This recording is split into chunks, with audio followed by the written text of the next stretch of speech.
Hello and welcome to Night Shift 49 here for Deadlock. My name is Kalaris, joining you all for this lovely excursion once again. I've got the Dapper Yappers Dan. I've got Jason Kaplan at the end as well. Jason doesn't even like being called a Dapper Yapper, but we're ready for more Deadlock action. How are you feeling, Jason? I'm confused. I think that might have been the nicest thing you said to me in my entire time of knowing you, which is about 14, actually over 14 years now, right? Because it was 2012. That I moved out to good old Germany. So too many years. I thought it was just just the beginning. It was a nice start to our relationship. 12 years of time or 14 years, whatever. I can't remember the number, but I'm doing good, man. We had a recent patch come through. I got Dan by my side with no AI filtering whatsoever, looking as handsome as ever. But the glazing won't be here this time anymore, Dan, because I got shut down too many times. Eventually, I learned stop building you up. I gotta wait for it to come my way sometimes. Happy to have Dan here as well, of course. You're still in the hotel, right? You're ready to rock, ready to roll. Yeah, still in the hotel. It's lucky that the internet in Denmark, the free hotel Wi-Fi, actually works these broadcasts. Last time I did the whole broadcast and it was totally fine. That's impressive. I'm very impressed by that. I guess Denmark's just ahead of its time compared to the rest of all of this stuff going on. But yes, as Jason mentions, there's been patch changes. We're just yet another minor patch away from that MMR, that matchmaking change as a whole here, Jason. Everyone's looking forward to that one. But no, another minor patch is here. Ready to kind of shake things up a little bit. What have you thought of it so far? I don't know, man. In my rank, it doesn't matter what happens in patches. It's not what we're going to see here in the Night Shift. My initiate, 17 rank that I got down there. I don't know, honestly. I think some pivotal changes, maybe like Spirit Burn could see some effects on the likes of Pocket. We've seen build it up quite a few times. We obviously had some hero changes as well. I honestly don't know, and maybe even the pros don't really fully know because it hasn't been too long since this has been out. It's been less than a day, right? And we saw last time we had a minor patch. Buff Enjoyers struggled to hold on to the title, and they struggled last week as well. So we'll see what's going to happen this week. Yeah, little changes here and there. Obviously, North America had a ton of roster changes, which kind of, I was about to say kind of settled, last week, but not even really that, Dan. It's kind of been all over the place. EU's trying to be that cool, calm constant that you like to see here for Deadlock, and at least our teams have been able to stick around for the most part with most of their rosters. Yeah. Still getting the whole kind of Abraham's Buff and Joys exchange, which I think, again, I like. The chaos is fun, but the continuity is the one I generally tend to prefer, and we'll get to see some more of it. And I am curious what the interpretation of the patches will be, given that there's quite a few. Again, it's just Yoshi must know that he's just massively memeing on people when he says a minor patch, and it's just I knew that it was gonna be immense, and it was. Yeah, there's lots to talk about. We'll take a look at it later on here. Let's take a look at the bracket, though, firstly off, as we do have our EU games, and then later on we're going to have our NA matches. Of course, Leviathan was able to take down Silence, as Silence was able to make an appearance last week to be able to get things going. We've got Buff Enjoyers going up against Leviathan, and then they'll be playing off against Abraham's a little later on here. So we're kind of back to the big three here, Jason, for EU. Yeah, it's not very often, or it's been a long time since Buff Enjoyers actually did lose the throne over here in EU, but to see Silence as well take down Leviathan and put up, honestly, a closer match than I ever expected last week when they played in the best one against Abraham's, really going back and forth, even able to hold on with a 50k deficit as we're approaching the 30 to 35 minute mark. It was great to see, but again, going 0-2 unfortunately against Leviathan means Leviathan must have fixed some things going into this week, because it was quite a surprise to see them not qualify into the challenger match.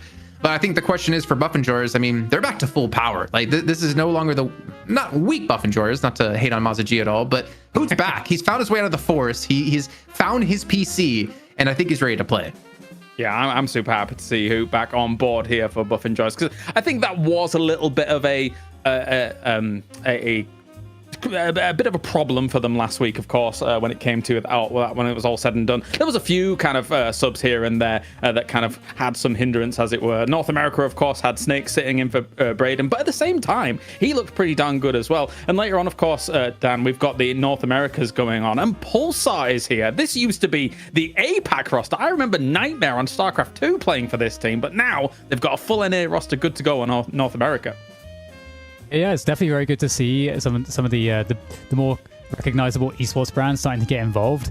I'm sure that, there's going to be like a tipping point where there'll be a bit of a gold rush, and, some teams will be like, oh, we can also like pick up some other teams maybe for like cheaper before it's going to get, much more expensive as time goes on. So I'm wondering like, when that's going to happen. And I also sometimes do wonder if some of the like the top level teams, let's say, the really big brands, if they have a bit of communication and, that maybe we don't know about. And so if that's, I sometimes I'm like, if let's say FaZe picks up a team or like 100 Thieves or something, does that mean that, something's about to happen, like... Hey, I can confirm to you, Dan, I think I've said this on the show before, I have talked to a player, and they were approached by Team Liquid over a year ago about making a team. There was a potential to see some NA players moving to EU to join the likes of another team. I don't want to like put anyone on blast. I don't know if it's necessarily fully public that it happened, but we would have seen some crazy potential rosters under the Team Liquid brand if that happened.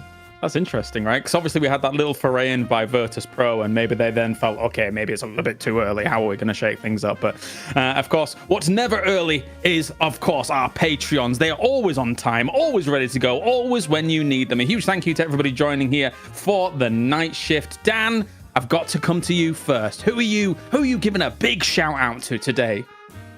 I'm giving a big shout out to Thrill House in the $10 night shift, Chief, because, I think today is going to be a bit thrilling. So, yeah, it just caught my eye. I want to be thrilled. Jason, what do you think? Can I do something cheeky this week? Okay. Can I do two? Can I just do two? Because there's two that stand out right next to each other. Mm-hmm. Okay, first of all, big shout out to Goobin. That name is great. I think a Goober and Goober's Goobin. Potentially later on today when he does play with melee creeps. But also, right under that name, hey, Jude. Lovely. It's just Jude. It's just Jude. I have two Brits. I was expecting a little bit more of a laugh there. You guys kind of left me hanging here. I'm so sorry. You wanted me to continue on the song, I suspect, but I'm not giving you that. I'm so sorry. I'm not a good singer. I've never heard you sing. Ever. No, maybe you've not. No. My wife would tell you that I'm a pretty good singer, and it almost happened at the wedding, so you almost did hear it, but never again. And I will give a shout out to the one, the only Chrisanna that was on there as well, because always dropping the subs. I'm trying to bait maybe them out, but no. Anyway, doesn't matter. We have got ourselves the games coming up here in just a few moments time. But of course, we have the patch notes. Are we going to take a look at those, Jason? Actually, just kind of a brief overview and see. You don't need my permission. You're the host, Kalar, so you can do what you want. If you want patch notes, you just call for it. Because Solomon Production's always waiting. Summoning the patch notes. Let's talk about things, and then scroll down, and then maybe be annoying, and then maybe scroll back up again, and then scroll down and scroll back up. So Dan, what's caught your eye when it comes to the patch notes? I'll start with you first. I think one of the bigger ones, it's kind of nice that they're trying to get a little buff on Crushing Fist, as that's right on the screen, because it's not really too popular of an item. Cursed Relic, obviously, getting a bit of a change as well. I think that's kind of interesting. I think it makes it a bit more purchasable on more heroes. Echo Shot gets a bit of a nerf as well. I think one of the ones that I liked to see was how we saw the change to Tank Buster. They can't be procced on the items, because I know that was like like that plus Mystic Shot was kind of like a little bit broken. So a lot of people were complaining about that one. So those are a few that come top of mind for me. Okay. How about you, Jason?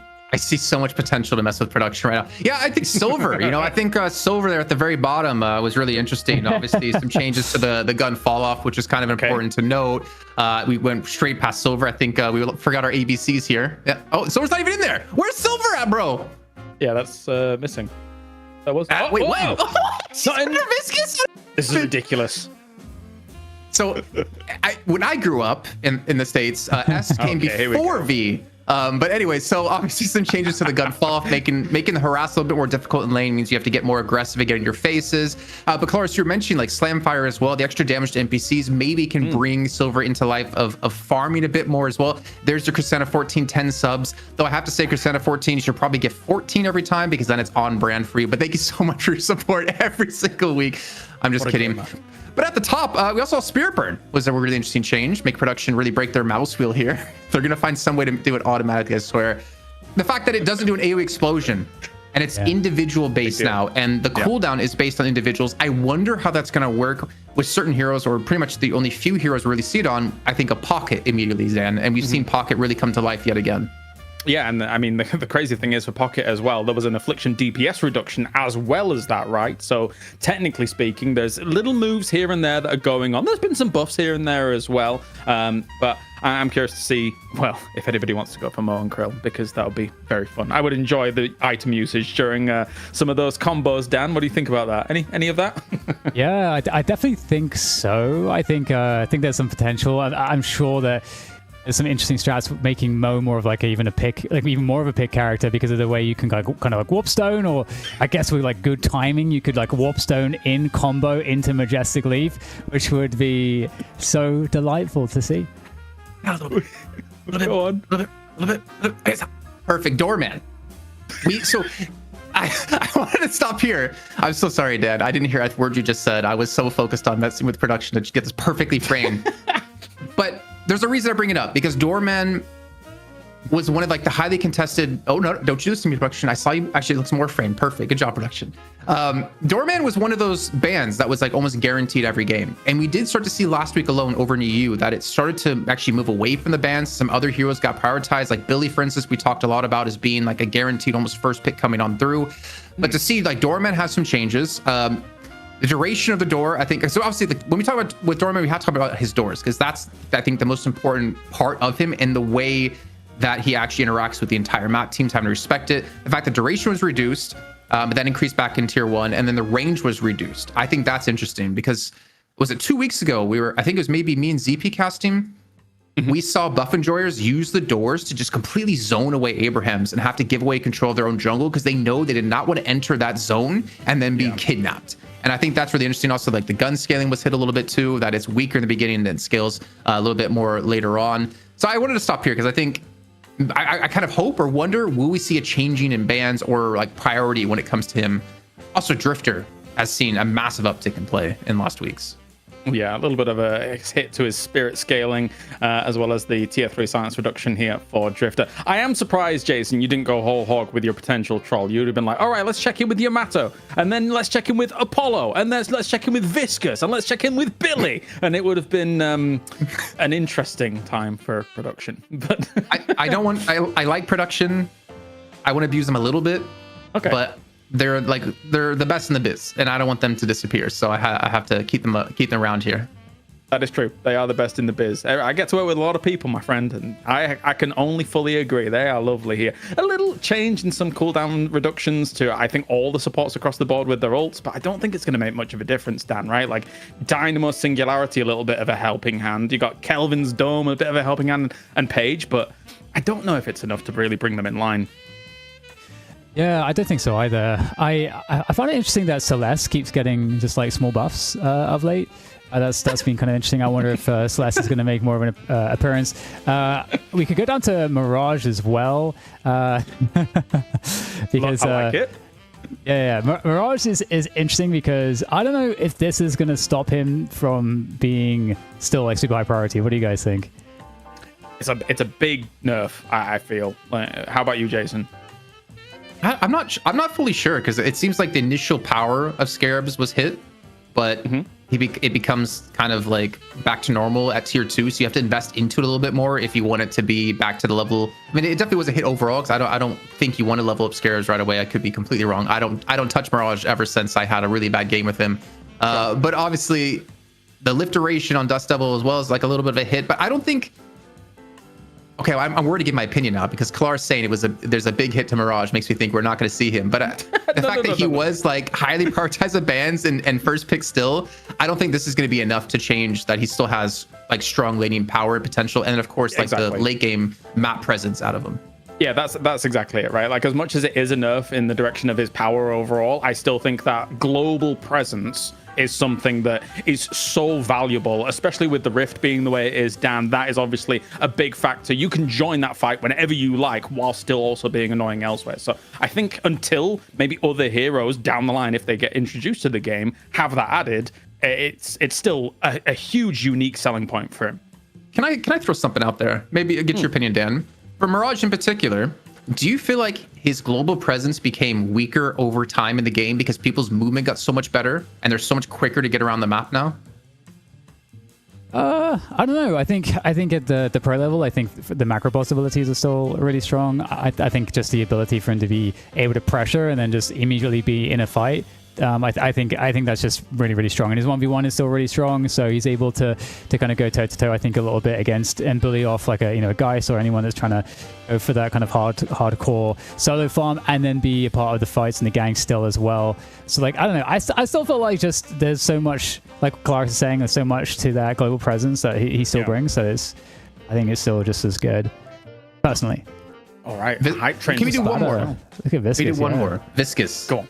Moving away from Splatter to Puddle Punch, becoming more of like the damage dealer. We saw last week how much damage Splatter can do. It is crazy. So some constant hits to Splatter and constant buffs to Puddle Punch. Will we see an entire switch up in the build for Viscous? I mean, honestly, all you have to do is wait for North America, I would assume, because if Goober gets them, you're going to see the best build for sure. I'm going to be honest. I played against a full Puddle Punch Viscous today, and I was not having a fun time because he was hitting every single Puddle Punch, and it was nauseating. But anyway, right, okay, that is it for the patch. We are done here. We've got some games to do. Yes, as I mentioned before, the hype train is now going. A huge thank you to the subscriptions coming in. I just saw Nikobi as well as Cabbage PhD coming on in as well. So thank you to those. All right, so let's take a look at our first rosters for our first match, our best of one. And it is going to be Buff Enjoyers coming on in. As you mentioned, Jason, Hoot's back in action. We're back at full strength. Before we talk about Buff Enjoyers, Dan, you know how much I miss saying mayonnaise from last week from Silence? I miss it. I don't know. You do? Yeah, I do. That's cool. I haven't thought about it once myself, but really? Wait, but you also I've only been thinking about that. Oh, was it ranch or mayonnaise that you took back from America when you? Oh, every time ranch. Every time. Okay. It's kind of like mayonnaise. Every time. Okay. Ranch doesn't exist in Europe, and I don't know why. It's like one of the best dippings ever, but besides that, because I'm getting really hungry thinking about dipping pizza and ranch. Hoot's back, man. And not to like downplay Mazda G. I feel like he played pretty well within the team, but I think it is almost impossible for anyone in the scene to replace Hoot and what he does for Buff Enjoyers. He is so flexible. The role he plays and how he floats around the map, the impact he has ever since the beginning of the game to the end of the game is just unmatched. And I swear I turned my glazing from Dan over to him, but the Hoot is just ridiculous. And what he plays in this team, you can't replace that. You can't sub anyone in. Demov, don't care. Name anyone out there, and I will say no. You just cannot do what he does for this roster. And this roster has just been getting better and week in and week out as well. Like Vraic, I think for me has been one of the biggest standout players. I said this week in and week out. He's really stepped into his own and really kind of made a name for himself and a stalwart position on this team. And even Obikin, like we've seen him flex away from like pure supports to playing like Apollo last week. And he's had some crazy impact as well. He's played Drifter, though it was the Drifter special of Obikim. I'm so sorry for being mean last week, Obikim. But this team, like I feel like there's still so much potential across the board for everyone to still show us things we've never seen before and to have so much more improvements than we thought they could have. Surprise, a lot of Thanos is in the chat to get things going for a good old Cosmeticals hero here for this one. I do wonder as well, Dan, when I look at it, last week for me really was the idea of this like Cosmetical versus Arzo's Geist, Lady Geist, and how that was impactful in some of those games. Do you think maybe Geist by the patch has been hit a little bit, or do you think we'll see more Geist this week, especially with Cosmetical looking as good as he did? I could definitely see Geist still being played. I think Geist has been really, really solid at the top level of late, even though she kind of went through somewhat of a drought. But I feel like teams have really understood how to kind of integrate her into lineups now. And Cosmetical is one of the best in the business. I think Cosmetical is actually, I think it's kind of interesting because it obviously plays with so many great players and players that were, I think, way more established from a namesake over him. But he has, I think, now suddenly become one of the maybe the greatest players in Europe. I think he's extraordinarily good and very flexible and always getting better. Like I feel like he's always getting better, so it's actually very scary. I might go so far as to say that Cosmetical might be the star player of the team over Hoot and Zergy, but it kind of depends a little bit. But I feel like it's getting there. Yeah, there's so many strong names, and as you say, Cosmetical's looking fantastic as well. Also, a big shout out to Corsica, giving us 10 subs as well over in the chat. Thank you very much for those here. Everyone's out to support the night shift tonight. Yes, love it. All right, let's take a look at the other roster as well that is going to be going up against, as we will have Leviathan back, and yes, the Mo and Krills. All right, I need 6 Mo and Krill. No, I don't need that, but I would love to see a Mo and Krill throughout the day, Jason. But what do you think for Leviathan coming in here? As this is a roster we are so familiar with, tried and true. They're back again, back for the competition. I don't want to say how I actually feel though. That's the problem. Is that okay, maybe I can frame it this way. Let me think. I think D-Mob's addition. Oh, how do I say this? I think his addition to the team, not him individually and not him skill based, it hasn't made the team better. Now, maybe I'm jumping the gun. Maybe it's just because it's still early days. I mean, Zergy had a tough time joining Loki W, then becoming Buff Enjoyers. But D-Mob has not been D-Mob since he's joined. Like Shark last week on Abraham's, that's Shark, man. Like he had a great series last week. But D-Mob has just not hit his stride. And I don't know what it is. I don't know if it's the calling. I don't know if it's the role he's playing within the team. But I don't see him as like the number one. Well, I'd push him down to number 2 because of Hoot player in Europe anymore. And he's not that consistent D-Mob, the Bulgarian beast anymore. And I don't know why. And I mean, Freemont's good overseas. Everyone on this team is good, but something's not clicking within the roster. Maybe that 2-0 that they had against Silence can, help convince me when we see them playing against Buff Enjoyers here. But this hasn't been as scary of a roster as I thought it would be. And I'm really curious to hear your thoughts on that, Dan. Yeah, I think that's fair to say. I think it's fair to say. I do think it's also fair to say, you already made the point about it took Zergy a while to kind of get going. I think Zergy is also, he kind of knew the job that he had to do, and I think it was a bit more straightforward in terms of how his role was going to be needed to be played around the other pieces on that team. I think for D-Mob, it's a little bit. I think things are a little bit. More dynamic, and I think the team overall are probably trying to figure out how best to make the best use of him, because he is extremely versatile. And I think this team, in role wise, although there's a lot of role players and we kind of associate a lot of these players with certain roles, it does feel like Leviathan as a squad is newer and less established than a Buff Enjoyers. So I feel like I'm still going to give them more time to kind of figure it out. I find it an interesting take. I think it's cool to kind of see as well, even just like not a fully positive take around maybe a kind of roster move and things like that, Jason, because we don't have to be super positive about things. If you've seen something that you think is not exactly the way that they want to be doing things, but at the same time, right, these teams, like Leviathan at the moment, they've had to battle through quite a bit of adversity because EMEA is so stacked right now. So having to make these shifts and these moves and then rising back up to the occasion to fight against Buff Enjoyers and Abrahams, it's no small task, I think, Jason. That's fair, but Leviathan gutted themselves. Like letting Psy and OCs go like that, like bringing D-Mov in, and then like the clashing that happened. Like the Leviathan were legitimate challengers. They were getting better. And then they have this roster shakeup. And again, I don't really know the full story behind it. I'm not gonna pretend I know the full story behind it. But it's odd to me. But one thing that does worry me right now with Deadlock, though, is that if you want to be like a top tier player, I feel like there's just it's like a club at the top levels. It's like who you know, and if you've been playing with these people, we see the same people being recycled over and over again. We're not seeing like new blood being brought into teams. I think like Vraic might be like the last person I can remember off the top of my head that got brought in that I didn't know who that was before and actually showed that he can play in this level and compete. So I think that's what's kind of happening over in EU is that, yeah, we're having major roster shuffles in North America, but there seems to be a bigger pool at the top. In EU, it seems very limited, and you kind of have to take what you can get if you're not willing to put in the time to bring someone else up in the scene that does have that potential. All right, our Mo and Krill 1v1. How many items are they allowed? No, they're not allowed to use items here. It's just all punching, Dan. Yes. We actually have we've got advanced technology. We've got Leviathan in the blue with Captain, and Buff Enjoyers have got Hoots, and Hoots currently getting absolutely smashed here on the rooftops. Hoot, man, it's not a good return. He was still in the forest. Oh no, He's trying to run away. Gonna fake him out, but it's not gonna work. Captain takes it down. So Leviathan picking up the Mo 1v1. Lovely stuff. I still can't wait to see until we have like Mo 1v1 in person at LAN. How we'll do it. How do you do a Mo 1v1 in person? Is this just a straight up boxing match now? Exactly. You guys have had so many ideas for it. You've got the lot of Rock and Sock and Robots, Jason. You've got so many ideas for the Mo and Krill 1v1. I mean, I don't know about you, Dan, but I don't want to have to go play like a best of 5 for $1 million and have like a black eye or something, you know, from doing like a 1v1. I don't know if that's going to work for me, but you know what? I mean, we could probably sell tickets for that. Yeah, 100%. Yeah. All right, I'm excited for this draft here, Dan, because honestly, I really don't know exactly how the shakeup has gone here for the patch. But Doorman being banned out first, even though with those little debuffs here and there, and Mirage gone as well, so it's not too far off the beaten path.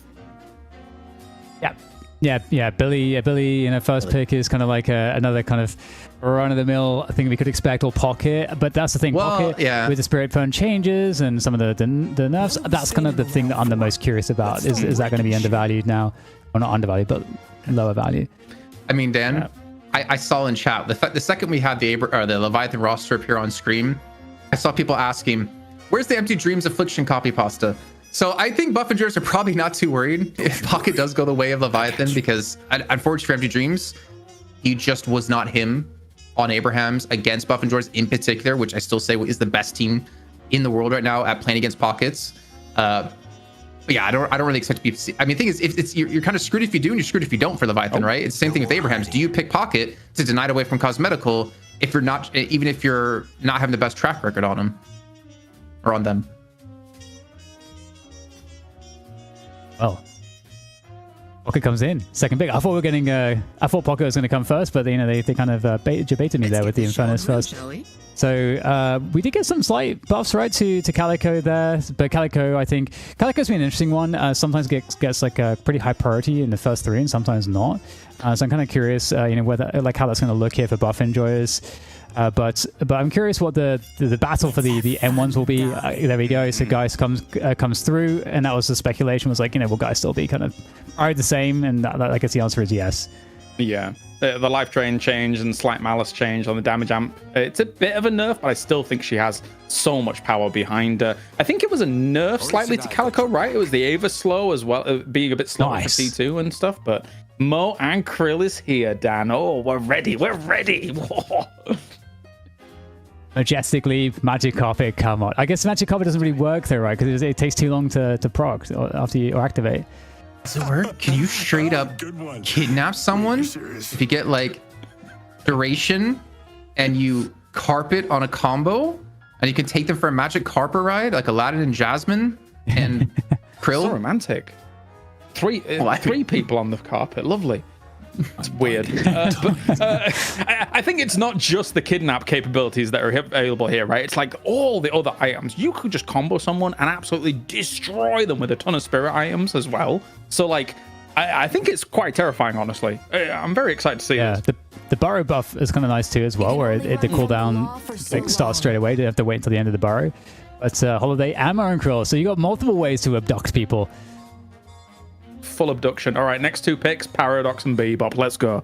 It's not gonna happen.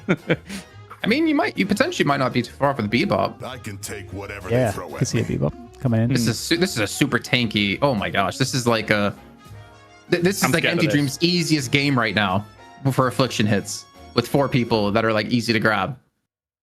But at the same time, does Buff and Joyers just completely run at you and just not care and just kill you before anything happens? And of course, the Mina comes in. There we go. The Mina TF. Oh yeah. Yeah. I mean, I think Mina's not a bad choice here to have someone that's like can stay towards the back when you have such a heavy front line. You're very slippery with the single line retreat. The silence also going to be really important to deal with Pocket too. If you can get the silence on him trying to move on into the fights.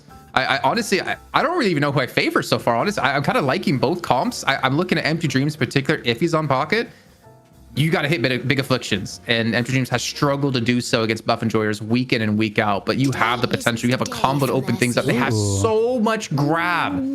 I mean, a tether into a combo, or vice versa into a lasso. You might even get to play the game here.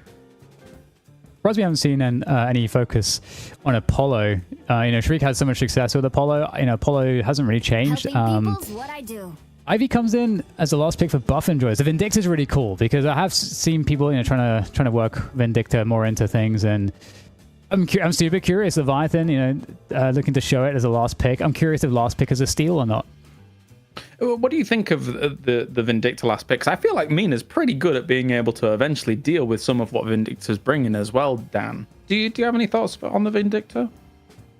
I mean, I like Vindicta a lot, especially for some of the circle fights and so on. I think it's the stake is such a good ability to help deal with Abrams, Geist, Calico, potentially Billy. Like, there's a lot of, like, I think, good utility counterplay that exists there, and I think the snipe as well for Mina, like the burst damage, I think is particularly useful. I think Vindicta like does make sense in terms of the damage output and the ways that the damage output can help to deal with buff and joys. I think you can get a lot of shred off of the abilities as well. What are you pointing at, Jason? The it's not empty dreams. It's demon on pocket. Oh, okay, all right. Now I don't know where to put my channel points. I see 630k on Buff Enjoyers and a measly, what is that, like 10k on Leviathan? 51k? I'm breaking the bank. Okay, no. Nah, you guys keep predicting Buff Enjoyers. Nah, keep predicting Buff Enjoyers. Don't go Leviathan. Let me clean up all these points, all right? That's, I mean, if I'm criticizing Demov, if I'm gonna, be a hater for him, and I've been such a supporter for such a long time, this is the opportunity to prove me wrong here. Like, Pocket fits his wheelhouse perfectly. It takes the pressure away from Empty Dreams. If anyone's gonna know how to deal with Pocket, or to play Pocket against Buff Enjoyers, I feel like it's gonna be him. And my eyes are gonna be focused on him, because no one's gonna be looking at him when there's a Moen Crew run at you, a Holiday run at you, and a Vindicta looking for stakes from long range. This is a spicy game one. I'm enjoying this, Dan. The only thing I think that I like more from Buff Enjoyers is I think they will have a better ability to kind of tempo the game away. All right. I'm excited for this draft. I'm excited for this game. It's time to get into our best of one. Buff Enjoyers against Leviathan. And this is going to be for all the marbles to get into that final here, Jason. I'm excited. I am pumped, especially with these drafts. I think that they're very contrasting drafts to get things rolling, Jason. Mate, I am ready to go and get into this one. I do worry about something, though, Dan. The flying, the delivery system, the drone out of Obi Kim.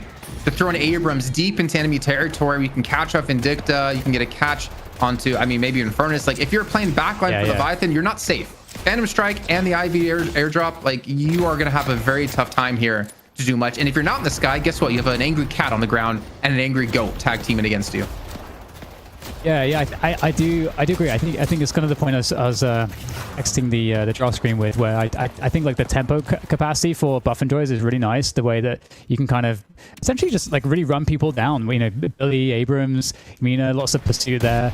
Calico as well. Ivy, you can really get on top of people. So I think that's going to be potentially problematic, because some of the Leviathan series are going to be a little bit, Vindicta feels like could be quite susceptible to getting jumps, and I think Pocket as well is a bit harder, obviously. But I don't know. I like how Buff Enjoyers line up. I feel like Jason can probably take more control of the mid games, assuming that they can kind of come out of this early laning phase with the kind of snowball effect of being able to drop the first Guardian and then sort of start attacking into the other lanes.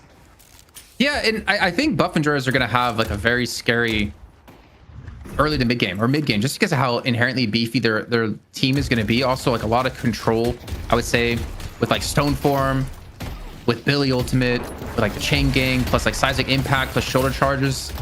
There's a lot of control they can do if they bring Leviathan into these team fights. And I feel like Leviathan, they almost depend on that pick.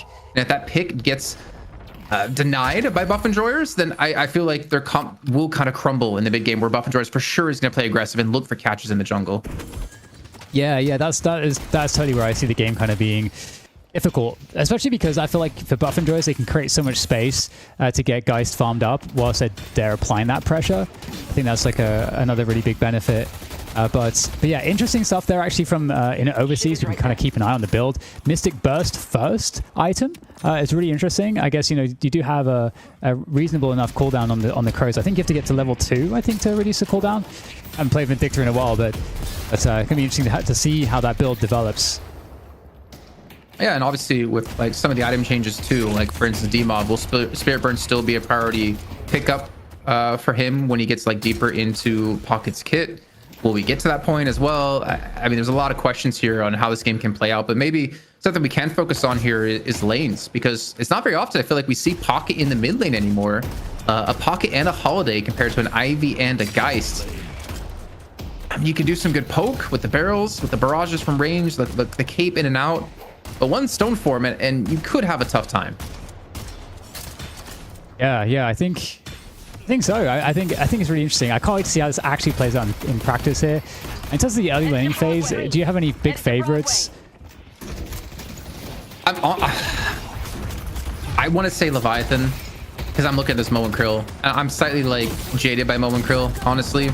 But like when you get that ultimate online, if you make that early game impact, you can have so much snowball potential in the game. But if you're not really getting much space created, not even space created, if you're not getting much activity with these ultimates every single time they're off cooldown, then it's like, why did you pick Mo and Krill at that point?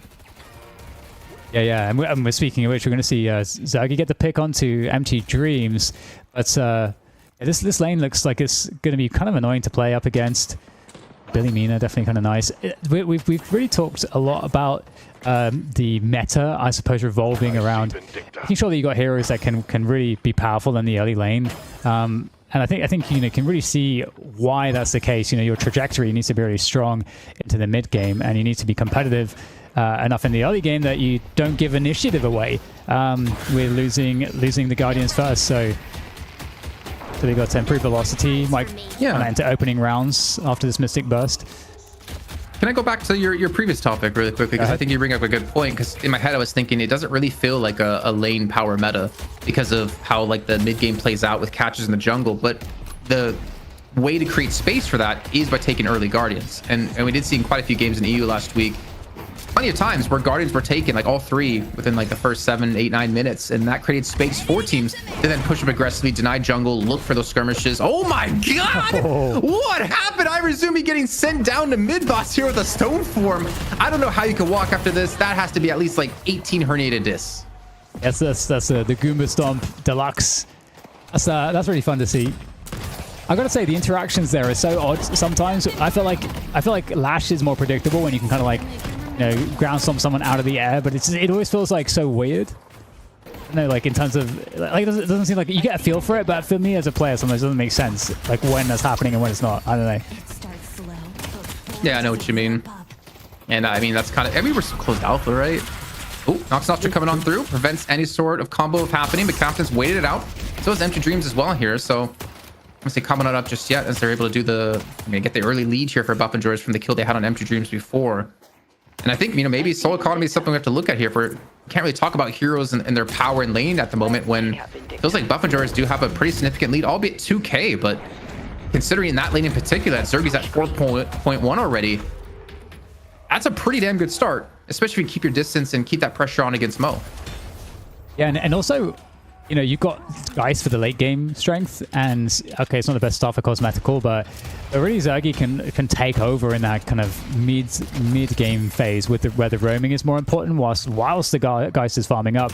You get this crazy damage threat and lockdown threat, but yeah, looking at the left lane here, a lot of pressure. There's a combo coming on through, and that's going to be highly beneficial to deal with Listic. Keep that pressure on, and seeing Zergy having a good start, but getting the pressure on him at this point in time, and so that's going to be a lot of tower damage as all the creeps start to crash in as well. So a very nice response, I think, there for Leviathan on otherwise a lane that's been troublesome. I mean, this is what I was mentioning before, right? When you get this combo online, you have to make kills happen. And first combo of the game nets them a kill as well here on a lane that they kind of needed it to, and obviously should have been kind of expected for Buff and George, not wanting to give up too much control in that lane in general. Wobbekim did rotate over with the airdrop, but obviously coming in a little bit too late here. So a good bounce back by Leviathan. Also overseas, he ends up getting kill 2 up to 5k, keeping things all square at 6k or 26k apiece. Not a bad little comeback here for Leviathan if they can continue to do so further into this game. And my eyes are just going to be glued to that Mo and Krill. Yeah, and speaking of some of the starts that we're getting here, overseas richest player on the Vindicta, we do get the abduction there into the tower. Stonefall coming in for a little bit of a heal, but is it going to be enough? A couple good shots there from Captain, and that will sort that one out. But there comes the chain gang, and I don't think Holiday's getting away from this one. There we go. The club comes in, and Irizumi will fall. So all is well. Gets equalized there. Eye for an eye. Yeah, but an eye for an eye makes the whole world blind here, Dan. That has no relation to this whatsoever. You just said eye for eye, and that's the first thing I thought of. His kills just continue to be traded on here. Captain again Another kill coming on through, this time not through combo. He's at 6.1k and a kill streak right now. 6.6k. I did not have my bingo card today that Mo and crew would be leading in souls in this game, but that's what we're seeing at the moment. And Captain, he's on fire. On fire. Yeah, he's got the Torrent Pulse online as well. It's going to be really irritating, you know, just in your face. I mean, really, really cool. Honestly, I am looking forward to seeing full strength Mo. We are getting the roam though coming on through from Halico from Vrake. We'll be chasing Razumi away there, which is really nice pressure coming on in. Well, counter pressure, I suppose, because it was actually Razumi trying to be a bit cheeky in the enemy jungle. But here's that burrow. Again, the cooldown starts immediately in the burrow, which I think is a really nice way to have more uptime on it. Is this going to be a catch? 10 seconds away from the cooldown of Ombo. Might not need it. There we go. Kim gets taken out, and you can see who's really running the show. It's Captain. He's the Don. It's the Mo show. Come on, let's be honest here. Like I said, Torment pulls, rebuttal, QSR on top of this. They have a 3k lead, but I will say this: like I said people, you know, oh look at the prediction points. You can clean up some really good, you know, return on investment. And I was like, no, don't do that. I actually did put in a lot of points in Leviathan here, so I'm a little bit skewed. But even though they're ahead by 3k. It doesn't matter. It's still Buff and George. It's still the best team in the world. There's a combo comes on through here to lock down Cosmetical, and he gets eliminated here by Captain, and Hoot falls as well. And that's 2 kills going the way of Leviathan. So take themselves another Guardian as well and look to extend that lead even further. Come on, Leviathan. I got channel points to make here. Oh my god. I mean, I feel like Captain's performance here really, I feel like there's this parity between the performance and the night shift skin. This guy is a gangster. He is the Don, and the power is the presence on these dives is really felt. Combo coming up at the right moment there to convert the double and get that mid control. And now you've got the roam from Leviathan as well, and being able to be on top of these urns as well as, you know, the the buffs as well as the urn coming in. Confuse myself. It's fine. You've been working. You've been casting CS in the day, some night shift at night. You're a busy man. We're just happy to have you here, Dan, and always looking as handsome as ever. Thank you, Jason. But wait, is this because you want a compliment back? I feel like we did this last time. You know, I don't even care anymore. Is that on for free? I don't want any compliments from you unless they're real and you mean it. That reverse psychology. I don't know. I feel like there's an angle. There's an angle somewhere here. Interesting to note, though, for Buffingers, we haven't touched on Zergy and Cosmetical. Look at like the heroes they're on. Like obviously we mentioned Zergy's on Mina, but I feel like Mina's mostly been a Cosmetical hero, and I know Cosmetical's played a lot of Geist in the past. There's a good little Asa comes through into Obi-Kim with the chain as well. Shiv's there, Fremont looking for the kill, and that should almost do it as well. Fremont gets another kill, up 4k. But yeah, a switch up between them. I mean, Zergy's playing obviously Mina quite well, but again, going to the depth of the hero pools that this team has is just ridiculous. And Break looking to steal away the urn from the Mole. And the Mole Man's gonna lose it for now. Combo's coming up relatively soon, though. And the urn dunk will land. So Break, a good little save comes on through. Can he confirm all of these orbs, though? And a good parry. What is that? Ooh. How wet? The parry on the orbs gets the stun onto Vrake, and can Leviathan capitalize as a... Well, Affliction comes through, catches one. Sometimes all you need is one. Escaping into the subway is Vrake. Is actually getting chased down, I think, by Fremont on the Shiv, so might struggle to survive. We'll see. But in the meantime, look at the... I mean, Captain is just absolutely ruthless, chasing down Obi-Kim. I feel like Obi-Kim will need a therapist after this one. It's been getting absolutely traumatized in pretty much just all over the map, just very consistently. And the catch coming in onto Irazumi there. It's gonna be a nice kill in return for the sake of Buff Enjoyers, who did get the worst of all of that, I feel like. And maybe more kills to be had potentially, because we still have a pretty aggressive position for Listic, looking to chase down this kill onto Dimov, but looks like it's been given up at this point. Dimov will be able to escape and be safe. The map state is looking kind of interesting here, Jason. It feels kind of even, although Leviathan is starting to win more of these fights, and I think really you're seeing it's because of Captain's presence. See, I will say this though, I'm glazing Leviathan quite hard. I wanted to maybe hold my thought here as Zergy's trying to hold his own. Combo comes on through yet again from the big man, and Zergy falls once again. Captain at 10k, Fremont at 11. The point I was trying to make, we've seen teams do exceptionally well when they pick Mo and Krill. But the second you ban or take away that Mo and Krill, can they maintain that level of play in the next games? And that's one thing I worry about for Leviathan if they do obviously win this series. Well, it's series is the best of one, and they still have quite a long ways to go, but yeah, Captain has been doing some serious work here. The whole team is really on point. And Zergy right now, like, and Listic are the two like standouts at the moment when it comes to economy. I see ship.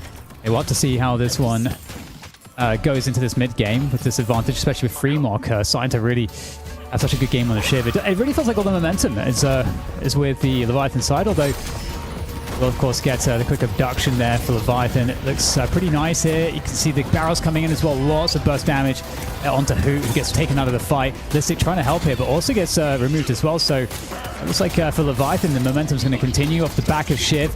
Able to get a 5 kill streak now, so looking quite dominant here. Still 3 players up here on this circle for now, so to see who's going to be able to take this one down. But still, Freemok is just running all over everybody at the moment. Cosmetical, Zergy need to be able to provide something here. The Nox Nostra over the top to try to even the balance. Well, it looks like they're going to wait out this rift here and it will disappear away potentially. Time's almost up. The moment does make him escape here. Summa Captain's just not being dealt with, and Leviathan get all the kills and they get the... They did not get the rift. Wait, did they didn't get the rift. No, they did get the rift. Sorry. Oh my god, I got really confused there for a second. I was just so amazed at how the play we just saw. But Leviathan, man, 15,000 souls, 14 minutes in the lead. Is this Leviathan's week? Have they finally clicked? Did me calling them out earlier on today spark this play in them? No, obviously. They're just improving as a team. Yeah, and that's, I think, some of the stuff we were kind of talking about in the draft, where we're saying, hey, you know, these guys... the rebuild here into Leviathan it's been a bit more of an ongoing project, trying to figure everything out, but they do have really quality players, so it's only a matter of time until they start to look better and better. And Gang, though, good catch onto Overseas. Really difficult for Vindicta, I think, to escape. If you get jumped as Overseas in this game, it's probably pretty over for you. A lot of skill in terms of the map awareness and the positioning that you need to have for Vindicta. Yeah, and I mean, the thing is, again, for me, Buff Enjoyers, I don't think they were necessarily going to win the early to mid game. I mean, obviously, of the caliber of players they are, I think that it's very possible. But I think the later this game goes, the more punishing it's going to be for Leviathan, and for Overseas in particular, because you're going to have so much combo potential out of the Enjoyers of buffs.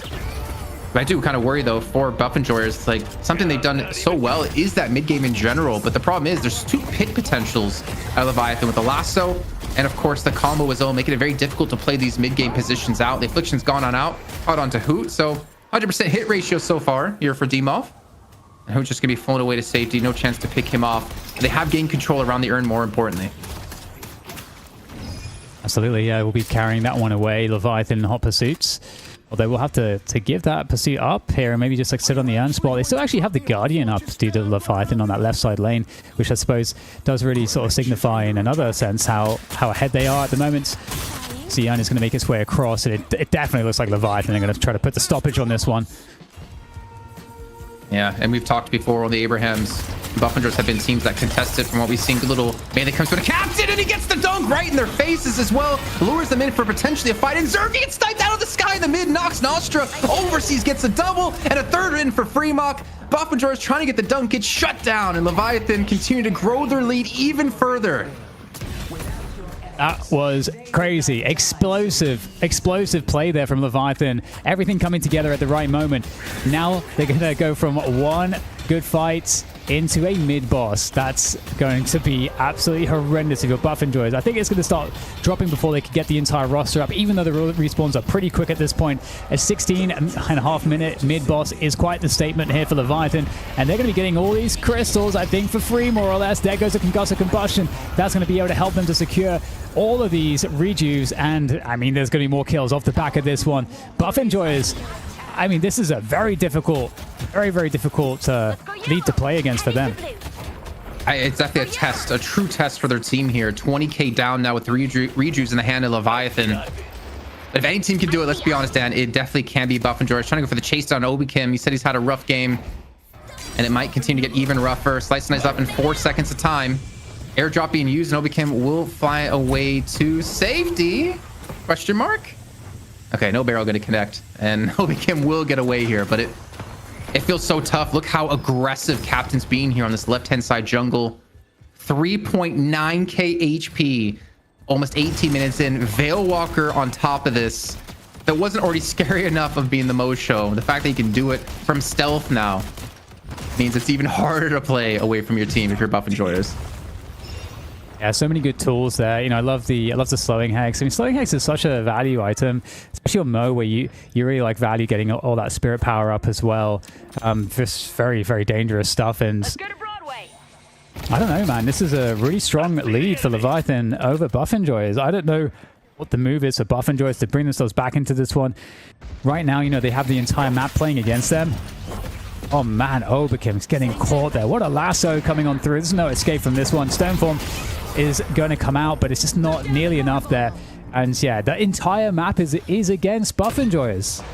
Oh, Dan, they have Veilwalkers on not just Captain, on Irizumi as well. You're never going to see these picks coming. Slowing Hex used on top of this, trying to get Cosmetical out of position. A parry comes in, really well done at Cosmetical, actually, to leech away one of these rejuves and escape to safety under the Walker. But safety, how long is that going to last? Zergy Noxnosh, you can hear going in over the top, trying to keep them away from the Walker. In the meantime, the right-hand side is being pushed down by Empty Dreams, trying to get this Walker down, but he's getting stunned up left, right, and center, potentially losing out on a second rejuve. The melees have been good here for Hoot. The parry's not so good for Empty Dreams as he turns it around. Concussive Combustion coming on out. Concussive Combustion, I can't get my words out. And Hoot will fall, but I don't think he's going to get much more than this, as the team has rotated over to help him out and keep him alive. We've got the Tank Buster coming out there as well. I saw for Captain. But yeah, looking really, really nice here for Leviathan. All they have to ensure that they do is don't play, overconfident here. Just ensure that you can keep expressing the advantage of this lead, keep growing it. And they are doing that, skirmishing across the entire map. Finally, towards the 20-minute mark, that left side Guardian, Leviathan still had up. Yeah. Finally went down. So yeah, now the mid walker is getting low, under constant pressure. You've got the right side of the map as well. That walker is going to be under pressure very shortly as well. So this is pressure all over the map constantly. It never stops here coming in from Leviathan.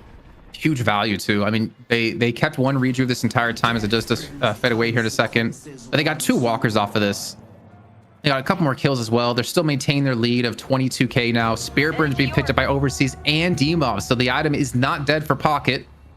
And the Urn and the Rift on the left side of the map, and Buff Enjoyers have to push into this. You have to make sure. I don't know what you do. Does Buff Enjoyers get on top of this Rift, get the comeback mechanics, and Leviathan back away because there's no reason to fight them on it? Do you let them take it, then fight them after?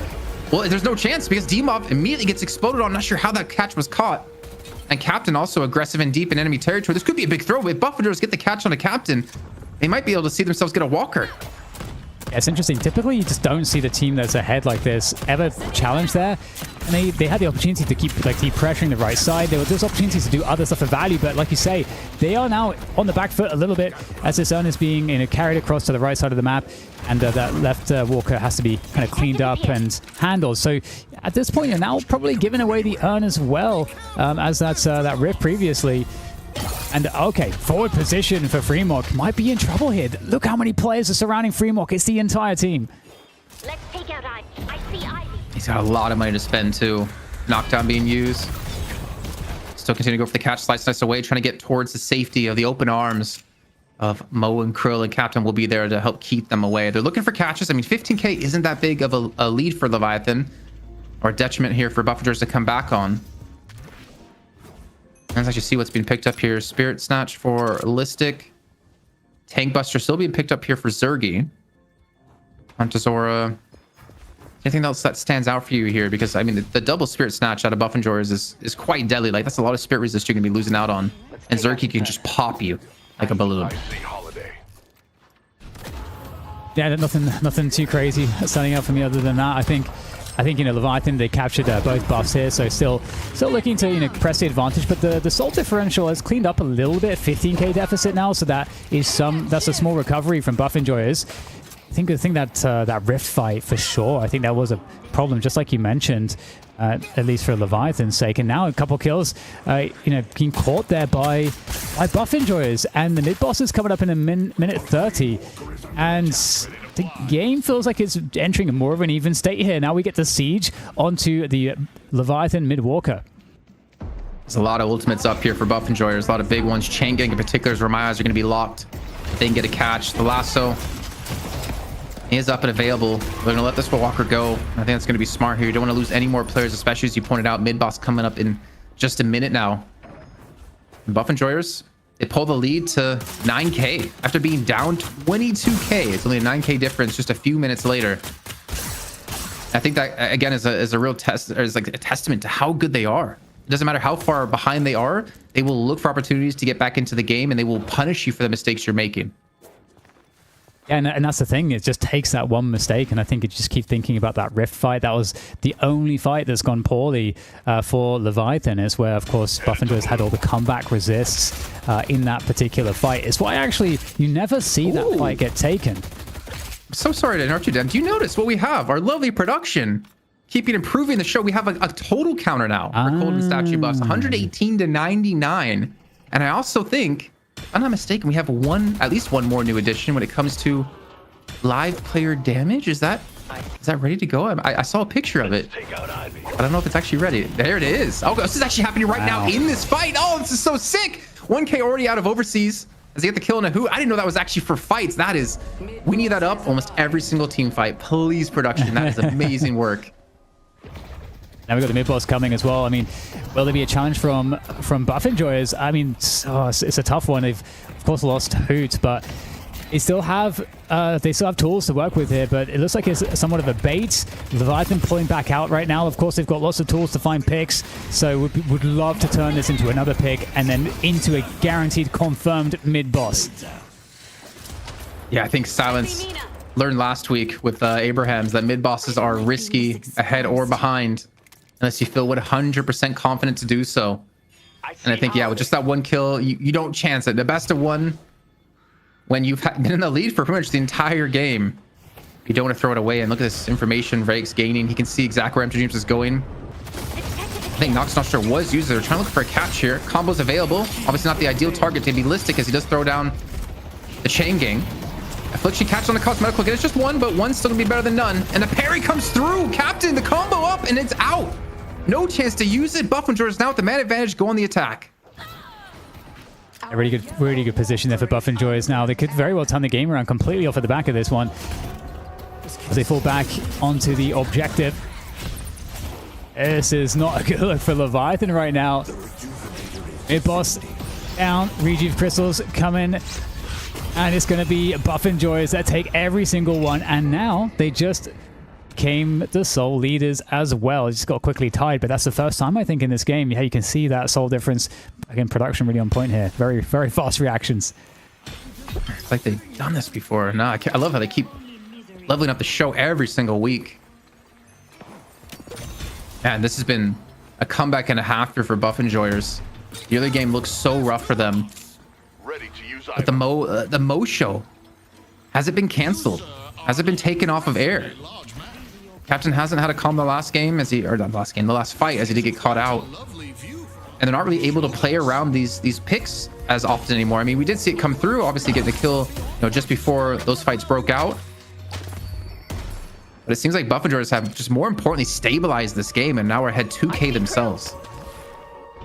Yeah, and it does get dangerous because, Geist, as Geist gets deeper into the game, starts to become more of a problem.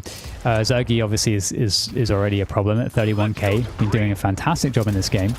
Be interesting to see. Well, hold that thought. Maybe I think we're going to get an engagement here potentially. Somewhat of a pursuit around the rift as it's coming up here. A fight into the subway. Good connection off of the charge, and wow, the catch onto Irizumi right before the rift here certainly spells problems for Leviathan. I mean, more importantly, why is Leviathan playing so aggressive on the right-hand side when 3 of their players are busy on the left-hand side of the map where there's no walker, there's no objectives to take, unless you're going for those base guardians. But as we can see, they're not even doing just that. Obviously, with the rejuves, it's very, very scary to fight them head-to-head 6v6. But they're giving up another walker, and they're gaining nothing for this. Like, look at them on the map. They're nowhere near defending this. I think they're just trying to clear up some jungle before they head back to base, because I think that's where, like, the Buffenjoyers will have a harder time of actually cracking this defense. Yeah, I mean, I can see the value of, like, pushing those lanes out really, really far, killing some time, maybe, picking up some of the jungle, but it doesn't. I don't know if there's enough time for all of that. Oh, this is your moment. Affliction's up. Counter spelled out completely. Hits absolutely nothing. Empty Dreams has to have a little smile, at least on his cheek here, to see that it's not just him. Buffenjoyers are so damn good at dealing with Affliction, though it was kind of predictable with the Majestic League coming on through, but Buffenjoyers can continue to fight now without anyone affected by that Affliction. They have the advantage. Yeah, looking really, really good here. I mean, Regie first finally will go down, but the soul advantage is starting to get pretty crazy. The waves are crashing in on the right side as well as we get more potential kills coming out. Hoot with the charge locks down Empty Dreams. Snipe there. That's going to bring down another rejuve, but still one more to go. Hey, maybe there's some stain potential here. I think they're going to lose their shrines, but Buff Enjoyers have to be very careful. Zergie's very low, though. Obviously has the rejuve for safety. Ballistic doesn't, though. He's below half HP. And they get a catch again? Irizumi back-to-back catches on him. Gonna fall another time, and Buff Enjoyers are going to continue to hold, let's say, hold W and keep fighting. But do they really feel that confident to close this out? It's just 2 people to defend. What a snipe with the pause. Oh, man. Oh, man. Okay. Interesting situation. I mean, this is looking really bad, though, for the Leviathan side. What's really interesting, Jason, I was wondering to myself, I'm curious what you think. I was looking at that Rift fight that went poorly for Leviathan. I was thinking that was kind of the turning point. I think it's fair to say that it was. But my question is, do you think that it was going to happen anyway? You want my real answer or you want my caster answer? What's your real answer? I mean, my real answer, it's Buff Enjoyers. I will never count them out of a match.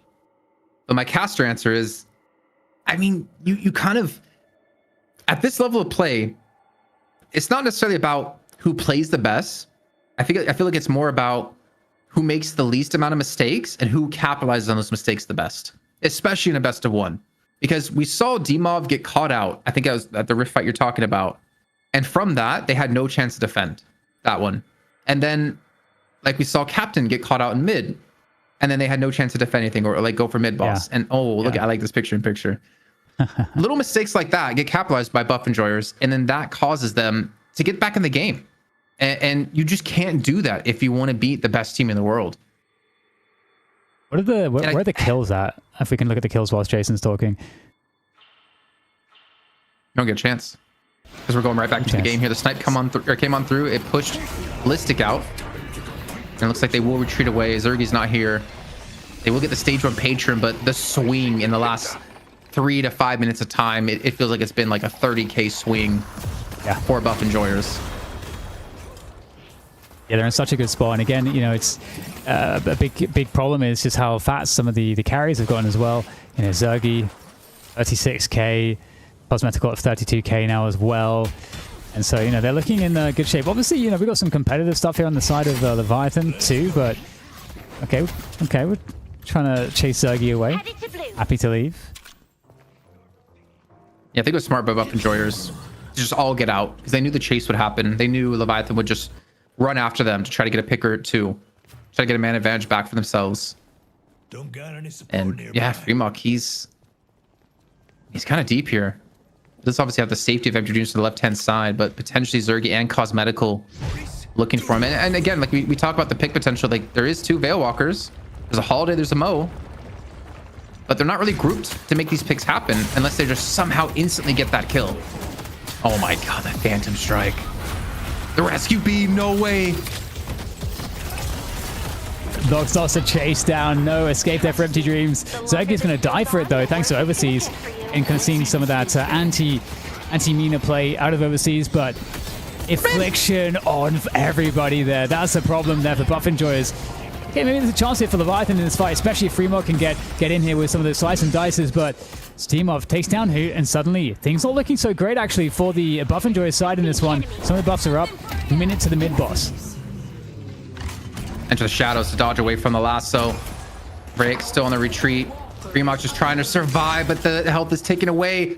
What did he just heal from? What happened? The Radiant Regeneration somehow getting them extra HP, but it doesn't matter. Listic still cleans up the kill, and even though the Affliction hit 4, it didn't really matter. Buff Enjoyers keeping the man advantage for themselves. I expect this to go way worse for Buff Enjoyers, but they waited out the Affliction. They were able to sustain past it.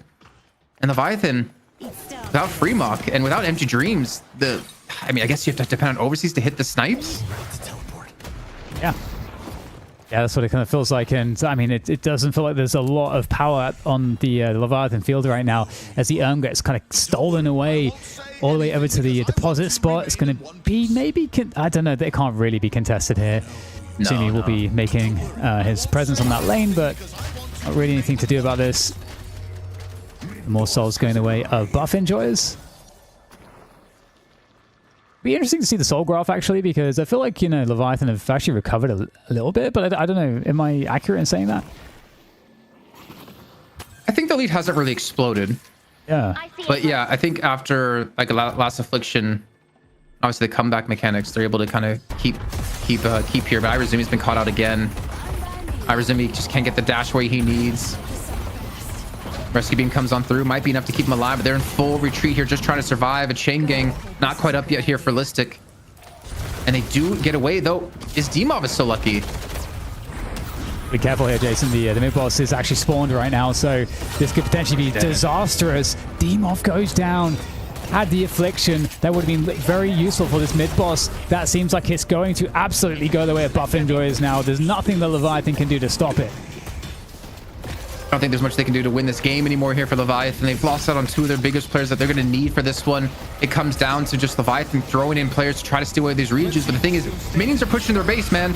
If you lose this fight, if you can't keep everyone alive, you're going to lose overall. And the regions go straight the way here. Buff Enjoyers, the concussive combustion, it gets the stuns, but it's not going to get the kills here. And Buff Enjoyers will skate by the skin of their teeth here, pull this one back from the brink of a loss, and get advanced on through here into our money matchup against Abrahams once again. Crazy. Absolutely crazy. But you're right, Jason. It is happening. Once again, you just can't put these guys down. Buff Enjoyers with the win over Leviathan, even though, honestly, it wasn't looking likely for the first half of the game. Well met. What a great recovery by Buff Enjoyers. Fantastic stuff from them around that 22-minute mark to be able to get that rerouted and get themselves back into that money match. Jason, how are your channel points looking? Did you end up... I played the double reversey, and I actually bet on Buff. No, I didn't. I lost all my points. Oh, okay, it's over for you. But I've lost every prediction I've done on this channel, and this is why I don't gamble. I just lose. That's fair. But because I'm in Poland, I'm not even allowed to gamble channel points. It's not a thing. I'm not allowed No to. way. Yeah. But it's fake, crazy. though. I know. Anyway, oh well, maybe one day that'd be nice. But I would have put them on Buff Enjoyers, that's for sure. After seeing that kind of performance coming out, I had no doubt in my mind that they were going to take it, even though the earlier game was looking quite difficult. But Dan, looking at how Buff Enjoyers have played this out, what impressed you the most? Because I think overall this was a brilliant recovery. Yeah, it was kind of crazy because they were getting constantly pressured. There was an advantage that was being just built against them, just that kept growing with time, and it didn't really seem like they could get a foot in on it. And then we had that Rift battle where they were able to play with resists, and it seemed to be the case that at that point, even though they were losing, the whole map was being pushed against them the whole time. There's constant invades. It seems like they held on enough to have enough of a soul disparity that wasn't too great that they could actually respond and get into that mid game where Geist is more powerful, Zergi was more powerful, and they was able to just take control of the map away. And we started to see how the roster, or rather the draft, we started to see the power of it, and then you started to also see Irazumi and Captain, they became less effective, I think, in terms of some of the constant picking, which was a large part as to why Leviathan, I think, got ahead. It seemed to be the case that Captain and Irazumi just lost, the power. I think that's what's going to happen when you inevitably have Buff Enjoyers start to group. The pick potential, the combo's gone at that point. Once Buff Enjoyers start grouping up as a team, combo's just going to net you your own death, not anyone else on the enemy side. So you have to depend on lasso.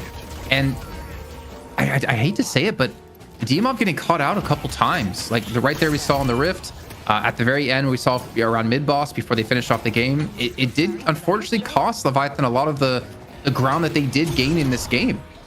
Yeah, there were moments where it was like single target afflictions having to be forced out for Demov because he got himself in some precarious spots, right? And because of that, I mean, technically it takes it away from, having way more value down the line. Even in this clip that you can see right here, right? Demov was forced to pop the affliction on Oberkim as he was very low and getting away from that fight. And as Buff Enjoyers were able to reroute down the line. The problem is that when the reroute happens, Dan, that's when someone like Billy is really coming into his own, because he's one of the most stalwart heroes in the entire game and never really falls off. So Listic was looking fantastic on the Billy towards the end. Can we see that clip again of Listic catching out Demov, if we have the power to do so?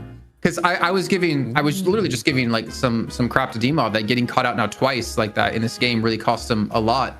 But I didn't notice he gets bashed down towards mid pit, and then he struggles to get up. Oh, here we go. Production. Oh, okay. I thought that was the clip. I was like, damn production. But I didn't realize that happened, and that's why he got caught out, and that's what inevitably at the end did give the game to Buff Enjoyers. But the soul graph, you wanted to see it earlier on, Dan, and wow, look how long Leviathan had the lead. That's crazy.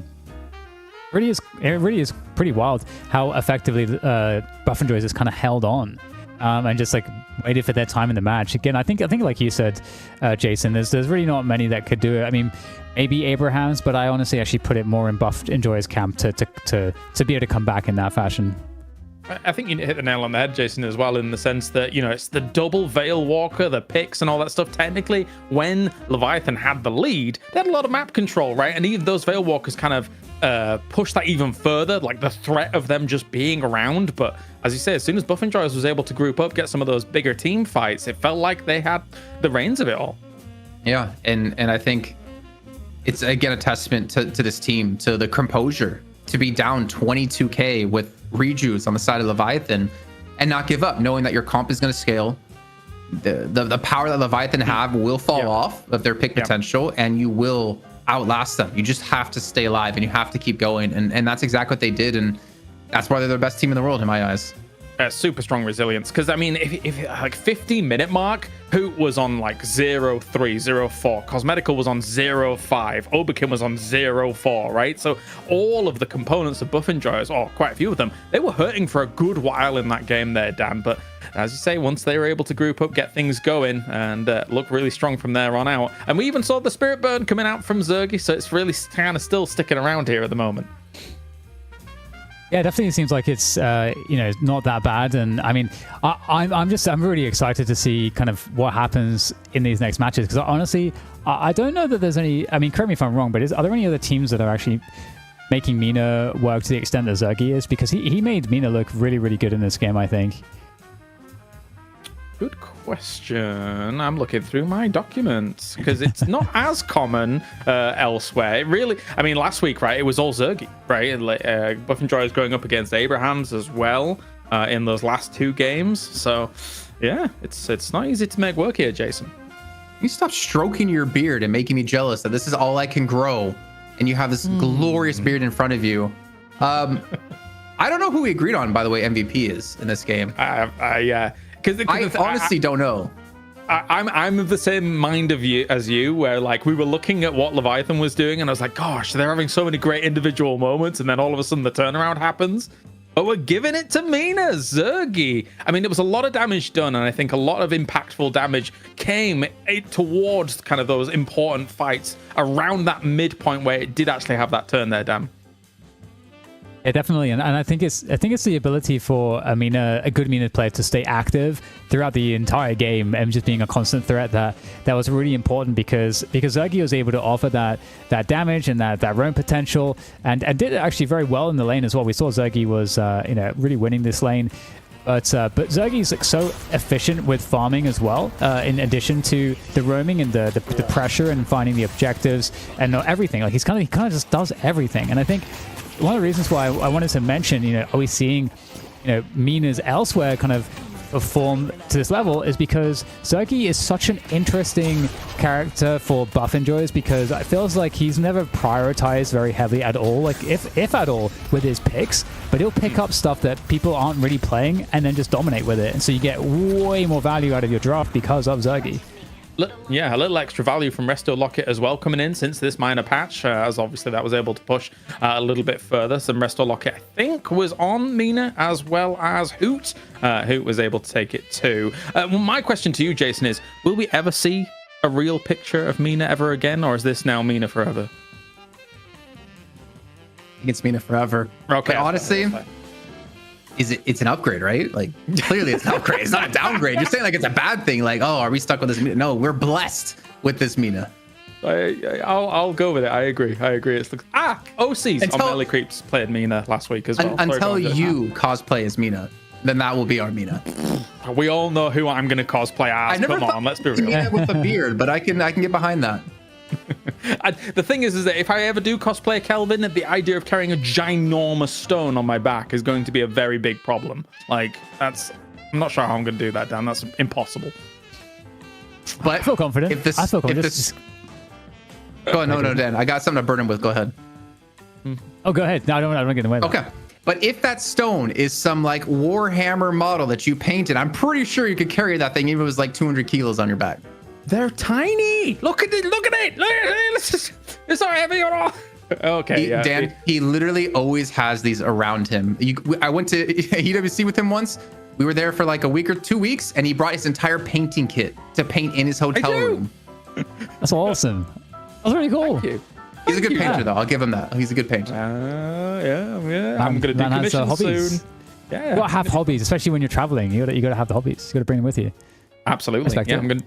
All right, well, here's the bracket then. This is my hobby. Checking in on where we're at right now for the Deadlock night shift, as we've got ourselves the confirmed Buff Enjoyers versus Abrahams in a best of 3. So, as is tradition, as is a lot of times, we're going to be running it back again here, Jason. And I'm excited for it because there were some quite interesting challenges and developments in the last draft that we had between these two teams. Never mind what might go on now with this patch.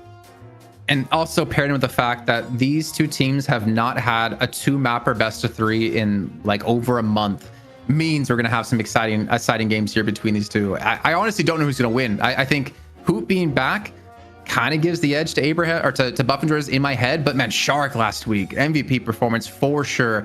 I'm hoping that he can replicate that performance today because it's nice to see him have a little bit more like freedom in his picks and be more impactful in his picks in particular, doing more like damage rolls. Yeah, and I mean, looking at this game, I do think Cosmetical had a very quiet Geist game compared to normal, Dan, and I think that maybe Arzo in the draft will challenge for that because it's still, as much as there were tiny buffs, debuffs here and there, I still think it's got a lot of power, and I think they'll be challenging. Yep, that just highlighted the power of Zergy, like, and why the Mina pick was so important because you know the Geist is susceptible to like a heavy ganking team, and that's kind of what happens. So Cosmetical is kind of nerfed, so all the more power to Zergy. All right, well, I think we'll be ready for a break here before we get into our best of 3. So without further ado, we'll go to that, and when we return, best of 3 Buff Enjoyers versus Abrahams. You don't want to miss it.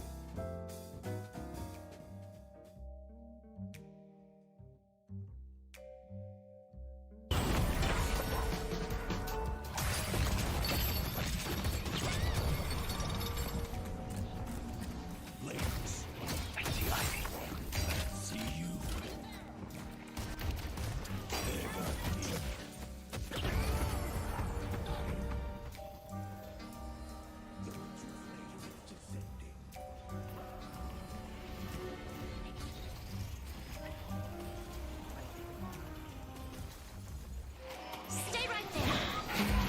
Pitiful lies. I see Billy.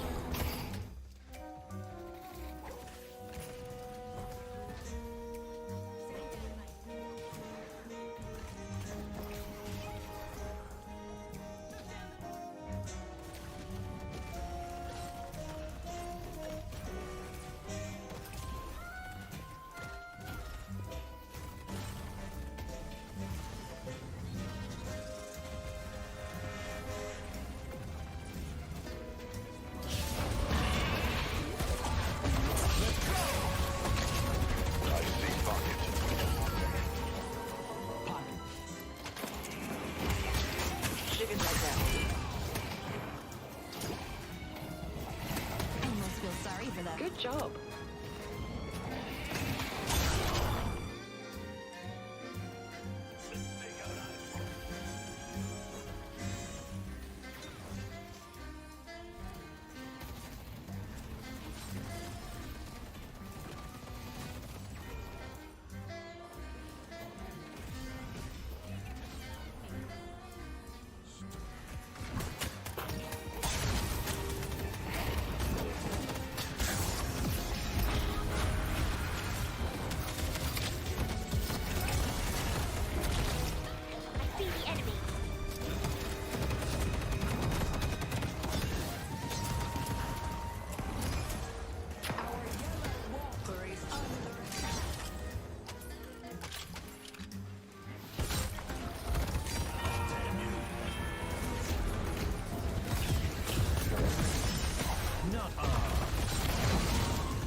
Let's go, mate.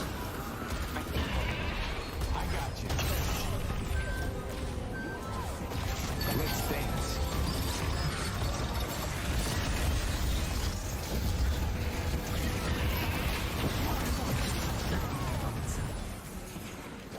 I see their sniper. Team apart brick by brick.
Let's take out Calico.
All right, we've got our best of three coming up here. It's going to be Abraham's going up against Buff and Joys after Buff and Joys was able to get the recovery going against Leviathan. Awesome stuff. Let's see if they're able to go up to the challenge again here against Abraham's. That said, though, before we get into all the festivities, Jason, I found something to show you. Are you ready? No. Okay, well, anyway, I'm going to show you anyway. Of course, you were talking about Warhammer earlier, and you were talking to me about, obviously it was quite small. I present to you, from another of Colaris's interesting trinkets, the Thunderhawk gunship. What do you think of that bad boy? Ooh. I want it. Are you excited for, what is it, like, there's going to be a Warhammer 40k series that Henry Cavill, is he directing it or something? Yeah, he's like involved in, I guess, making sure that they don't screw it up. Is that and a ship, or is it a gunship? It is a. Because you're holding it like it's a gun. Like it's a gunship. It's a gunship. It's a flying object with some freehand on the side of it, and this is actually the proper scale. So there you go. And it's incredibly heavy. How do any Space Marines fit in that then? What do you mean? Wait a minute. It says proper scale. Oh, okay. I thought that was the size of the ship. Okay. I thought there was supposed to be super soldiers. I thought they're like these tiny little men that fit in this little ship that like I could swat out of the sky. But no, okay. A normal Space Marine's like 9 feet, 10 feet tall. Anyway. Well, Kalaris, you want to know what I have to show you? Yeah. That's nowhere near exciting or fun. Oh. Little juggling beanbags. For juggling. that's what I have at my All computer. right, show's over. We can't top that. What do you have, Dan, in your hotel room? What do you have to show us? Yeah. The phone from the hotel room. Hello, room service. Can I order up the something? TV remote, guys. Hey. Yeah, I never used that. All right, he's got us. He's got us, and that's to scale as well, I believe. To scale. Oh, I'm buckled. I've got nothing else at the desk. Well, for you guys at home who joined us last Thursday, it was the first iteration of our new Graveyard Shift. It's a podcast hosted every week on Thursdays at the exact same time this show starts. So 1.5 hours ago. Brought to you by ZP, Lightbringer, and a new guest, I believe, every other week. I'm not sure who's going to be on this time. I know Jake is currently over in Paris with EWC, but he was on for episode 1. So make sure you guys check that out. You can, if you're a patron supporter, you can head over to our public Discord. You can type !Discord in chat, and you have a special channel in there where you can post questions to ask to the panel. So make sure you guys check that out, whether it's the questions or make sure to check it out tomorrow as well here live on the channel. Appreciate all the views. It was actually crazy last time. I think we had like over 800 concurrent. Last week we had like over 1,400 or something on YouTube. So community really loving this type of content, and make sure you show it some support. Yeah, Lightbringer's a normal host with it, right? He's on it. And he had a light. It wasn't dark. He actually had a light in his room. I didn't believe it. That's some crazy scenes going on. That is awesome. Yeah, everybody go tune into that. That's going to be exciting times. And I do like the idea, by the way, Jason. I'll move on. What from is it this, a very quickly. gunship for ants? Sorry, I just saw that comment. That's such good. Kind of, You deserve yes. You deserve VIP for that. But at the same time, of course, I like the idea that whenever I'm cheekily on here and there, we're going to do show and tell every so often. It's going to be fun. I can't wait to see more of DDK's Okay, can I do one more? TV Can I remote. change my show and tell? Can I change it actually? Because I forgot I have this on my desk. Okay, go on. Okay, it's I need a new frame for it, but back when Mitch and I were casters at ESL, Yeah. and I knew he was moving to LA to work on the Overwatch League, and I wasn't chosen to go work on it. I had TB Skyen, who was a guy who made what's the laugh? I had TB Skyen, a guy who during my time in LCS made like comics of the casters. I commissioned him to make an artwork for Uber and I. And it's him as McCree. Aww. I don't remember the name he is now, and me as Farah. He's got a And- ginormous YouTube now, by the way. Go on. And I gave one of these to Mitch too, and I doubt he still has it. I hope he still has it. I'll never ask him because I don't want to cry if I find out he doesn't have it. But I have it on my desk next to me to remind the times that him and I shared together over our time casting Overwatch. Yeah, his is in storage. Now let's take a look at the. Let's take a look at our first team for this best of 3. No, I think this is awesome. I'm having a lot of fun. I could just keep talking about this forever, but we do have a game that is coming along, and we have a defending champion as well in Abrahams. I'm excited to see how this is going to go down here, Dan, because for my money, I love watching every single component of this team, especially for me as kind of a lovely support enjoyer. I love watching Saint and how flexible he is, because last week around he was playing Infernus. We got some Rem back in the action as well. He was playing Sinclair. He's all over the place at the moment. Yeah, and I remember too with the RAM and stuff, we were kind of doubting a little bit in that pick, but just everything ended up working out because it's Abrahams. And Shariq's performance, I think I almost want to just save Shariq, to allow Jason to kind of go there, because that was an incredible performance, and I know Jason's really happy about it. But yeah, Arzo, looking really, really good.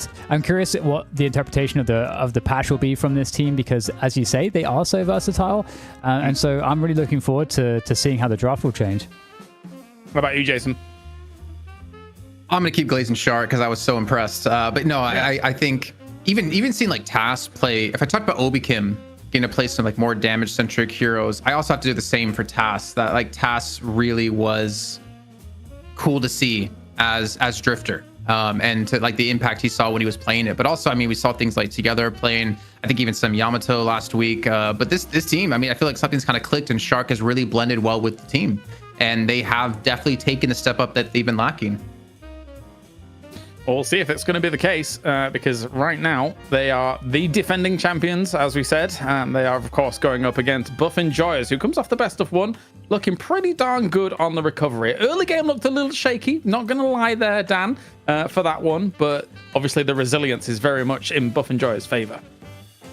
Yeah, and that was one of the reasons why I asked Jason the question in the middle of the cast. I'm like, would it, like, so regardless of that Rift fight, would it still have been the case Buff Enjoyers would have just won? Because it kind of seemed almost inevitable, and it seemed like, you know, it was just them having to wait past that period of time where the pick was so insane with Captain having the best start with Mo, and obviously Irizumi having a really good go of things with the Holiday and the map being pushed against them. So they just waited for their moment, and honestly, Buff Enjoyers looking like really, really good. I think we saw the reason why Zergy is so important to the roster. Very versatile, allowing Cosmetical to play the carry Geist. And if he's getting super targeted, you still can't put the team down into the late game because Zergy's been able to carry the rest of the weight with the rest of the team. So yeah, just a really, really incredible lineup with how deep it goes. Agreed. Well, we will, Hands down. Jason? That's all I have to say. Just agreed. And I want us to get a draft as soon as possible because I want this game to commence. Like there isn't anything that we've not said about Buff Enjoyers, and I feel like there's nothing we haven't said about Abraham's either. We see these teams every single week, and it feels like most weeks there's any given chance for either to win. And considering the record they have of constantly going the full 3 for what feels like a month or longer, is craziness. And it kind of shows that these two teams have risen to each other and have become so close of who really is the top team in EU.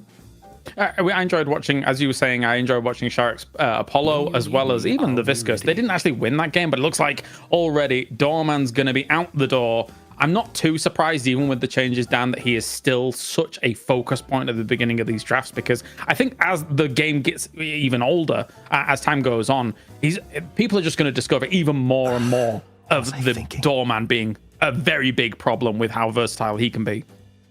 Yeah, and even though there were some of the adjustments, I think kind of limited this part just a little bit across the kit. Is just the kit itself is so fundamentally, like you're saying, game changing in the way it operates that people just don't want to, I guess, mess with it because it maybe is a little bit worse. But you get Doorman ban and the Pocket ban comes in from Abraham, so they're taking the same note. And so the question now is, Abraham's going to take Mirage, Mirage and Furnace. Are these the two picks we'll see? I want to assume so. I don't want to believe Mirage was hit that hard in the patch that he's no longer like a viable first pick, and there we go. Hey, we are going to see it. And the Infernus, I mean, we have seen Infernus quite consistently be like a number 2 pick in general across EU. I'm just trying to think, are there any other heroes that potentially could come out as a second pick that you potentially want to deny away? Do you want to protect like an Apollo at some point? Or did you say that before you saw it, or did you say that after you saw it? I was about to say it, and then it came up, and yeah, of course, yeah. No, genuinely. Smart. Yeah. Well, because like Tass was playing it, right? Vrake was playing it. It's been pretty impactful. I think people like the ability to be mobile, even though it's taken a little bit of a hit to the speed for Ava. It's okay. I just sometimes really like to give you some. So it's kind of good. We know each other too long. But yeah, like Infernus is still open, but I'm more thinking about the turn, Dan, because in this matchup they play each other so often that you feel like you have to change the way you draft against them because of the priority of the other team. And Apollo, I think, is one that's going to stand out, as we did talk about the best of 3 last week. Of, do you ban it away? Do you pre-pick it before the turn happens because you know it's probably going to be banned? Were the nerfs big enough to actually make him not viable anymore? I think there's a lot of questions in the air here. And I could see Abraham's picking Apollo late, but Venator comes out. And I do wonder with the fact that Abraham's picked the Calico over the Geist and the Infernus, I wonder how that's going to go for Abraham's, because I feel like this is like a stunner just of the top 3 of your draft for Buff Enjoyers. It looks really good for them. But Venator coming in is interesting because we haven't seen as much Venator lately. Drifter getting banned, saw some value on that there for the second ban rounds. Buff Enjoyers, though, what do they want to get rid of here? The Venator is interesting, right? Because a little bit of a hit to him in terms of the speed, sprint speed reduced, as well as like bullet drop off also. But Iridomini was already doing a lot of damage, Jason, and now it does even more. So, and a Mo. Buff Enjoyers don't want the Mo. I think. Okay, let's be honest. Zergy doesn't want the Mo. Maybe he has some flashbacks to our little cinema video that we have, the little teaser into this. But then again, there's no Doorman. But yeah, Mo, I didn't really necessarily expect to see him ban worthy after the changes, but hell, I mean, this is interesting to see, and maybe what the pros have cooked up with item usage now being usable in the middle of a combo. And Captain did dominate like the early game in the previous matchup against them, so and maybe that was part of it. No more Abraham's sleeping. Need to pretty rest. nice. Rem picked pretty early here for Buff Enjoyers, so the Rem Billy lane I feel like is coming. The Rembly. Rembilly. Wembley. Thumbs up from you, Claris, on that. You're generally wittier than I am when it comes to things like this. Can we get like a, and then you give me the, oh, yeah. Ooh. I was going to Take give you the- just a thumbs up. There's nothing else. Takes Rick's pick away Bellum? from him. Hello? Sorry, I'm so distracted, Dan. I'm sorry. Yeah, Apollo, so take it away. That's what we talked about, right? Do you pick it pre-turn? Does it get banned away? Do you then secure it later on? And this is like some of the small little finicky things that happens when you play a team so consistently at the top level. Bebop? I believe Abrams played that last time, didn't they? They played it last week. Yeah, I think so. I think they even played it with like a holiday or something too, where like the pick level of pick was pretty insane. Speaking of which, holiday is available still, but I imagine Buff Enjoyers would probably get a Shiv here or something. Like, they're a little bit. No. Last some pick more- Shiv? I mean, Yeah. he's crazy that he survived this deep into the draft, We're actually. looking to summon a god, right? Confirmed Shiv's Ash. dead. Well, here I am. Interesting. Vindicta, getting a last pick again, so Vindicta back, I guess. There was no Lash last week from Buff Enjoyers going up against Abrahams, but Abrahams did have a Lash in that first game that they won against Buff Enjoyers, so an interesting pick to kind of round things out. I'm a little bit surprised, Jason. I think it's interesting to note as well that it gets picked after Bebop too, because to me Bebop's one of like the best counters to the Death Slams, because it's, I mean, you have to Indomitable I think does protect you from it, I would guess. I actually am not 100% sure on that. From the Death Or Slam. Unstoppable, or no, from being hooked, because Bebop is like one of the best counters to Lash, because you could just hook him during a Death Slam and Yeah, then you Indomitable cancel it out completely. stops the hook. Okay, so you have to invest into that if you want to be able to have clean ultimates. But more importantly, I'm not really necessarily looking towards clean ultimates. I'm looking for the assassinations from Lash on Vindicta, because when you like jump towards her and you hit her with the ground strike, which is really good, really easy to do at this high level, you take her out of the air and you take her out of the game because she just explodes. That was exactly what I was going to say. I wonder if it was just a reaction to the Vindicta, because also the flog too, the burst damage from the flog. It's just very hard, I think, for Vindicta. I like the wombo combo potential for Buff Enjoyers. I think it's there, and we'll see if Abraham's a bit more dissecting, a bit more surgical in what they're going to try and go for here with their execution. Wait So- a minute. Okay, it is Zergy on Lash. I was going to say, is it going to be Hoot or Zergy on Lash? So Hoot's going to be Apollo, and Obikim's going to be on Rem. That's very interesting. I don't think we've seen Hoot play Apollo in Night Shift. It's generally been like an Obikim or Vraic hero. Yeah. I mean, I also haven't seen them play Rem for a little while as well, to be honest. Yeah, we haven't seen really any Rem in a while. I think we did see it last week though in the one best of time. 3. And again, Rem was just eating up all those center sacrifices and all those golden statue buffs. But again, like some more depth to the team. What's up? What'd you say? That's the thing, right? Calico and Rem in the tunnels, like there is a little bit of like a little tussle that can go on there. Generally, Rem doesn't really want to be found by the cat in those tunnels there. I think so. I'm curious about like the lanes actually, because for Abrahams, because I'm thinking, you put the Vindicta with the Bebop in mid, but then you don't usually see Vindicta in mid. I feel like No, Bebop Vindicta is so nice. I think you put Abrams and Vindicta together, because we talked about like the S tier combo of a shoulder charge into a true. tether, and then I think That's you put true. like maybe Tass with Mirage, Oh, I and was then thinking. maybe Sharik with Arzo, or vice versa. I was actually thinking Bebop with Venator, because I feel like it's more it protects Venator a bit better in the lane, because it creates more threat. That's really interesting. I agree. You could go different ways with this for sure. I find it interesting that once again we're Saint on yet another hero. I'm like counting down the games into what I see Saint play like a repeat hero at the moment, and it's been just quite diverse in playing the Vindicta here. I guess you can play in that kind of era of essence of like, you're going for those stakes early, you're applying some pressure. That effectively is kind of that support maneuver there, Dan, to be able to keep Vindicta pretty damn annoying. Yeah, Jason, you have a thought, it seems. No, I'm not necessarily about that. It was about the tether, because I did say before we came on air, like Echo Shard, some pretty big changes, honestly. Oh, yeah, the cooldown yeah. of it. But like, how many heroes actually use Echo Shard anymore? I mean, Bebop was one with Bomb, or and then Tether is one for Vindicta. So will we see like Echo Shard picked up, but we had Spirit Burn picked up in the last game for Vindicta instead? The interesting thing for me for the new Echo Shard change is the fact that it now goes off the back of whichever abilities cooldown you attach it to, right? So it's like down from 37 seconds, now 30 seconds plus whatever cooldown that actually you attach it to. So technically speaking, it could be a while before you actually get your Echo Shard up in a lot of instances if you attach it to something with a pretty significant cooldown down. So it's definitely lost its spot, and also no extra fire rate on it as well. So it's a weird item at the moment. Yeah, it's a really good question how Vindicta's gonna fit into this too, because usually in the support role you're also looking at a lot more shred. So yeah, I don't know. I'm really curious what Saint's gonna look like in terms of the build here. Because Vindicta gets nasty bullet damage as well, but obviously you've got Barrage and Venator, so it's going to be some version of a support Vindicta. You know what, Clarks? You always ask us this question. You always ask us, who do we think is going to win? Who do we think has a better job? But you know what? I'll take over the host hat role. Okay. Who do you think has a better comp, or who do you kind of favor in this? It's a tough one because I'm not super high on the Rem stocks right now, even though I love Rem and nobody else likes Rem other than me, apparently. You love Rem. I do really enjoy playing Rem because I'm such an annoying little... Anyway. Yeah, that's correct. I don't know. I'm going to go with Abrahams for this one. I think that, the finesse that a comp like this requires, I think that Abrahams can kind of pull it together and make it happen. That's who I'm going to go with here, Jason. I do like the hook, tether, shoulder charge combo.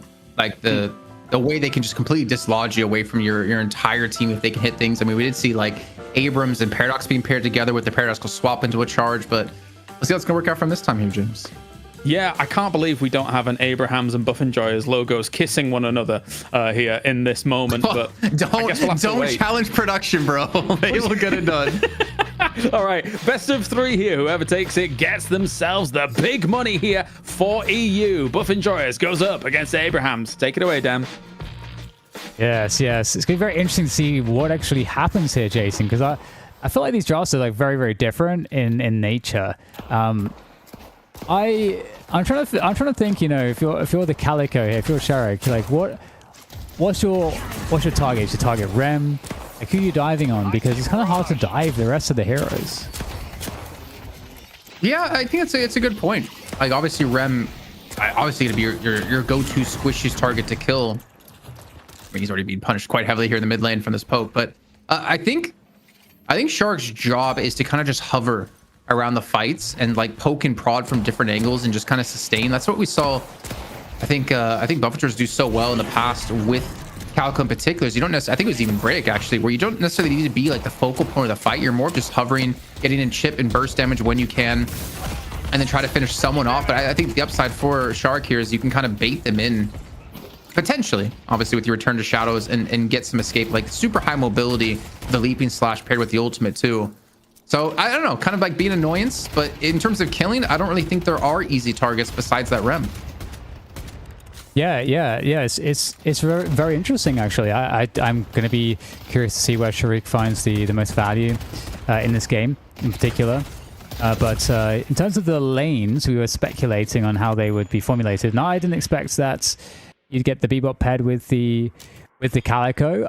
Speaking of Calico, but I do like it given the fact that Hook gets the Calico a close range engagement, which I think obviously that's where you want to be. And given that mid lane is otherwise kind of nasty, because you're up against Geist and Apollo, so the poke there is pretty horrific. Yeah, and I mean poke wins lanes for sure, as we just saw in the last game how frustrating it can be, and you can see how aggressive and confident Sonya is right now in this Mirage. And as a side note, like Sonya for me has been probably one of the most improved players I've seen in a very long time. Ooh. Like individual skill and the different roles he played with in Abrahams has been very exciting to see, and his growth individually as a player. But so right now, Buffenjoyers, not only is Listic going to be low, so is Vraic here, as they both probably have to retreat back to base. Listic going to be sticking around. Of course, you have Rem to heal you up, so him and Obikim are going to keep him alive for a lot longer. But you can already see the pressure as well on the health bars on that right hand lane. Yeah, and you can see part of the value as to why the teams at this level are looking to get Calico, because Calico, especially as maybe you get some more ability points, is pretty amazing at getting that early lane pressure in to have your teammate freeze the lane, and you get this extra time to go gank. Oh, Misty goes down as well. This is actually worrying me for Buff Enjoyers to not have your Rem and your Billy, which I feel like for them is their S tier lane, but they're meeting up against. I mean, I would say, you know, maybe Ren Billy's like an A tier lane, but like Vindicta and Abrams is like an S tier lane for me. And if I feel like you're losing probably one of your strongest lanes that you have as a duo.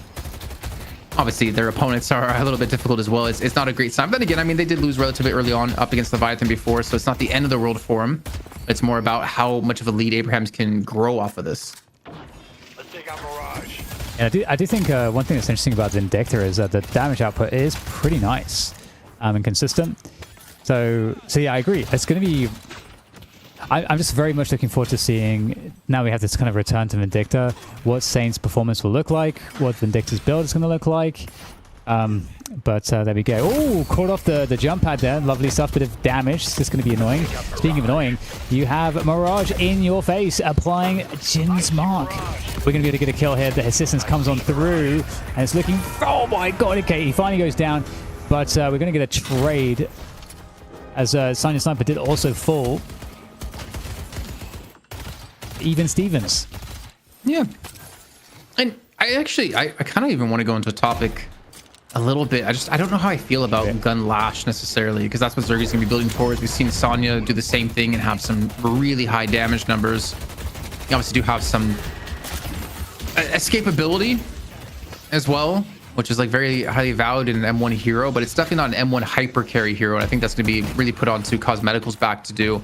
But also, and the fact that you have like Breakdown and Furnace, you do kind of have your M1 carries, and Zergy can, you know, do some damage here and there and kind of be annoying and look for those big ultimates. But and playing Lash with a trackball, M1 is already hard enough, but the movement you have on Lash, I feel like you need even more mastery of the game here. Even seeing Hoot get aggressive. One of the first times we've seen him play Apollo, I think it might even be the first time we've seen him play Apollo, as Listic goes down, gets dove under the walker here. Now Hoot is able to get the return kill once together, but this is punishing. I mean, to be fair, Listic's what, 2 deaths in, so he's 8 away from his 10 death buff that he always seems to get. This medical goes down on the Geist as well. Good combo from the Bebop and the... Okay.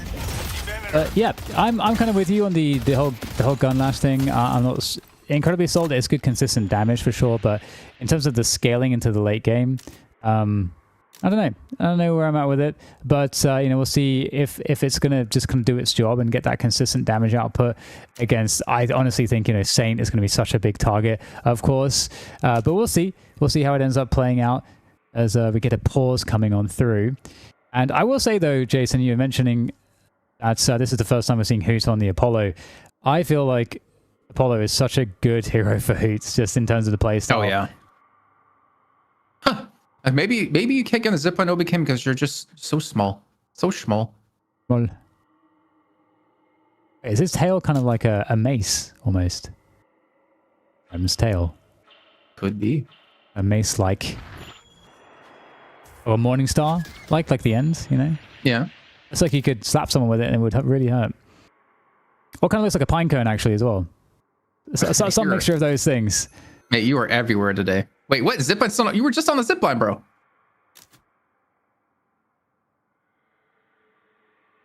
Pine cone. If you could have... maybe one ability in real life from a hero in Deadlock. Maybe even if Kars is still there, we can bring him in if this pause going to last much longer. Hello. Okay, oh man, it's over. Goodbye. We're back in game. I see Venom. Mirage TP. Actually, I mean, that's not a bad... When you work in esports, that is not a bad one. I was thinking little helper. You know? Do my chores for me. Where's the challenge? I guess. I feel like you could... You know what? I'm going to easily I get thought lost we'd move on away this from topic. it. Yeah. Like the second caller said bye, but then I somehow got dragged back into it and we missed Shard getting 2 kills. Yeah, exactly. Yeah, this is dangerous. Okay, well, he's turned up here. Oh, he's going to get charged, and that could be problematic. Science Stand comes in for the finish, using the ult to try to escape, but is absolutely denied. And you know what? Abrahams are giving Buff Enjoyers the treatment they received at the opening of the previous game, getting kind of wrecked at the moment. I'm going to say something I said maybe way too many times last week. They just gave him the business. 5K. Ooh. 5K lead. I mean, 4 to 5K for Leviathan winning over Buff Enjoyers, I think is much different than Abraham's winning with 4 to 5K against Buff Enjoyers this early on. So I do think like Abrahams are a different caliber team than Leviathan are, even though they put on such a great showing today. But again, you can't count out Buff Enjoyers, but there is definitely some momentum going the way here of Abrahams. A casting buff picked up for TAS. I mean, this whole right lane, like Listic still doesn't have ultimate up yet, and we're 7 minutes into this match. That's not good. That's not good. Let's go to York. And looking across the souls, and it's actually Zergy who is healthiest there for Buff Enjoyers at the moment. A caster buff on Taz. Is Taz doing the typical gun build for Bebop? That is, I feel like, the least inspired build at the moment in the game, I wonder. To see Sanya Sniper dying. If we could get to checking on that at some point, but definitely very nice to have your Bebop starting out the game pretty ahead, especially if it is the gun build. I feel like if you get ahead early, it's actually very, very, very powerful. Yeah, and I mean, obviously, if you're going to talk about players who can take an advantage and really rush it home, I mean, there's no one else really to talk about here, especially with Bebop. The hooks you can land here for TAS. I'd still say definitely top 3 in EU. I don't really see it too often. We really have like the Bebop clashes anymore. But I'm not sure exactly what route he went for in Saint. I mean, it's a good use of movement here to actually escape. Has a little bit of a nap time coming on through. Does catch on together, but it's more of a retreating ultimate as they're trying to take down this Guardian. And is that Rake here? But Rake's going to be in a 1-on-3. They don't actually commit to it. Okay. Abraham's turning over some like 4 players on the right side lane. A couple having to try to get out though. They've got pretty weak, but you got Hoot trying to be a nuisance. Oh, gets caught there. Gut shot. Oh, as well, the trap comes on through as well to do some extra damage. The disengaging sigil. Hello, the ultimate from afar. And there we go. Saint will finish it off. Very well done. Really showing why Vindicta can be really, really impactful. I was just going to say, Jason, you know, one of the things we didn't mention yet, I just realized as we saw it happening, is how horrible the poke will be from Apollo with the lunges onto Vindicta. You won't be able to get away from it.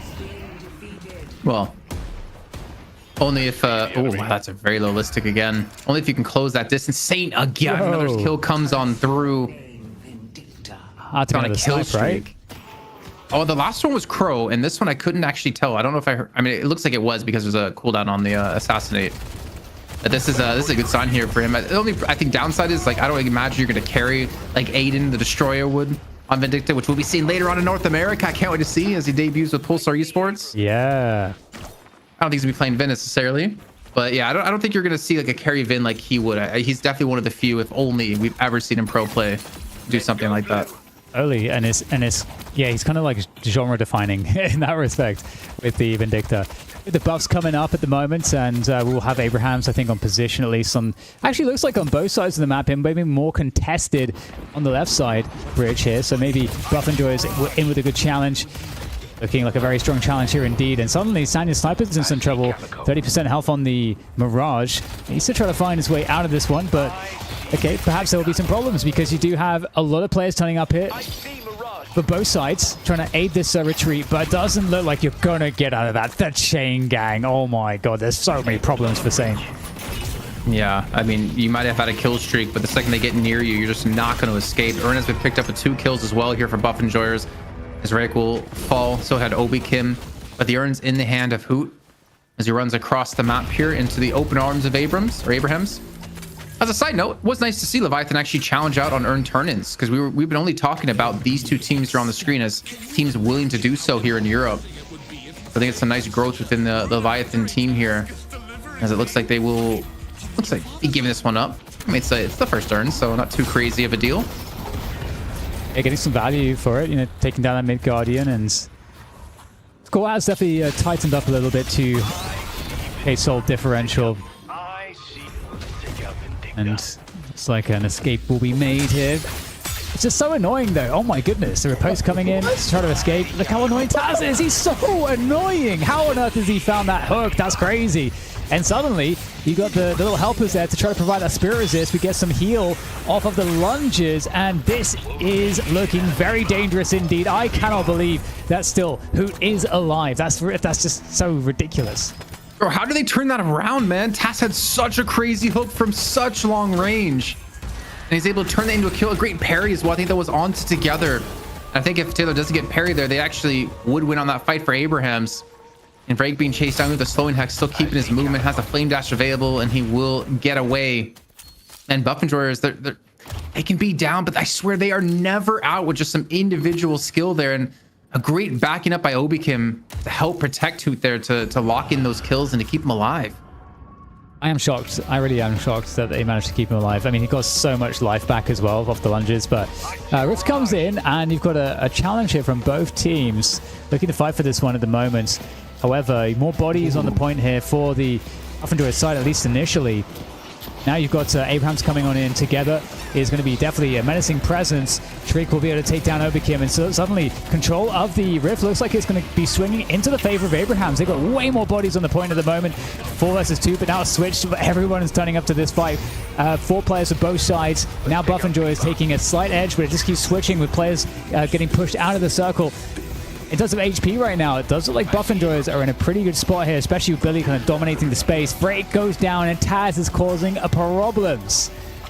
I mean, to be fair, Sonya is also doing the most damage in this fight right now with Hoot right beside him on the other side of the coin.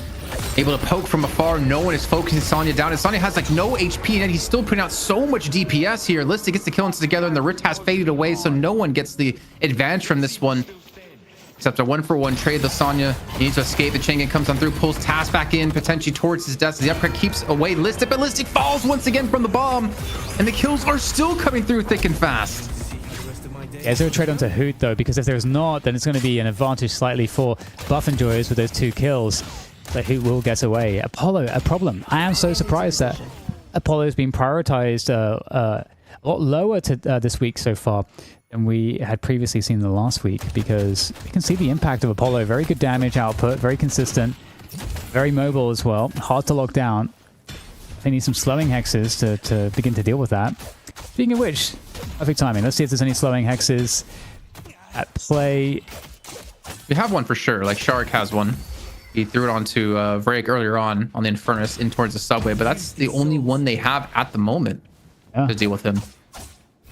Rapid recharge on Saint. I think he just picked up Healbane as well. Or maybe that was a free Lars is spirit. pointing something out. Can you count how many resto lockets we have in this game? I see Bebop. Hey. Buff Enjoyers 4. 1, 2, 3. Abraham's 2. And a trophy collector for Shark. I'm back. Is the resto locket back again? It was gone for what feels like forever. Back. What do you think about the trophy collector on Vindicta? What's your thoughts, feelings, emotions? Oh, I didn't even see the trophy collector on Vindicta. I only saw it onto to Shark. I mean, why not? It can be like it can be like a win more item, and we talked about it before as being one ways to deal with like the golden egg when teams start to like run it down. If you think back to that infamous night here on the night shift with a certain team that shall not be named. Yeah, I don't hate it because we've already seen Saint be a part of so many of these kills, and I mean the snipes you can get from it, even just your tethers to facilitate those kill opportunities. It's kind of an investment to the future. I don't know if TC's still like the way to go in general, but I don't hate it on like Calico and Vin. Ooh. Sorry to interrupt. We had like a nice little catch there, and you can see the escape attempts now coming in for the guys, but the lockdown coming from Abrahams. Are they able to finish off the kill to Cosmetical? That would be a massive pick to get. He gets to swap off though onto Together, so the fight might turn around against them, all because of the knock off of the jump pad. It could all be backfiring. Drake will pick up the urn. Zergy finishes off Saints, and it's all collapsing around Abrahams. Oh, Tass, did he steal away that urn and then tries to run it away but gets chased down by Vrick? As Buff Enjoyers, they keep it. They keep the 2 kills too. Maybe some more here. Rising Ram into the bash down, trying to catch up Tass. Again, Restolaka being popped, and Tass has been able to create a lot of distance. This stone golem is not that heavy. And the pressure's there. I mean, Buffingers have just shown them, like, you have to respect us and you have to respect the power that we have. And they get the earn, they get the kills, and they're going to get the turn it.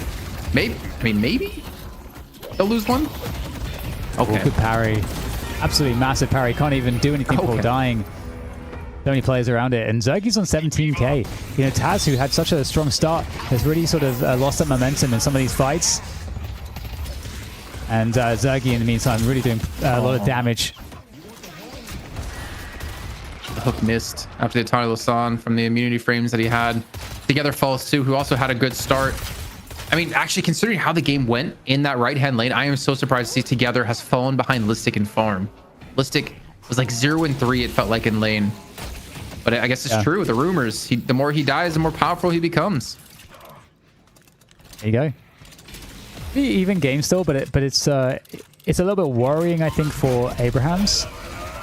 We do have 18k for Arzo, so you know that's really important. 19k now, so still staying on top of the farm. See the net worth there. Flash versus Venator. I know which gun hero I prefer. The late game. Let's say it on 3. 1, 2, 3. Lash. Raj. I didn't say it. Wait. Our Flash. yellow walker is under attack. Like I messed up, Jason. I'm just blame the Italian internet on that one, I guess. Yeah, very interesting game. Hotel. True. Yeah. Free hotel Wi-Fi, pretty good. Here I mean, it's just expected in Scandinavia, though, isn't it? I imagine in Sweden it'd be even better. I feel like the farther north you go, the better it gets, because you really have nothing to do in winter. You can't go outside in winter. There's not a big difference in terms of souls, Jason, but I kind of feel like Buff Enjoyers are just kind of winning the game. Oh my god, straight from downtown, picking up the hook. But can you kill the goat? I don't know that you can. I think so with Obikim there. I mean, it's not a bad target. I mean, there are better targets to hook, but any hook you hit at this point can net yourself kills. I just don't think the rest of the team was ready, as Buffingers with the hook, it actually forced them onto the attack right now. Together trying to escape. Eternal Lasan prevents him from using the seismic impact. Gets blown up out of the sky. A kill streak for Zergi. Concussive combustion comes on through. Not sure if I caught on to anything here, and Buffingers going to take that kill and walk away. Wait, who? Very irritating. We do get a slowing hex, I think, applied there, though, to beat on the Apollo, so can't get aggressive with it, though, unfortunately. Oh, no way. Are they really doing mid-boss? Really? Love it. Look how fast it's dying. Abraham's on top of this. I don't know, Dan, this is going to be tough here. Hyper Beam is available, not being channeled. There we go. Hyper Beam from above, going to do some good damage, but can he stop the rejuice? Death Slam being used to throw away Lasagna Sniper, who's trying to steal away a single crystal, but gets absolutely nothing. And Abraham's now on the turn, trying to run away as quick as possible here. Maybe take a crystal with you if you can connect. I think keeping your life is a higher priority right now, and Buffingers, the risky call, it pays off for them.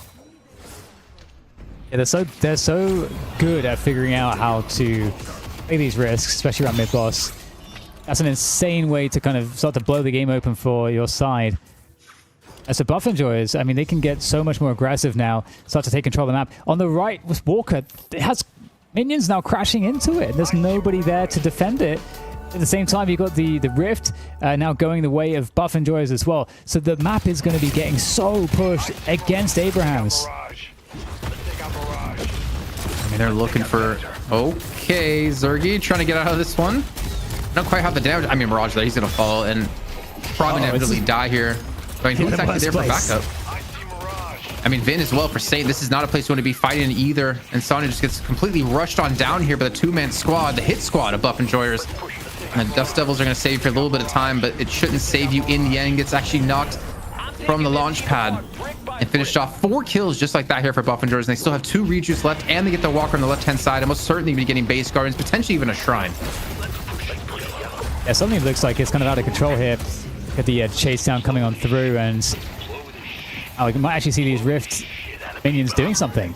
We rarely see it, but they're actually kind of melting these base guardians, and they might continue to a shrine. I don't think I've ever seen them hit a shrine before. I don't think we've ever seen them really survive long enough to do so. And they don't get the chance at the shrine, but they're going to destroy these minions. And they're not gonna do much after that. But man, what a momentum shift here. Can we get a look at the soul graph? Because I feel like Buffenjoyers, as you said before, not much of a lead, but they felt like they were in full control, and you're seeing that control just emanate now into this soul lead that they have of about 20k. Abraham's going to catch up a bit here, but Buffenjoyers seem to be completely in the driver's seat.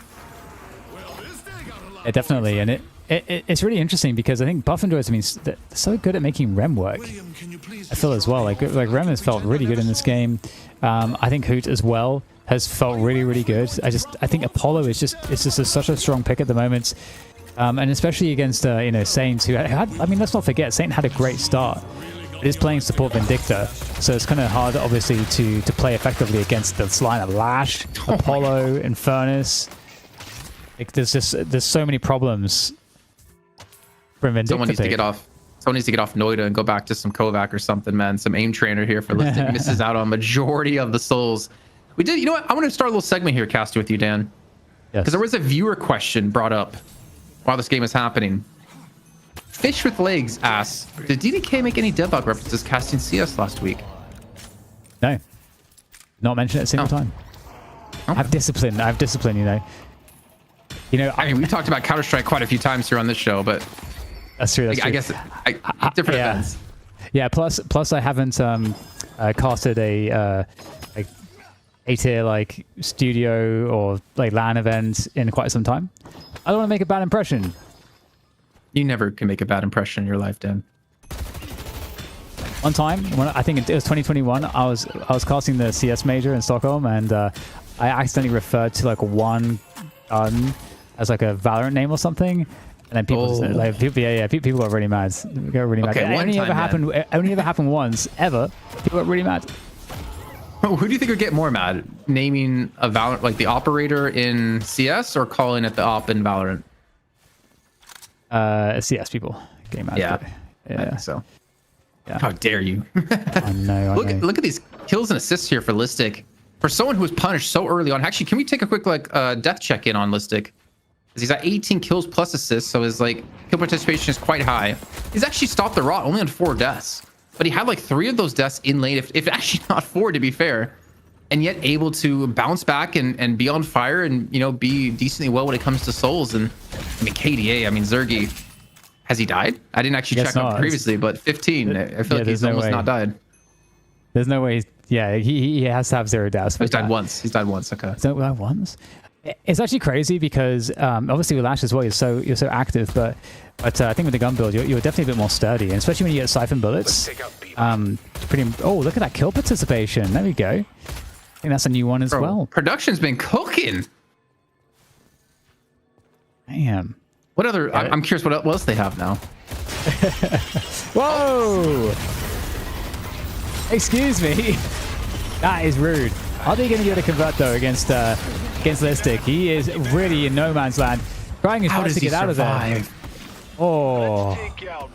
I actually Rest-A-Lock it. 400 health, and he had about 400 HP. He probably would have died without Rest-A-Lock it pickup right there, but escapes. They threw everything they had into that, and yet they come out with nothing. And actually, it's a death for themselves on probably the highest priority target onto Arza, the most fed player as well. And Buffenjoyers, you sure as hell they're going to fight for this one now. Listic eventually goes down to Saint, but is that going to matter? Yeah, I don't know that it will. I mean, they're in such a good spot here in this fight, putting their damage down, looking like they're controlling everything at the moment. Az is able to do some damage at distance there, but closer targets to deal with here for Buffenjoyers to focus on as they look to try to shut down this attacker completely. Abrahams, they're getting low on every single player here, and everyone is so comfortable except Vrake, who's got targeted down by Sanya's sniper. It will be Hoot to convert. Cosmetical coming in as well. And, I mean, pretty good shout, honestly, though, for Abrahams. They did manage to get a really good focus fire there on a few of the heroes, well, Zergy and Vrake specifically. And that does keep things in a decent place, but still, it's a 20k deficit almost, or just less than.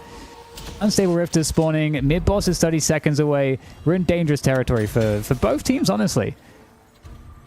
Really surprised to see Abrahams come back from that one, considering how much they invested into the kill on the Listic early on. Yeah. A relatively close fight there, but they're in the hands of Buffenjoyers. They'll give up the Rift to get the Urn. As we can see, no one's on that left-hand side of the map, and yet Buffenjoyers aren't quite sure about this one. Mid-boss, here we go, in 13 seconds time. Honestly, I don't see it being rushed down by either team. I think it's way too risky out of either of these two.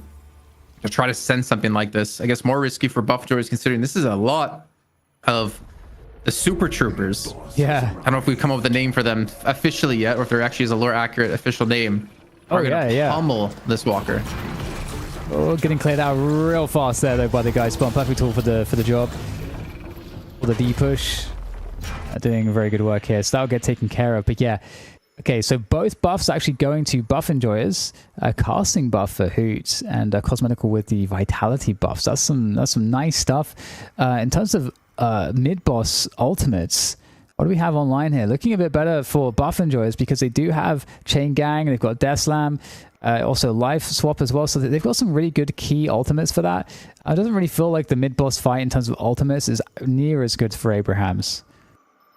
Yeah, I mean, the Tireless Song can do some work. I think Abraham's ultimates are more about control, like seismic impact, damage obviously out of Vindicta, but the control with Tether.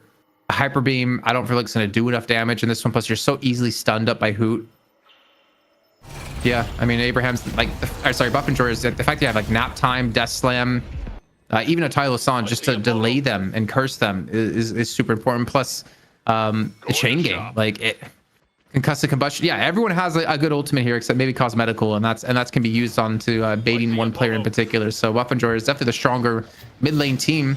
As we see both of them grouping up around this position. Maybe a big shoulder charge coming in here together. Gets behind the side of Buff Enjoyers, brings Hoot towards his team, but directly gets clashed right in towards Listic.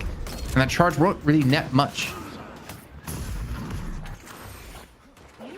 Tricky position again for both sides. But got to respect it. I mean, the buff advantage for Buff Enjoyers is real, but it's an interesting part of the game here, Jason, especially because despite Abraham's really being on the worst end of pretty much everything for a while, they still have two walkers up, as do Buff Enjoyers. So where do you see this one going, actually? Because I don't think we can just say this is a wrap for Buff Enjoyers. I could say it. I won't. But, I mean, look at Zergy, man. The aura of this guy. Siphon, crippling, 33k, recharging rush, got like was a headhunter picked up too. They did lose like a lot of their advantage, but my lord, like Zergy, the way he's been playing on the edges, I feel like that's kind of like the similar comp that they have is like Hoot's been playing on the edges, engaging when he feels like he has the advantage. Zergy's playing on the edges as well, and they're so mobile as well. Like, how do you lock anyone down from Buff Enjoyers of the two like players, even three players are kind of floating around the edges of this fight? If you play in like Rake with this one, it's really hard to lock someone down. You have to almost depend on the hook, and even when they hook in Listic, he manages to escape. So getting in there, getting deleted instantaneously. And again, let's not forget, mid boss is up here. If Abrahams can find a way to further leverage this and then get into the mid boss, they're going to be in a great position. We've got Hoot now. He's going to have to back away. The Jin's Mark popping him. 3 players down for Buff Enjoyers. I'm afraid that's a mid boss. Surely going to Abrahams at this point. They're trying to chase down extra value, extra kills behind this. But there we go. Drop now down into the basement, into the rejuves. Yo, the caster curse worked in my favor. I put all my points on on Abraham's this game, saying that I can say for Buff Enjoyers the game's wrapped. And then they go on to lose 3 players. Oh, the hook catches on the Cosmetical from above. And he's now locked in towards the pit. But the thing is, Buff Enjoyers are contest this one. Zergy, he's got Death Slam up, but he has no players around him to stop this. And now he's just trying to stall for some time to escape. Abraham's most certainly going to be locking this one down for free. There's no world, surely, that Obi Kim, yeah, I was going to say, steals this one away, or Zergy. And Zergy's back to base. Abraham's, they completely turned this game around off the back of one fight. Yeah, really, really dangerous territory here. That's for sure. I think, one of the surprising things I think was the impact of Sanya's sniper. Obviously, Mirage needs a while to get going, but I feel like Mirage is kind of coming online as, oh, you know what's a shame? We didn't get to see the damage output, the live damage output. That's what we want to see in some of those fights. I don't know if there's like a residual live damage output. It would be kind of interesting to see if that is available. Otherwise, it would be kind of cool to see the overall damage output from the players. Okay, so that's the overall damage. So yeah, you can see that Zanya Sniper's now coming close to, well, basically on par with the damage Zergy's done. So that means I feel like that his damage output has ballooned in the most recent like 5 to 10 minutes. This is crazy. This is what I was saying before as well here for Zergy really quickly, like with Lash. We've seen Sonya do this as well, like be one of the top, if not the top damage dealers on Lash, and most of the damage coming from gun too. See if they're prepared. It's crazy to see being replicated here yet again. And I mean, is Lash bannable? I mean, okay, maybe not. Maybe I'm jumping the gun on this one. But this damage right now isn't going to be enough to prevent Sonya, as we're talking about, from just climbing up the leaderboard here in damage. 34k souls, kill streak. Game's definitely not over, as it's just a very small lead for Abrahams. But this Urn's going to help out quite a bit. The control they have in general, plus the jungle farm they have around the map. I don't know if I realistically see them trying to go for a push onto the Walker, though. Unless they can pull buff doors completely away. Because, I mean, Death Slam, walking into a Death Slam, Chain Gang, Nap Time, Entire Losan, Concussive Combustion, you're not going to win those fights, even with rejuice. So I feel like they have to be careful, or just know that they have buff endurance off the back foot. And here they do on this right-hand side. Really interesting game right now, because it kind of feels like the late game threat for from Abrahams is significant at this point. It really feels like things have completely turned around. They much like we said in the first game, Buff Enjoyers had to survive long enough. Maybe that's the case here for Abrahams. We're getting the chase down, and there is that value from the tether, trying to lock down Listic as he looks to escape the situation, but you can't escape it. He's like, oh my god, you just can't get away. Can't get away. Trying desperately to make his way out of there. Listic is so tanky. You're just angering him when you kill him. Maybe he should have went to die just for the extra power buff for himself. Yeah, I mean, like the healing from Obi-Kim, I actually haven't checked. Does Obi-Kim have like Echo Shard or Tagalong to just spam it onto Listic? Because that's so much healing you can do on an individual target. Obviously, you can bounce around to your entire team. It's an interesting build though. Decay, Berserkers, Hunter's Aura, Spirit Sap, BRS. I guess he has Scourge. Okay, so he's throwing Scourge onto Listic. And they got, of course, Rest to lock it too, and Healing Booster, yeah. That means Max's Tagalong, Max's Little Helpers, leaving Pillow on lowest rank possible. Pretty much the opposite of the Hydration build that we've seen him do in the past. And Hydration is a man we're going to see later on today too. It's been months since we've been blessed by him. Excited to see him back here with Pulsar. Really cool to see people coming back after some time away. Okay, so we're split on the buffs. Arzo gets the gun buff though. That's premium. It's a premium Venator buff. All right. We're trying to take down Taz, are we? Yeah, I'd be pretty scared. Another hook comes on through, doesn't connect though. This Medical's not here, so you have to be a little bit careful with buff and drawers, but a bait into the chain gang catches out quite a few targets. And right into the Death Slam as well, baiting them on through. The Death Slam doesn't, I think, connect onto anyone as Listic gets the kill onto together before falling to Shark. So far, Abraham's with the kill lead. There's no Rejuve crystals for them anymore as it has faded away, and this is a good time to strike here for buff enjoyers. Abraham's not sure if they want to commit for the fight or back away, and looks like Abraham's doing to take the man advantage and look for a quick reset. Oh my god, this is so scary. Look how dangerous Sanya Sniper is right now. Really, really dangerous. We have a lot of counter spells and similar answers to some of the the more annoying ultimates, like really giving us Chain Gang and also Death Slam. Having some counter spells is definitely a good way to go. Ooh, look at the difference starting to climb. Yeah. It's looking a lot like game one with or the first match of the day with Leviathan up against Buff Enjoyers. Yeah. Where Buff Enjoyers had the control for the majority of the game. Well, there was Leviathan, and then it was swapped on its head. Yeah, just cleaning up the lanes at the moment. Abraham's taking this pretty chill, I would say. Only getting one walker off of that last rejuve that they had. Mid-boss up in 50 seconds. Rift coming up here as well. This is going to be some comeback resistances, no? Abraham's turning up for this one. Catch a Shark, but the one target necessarily going to be enough here in Tassim. The damage I feel like he's doing here is minimal. No hooks to be had either. Just trying to make sure they stay on the shrine here to lock down the control, and Cosmetical's able to secure it here for the side of Buff Enjoyers. The push to come on through. Shark's actually deep in enemy territory, being chased down by Huda. He's going to fall. The hook is going to connect. I think that was once again onto Listic, but Listic's just eating all these hooks so his team can win, as he's going to die, not able to escape from this. So Abraham's yet again able to keep things equal. Tass is doing some serious work with these hooks. The sounds are on top of that as well. You cannot underestimate when he gets the hook target on through. But inevitably, the tug of war is won by Buff Enjoyers as they do take the Walker. Yeah, that looked like it could get really bad for Abrahams as well. Fighting against the resistances for the Rift fight. Now with the mid boss up, a player down for either side. Is Buff and Joy is going to try to do one of those sneaky plays they like to do, Jason, where sometimes they'll just catch you out like off on the rotation and then just jump onto the mid boss. Currently, fetching this urn, looking to deposit that one. Is that going to be a moment where Abraham's decided to dive the mid boss? You know, like at this point, I'd start to get a little bit worried for both teams for moves like that. Especially with how quick it can fall. Oh, Task, can he do it again? The hook. It's far left here, a little bit wide, no connection. And well, speaking of a little bit wide, your Hoot has gone deep. Looking to create some space. Luckily, Abraham's backed away here.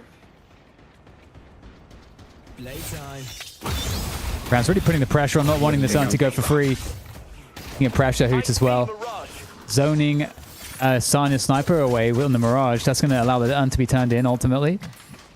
And just like that, you know, the mixture of the urn, the comeback rift, and the soul disadvantage is basically gone. I mean, 5Ks or even 6K at 36 minutes means absolutely nothing. I see in And front we're starting to get people maxing out their abilities as well, hitting that 40K mark. Like Cosmetical, I think it's pretty big on Geist. I think even together would be pretty big on to get the Soul Siphon up and going. The extra sustain in these fights. I mean, the plated armor is helping out with the tankiness. You know, Hoot's getting pretty scary, honestly. Like, you saw how aggressive he was looking for a catch on a Sanya Sniper. Down, was this 8,000 souls? And you're able to burst him and force him away. It's just going to be a standoff. And you know what? In true Buff and Joy's Abraham's fashion, we're easily hitting a 40-minute game here. Let's take out. I see Abrams. And now looking for the fight, looking for the pick that can turn into the mid boss. That's really what this is all about at this point. A casting buff for Sanya Sniper, that's going to be nice. Or for Vrayek, Sanya's got movement, which is it's movement buff. super important too. I'm basically colorblind, it would seem. I mean, you're on a laptop, I can understand. Yeah, I have Flux on as well. I don't know what that means. Oh. Remove some blue light. Okay, a nice pull coming on in. Is that going to be the difference maker here? Oh, who gets out with like 400 HP, gets a shield in there as well. So they're looking to chase down the kill, I would imagine. It's still critically weak here. Seismic slam over the top here, the charge as well. There's the chain gang going as well. And suddenly, lots of damage done. Arzo's dead out of the picture, but so Zergy. Gun for gun. Ballistic's alive, and Ballistic is powered up. He's awaiting his entire game from this one. He's not the hook target. He's able to actually prosper here. Prosper. As he's looking for more. Try to keep that front line going as Cosmetical on the back line. The damage he's doing is nothing to scoff at. You have to be very careful. This one at 7.4k in this fight is actually Sane, funny enough, at 7.4k as well, doing some serious work. As him and Sanya alive is enough to fend off Buff Enjoyers. But man, the amount of times Abraham's, like Tass in particular, has hit these hooks and someone has escaped with like 400 HP or less. Yeah. It's been so many times, and you wonder if they're able to just like lock in that kill. Would this game be completely different right now for Abraham's? Yeah, it's happened quite frequently, that is for certain. Now the mid boss is the prize, and it will be slowly but surely taken down by the Buff Enjoyer's side. That's as much contest here. We'll see what happens. Sanya Sniper gets in, but in close quarters here, not a good look there. Tornadoing away. Some teammates there to provide cover so that the escape can happen, but Apollo, who is in with the lunges, and that will deal with Sanya Sniper as the mid boss is still being, I think, taken down in the midst of all of this. Insane now gets the chase down treatment. I don't think there's any way he's getting out of this one. A tether comes in, but is who going to find a way? Oh, looks like he will, because I don't know where the hell they're going, but Sane will get obliterated there under the walker. I think the rejuve the entire time this is happening. I mean, they've had this Shrine advantage on the left-hand side for a good portion of this game, so that lane has always been shoving against them, and this lane is going to be here to help meet the second Shrine. And what should be the first stage Patron. Oh my gosh, dude. He's so fluid in his movements here, gets the Sun together and gets over onto the Shrine right away. There's really nothing to stop him. Hyper Beam, like, is it really going to realistically do any damage? Enough to stop them? Enough to push them back with 3 rejuves? No. Yeah, not likely at this point. And somehow it looks like Buff Enjoyers have just managed to find another way to win a game here, Jason. Because they get a little bit of action there getting pulled into the fountain, but the first stage patrons now under attack, and it looks like it might be taken down soon here. You got Abraham's mounting a defense. See exactly if Iradomi can do all that much, or rather the Tiny Low Sun as it comes on through. The pressure's still up here. 2 Rejuve crystals still available. Do they want to stick around? I see Abrams. They're in the vicinity here. Deathslam looking through at a Zergy, catches out into 3, and actually throws them away from the pit as well. The connections are going to be there.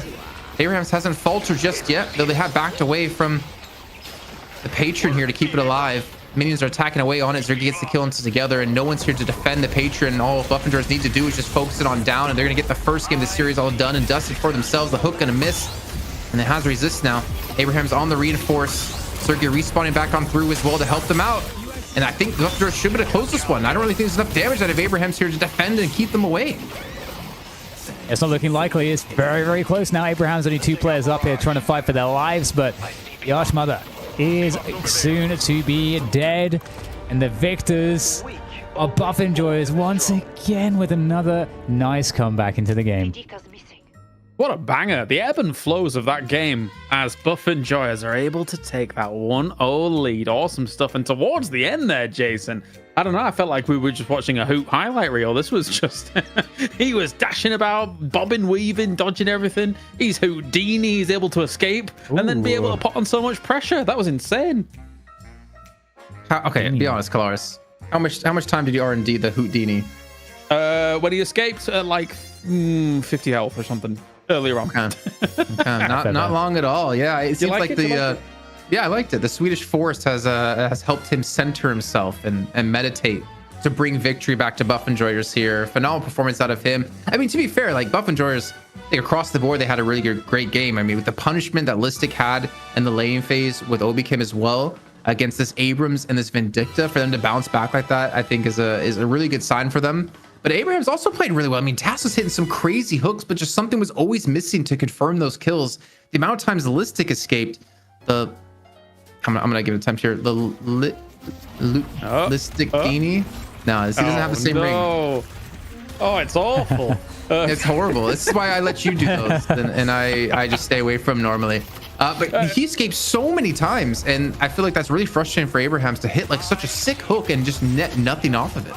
Yeah, Dan, you mentioned it midway through this game as well. Like the fact that Listic was just also putting on some crazy escapes and also putting on a lot of pressure throughout a lot of this game. You mentioned that he's the GOAT. He really is the GOAT at the moment, is Billy. He's so powerful in almost every phase of the game.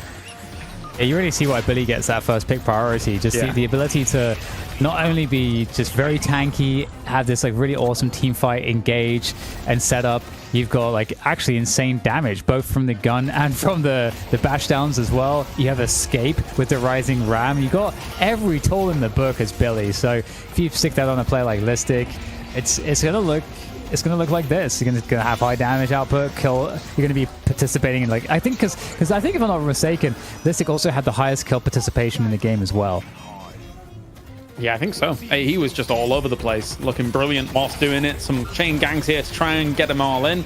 Thing is, though, sometimes it's very difficult to deal with that bebop and kill him off because of how much he heals from his uppercut. It is problematic for sure. I think you were right, Jason. Like, technically what Abrahams was able to do with, having Tass being able to hit the hooks that he was able to, I think he was really a linchpin for the team to keep them kind of in those ebbs and flows of this game, right? But some of the hooks didn't quite get followed up on, even though some of them were pretty amazing. Ooh. What a shot! Wow. Holy.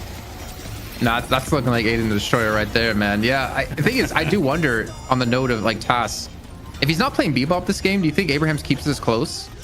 I'm not 100% sure. Yeah. But I think there were so many opportunities and so much space created because of these hooks that if he was on someone that didn't have any pick potential like that, I don't know if Abrahams would have been able to have like the control they had in this game and drag it out to this point. That's a good question, right? Because of course we had things like the Mo and Krill getting banned away by Buffenjoyers in some of these phases as well. So technically some more of that potential abduct down the line, or at least lockdown and then follow on through, would have been mitigated. So I mean, we'll see where they want to navigate to here as we take a look at the overall numbers from this. Dan, what jumps out to you straight away?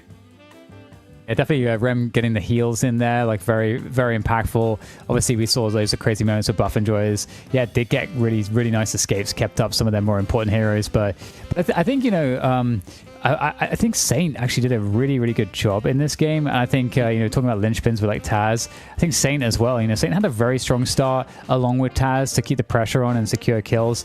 And it felt like, Arzo couldn't get into the game as much in that as that like late game carry role. I don't know if it's like the comp that he's playing against that was problematic there, but yeah, just a couple of notes. Bro, I didn't realize Taz had that much damage. Yeah. 52k. Yeah, the third most in the game, second most on his team. He out DPS Shark, he out DPS Arzo, he out DPS Saint, and Saint out DPS Arzo. Like, what is happening? That is ridiculous damage. He was amazing. Actually, what was interesting with Taz too is not only did he have like a very strong start, he kind of lost momentum and kind of fell behind actually into the mid game until Abraham's kind of had that resurgence at a certain point, and then just started pounding people again. So yeah, Taz's performance was really amazing. It's actually almost a shame that Abraham's ended up losing because I felt like a few of the key players played so well.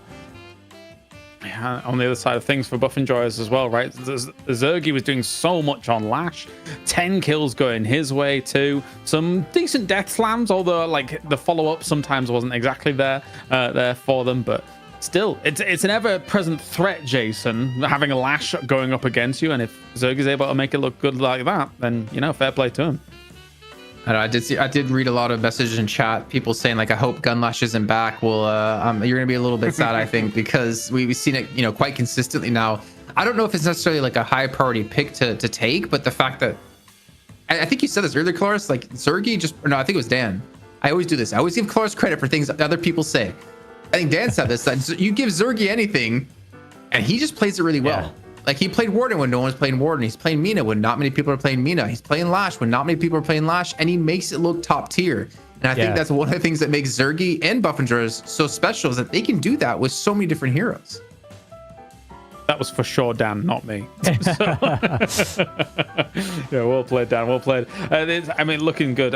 The thing is on the other side of things, when you think about where Mirage was at, right, Dan, that technically, almost basically a full build Mirage, technically very scary, but I think the Buff Enjoyers, towards the later stages of that game, were able to really deal with Sanya Sniper very well. Yeah, it's kind of interesting, actually, because Sanya Sniper, I feel like, kind of came online post the resurgence in a way for Abrahams when we started to see more of a competitive showing from Buff Enjoyers was kind of when we started to see Sanya Sniper really doing loads of damage, really coming online, and it seemed like it was kind of just was a little bit too late for whatever reason. I don't know if that's because there's other elements that were a little bit too behind or not impactful. Obviously it looked like a harder game for Arzo on the Venator, was really struggling to find damage and impact in the ways that I think you would normally want to see from a Venator. So I don't know, it's kind of a peculiar one because I felt like Abrahams did play really well. I felt like they should have been able to keep that going. Yeah, I think so too. Well, we'll see if they can keep it going here into the next game. Buff Enjoyers 1-up at the moment. We're going to go to a break. When we return, it's game number 2 of Abrahams going up against Buff Enjoyers.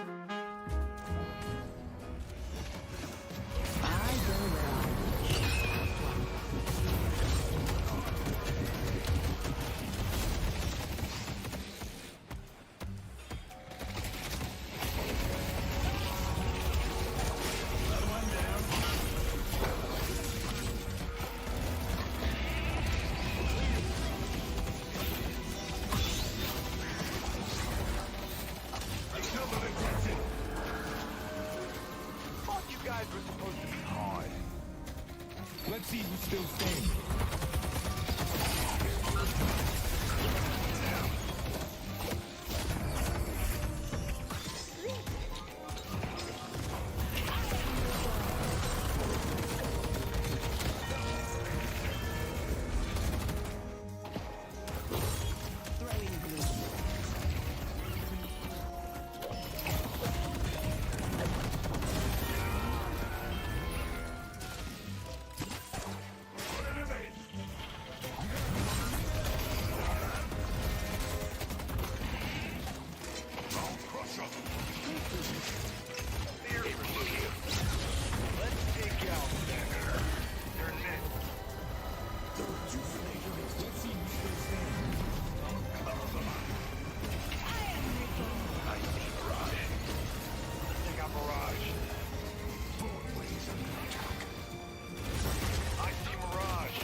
out Mirage. Let's take out Mirage. I'm taking their team apart brick by brick. I see that. I see Mirage.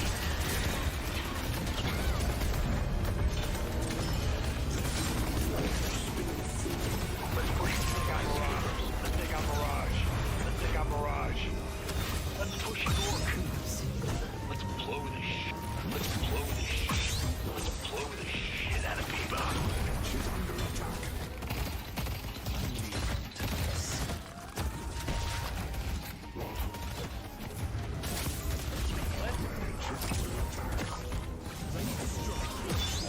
Here's blue. Look out for Mirage. I see Bebop. They will grow feared.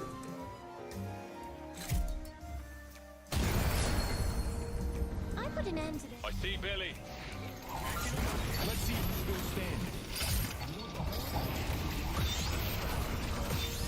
It was motherfucking first to last.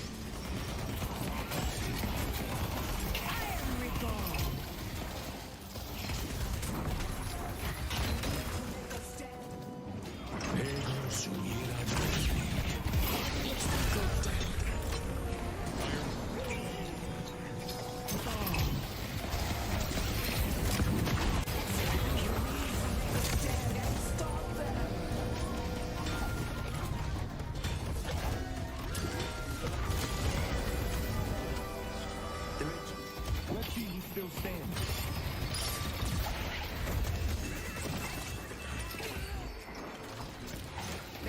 I see Billy. Let's see who's still standing. Here I come. I see Billy. You need to kill you all.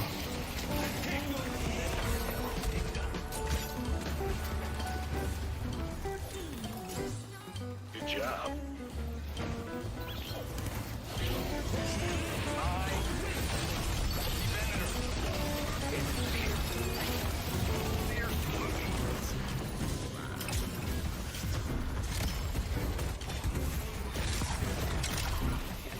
I see Calico.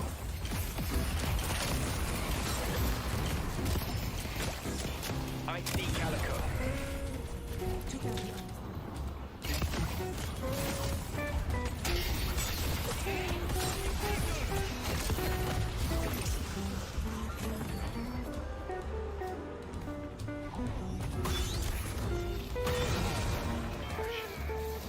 I see Bebop. Bebop's over there. Good job. I see Abrams. I see Abrams.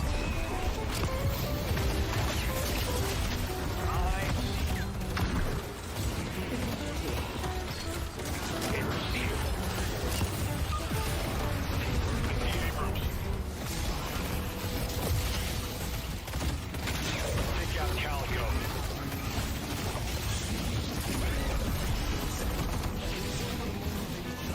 Let's take out Mirage. I see Bebop. Bebop's over there. Let's take out Mirage. I see Mirage. I see Mirage. I see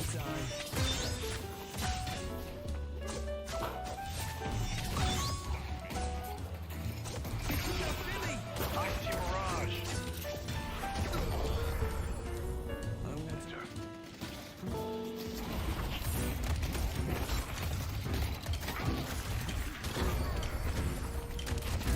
Where's the challenge?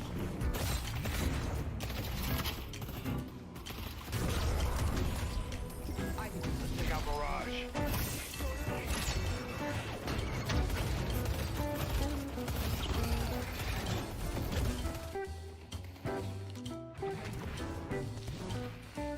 I'll have their head. Apollo's on the bridge.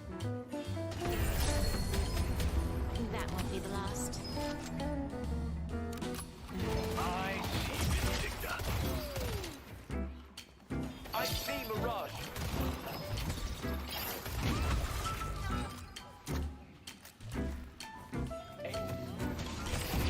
I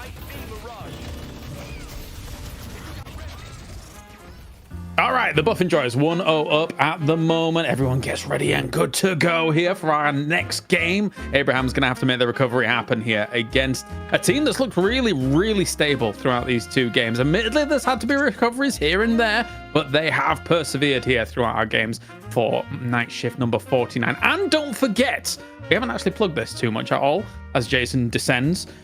You guys at home can contribute to the prize pool as well, as it currently does. Where are you going? Okay, I don't know. Jason. Production is so Your good at planet just. needs you. Hey, bring me back. It's on bring the me back. elevator. I'm sorry, come back. They're so good at keeping me on camera. Okay, this is the way I think everyone likes it. Me not on camera. He took the You didn't Baroness notice- Hotel lift. You didn't notice the Bye-bye. subtle tweaking of my camera from production during this entire time. Not before, until just now, where it wasn't really subtle. That's all I've got. It's always subtle with them. But yes, you can contribute to the prize pool. Just type !donate in the chat. And you can every penny that you do or you put into this does not go to us. It goes straight to the players. We do not see a single cent of it. You make sure your favorite players and of course the winners, more importantly, do get the equal cut of the prize pool across both regions. Yeah, and I actually also wanted to give out a few shout-outs to some of the gifted subs that came in. Corsica gave another 5 a little while ago, so thank you to that. Kirbilur gave 10. I got that You kind what, of mate? at the end. Yeah, I know, I'm so sorry. You I what, butchered mate? that. But I'm going back into the history of the chat here, looking at how everything's gone. I want to give people the props that they deserve here, Dan. But we're into the draft. We're ready to go. Bye-bye, Doorman, no doubt, somewhere here. You'd expect so. I don't think that's going to change. And also, I feel like we'll probably see Mirage left open as well. Okay, so Pocket gets banned. So the question is, Buff Enjoys, do they ban Doorman or not? I could see why they don't do it. Yeah, because they're either going to get Billy or Doorman, and then you get the other. Maybe they go Mirage ban instead, and then they force Abrahams to pick Billy or Doorman. When you need me, I'll be ready. Oh, okay. They would like Billy, though. It'll be They fun. really like I get Billy's it. kind of cool. Iran's going to get it. They're going to get the Billy. If they don't pick Billy, it's a crime, I'd say. It doesn't, With the success rate that Billy's had nonstop. Guaranteed Billy. What are we standing around for? Let's start breaking There we go. shit. All right, so do Buff Enjoys pick Mirage? Kind of feel like they might not value Mirage as highly as Abrams. I don't know. Mirage comes online a little bit later. Buff Enjoys they're gonna pick are it. so dynamic. I think Hoot's going to play it if they Under pick my it. protection now. There you go. Okay, Mirage. Yeah. Furnace. The Infernus man. Iced. See that yet? Iced? Question mark. Infernus? Geist? I don't know. Geist. I heard iced. Someone like I heard iced, and I'm like, Ooh, I mean, I guess you could freeze the flame man. I like this. reverse. This is what I was Apollo too. expecting. Top 3 Apollo. Okay, well Where's now it I don't been know if all it's going to be night? Hoot. See, this is what I was just talking about with Hoot, not Hoot, Hoot's on my mind, I swear. With Zergy and Cosmetical, is that Cosmetical playing Geist and Zergy playing Mina, and then they show in the past they can swap those around. I feel like Hoot and Vrake actually do have a pretty decent overlap in Hero Pro as well. Because like Vrake obviously played a lot of Apollo, Obikin's played a lot of Apollo. There's so much. I say this every week and I feel like a broken record, but it's like that's how passionate I'm about it. Buff and Jordan have the deepest hero pool individually across any team out there in the world. And the fact is you cannot ban them out. You cannot pick them out because everyone on the team can play so many different heroes that you never know who's on who. You can never ban out an individual. It makes them so deadly because you look at this and like who could play Mirage? Obikim, I can take who whatever they throw. Vray can play Apollo. Who can play Abrams? Listed can play Abrams. Like there's so much swapping around that I don't know. Lightbringer's brain must hurt all the time because of all the combos he can think of and the different ways he can combine them into a super team that they are.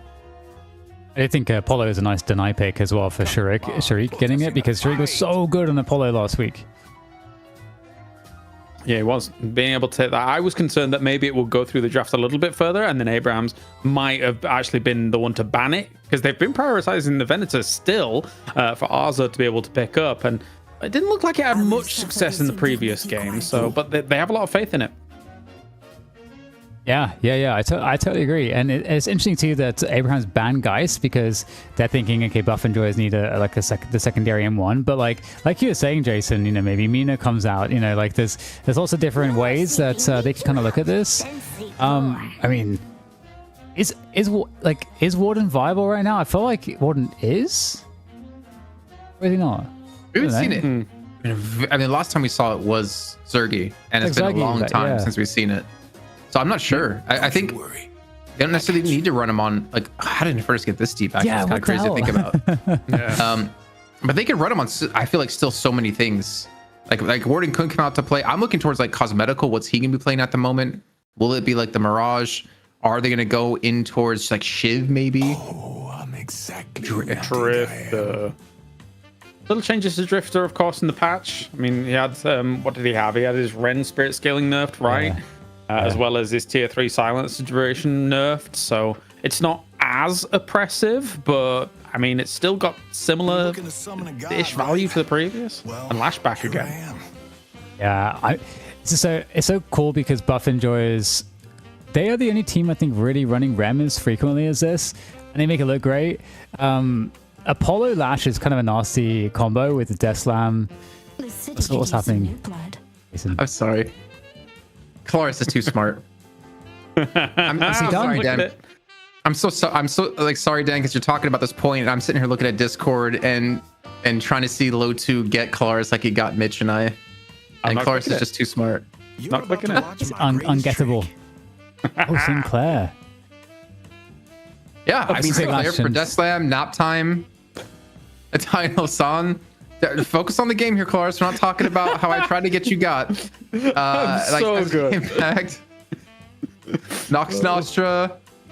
The chase down here again, like this is like so strong that we see this like Apollo Abrams, Lash, Mina like have such capacity to chase people down, initiate fights.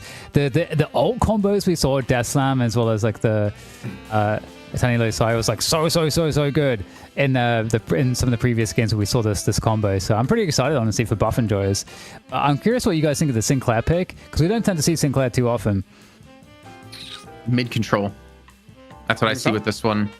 I mean, the Rabbit Hex it's just too good. And it's like Sinclair up alone is almost a deterrent in itself to keep people away from doing mid boss.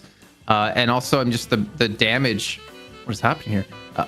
We got Names treated coming and then in it got soon. canceled. Yeah. But the raw damage like Sinclair still does is something you have to respect. It also can disable like quite a few different heroes with the Rabbit Hex. Like Zergy, who's so mobile, if you can somehow catch him with it, like a knockdown to a Rabbit Hex, you have him under control. Cosmetical, which you will see on the Mina, as we talked about before, Dan, that again, they could just like Zergy can play it, Cosmetical can play it. Yeah, I like the Sinclair. Like, I feel like Sinclair is almost a viable pick, honestly, and I feel like we don't see it enough these days that people tend to forget how strong it can be. Well, I was saying earlier, right? Like, I'm waiting for a Saint repeat on the previous games he's played. And of course, he did play this last week into Allistic Abrams, even, I should say. And it looked pretty darn good. They won that game and they were able to kind of, steal away Abrams' ult, well, there was no Lash to deal with, but I mean, even that's a decent target for an ult of choice here if they want to actually go for a bit of a combo as well, Dan. So I love Sinclair. I think it's great to see the versatility that hero can have in any game. Yeah, I totally agree with that. And I was just like looking across the Buff and Joy's roster and I'm thinking, it's so crazy that you have a team that has like, we just saw Zergy's performance, what Zergy can do on a Mina, what Zergy can do on a Lash. They had like Cosmetical as the one on the Mina. Oh, okay. Hoot's, I guess this is what you even talk about, Jason. The Hoot no longer on Apollo, but on Mirage. I completely forgot until I'm gonna give them credit in chat because I like to see what chat is saying. It's not very often esports you actually get to interact with chat.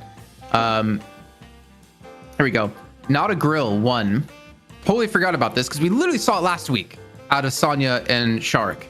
Death Slam into Tanya Losan. Yeah. Ridiculous combo. And Buff and Juris have secured it with Vreg and Zergy. That combo alone was instrumental to Abraham's winning in that series last week alone. And this is gonna be really cool to see if Buff and Juris can get. I mean, we had was it a 5-man Death Slam into a 5-man Tanya Losan, and they were just out of there. There is potential for that to happen, and that's something you have to respect, even if you do have Sinclair and Pit. Never mind. I did make this point Nostra. earlier, Jason, just so it's funny to know. You did? Okay, I'm so sorry. Yeah. I was reading chat. I didn't make it as epically as you did, so that's fine.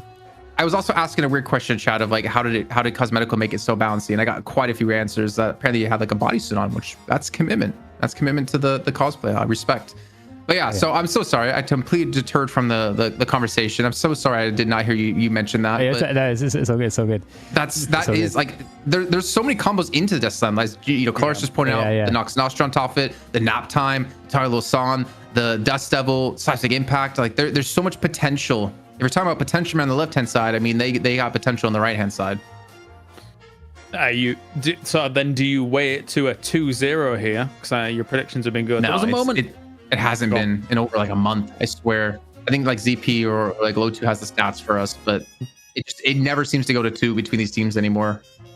I mean, there was a great moment in that previous game where it was the perfect Jason caster curse, where you were talking about the survivability of Billy, and then he insta died. It was great. I loved that moment, Dan. That was so cool.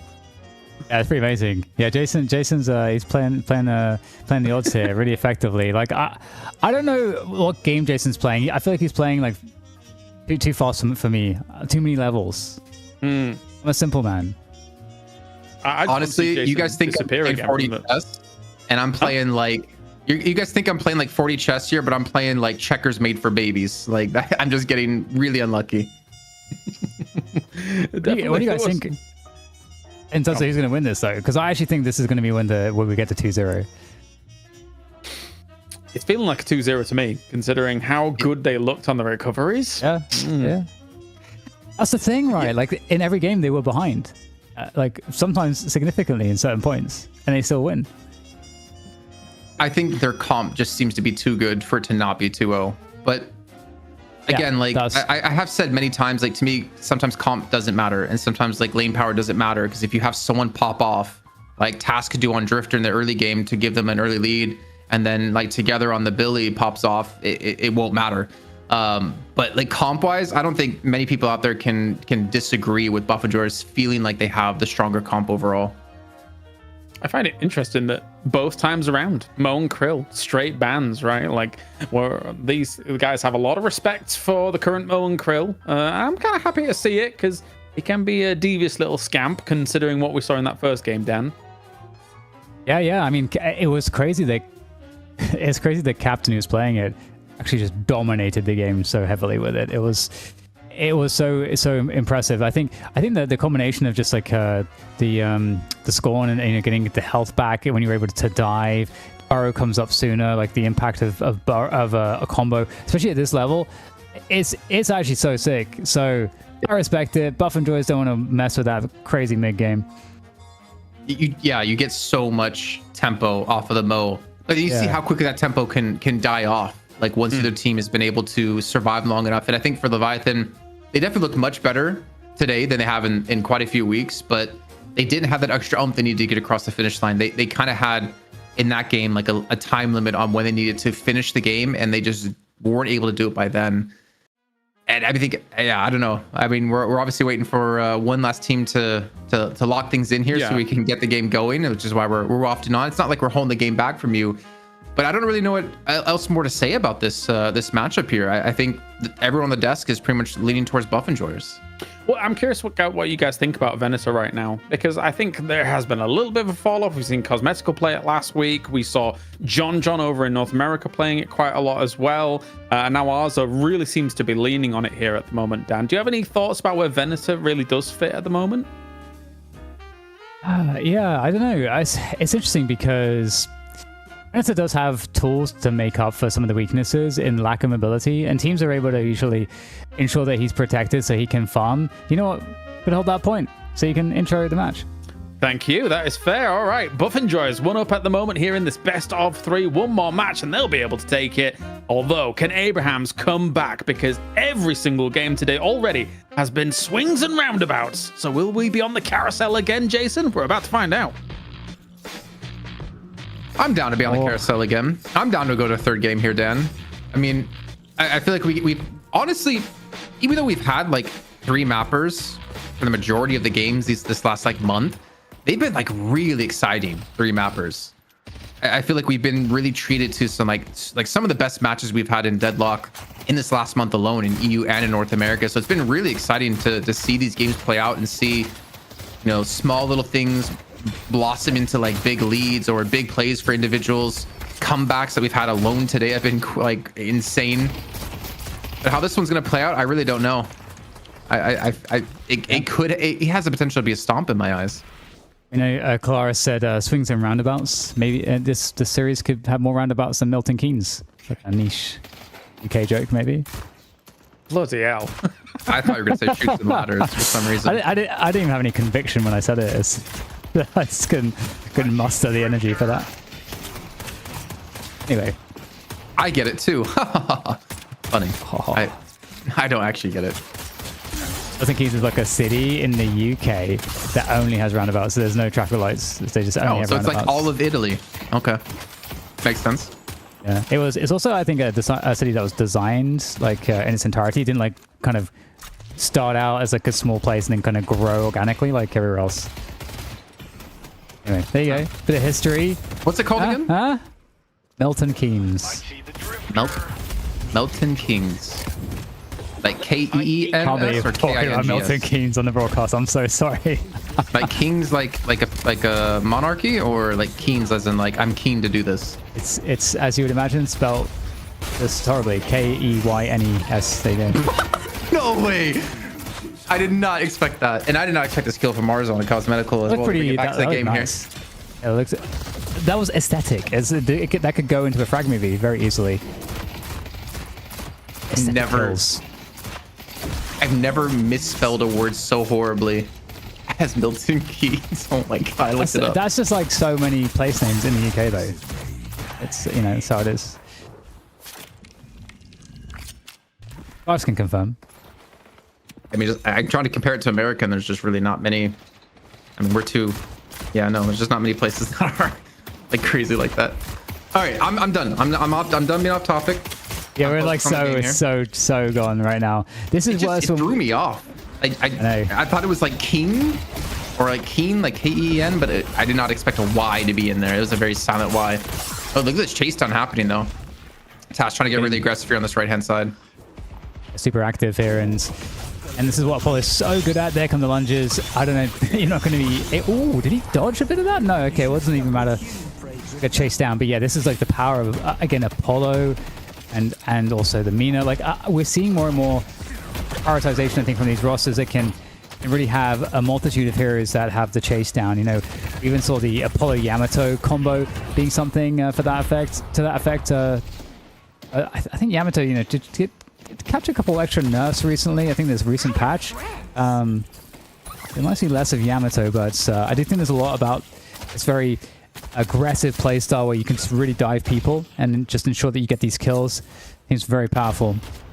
Yeah, I think this game honestly has transitioned more towards mobility, and it's seen in, I feel like, almost every MOBA, like it can not even just MOBA, like even thinking of like Overwatch, high mobility, high skill ceiling heroes always seem to beat out the rest because it's a whole nother like avenue of skill to have. It's if you're like, if you have like the best aim, cool, but like to have the best aim and movement, it has this whole other category that you have to prioritize that gives you so much more of an advantage. And we're not really seeing a lot of those traditional M1s. I mean, we don't see Seven really.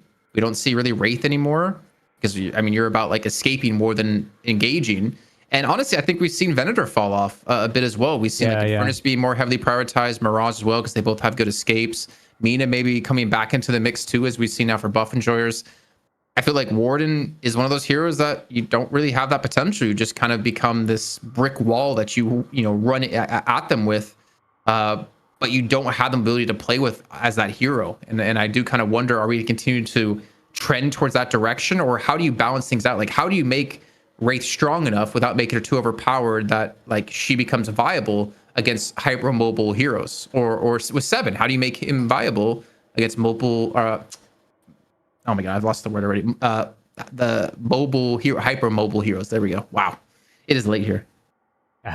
Yeah, and I mean, Geist is maybe one of the exceptions there, but has found like a lot of success picking up that kind of like position 1 or carry role. But I suppose Geist has a lot of tools, especially like the ultimate that can really allow a lot of threat there, and I think also good trades like the life steal as well. I think that level of sustain can really help with those mobility based heroes, because you can slap the life steal on an Apollo who's flying around and just get that or a Lash, get the consistent damage output. Nice chase down there onto the Venator, you know, as we were talking about him. Ooh, a little chase down on the cosmetical, getting a little bit aggressive for Shark. Really wants that kill. They can't get it, and I mean, Task has enough damage to keep them at bay here, but a little bit too cocky for Abraham's. Just cost them another death. And I don't really feel like you want to be falling behind here. I feel like your comp's more tuned towards having a strong early to mid game, and Buff Enjoyers are more about like grouping and fighting, which is going to come more towards the end of mid game. Yeah. Get the casting buff there for Billy. And also getting the movement buff there for Arzo. Also, so Buff Enjoyers losing out on both of the buffs. Which doesn't always I feel like that already happens, but here we go. And some dive off of the Billy here. Well, they are really enjoying the fact that they get the Billy pick, and there's the Rising Ram just going to move forward. Oh, that parry is very nasty indeed. Some very good damage now coming onto Billy. The fight is turned completely off the back of the parry, and that is a finish onto Together. Very nice there for Buff Enjoyers. Also looking to put the pressure on to the player who remains in the lane. Nice there with the shotgun, the snipe onto Sanya, and that's going to be another kill converted. Yeah, I mean, again, I feel like we're fading towards Buff Enjoyers. And the way this game's going, with more kills coming back to back. Oh my god. It's hard to bet against him right now. Whoa! Look, what's actually happening? How many kills did we just get from Buff Enjoyers in a row? A lot. Too many. And it's none of them a 6k lead. And potentially another Task is trying to get the chase on his Zerg, and he gets the kill. Should cost him his life, though. Oh, actually gets some melee life still off, but the rate comes on through, and the Buff Enjoyers get another kill here. Chingan coming onto Obi-Cam with nap time, actually, I think, prevents it from doing anything. Unless he gets to charge into the wall here. Together's going to fall another time. Holy moly. Okay. So many kills. Frake is on a 4-kill streak at the moment. And definitely you can see it reflected in the souls also. At 5.5k, looking really good. And the fight's just continuing. Are we just getting like a stream of like potential revenge frags going wrong here for Abrahams, I wonder? I'm not sure, but can we look at the kills, the overall kills? I'm really curious what the tally looks like. Okay, well, it might be about to improve here. I got so many kills there. Okay, to be fair. Okay, all right, fair play, fair play. Still though. There we go. There's the actual kills, yeah. 4, 3, 3. Okay, looking very nice indeed. 12-3. It doesn't feel like it though. I mean, I guess it does now, reflected in the score. About to be 13-3. Yo. Don't come begging for mercy. This is a crazy strong start here, Jason, especially for a lineup that tempos very heavily. This is worrying. I feel like for other people who bet on Abrahams here, you might want to be getting a channel point refund. I mean, Vrake's on a streak, Listic's on a streak. Task is gonna die again. Hoot takes him out. 5k lead again, doesn't feel like 5k. Okay, Obi-Cam. I mean, this is just a bloodbath. What were the kebab kerfuffles? What were the other ones we had last week? Because that's what this has become. Yeah. I don't remember any of the creative stuff that people came up with. Oh, gets poked in the face there with a riposte, and just getting slapped in the bottom with that sword. Now, this is a very odd situation. Sanya Sniper will be able to take down Hoot there, so something happening there for the Abraham side. But the level of aggression at this time of the game, it feels like we left the early laning phase, Jason, at like the 4-minute mark. My goodness, Cosmetical drops in for the finish there, and things continually are successful for Buff Enjoyers, but it's weird that the soul differential is pretty minimal despite that disparity. Yeah, I don't know what game we're playing right now. Honestly, this looks like more like a fighting game than a MOBA. Okay, Dust Devils away, doesn't get knocked into the wall with the gut shot. Arzo's able to turn this around though with a trap pre-placed. Hoot's gonna fall. A 3k difference. Okay, Cosmetical's here. All right, we just don't want to give up here. Also, Vraic. Nox Nostra comes on through. Directly in the face of Arzo. He dies to Vraic this time. And the fight's not done. They're still here. They're still fighting. We're still fighting. Halo decided to get out of trouble straight into the heavens. And Cosmetical, in the meantime, takes down Taz. Okay, Sharik is in trouble. Oh my goodness. It just never ends. Everyone's just dying consistently all the time. Oh my god. It's over, right? There's no more fighting. Can we have a moment? Is this our moment to breathe? People are gonna try to kill you. Maybe not. Obi-Kim. Okay. Maybe it is. Maybe we finally do have a moment. 4K difference when we have what feels like a 10 plus kill difference feels wrong. That's crazy. But I would imagine Buff and Joy, there's a lot of jungle to farm still, a lot of waves to push out. It shouldn't stay like this for not much longer, as we might have a catch actually. Ooh, Dust Devil and Dead Devil. Sonna just close that one out. Even a nap time going on to Shark over on the right hand side of the jungle. Like this fight, it's calmed down for a second, but that's all you get here, Dan. Yeah, I mean, it was really crazy how early that fighting started. It felt like it went on for 5 minutes straight. But now the buffs are coming up, and it's going to be a big fight over the left side bridge buff. There's a vitality buff on the bridge there that looks like it's going to get collected by Cosmetical.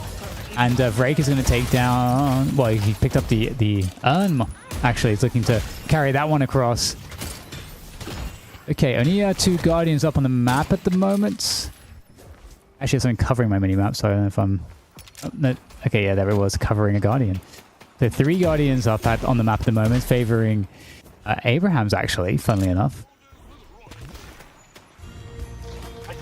Turning. This is a big commitment of Buff and George to make sure they lock it on down. The Zergies in a fight. You can easily transition into an engagement here for Buff and George. Ooh, a good use of the Repulsed. It's away from the Endless Night here. And actually, they get a charge onto him as well. And Arzo has just not been able to play at all in this series. No one stands between me and Yeah, it's definitely the pressure game has been really good for sure. I mean, despite that, it's still on a decently competitive amount of souls. And Stable Rift is coming up, and this could be a really nice moment for Buff Enjoyers, actually, if they look to contest this one. It's like on the minimap, Vrake is cleaning up the enemy Sinners. He's pilfering, he's stealing. He's at 9.6k. Who's in a challenge him? Cosmetical's on 11. And Hoot's getting some free farm on the left-hand side. Oh my god. All right, well, the Rift looks like it's going the way of Abraham's here. I think it's a smart choice by Buff and George. Don't give him the comeback fight. Re-engage after. Death Slam's coming on out. It's connection onto together, and that might be enough to actually win the fight here, as he does just immediately run away. But again, the Iradomity coming in from the side, getting a connection on Ballistic to take him out of this fight, and a better advantage to Abraham's. Funny enough, and they're super aggressive. Like, they're pushing towards this walker. They're trying to get these kills.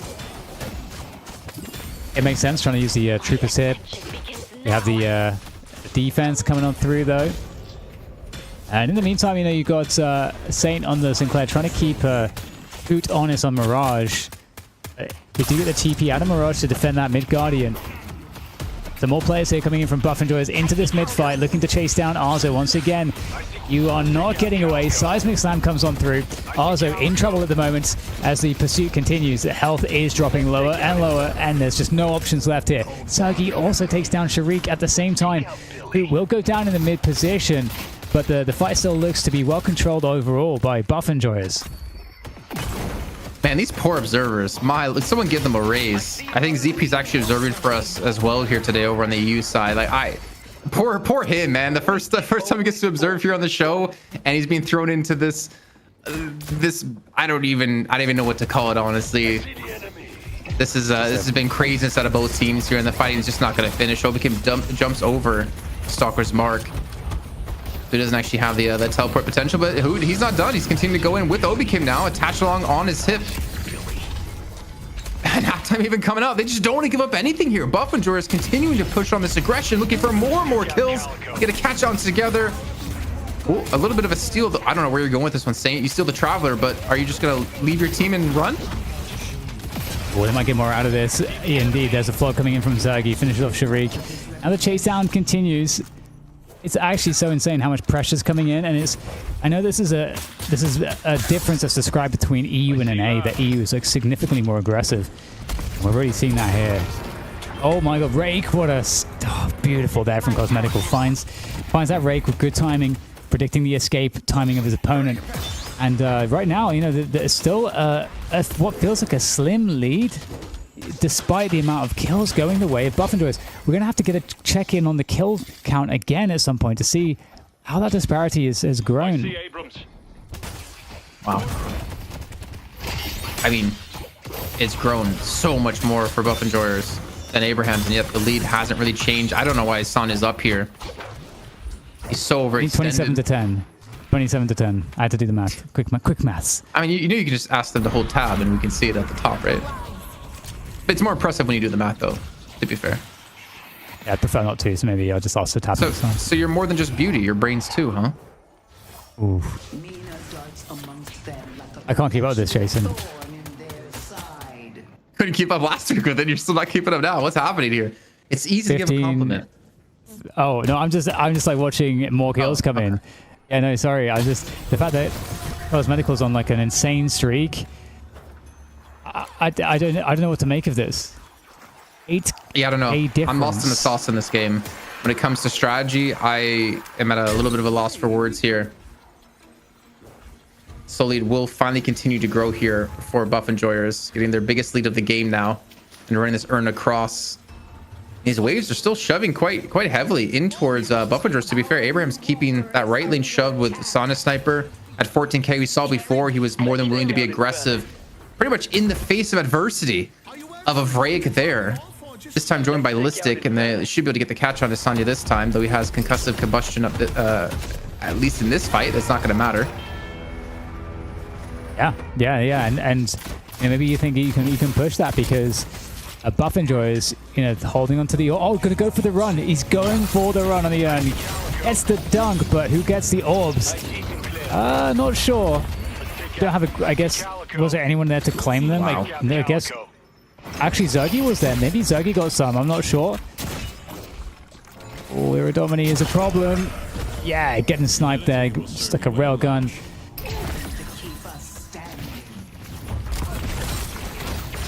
So much action here across God, the map. Yeah, another it's still basement not fight. over. Well, I don't. Constant How fighting. does he get this kill? How does he secure that with Healbane as well? Healbane, yeah. Oh man, about to half HP. They punish Saint and Task together, and I mean this Walker is looking kind of juicy as they might actually just back off instead. I for some reason I thought, are they gonna go mid boss? But no, surely not. Not gonna happen in this game. 11k lead, 16 minutes in for Buff Enjoyers. Can we get, you know, the I don't even know what to call it. It's like a soul breakdown. So you kind of like see all the souls everyone has in the game and how many players in Buff Enjoyers are in like the top. The unspent souls or the No, the net worth. There we go. If I could just think of my words. So this time, to be fair, Arzo is actually keeping up quite a bit. But to see a combo of 4 blues in a row, well, now obviously separated, is kind of crazy. I mean, there's a 3k gap almost between Arzo and the next player on his team with Sonya Sniper. You have to worry. Damage is going to be lacking a bit for Abrahams here, even though they do have, you know, a good amount of damage on their team. But in team fights, I still would give it to Buff Enjoyers with the comp that they have. Yeah, crazy stuff here. Continuing. Haven't seen Buff Enjoyers with an advantage or a start like this though today, and there's some part of me that thinks that they need to have a comeback to be strong. I don't know, but we'll see if they can keep this fight going in their favor because it's looking like they're going to get dropped onto by the bulk of the Abraham's team. Pace down continues here from Abraham's. Maybe they found a moment to take advantage of Buff Enjoyers. I mean, they're fighting here, but there's like no minions to fight over. There's a minion wave on the Walker on the right-hand side. And actually, you just disengage. They trade 1 for 1. And Buff Enjoyers just back away. Well, Listic, in the meantime, has been farming the left-hand side. He's quietly been able to get up to 16k in souls. This is such a hard game to cast, honestly. It feels like there's just no method to this madness happening. It's also interesting, again, if we press tab, get a moment to tab it up, tabulate, I will be able to see also like I want to see the kills here. 33 to 12 kills, and only like a 9k difference in souls. That is not normally, Jason. That seems something seems wrong with that. 33 kills to 12. Bro, Vraic at 707 went boundless at like 19 minutes in. That's pretty big. That's 7. That's pretty damn big.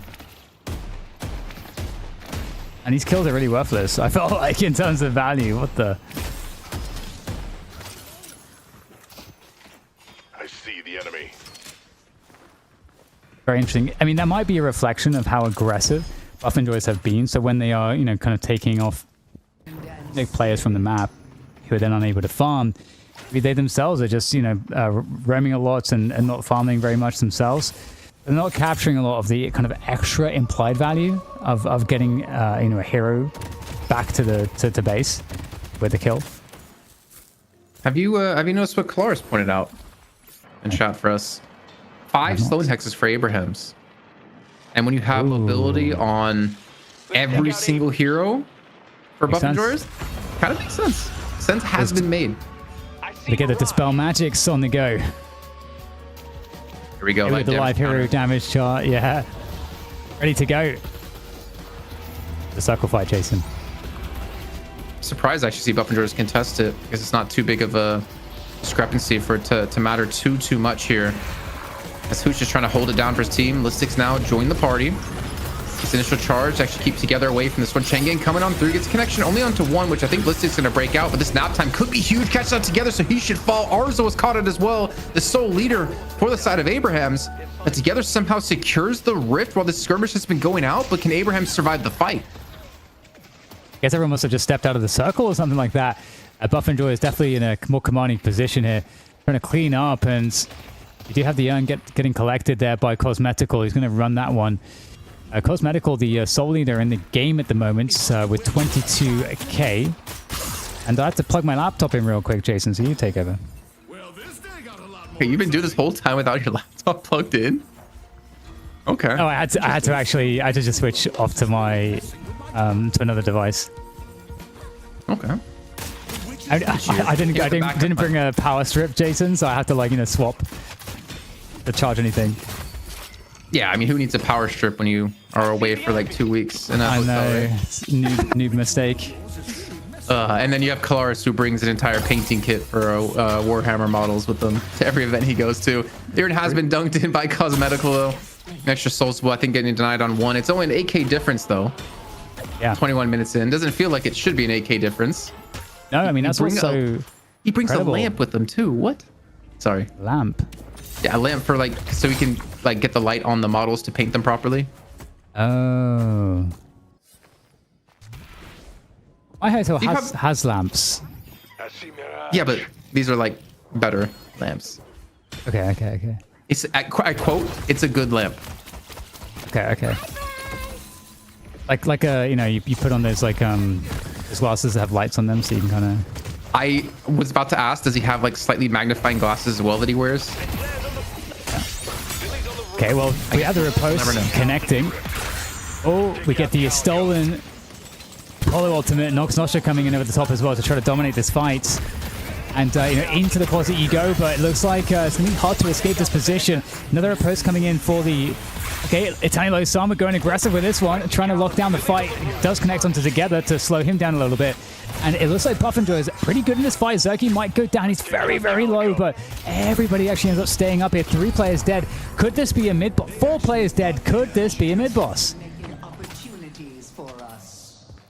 I think I gotta call 911, or was it 112 here in Italy? I think Ray just got away with a crime, man. The amount of healing he received was 800 from Tagalong, then he got a Resto Locket, then he got something else, and he healed for over 1200 health. Just instantly. How is that legal? How is that allowed in this game? It's powerful. Giving Buff and Jor's 4 men, and there's no way, Saint. I mean, you're good, but you can't get away with this. He's going for it. The counter spell's coming in. Is there a steal? There is a steal. Okay. He is good. He's good for a steal, man. That's actually just phenomenal work. You gotta respect that. He survived pretty long, too. Yeah. That's taking away 1 rejuve, but cost him his life. And I think this is maybe go time now for Buff and Joyers, because what's really there to stop him? It's a chain gang. And that's kind of it when it comes to pushing them under a walker. They also have a pretty significant lead now of 17,000 souls. Yeah. And they have a lot of damage to take these things down, and even potential catches onto the side. Looking for a chase down to Sonya. Let's take going on in. The Superman pose. He was stuck in it. The Superman pose on the vent. That was worth it. That was awesome. Yeah, Huta picked up the escalating exposure very recently too, so getting some nice power spikes across the board. And finally, it feels like Buff and Joyers are going to be able to actually extend their soul lead off of the the dominance that they've had. This has to be one of the most action-packed top matches I think we've ever seen on the night shift. And actually so intense. Oh. Okay, Zerg just needs to survive. Listic's on his way. So is Hoot.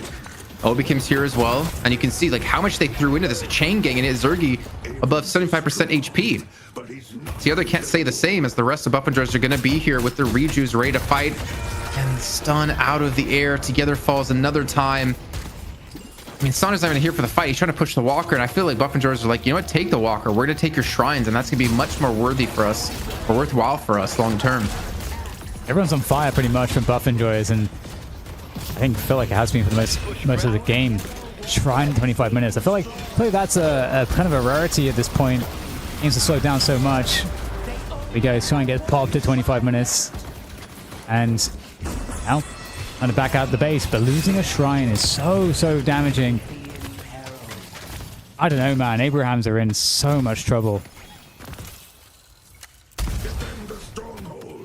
And they get the next turn. And there's no way you really contest this as Abrahams either. The Walker was taken for Sonya, so at least something out of nothing here for them. Obviously losing the Shrine is still going to be extremely painful. They're actually heading over towards this urn.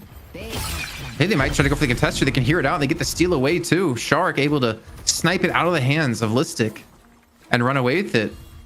But do you potentially, but do you try? I mean, they deny it. But do you try to turn it in? Do you really want to fall into a fight here on that left-hand side, completely leaving your right-hand lane open where there's no Shrine and nothing to defend? I think you want the Rift to spawn on the drop-off lane. I feel like that's what you need to be able to deposit this, but Rejuve has expired, so that's good news for Abrahams. I mean, this might look kind of weird, but right now Abrahams are winning this exchange, keeping the urn back. Buffendress are committing 5 players near the urn drop off to make sure it doesn't get thrown on in. With the Rift spawning, will they actually transition to the right hand side of the map and give away the urn? I mean, the urn should be despawning relatively soon as well. You can see there on your screen, it should disappear here momentarily. Any walker up is going to be the left side walker for Abrahams, and with the Rift being on the right side, I wonder if what the situation here is, because that's a comeback Rift with the resistances, but so the fight's going to get commenced here. Well, it's going to commence here anyway, and looks like the damage is coming pretty fast onto Listic. Really nice catch there. Taz and Arzo getting a couple of kills. This is actually a very good Rift now potentially for them to take. Yeah, you can see Together just charges straight on towards it. It gets the Rift, so a lot of Super Troopers coming on through from this one. Taz has fallen though to Cosmetical, maybe an overextension towards that right-hand side jungle as the minions, the tag-along, actually not even the little helpers out of Obikim, able to help push that left-hand lane extremely hard as Zergy gets a nice death slam on through, catches up Together. And damage to follow up with is going to be paired in with the nap time. And a connection onto, unfortunately, absolutely nothing. But Arzo's gone down. And again, Arzo, the sole leader for the team, with him out of the fight. It's all down to Sonya. And Sonya's not even here. He's on the left-hand side of the map here, trying for a push. Well, in the meantime, Zergy's just trying to defend the Super Troopers on the right-hand side. Oh, they're going to get popped there by the Jin's Mark. Now the push. Look at who just push instantly into the base Guardians there in the mid lane. Yeah, I mean, this is going to be very hard here for the Abraham's side. I mean, oh, okay. Well, Sharik's going to go down. They're just like sending bodies right now at Hoots. Again, looks very strong. He gets the support. The assistance comes in. This is looking really bad here, Jason. The 4 players are down now for Abrahams. They're not going to have anyone to stop this push. Yeah, I don't think Taz can do anything about this either. Again, the first shrine was already taken down. Actually, both shrines weren't taken down. The right-hand side going to be up here on your screens. And that will fall. First stage Patron guaranteed to fall. Mid-boss is in a minute at a time. So I don't think you can necessarily transition from here into a mid-boss. But you can at least shove the lanes back out and force Abrahams to contest you, while you just kind of force them in and then force an engagement right off the back of that. I mean, 30k lead. I feel like you don't really lose fights here if you're buff enjoyers. A very tough situation. how Buff and Joyce have been playing this whole game. I love how they haven't let their foot off the pedal. I think it's so oppressive. It's actually so. This is one of those games where I feel like you need to go and watch the demo to kind of see how is it the case that so many kills went the way of Buff Enjoyers from like the 5 to 10 minute mark. Because that's very odd. It's unusual for us to see that at this level. Yeah, very unusual.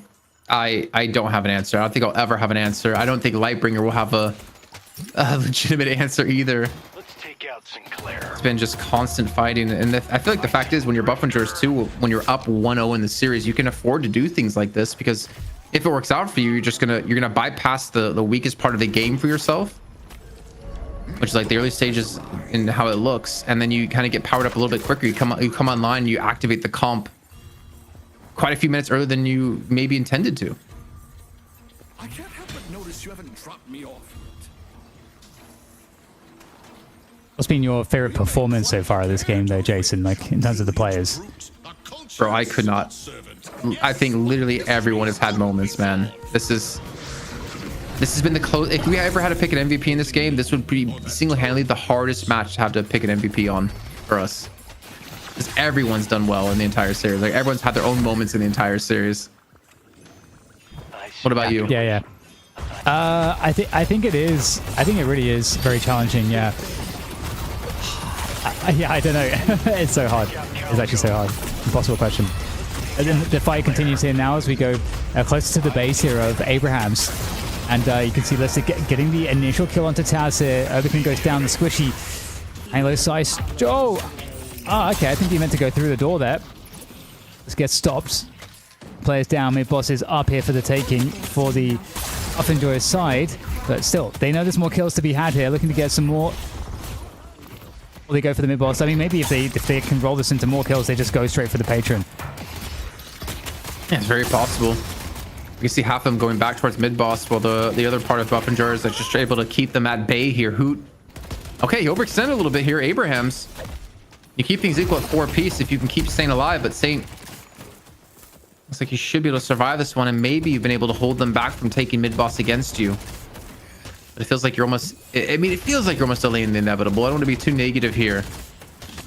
Like Zergian 38k, Cosmetical on 40. There's only 2 players that can match up against him in TAS. I mean, he's just an old bot at this point. Yeah, not too fun. See the net worth there. It's actually really impressive. Arzo's being able to stay so competitive. Well, can we transition from net worth to player damage? Because I'm curious, does Arzo have that much damage done? Because if he doesn't, then he's just been sitting here farming while the rest of the team's been fighting. Okay, so he just still has like second most damage on the team. Oh, boy, they've been cooking. So here, damage per 1k of souls. So I'm trying to show you how much net worth has transitioned into value in the game by damage. That's really cool. Yeah, how much impact you've had off of the farm you've gotten. Very nice, very nice. Which puts keeping Rem in his place at the bottom. Me and Mirage at the top performances there. Yeah, that's really cool. Cosmetical having a game. Definitely Cosmetical has had an amazing game. Might actually be top kills as well, if I had to guess. But okay, the Rift is going to be sending it to the right side. Going to get massaged by the tornado. I've never heard that phrase, massaged by the tornado. Yeah. I see Abrams. Let's take out Abrams. Gentle massage. Okay, initiating on to Listic once again. But Listic is a chunky boy. Ooh, 3 players caught in the end. And to the nap time. And to the tiny low side. These are the combos. These are the combos that are so horrible to deal with. I mean, they dealt decently well, to be fair. Sonny gets a double with a concussive combustion. Problem is, he's not able to get necessarily the highest priority targets. 1 is good on Cosmetical, but Zergi's still alive, so is Hoot. And advantage still in the hands here of Buff Enjoyers. As Sonic is just stuck trying to climb over this ledge here, drops in towards mid pit, and they decide to turn their eyes towards TAS instead. And now Buff Enjoyers do just go for mid boss. I feel like you still have to worry a little bit, or actually just go for the end of the game. That's a Yeah. good point. Why take mid boss when you know that Sonya's not there and there's one player to defend against you? It's just Saint. That's gonna be it here, Dan. And minions are already there as well, looking to just tidy this one up as in a clean 2-0 fashion. Can they get there? Hidden King is slowly but surely losing all his life. And a 2-0 here from Buff Enjoyers. It's been a while since we saw that. Good game. Good game.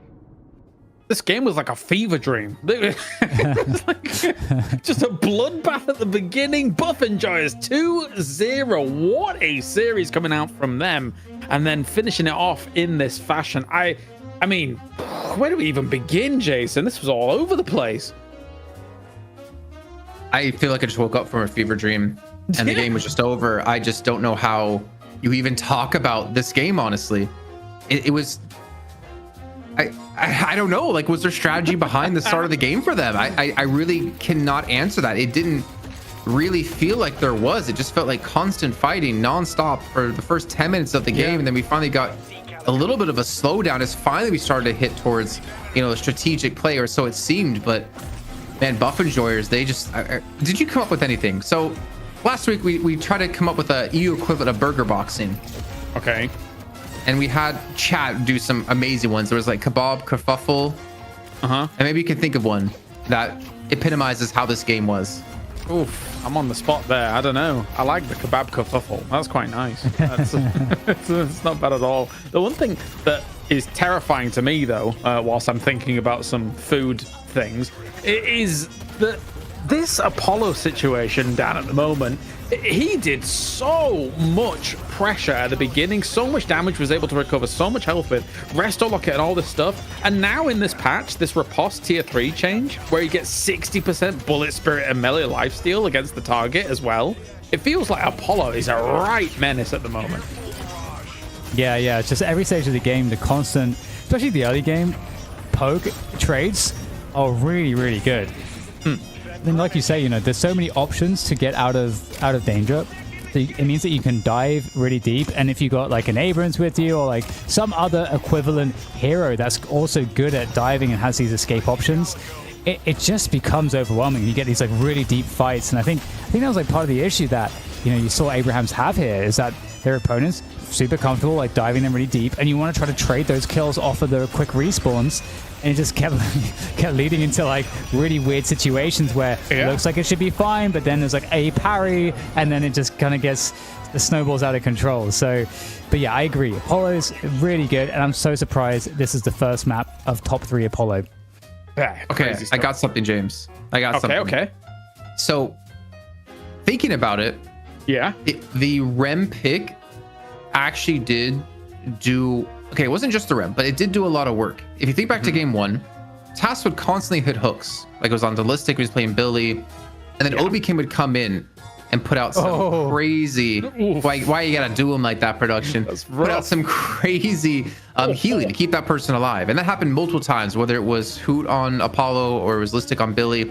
This game, similar thing happens. People would get caught, Obi Kim comes in and just pumps them with just pure healing plus the Resto Locket pickups. They just couldn't get they couldn't convert like these catches out of Abrahams into kills. And I think that's something maybe we need to focus on in this game, is that the Resto Locket buy has some major stocks going up. Well, and it allowed them to just survive like the combos with a burst. Yeah, it was terrifying. God, that's 17 deaths is ridiculous. So yeah, you've got your kebab kerfuffle. How about a slowing hex shawarma? All right, because there was so many. Like, it feels like there is actually this just set of items. Debuff remover, because you need it for any slowing hexes that are coming your way. You've got slowing hexes all over the place, and now Resto Locket. Damn, this setup of items is brutal. Yeah, it's brutal. I mean, but when you are playing against as many movement heroes on Buff Enjoy's side, you need it. But interestingly, you know, it didn't help Abrahams as much as maybe you think that it should have, just based off of the results in terms of all the kills, because that's supposed to shut down the options to these heroes that have high mobility at the cost of being a bit more squishy. So seemingly the slowing hex didn't do the work it was intended to for Abrahams. And it makes me wonder, if we're talking about items in this one, I thought Cursed Relic would actually be picked up a little bit more, especially in like game 1 of the series. If you Cursed Relic someone that got hooked in, they're probably gonna die. And considering you can stop, I mean, you can't like dispel magic a Cursed Relic as far as I know. I hope I'm not wrong on that one. So you basically confirm it into kills. I feel like it would have done something similar for them here, though obviously at this stage in the game it's kind of hard to get one, and who would you put it on? I guess it, technically it would be Satan this one, but I expect a little bit more out of Cursed Relic, but we didn't see really any of that. No, it was a tough one. Definitely a tough one, and a brutal defeat there for Abrahams in the end. It's crazy to me that there was a pump moment where it was like this crazy kill disparity, but only 20k net worth difference, because it felt like Buff and Joyous was just ruling the streets here, Jason, but it really didn't result in too much of a net worth gain. It was just, a vast, I guess, outskilling in the end here from Buff and Joyous. Yeah, but that feels like Buff and Joyers. I feel like they kind of can do that. I feel like they can put out some really wonky comps and still pick up victories. I feel like that's just how good of a team they are, and I feel like they are. I don't want to say like leaps and bounds ahead of every other team out there, because obviously they have gone to like 3 mappers quite consistently. But now that Hoot's back, this wasn't even close. Whether it was the patch, whether it was just Hoot being back into the team, finally making his way out of the forest, obviously time will tell, but no one really comes close to them, it feels like. And Abrahams is like easily our number 2 team in EU, and yet they struggle to be able to beat them. All right, well, let's take a look at who the MVP is going to be, because I think we were all having a brutal time figuring out who it's going to be. And Listic is going to take it for this one. 13 kills, 2 deaths, just being able to pummel everybody into these walls and cause problems. And he's got ways to approach. He's got towards the end there as well. He bought Refresher and Colossus at the same time, so he had a ton of souls to be able to spend on anything he wanted there, Dan. Yeah, it's surprising to me that he had so many kills actually in the final map. But the Abrams play was really, really good. And Listic is a safe pair of hands. We see also like the Billy performance here. Also, I think this was really impressive too, because we noticed how much kill participation he had. He was in every single fight, causing lots of problems, initiating, never dying as well. And also, you can see that the little helpers on him.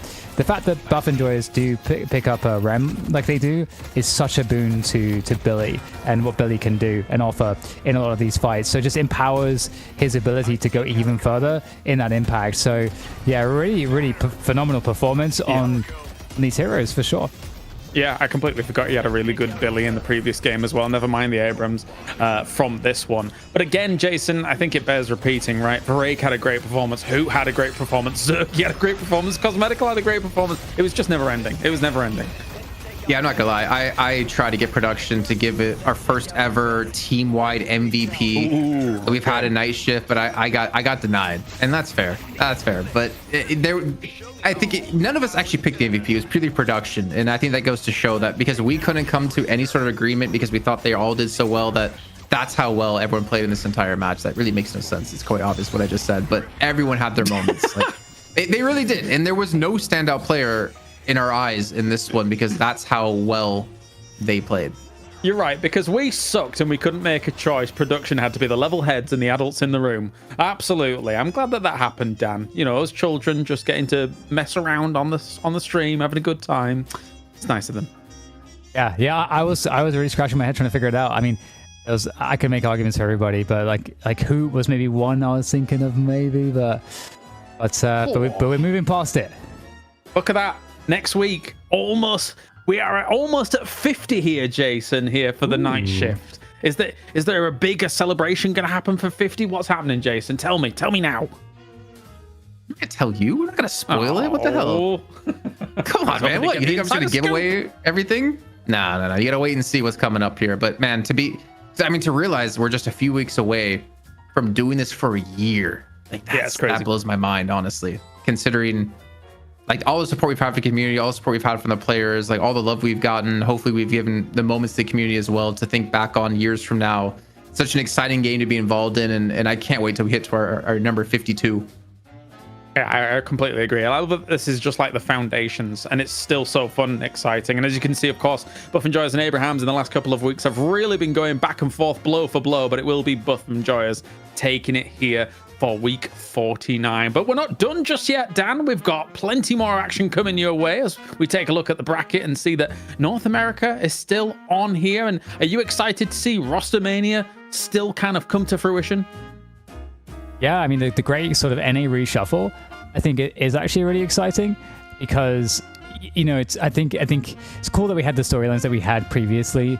But it's also cool to see everything get mixed up right at the top here, because I think that in the reassembly, I think that better things will be generated from it over time. So I'm kind of like looking forward to seeing what that looks like and seeing the return of some of the old, more kind of like household names for NA, like, you know, Hydration, for example. That's also really sick. Yeah, Jason, how will the Pulsar Esports logo kiss the Melee Crypts logo here? How is that possible? How is production going to make that happen? I have no doubt in my mind that someone in chat can make them kiss Get it done, chat. and make it look good in terms of like the artwork.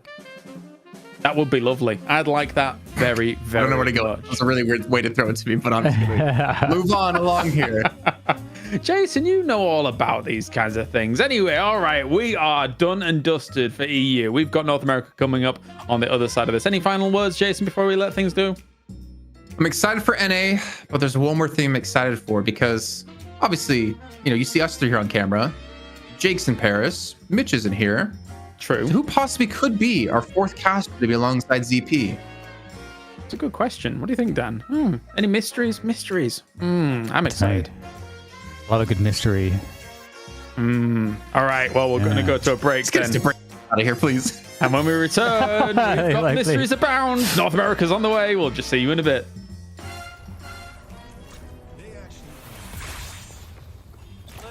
I see Callus. Billy's on the roof of the furnace. Let's take out Calic. The Blue Walker is under attack.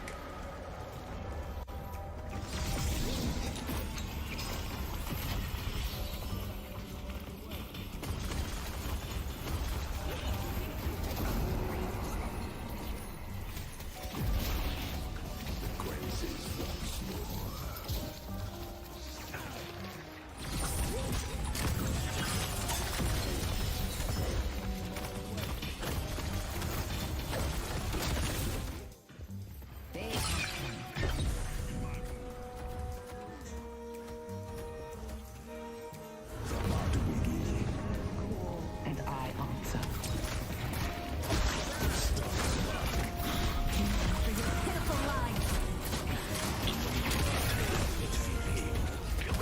Devenator. Careful, Mirage.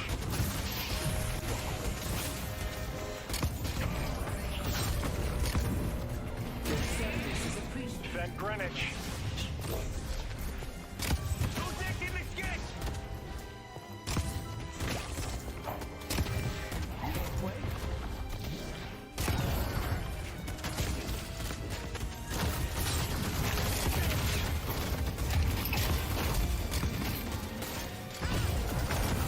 Take out the furnace. Good job. Deviant, I see Calico.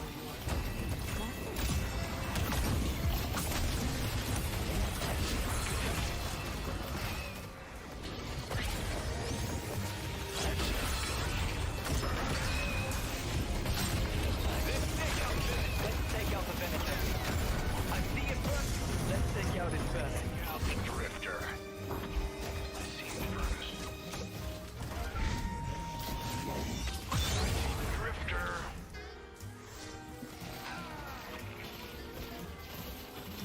Run while you still can.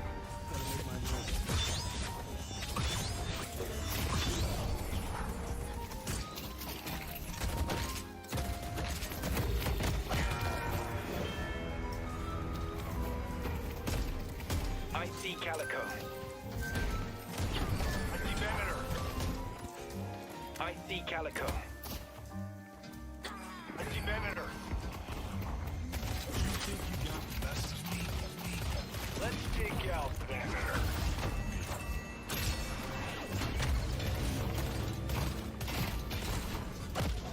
Venator.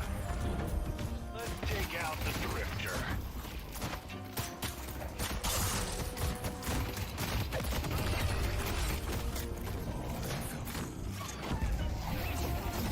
His furnace is on the roof. Good work, Abrams.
And I answer. Pitiful lies. Venator. Careful, Mirage.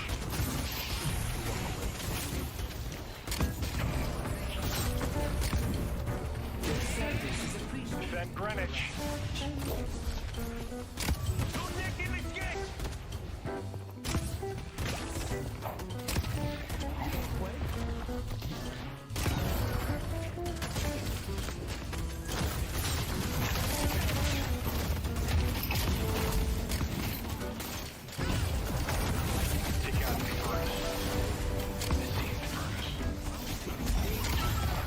Good job. See the end? I see Calico.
Cinema very much alive once again. And wait a minute, who is this? All right, I'm of course Kalaris. We've got ZP, and look who we have of Death Slam League fame, and you may have also seen her on Valorant. We have Mimi here. Mimi, how are you doing? Congratulations here on your debut.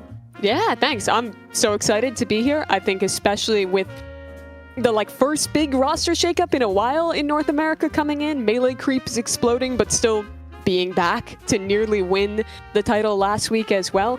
Just super excited to see how things transpire, especially with the new patch coming in.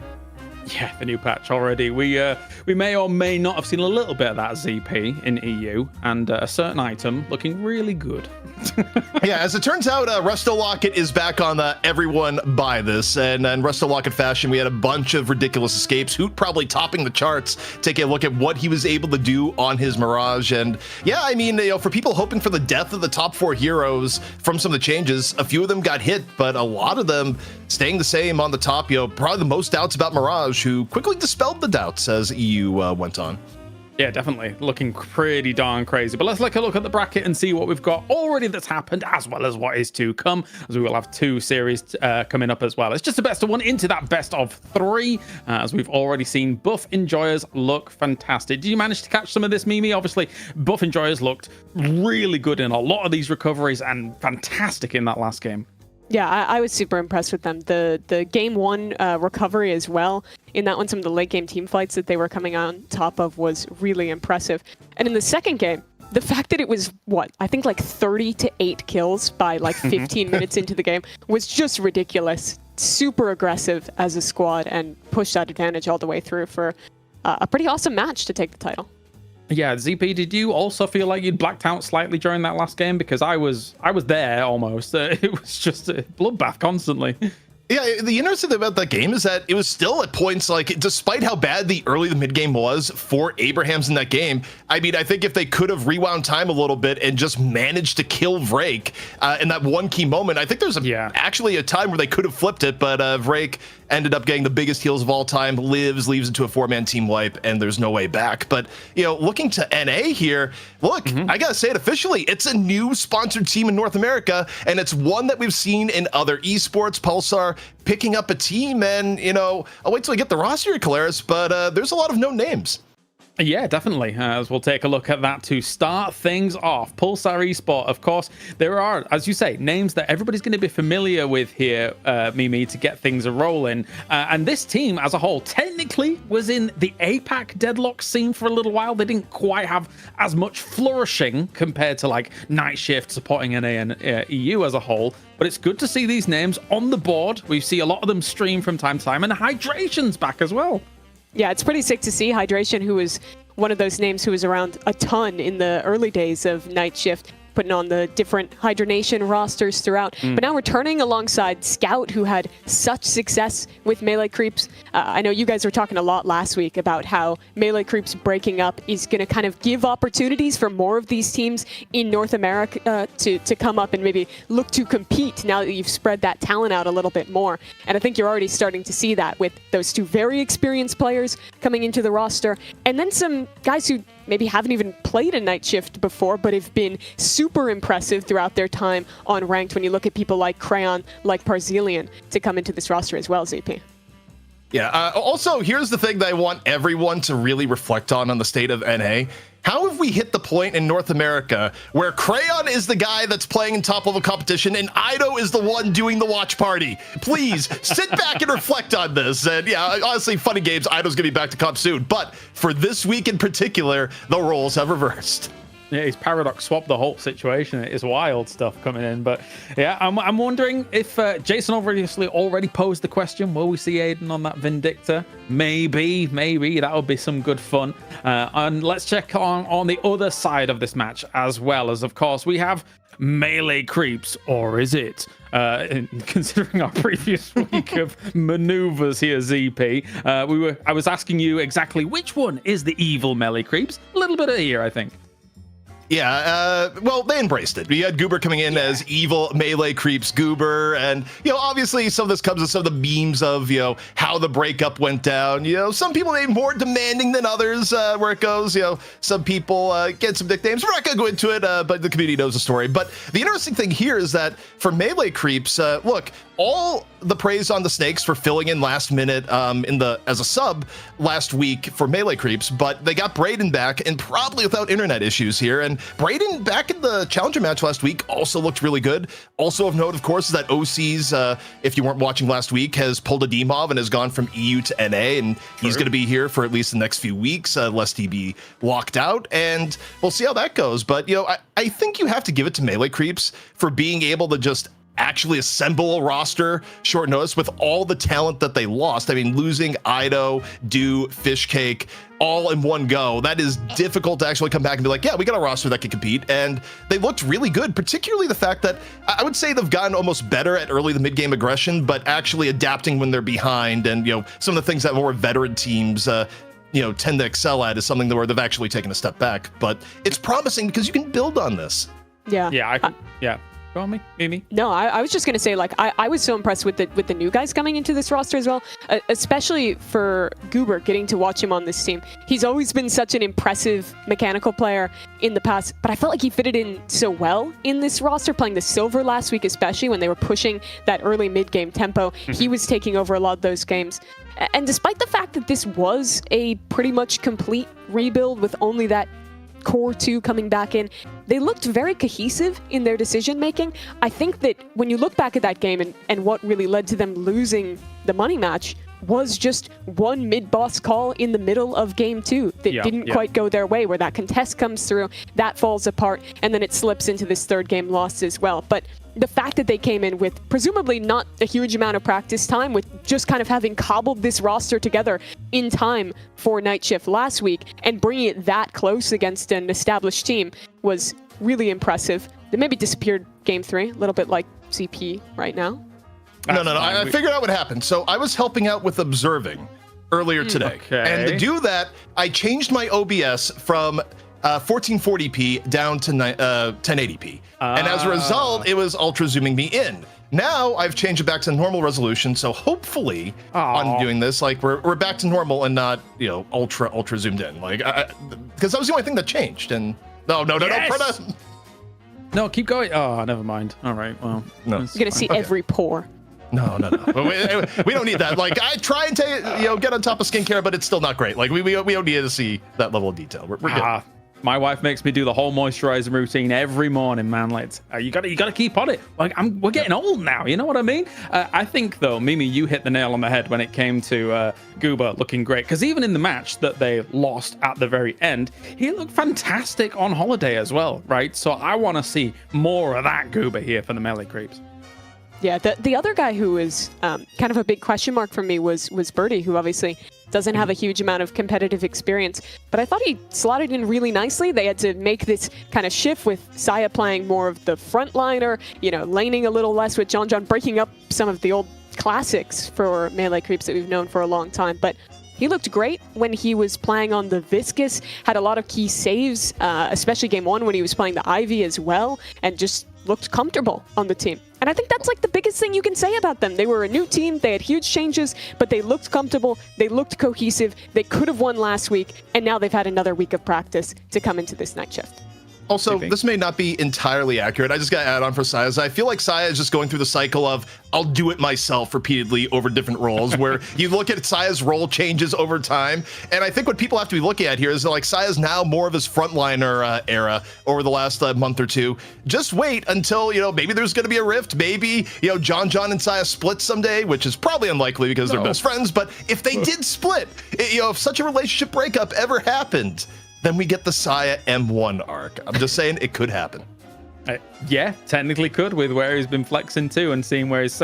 It's always a pleasure watching Saya, right? He's like absolutely one of the best players in the world. So, but it looks like our Mo and Krill is on the way. Saya versus Crayon. Where are you leaning, ZP? I mean, it's all upside here for Crayon. No pressure whatsoever. Saya, you don't want to lose the Crayon here in his first appearance. Certainly not in the Mo 101. But you got Crayon going on in there, and it's actually close. Oh, the parry just missing, though. That might be it. Ooh, that was so close. Holy moly. And he jumps off the roof and flies away like Spider-Man. Crazy scenes here, Mimi. Yeah, it was. See, I've come out here. I'm at Golden Boy's house to run this show, and I don't know how, despite him being like, I don't know, 45 years old, he has the world's smallest monitor. I could barely see Mo and Krill in that entire thing. So I don't know, GB. You gotta invest in a bigger side monitor. But we're headed into the draft. More importantly now. Are there any surprises that Doorman leaves the room quickly here, ZP? I mean, I'm just like, I'm seeing like the roasted corpse of Golden Boy from like 2,000 miles away. That was unreal. Just the age being put on blast. But okay, Doorman down. Okay, this is actually unreal. Pulsar coming in with the early ban on Calico. It is not going to follow the classic, ban out the main 4. So this is really interesting because I guess effectively, maybe the logic here is that Melee Creeps gets one of the remaining good 4, and then Pulsar gets the last 2. If it goes by that logic, then, okay, Billy's off the table. They're going to be able to come in here, though, and they're going to be able to, at the very least, pick up the Pocket, and we'll see what they go there. But Pocket Mirage would be what you would expect from recent history. Yeah, I actually really like that idea when teams are the second pick. There's the Mirage. I think it would be shocking if it wasn't the Pocket to follow through as well. But I feel like you're not too mad about that if you're Melee Creeps. When you've been looking at the recent games, Billy is just so incredibly strong. He's a good laner. He's impactful in the mid game. He's one of the best characters late game in terms of just one ult turning it around. Okay. But instead of the Pocket, that's the Geist getting picked up for Pulsar, which she's been in a really strong position right now. But I don't know, conceding that Pocket is an interesting decision. I'm not entirely surprised by the Geist because, again, I do think it has like a lot of like challenges across. McGinnis going second? All right, I'm turning my microphone off. It's over. Okay, can production double check? Like, can we get confirmation that we're not getting trolled? Like, okay, multiple layers here. A, you've picked McGinnis. B, you've picked McGinnis in the first half of your draft. What was McGinnis actually going to get picked earlier? What has happened to NA? That's crazy. I mean, the last time Melee Creeps played the Guinness, I was not the biggest fan of it. This kind of worries me a little because heading towards this next round of picks and then mid-stage bans, I almost wonder if this is drafting towards a position where there's not a lot of room for John to get one of his comfort characters, with the Geist going away, with, I would think, Pulsar maybe considering a Ven ban second here to just kind of draft him into a corner. Yeah, all bets are off. Yeah. The Bebop. Well, they take down the Bebop, which, I mean, honestly, Melee Creeps have played recently. I like what you had mentioned where, like, maybe getting rid of the Ven would have been ideal because, I mean, the reason why you'd want to get rid of the Ven is that when John hasn't gotten Geist or Ven in recent times, well, it hasn't been great for John. We saw Warden, and Warden was entirely unconvincing when he had to play it, and yeah, but instead, Melee Creep's gonna come out the Drifter Band, and I'm still, like, trying to wrap my head around the McGinnis that early with other things still available and on the board. But one thing that's worth noting is that NA is still rating Viscous pretty highly, even when EU is like, ooh, that Splatter nerf was a little bit too much. In EU, obviously, in those drafts, we saw once or twice Infernus going really deep into those drafts, but no touch of him just yet here at all, despite this interesting draft. I'm perplexed so far. Holiday, okay. Chat goes crazy. Yeah, I mean, They've caught up. It's a strong pick. I mean, with how this has gone, though, you will get the option of the Ven or the Infern later for John here for Melee Creeps, which kind of frees you up to maybe go something else here. They'll lock in the Lash. I think Lash always feels pretty good when you're going into something like the Geist, but there's a lot of characters that have kind of natural ways to get away from that Death Slam, with Cube, with Tornado, with Riposte as well. Yeah, also corners. Get out of line of sight. It's a good point. Also, something to note here for Melee Creeps, this could be the rare John Lash. Like, John has played Lash at times. It hasn't been seen as often recently, but when other picks are unavailable, that's been the case. Maybe Melee Creeps like, I don't know if we want the Ven at all in this instance. But also, okay, Abram's gonna come in. I was gonna mention, it is a hydration team, and one of the things that hydration used to do a lot on old teams, that even when Mo and Krill wasn't meta, Mo and Krill would still somehow make an appearance, but not gonna be a jump scare Mo and Krill. But hey, Mo and Krill fans still got to eat a little bit good earlier today, at least one appearance when he's been absent for a long period of time. Dynamo! Yeah! Okay, well, his one change of having Singularity get down by 15 seconds, hooray, but I don't think that was really triggered this. Surely it's just, they've got some faith in it here, Mimi. Yeah, I do like kind of bringing it in as this last pick. Having Billy Dynamo is a really nasty combo with the Lash as well. You have a huge amount of late team fighting potential with this comp. It is really interesting to see them go for a draft with no like traditional scaling carry locked in. I feel like Melee Creeps is always the team you think of like, they're going to almost guarantee have a Venator or something akin to it. They're going to put a lot of priority into John on that role. That's kind of what they've always been good at in past iterations. So this feels like a little bit of a break from the identity with this new roster. We saw last week Popper's Pupils running kind of a similar draft with no scaling carry late into that finals as well. So honestly, just really excited to see what they're cooking with the McGinnis, with some of the interesting choices in this one. CP? As I look at, honestly, I gotta give it to Melee Creeps, where it's like, wait, they didn't hear that there'd be any new casters here on Night Shift filling in, and like, you know what? Let's just break let's go with like the most ridiculous draft we've seen in months and go with the McGinnis Dynamo combination. Like, look, in theory, it could work, right? Like, they did the right thing. You saved Dynamo for the very end, and okay, it's gonna be John Dynamo. He did do this. Like, you go far enough back in history, like John did have like the very short-lived John Dynamo arc. I'm a little bit surprised to see it back in here. And yeah, I mean, it's not without its merits as far as team fighting goes. And, you know, the fact that Dynamo can work as a final pick when you don't open up for the Sinclair counter pick. However, in terms of ease of execution, Pulsar, they're running the draft that if you were to look at it, especially last week, you'd be like, okay, Pulsar definitely favoring them. And I also think, you know, a lot of people may be looking on the sidelines being like, you know, Melee Creeps versus a team that, you know, is brand new. You know, surely Melee Creeps is going to win this. I'm a little bit scared for Melee Creeps. I mean, the upside here is that their early game is going to be quite good, particularly with Goober on Holiday, but, you know, that does tail off. Like, you think about the last map we saw with Melee Creeps, Goober went wild on the Holiday, and then you get past 15 minutes, it's like, well, maybe not so much. I've got it. the bucket 3 movement increase. Dynamo McGinnis, ZP, it's all making sense. Oh boy. You know? No, you don't like that? I think it goes deeper than that, is what I'll say. But hey, no. Or someone's gonna be like, I knew it. Dynamo got the 15 seconds off his ult. His time is now.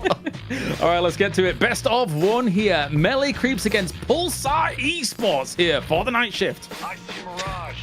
Well, thank you so much, Claris, and BB getting into it. Well, congratulations. Welcome to Deadlock. It's a McGinnis Dynamo game. You know, anything can happen in any game, and this is a best of 1, so melee creeps putting all on the line with something a little bit more unconventional. You know, I had heard about the notorious Saya John laning duo. I really didn't think we were going to see it with him playing the support here, but a really interesting one. I've been trying to theorycraft and think why they're playing this McGinnis, and I feel like even if you want to play her, putting her so early into the draft is really, really interesting. So I'm just kind of curious what direction this build is going to go for Birdie and how much value it's actually going to pick up here.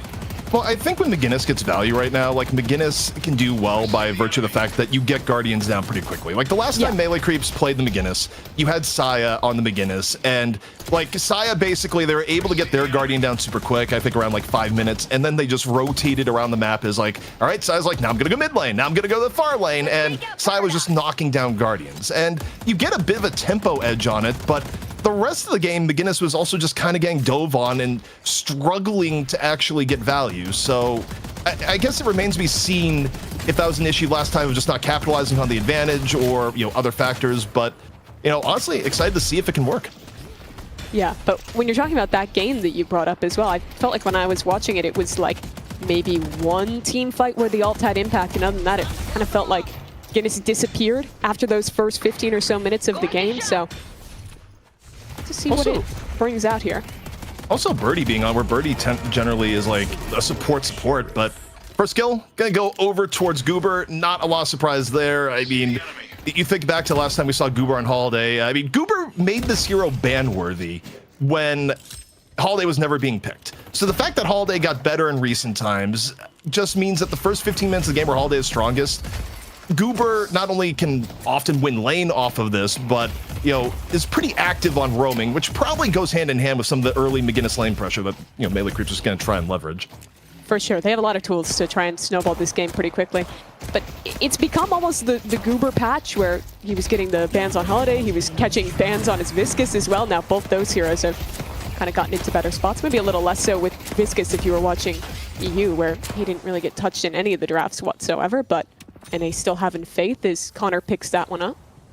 Yeah, you know, Viscous just, or rather, Goober just has to be going to the team and being like, okay, look, you know, you like me right now while my heroes are meta. Just don't do what happened in the past and be like, Goober, your heroes are dead, and so are you, and just, you know, yeet Goober off the team, which was his last experience within comp. But taking a look at the lanes right now, things feels very quiet in the start of this NA game relative to the last Abraham's Buff Enjoyers game, where a bloodbath had already occurred by about 4 minutes in.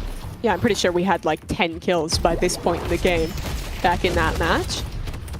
So there's maybe some kill potential here. Already down to 300 health on the McGinnis, but manages to sneak back towards the Guardian. And of course, part of the penalty here is a little bit of pressure onto the tier 1, but yeah, I mean, for Birdie, that's going to be the story of the game all day, is that teams are pretty relentless about diving into McGinnis. So, you know, for Birdie, the question is, how do you stay alive against some of that pressure? And, you know, Splatter might have gotten nerfed, but the early damage still, it's a lot of lane pressure, because you look at the left side here and, you know, Pocket and Birdie just barely struggling to hang on. Yeah, it does feel like a pretty good matchup still. When you're looking at the comp for Pulsar, I feel like you can see like very traditional win conditions for what they're playing. You're going to have hydration and scout early with that kind of pick potential and the early snowball that Apollo can pick up. And then late game, you have both Pars and Aiden playing these very traditional scaling characters that have both looked so incredibly strong in recent patches. I think like the one interesting part of their draft is seeing that Abrams get picked up, where a lot of teams in the last few night shifts have just kind of moved away from picking much frontline at all. Yeah, I mean, it's so interesting how it goes back and forth. Really get a week is like, no, we don't like frontline. And then you start out today with the BE game, and it's like, oh, we love all the frontline. Pars. A little bit low here on the guy's side, though. Also low in turn. Diving a little bit problematic with John still at full HP. And okay, elsewhere. Again, the split screen, the Guinness cam on pressure, but over here, things get a little bit close. Brayden, super low as we see Goober on the move. Oh, the barrel may be enough. Scout 1 HP, and that's a finish off from Goober. Pretty early lasso online, and I think Goober is just going to stay as active. I believe that's already his second kill into this one, and that is one of the biggest concerns if you're Pulsar here against melee creeps, that they have a lot of these heroes who can get that very early tempo, get those Guardians down with the McGinnis, get Goober online, roaming on this holiday, and this comp does start to get quite scary.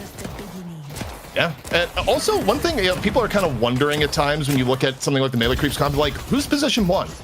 My guess would be it's probably going to be OCs absorbing a lot of the farm here. I mean, OCs tends to be a pretty rich pocket for those that are wondering, but it is different because, even, for someone like John, he's going to be taking more of a step back.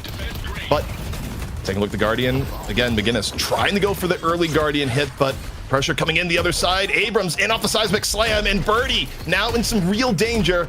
You see Abrams in hot pursuit, low HP, tries to go for the parry, does not connect, and the final heavy melee does the job.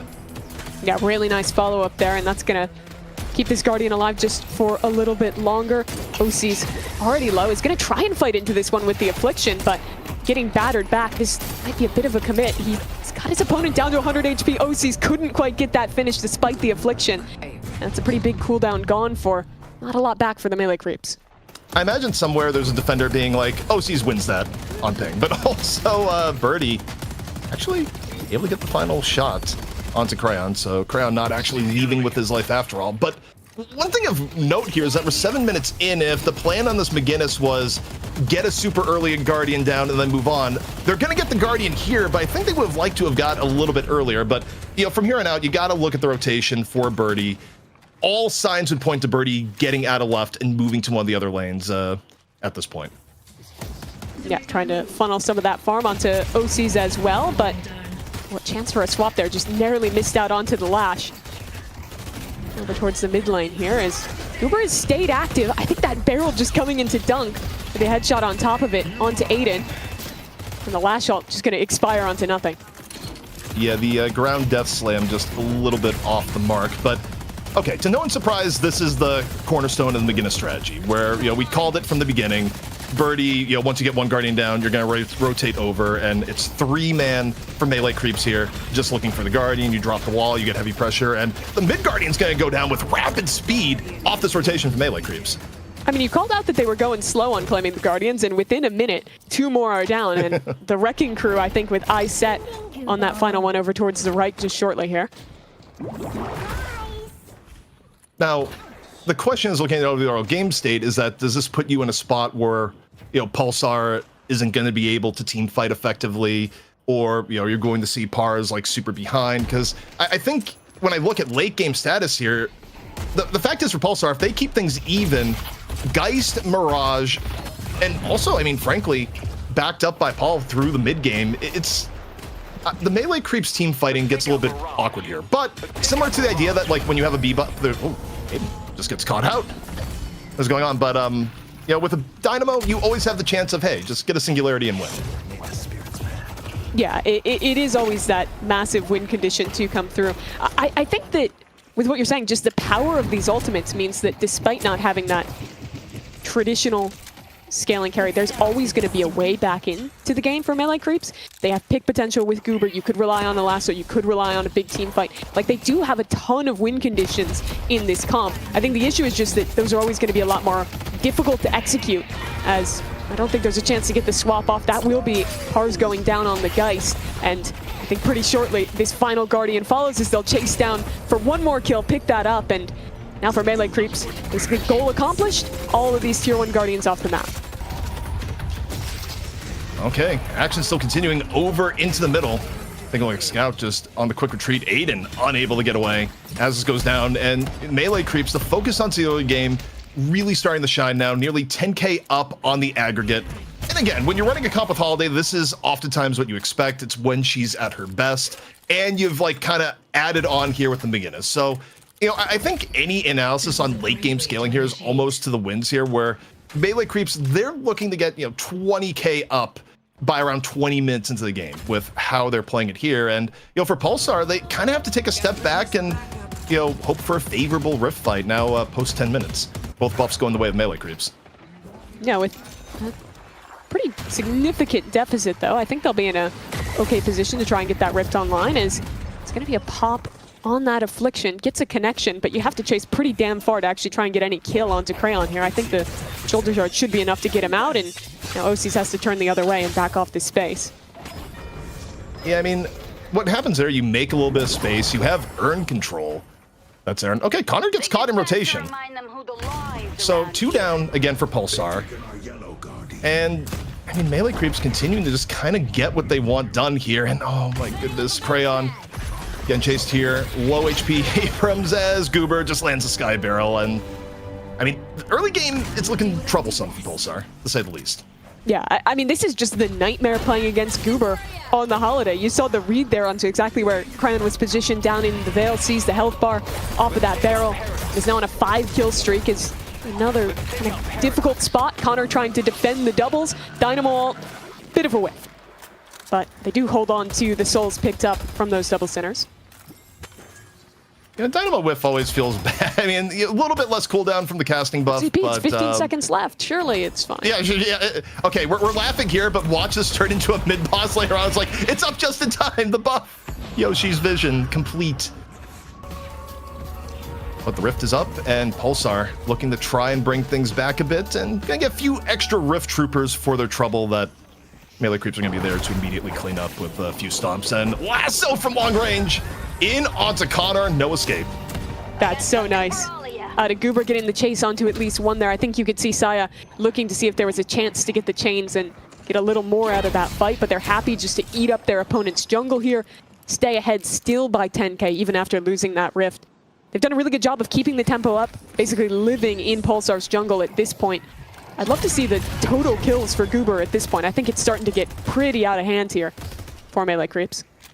Scout, kind of an ambitious swap there. Just does not hit the tail end of the Dynamo hitbox. And also in terms of item builds, one thing we've been seeing more and more, both in NA and EU, is, especially for people roaming, is we want to go Trophy Collector. Goober on top of it. Kind of curious how many stacks he's at, and for now, just looking for another shot on the Connor. Gets the support from the Magnus wall in the back, but maybe a situation to let go. Still pretty good poke. Yeah, if it weren't for the cube, I think Connor would have been dead there, but manages to sustain through the damage. Melee Creeps continuing to keep really heavy prio here in the mid lane, creating a bit of an opening to push towards the left as well, but they'll fall away and, again, just be happy to collect their opponent's farm, keep this heavy lead continuing. Yeah, and I think, again, the thing to focus on here is that for Melee Creeps and the comp they've built, this is kind of where they want to be. This is what you've kind of engineered with the early McGinnis pick and some of the other picks that comprise your roster, particularly the Holiday. You cannot fall behind. So, if Pulsar is able to even up or just get a good team fight, the win condition for Melee Creeps goes dramatically lower. So this is just a matter of, can Melee Creeps keep up the solo pressure for the rest of the game? Saya goes in on the Crayon and may have been off more than they can choose. Saya looking low, but here comes Goober in from the back on support, double barrel. No lasso, may not need it for now. Taking the fight to Aiden. Aiden low HP and down. The superheroes just showed up the second there was any pressure there, with the Affliction connecting on top of just a straight up damage from Goober through the TP. There's a bit of an attempt for Osis to try and cut that player down, but Crayon manages to sneak away, and so it ends up only being 1-for-1 in the end. I think that could have been a lot worse for Pulsar with 2 of their players getting afflicted in that fight.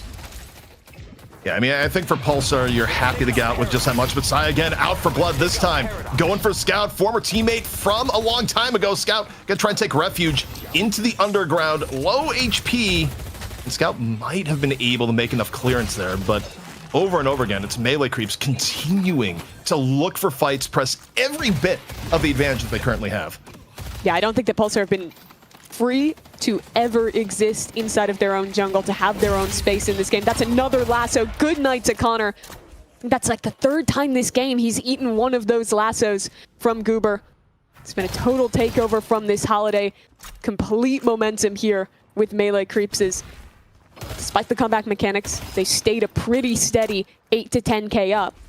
I feel like the one sign of hope for Pulsar is that you're getting some farm onto Barzilian. He is keeping up with this game, but I still think you need to see a pretty big mistake from melee creeps in a late game fight here to even give them the chance to turn this advantage back into their favor. The upside for Pulsar is that you do have the Cinderella effect on Holiday, but hold the phone here, swap on the John John. John John getting hit from all sides, has Singularity up, but low HP, just trying to buy a little bit of time for the rotation. You look at the minimap, the cavalry is coming as John John makes the retreat.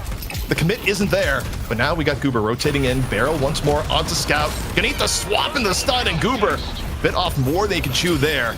Up into the sky goes Crayon. Seismic Slam down and in as Chain Gang goes off, but out of nowhere comes John John. Singularity enough to take down Pars, but still low HP for Crayon. Can't get out of the aftermath either. And after it all, Scout somehow gets away for a moment, but that little last kick towards the floor from the Dynamo is enough to finish it off. John John looked out of that fight, but the ultimate absolutely perfect to bring it back in. Affliction connects onto Aiden, and this one is not getting any easier for Pulsar. He's going to try and TP away and just narrowly gets out of that one. I think just half a second away from his ult getting cancelled, as John John will be able to pick up this Walker and further the lead just that bit more for melee creeps. First Walker of the game here for melee creeps, but yeah, as I was trying to get into earlier, is that Holiday has a Cinderella effect where eventually the coach turns into a pumpkin, and for melee creeps, the goal here is to secure enough of a lead when Holiday eventually starts falling off. And so far, they've been able to do that. This urn, if they're able to dunk it, will add in that even more. But, this is a game where even a bit, any mistake from melee creeps could easily let Pulsar back into the game. So, this is sort of the stakes we're riding on right now. But any picks you can get, especially if it's slowing down Pars or Aiden, are super premium for melee creeps right now. But Goober once more, under pressure. Yeah, had to use the lasso there. Just trying to get that Abrams under the Walker. Has to back away. Doing a good job of keeping this map controlled, denying that urn from getting dunked on in. Towards the secret shop. A little bit of damage done onto Brayden, despite the swap though. Again, the support is here. Melee Creep's doing a really good job of condensing whenever these fights are coming in. Abrams dangerous in these corridors, but he doesn't have a lot of help to work with. Now trying to back away is that Singularity from the Dynamo will back Melee Creeps out of this one, and the fight somewhat returns to neutral. Yeah, great quantum to go in, and okay, Scout caught at the end. The fight started with Scout going for the swap on the Brayden. Follow through wasn't necessarily there. John John comes in to help clean things up, and Crayon, low HP, pinned in from both sides. But guess what? That's a Resto Locket, and that is a new lease on life. Feels even better on heroes with high survivability like Abrams. Are they just trading patches of Resto Locket is OP, nerf Resto Locket, bring it back a little bit? It feels like we've been going on this game for a while. Because Resto Locket is just one of those items that I think it's hard to get the balance right. How do you get Resto Locket in a spot where people are buying it, but it's not the whole game buying it? And I think the recent buff where, it gives more per boon has now put it back in the category of like, are you an Abrams in the late game and would you like an extra 850 HP that isn't immediately visible to your opponent plus stamina? Oh, yes, please. Yeah, of course you say yes. You're like, that sounds fantastic. Give me more. Goober with another lasso. It's an opportunity onto the Mirage. That's a really good connection. Aiden, I don't think he has a way out of this one. They end up using the chains just to further that kill as Crayon has to try and back away on this Walker defense with the damage already done. Another kill for melee creeps. The Walker soon to fall as well. Man, Goober has been such a beast on this holiday. Yet to get shut down. I think one death so far off that earlier shoulder charge, but besides that, has just been taking over in these positions, setting up the perfect fights for his team. Also, Goober at this point has to be at around like 7 or 8 trophy collector stacks, if I had to guess. Like, it was a good trophy collector buy in the beginning and likely has paid off and then some at this point. So 20k difference separating the two teams, and I think one of the things that feels really bad when you look at the KD here is the fact that Aiden has died 6 times, and one of the things that could get you back into the game even with a mismatched aggregate would be a disproportionately farm Mirage, but Aiden has been in struggle city the entire game, and a lot of that is because of Goober, who's made it his mission to introduce him to the magic of lasso. Yeah, getting caught off in a lot of those ganks. And well, the nightmare continues. Rift coming online, so great time to look for a pick. That's another lasso connecting for Goober. I don't think anyone quite close enough to follow up and get that kill as Melee Creeps attempting towards mid-boss here. It's going to be 6v6. Do they want to bait this in fight, or are they actually committing to it? I mean, they're ahead enough that they could go for the commit. I mean, the ace up their sleeve is that they have Singularity on John. Trying to fight in here with the Dynamo oftentimes is a death sentence, and Singularity just gonna be popped preemptively. Multiple people caught in. We'll see where the rejuves go. So far, looking good for Melee Creeps. One stolen away by Crayon, but two for Melee Creeps here so Huge far. The affliction. affliction's massive. It's a 5-man affliction, Mimi. Pulsar, they're dying of the plague. This is absolutely massive for Melee Creeps. The cleanup squad is there. John, Braden following through as the last few members of Pulsar desperately try and run out of this one. Really great call there. On the same timing that comeback riff was coming up, Melee Creeps send it on the mid-boss, pick up 2 of the crystals, further their lead just that bit more, and they're getting Urn.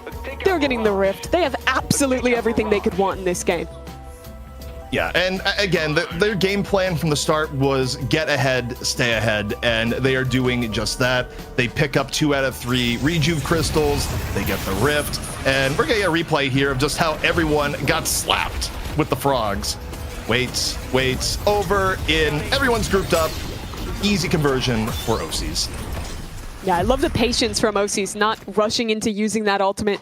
Finds the perfect moment after the Singularity expires. It's an absolutely huge effect. So the lead has ballooned to 30,000. We have a Mirage that I think at this point may be at 7 deaths. And for Pulsar, a comp that needed to survive until the late game to turn things around. The late game seems further away than ever, even 20 minutes in. And at this point, Mimi, for Pulsar, you're kind of looking to scout and you're hoping, okay, maybe we get a swap, maybe we get something here to bring it back in our favor once the rejuves are out of action. But you're gonna have to exist on the map with all the pressure that Melee Creeps have been bringing, especially coming from Goober on the holiday. Yeah, I don't know if Crayon is gonna escape from this one. The chase down coming through. 2 players to try and peel him away. And luckily has that movement to slip outside. Maybe actually spotted on the other side by Goober though. As the rest of Melee Creeps is just breaking down these base guardians, fighting on the other side as well. Pulsar was looking for an in, but this could still be it. Pressure onto the Lash, having to run and hide, but that's a big start on the other side as Saya, Goober pick up their respective kills, and well, there looked like a chance to maybe get one, and it is a rejuve to fall. The damage is being done elsewhere. Braden, rejuve out, again taking down the half on the retreat, but should be able to get out without an issue. And wait, look at the base right now. What's going on? We just got people going for shrines. That is Birdie and Saya hopping on in. Saya making the call, rush up middle, go for the shrine. Shrine at half HP right now. It is getting absolutely chunked. Are they gonna be able to get there and get out? This would be adding salt into the wound. I mean, a 50k deficit into down a shrine for the rest of the game. The shot call paying out for Melee Creeps. The macro is so good there. You saw Pulsar looking on a fight over towards that jungle side, and they had the potential to get at least that rejuve out, but enough time was bought. The pressure was put up over towards that other lane there as they get the kill onto, I believe it was Crayon earlier into that fight, and then just further their way all the way towards the base. Now a shrine up. The lead is massive at 40k here for Melee Creeps. Yeah, and at this point in the game, this is the true upside of playing a comp like Melee Creeps did that had such good early game presence and pushing. You've gone into a snowball now that regardless of what positive attributes you're going to say about, having a Geist or a Mirage, it simply doesn't matter when the other team is this much ahead of you. And Pulsar, their only hope now is Melee Creeps to make a mistake. We'll see if it happens. A little bit of engage here on the Saya, but instantly Scout running for cover as the entirety of Melee Creeps comes on in. Chain Gang out and Crayon first to fall. Yeah, down goes one, and well, the pressure continuing. Tony Lassam just to try and get a little bit of space, get some damage in as well onto a few different players on Melee Creeps, but the movement there is good. Death Slam in onto that Geist, was the most farmed player on Pulsar, doesn't have the swap online, and now down to basically 1 HP, fighting in the hallway with John. He'll finish the job. And now 2 up, an excellent fight for Melee Creeps. They're losing a Walker for it in the interim. What else can they get in exchange? Yeah, and for Pulsar, that's the, oh, thank God we have an extra slot Walker, where it was 24 minutes, no extra slots being given from Walkers. First Walker down, helping that to some extent, but again, Pulsar at this point in desperate need of help from somewhere, and it's going to be difficult because not only do you just kind of lose on an average engage, you still have the very high win conditions of John getting a good singularity, or the fact that, frankly, Mimi, mid boss is up in 2 minutes. If I'm melee creeps, I force the issue because I don't think Pulsar can really contest effectively if melee creeps has their ults up. Yeah, what do they have? Multi-swap shoulder charge, that's basically all you can hope for compared to probably 3 of the best ults you can get for that, 4 if you're counting the chains as well. You have a huge amount of tools just to shore up those crystals. They already went for that play in the last one. They'll pick up Earn here, maybe look for a pick off that, and well, Goober's achieved that goal already. Connor goes down, 50-second timer, and mid-boss now 90 seconds away as they just look to further this lead. Just hear the squeal from Viscous from across the map, but another Earn gonna be taken care of, courtesy of melee creeps. Lead carefully being protected. Because of course the only thing that would be particularly bad here is that it's great when you get a lead like this, but everyone remembers if you throw a lead like this, and yep. It's why even when you're up to this degree, you still have to make smart game decisions.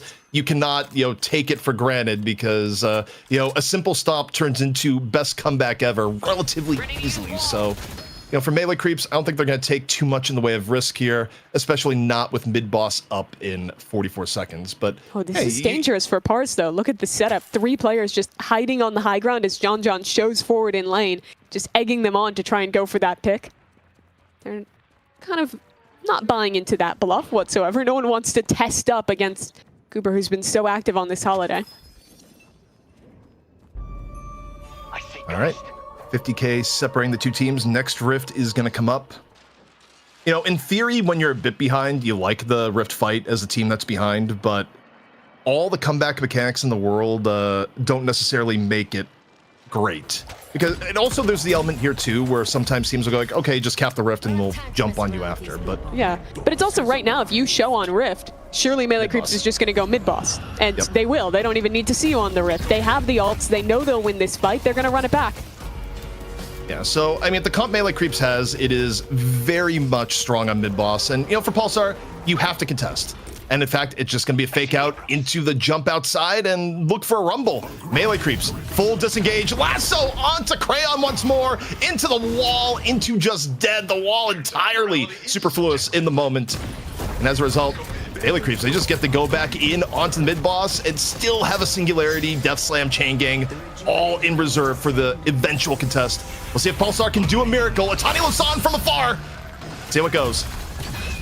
The swap is big. The swap is massive. You're able to get 2 of the rejuves opened up, but can Pulsar actually win the fight off the aftermath? Chain gang gonna come on out. The stat difference still may be too much, Mimi. 2 down off the initial engage, and even with 2 rejuves, not enough to turn things around for Pulsar. There's just so many of these massive team fighting ultimates. Didn't even have to show Affliction in this one. It is going to be a near team wipe. Only Pars, who is off elsewhere, split pushing for a Walker, stays alive for the moment. It's a singularity. The second that's done, even with that fantastic swap to get the entire team out of the pit, it's immediately Saya with the chain gang. It's the rest of that fight coming in. Melee creeps just too good at farming it up. They have 1 rejuve remaining as they'll look to siege. Let's push York. All right, well, maybe the end of the road here for Pulsar. Melee creeps, they come in with a comp that has a very clear game plan and execute with extreme precision. Stage 1 Patron about to go down, still 1 rejuve in the tank. A little bit low on ult, so we'll see how careful melee creeps wants to be. You can make the argument you can just stay and end here, but sometimes teams will look at this situation like this and be like, well, again, we don't want to throw given the team comps, and we're gonna get a replay here of the swap that opens up for 2 crystals to be stolen. That was 2 players blocked off, had to last second go in for the swap. It was really so nice for Scout against his former teammates, but when you're down this much, the damage is going to come in at the end. The wipe was fantastic. And now a 40k deficit. Melee creeps back up, get their buy, and now looking for the fight to end the game. And for melee creeps, again, they are not really taking any chances here. They're still giving Pulsar plenty of respect. Again, I think in these sorts of drafts, you have to, when so much is based around keeping your advantage. But final opportunity here, Affliction out, gonna strike 3. And for Pulsar Esports, is there anything left to bring this back in their favor? They got John Silo. There's still 1 rejuve crystal in reserve. and the rest of the fight just completely in favor of melee creeps. And Mimi, that's going to seal the deal. Melee creeps, they get their right to a rematch up against Popper's Pupils. And they do it in such different fashion than how they won last week. It still looked like the old melee creeps locking in John on that M1 every game, playing maybe some of those similar stylings to what you've expected from this team, but this was something different. They come in with a unique read, they draft an early McGinnis, they don't draft any traditional scaling carry, and it works out massively. Goober, Saya, those two took over early. The rest of the team was there with massive ults late. I love the approach to the game from them, and the execution was near flawless in this one. No swings and roundabouts here, just a straight road to a melee creeps victory. That was disgusting. What a performance coming out from them here for this best of one ZP. I am shooketh, I tell you. I think it's just a great example of the fact that you have your basic Deadlock compositions that are tried and tested with, you know, options in the early to late game, but you can play drafts and can play for a game where you get the advantage and never let it go. I think it's risky in Deadlock's history because teams are not consistent enough to make it happen, but Melee Creeps, they went all in on a strat that carried significant risk in a best of one, and it pans out. So to me, all the credit to the Melee Creeps. And OC's with a massive affliction as well. That 5-man affliction that he was able to hit me in the boss pit. I was losing my mind. As soon as that happens, I mean, what are you supposed to do as Pulsar? Just disengage and hope for the best. This was just the worst possible comp you could run into in any mid-pit fight. I really like how they were so willing to force that key objective both times that it came up in this map, and the team fighting around it. Even with having all of these big ultimates, these big tools available, it still takes a level of execution to not overly layer them at the same time. They did really well throughout that one. And man, I just got to give it to Goober as well. I think he got that first kill of the match pretty early on and just did not slow down throughout. His holiday is so incredibly good. It was last week, it was here again. He's one of my favorite players to watch with just how mechanically skilled he is, especially on these very movement heavy heroes. Yeah, I think you hit the nail on the head. ZP looking at how Goober was able to play this. It's just constant like pressure, constant really strong barrels, being a nuisance, Veil Walker as well to make it even more devastating a threat. It was very well done. It was one part flowing into the other, right? Is that if you don't have pieces that feel good in the first 10 minutes of the game, you're not going to be able to make the McGinnis work because you still need a certain amount of lane pressure and, you know, dominance in the game to actually use McGinnis to get Guardians down super early and actually start to get that edge. So when you wonder, it's like, how did McGinnis work? You actually do have to look to Goober and be like, okay, that was a key part. And then elsewhere, you had Saya continually adding pressure to parts of the game. But the part that was really interesting to me, despite the swap, you know, making this more interesting than normally it would, is that the Melee Creeps comp that they drafted was also particularly heinous when it came to just making mid-boss misery for the other composition, to where it's just hard to go up against Singularity in general, and then you pair it up with Chain Gang, the ability to wall off, a Lash, and then like for the fight after, the affliction that's there, you know, so long as Melee Creeps wasn't far behind, mid-boss was always going to be an advantageous battleground for them. So in a way, this is like a comp that drafted not only for early game tempo, but also for mid-boss dominance, and they played those two parts of the game incredibly well. Yeah, I agree. The comp was devastating. Goober, 14 kills and only the one death. And Mimi, I know you're a bit of a Lash enjoyer yourself. It felt like even though the comp as a whole just had this devastating power, Braden didn't even have to do that much on Lash alongside all of this power. But even having that tool as well would have been just a devastating blow to Pulsar. Yeah, had a few death slams that were pretty nice in there, but it's hard to point out any one ult when you're looking at how cohesively good all of these team fights were. Interesting build for Birdie. He's picking up the Echo Shard. I think that was on the wall. So when they were going for these mid fights, he's just walling off both sides at once with that Echo Shard. This is a really creative approach as a whole, that we just draft the mid-boss Nightmare Blunt rotation to come out, and man, did it ever look good. I have to say, as a bit of a McGinnis enjoyer myself, I was playing this exact Echo Shard wall build today. And it's just silly because you max out the wall, there's turrets everywhere, everyone's like, what's going on? This is silly. And with the Heroic Aura as well, you're just able to do a lot of damage, a bit of scary, considering that it's the turrets are targets you don't want to have to be focusing ZP when you've got all these other threats around you, so it can be really annoying. Yeah, and honestly, as we look at the stat screen here, one thing I think you gotta give credit to Also, you know, we talk a lot about Saya at times being the guy that's like going in, sacrificing his body for the team. Well, he was going in, but there was no sacrifice. It was just all Billy. And yeah, you could point a lot to like the early game tempo and being ahead, but Saya was also a big part of just continually like finding opportunities on the Billy, going for highly aggressive chain gangs. And, you know, there's multiple ways that Pulsar maybe could have stalled things out and gotten back into the game, but Melee Creeps, I think this is one of the best examples we've seen of a team that was able to get an early advantage and press that advantage to get as many fights as possible. And, you know, we talk about the Goober and the McGinnis, or rather the Holiday and the McGinnis, but I think this also doesn't work without a Billy just helping you keep the pressure on once you generate that early lead. 10-0, looking fantastic. And speaking of fantastic, we have a $20 tip coming in from Cold Hot Cocoa saying, is that Billy on the desk? Because I'm hearing the GOAT. I'm sure they're referring to Mimi and not ZP. What do you think about that? Mimi. I think I just work here. It's my first day. I'm not in the business of replying to that one. I played the 5th Your Honor. Okay, fair. Let's plead the 5th, move on to MVP. Who's it going to be? We've got Holiday, Goober, doing so much in that game. Is this justified, ZP? What do you think? No, he should have gotten 300 more souls, and then the total souls would have been 44444 across the entire board. But I mean, yeah, given that you had a strategy that was entirely based around early game dominance, and certain heroes were more impactful than others in the early game, yeah, I think this is entirely justified, because if Goober doesn't have a good early game, we're judging this a lot more harshly. I mean, you have not only us, but the community going, oh my God, they picked McGinnis? Melee Creeps washed? Like, there's so many ways that without a good early game that this draft looks way different with, you know, people criticizing with the benefit of retrospect. But no, instead, Goober had a really good early game, was the linchpin, and set everything up into motion. You pointed it out, Mimi, as well. Poor Connor in this game, just constantly getting lassoed and pulled away. The goo ball had no chance. Yeah, he was kind of getting cyberbullied by Goober in this game.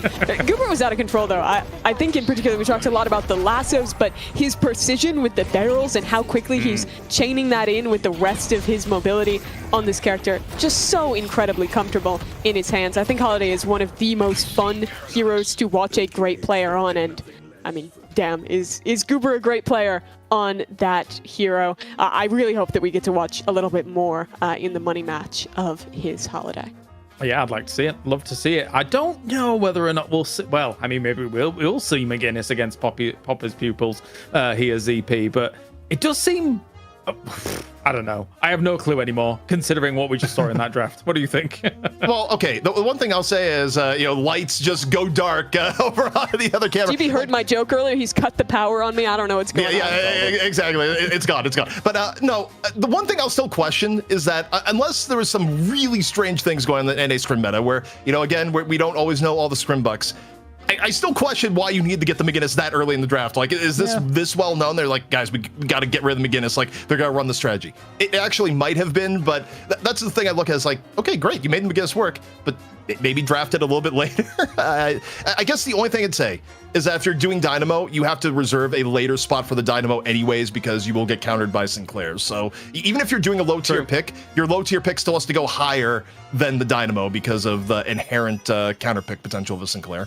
Yeah, no one wants that Sinclair about when you've got the Dynamo on that side. And John also actually on the Dynamo, fair to say. I think 7-0, really putting on a lot of great pressure early on. Looking good as it does stand. And that means Melee Creeps is going to be in our best of 3 going up against Pupils Pupils. We get the big matchup from last week. Again, Mimi here. I can't wait for the logos. I'm hoping it's going to happen again. Yeah, you think the production's running it back with the smooch between the two of them? Maybe they've earned it, because the money match last week was super entertaining. That game too, an incredibly close one. I think that one mid-boss fight, it goes a little different. It could have been Melee Creeps a game, but they've come back in with a super interesting game plan for the challenger match. The team looks on point. I think this one is bound to be another close final. Yeah, I totally agree. All right, well, thank you very much, guys. We are going to go to a short break, and when we return, our best of 3, the money match here for North America. Pupils Pupils goes up against Melee Creeps.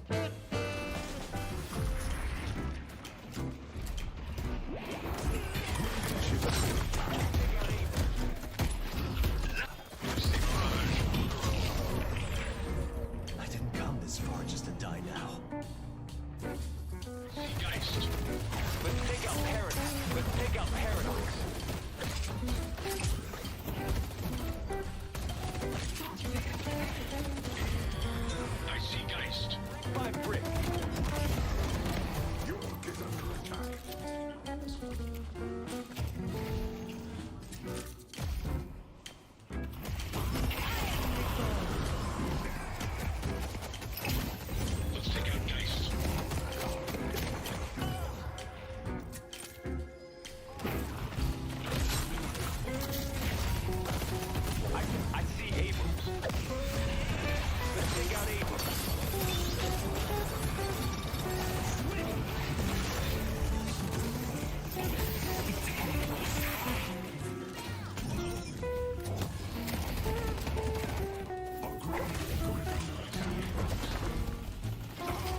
Let's take out Paradise.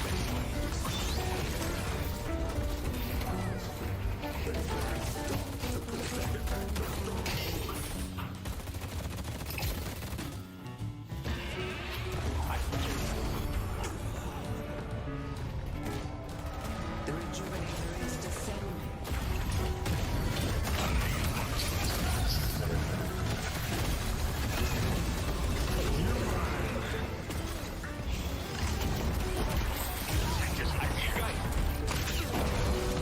You brought this on yourself. Ready to get pursuit.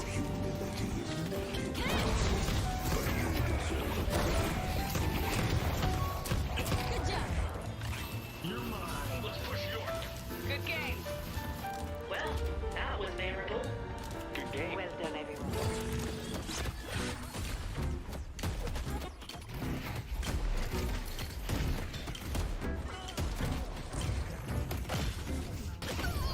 Stop against.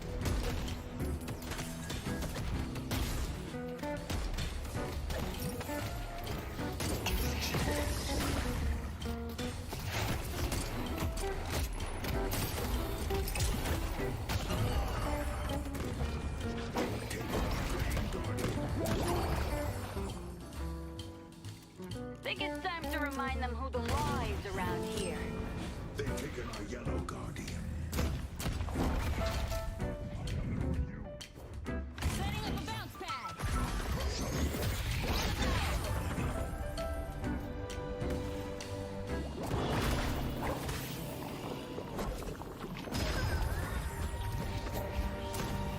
I got something.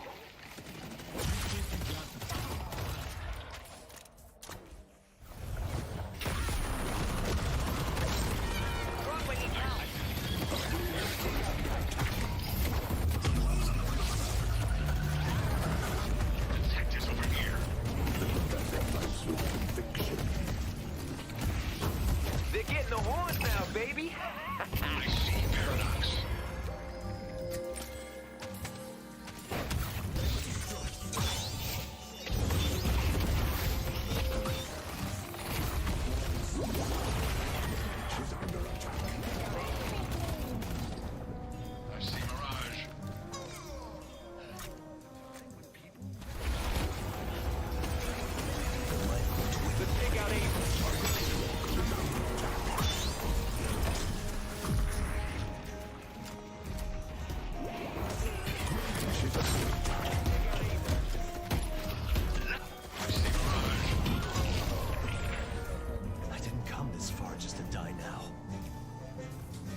All right, let's run it back. An explosive best of 3 last week here with Popper's Pupils going up against Melee Creeps. And why not do it again here? I've got ZP as well as the debut of Mimi going extremely awesomely in the previous game here as Pulsar Esports, unfortunately, Mimi didn't have the best of times, but I'm sure we'll see them back eventually. Yeah, but you guys gave me the most exciting weird draft to come in. I was all prepping for oh, John's gonna be playing Venator. He's one of the best M1s in the world. Nope, locks in Dynamo game 1. We've got a third pick of McGinnis. It's crazy. Who's this guy? Do you guys know him? Whoa. Oh, hello. Lars, I heard you had a word for this guy. Oh my God! What is? Can you hear me? Hello, everyone. I am Mimi. What is going on? All right, Calaris, I was told you have something for me. I think me and you, Wembley, 1-on-1. Holy crap! Hold on, Mimi. Just hold this for a second. Oh no! I don't know. He's pulling something off the wall. It's it's clunking around. It's 50 pounds. I got you, buddy. I got you now. We're gonna do it. Wembley together. Wait, are you going to Wembley? No, I'm not. I'm busy. Oh, okay. Well, I'll be in London. I'm going. No So, maybe I should go. I don't know, brother. Maybe you can make some bad choices right now. In any case, so I'm going to leave because everyone, I'm sure, is very weirded out by what's going on right now. But Clarice, it was great to see you. That belt is beautiful. Best belt in the business, hands down. Friend. And go night shift. All right, guys. Absolutely. Fight the power. Bye, guys. Hey, GB. Everybody that knows none of the thing about these belts is what is going on right now? Incredible entrance from GB. That thing looks like it's I don't know, 50 pounds. He's putting it back on the shelf and fighting for his life with it. I'll tell you something. The proper ones, they are heavy. No word of a lie. We were oh yeah, we'll pack it in. We'll pack it in luggage. I was like, wait a minute, this is way over the limit. This is going to be a problem.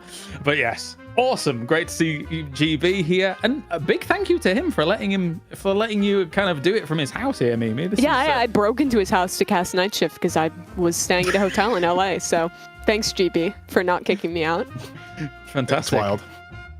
We always tell him he should lock his doors, and he should probably start doing that. Yeah. It's just everybody can come to GB's house. It's going to be an exciting time. It's nice here. He's got great snacks. His dog's very cute. He's got a great computer as well. One of the great things I love about Golden Boy, he has a good computer. He spent some money on a 5090 back in the day.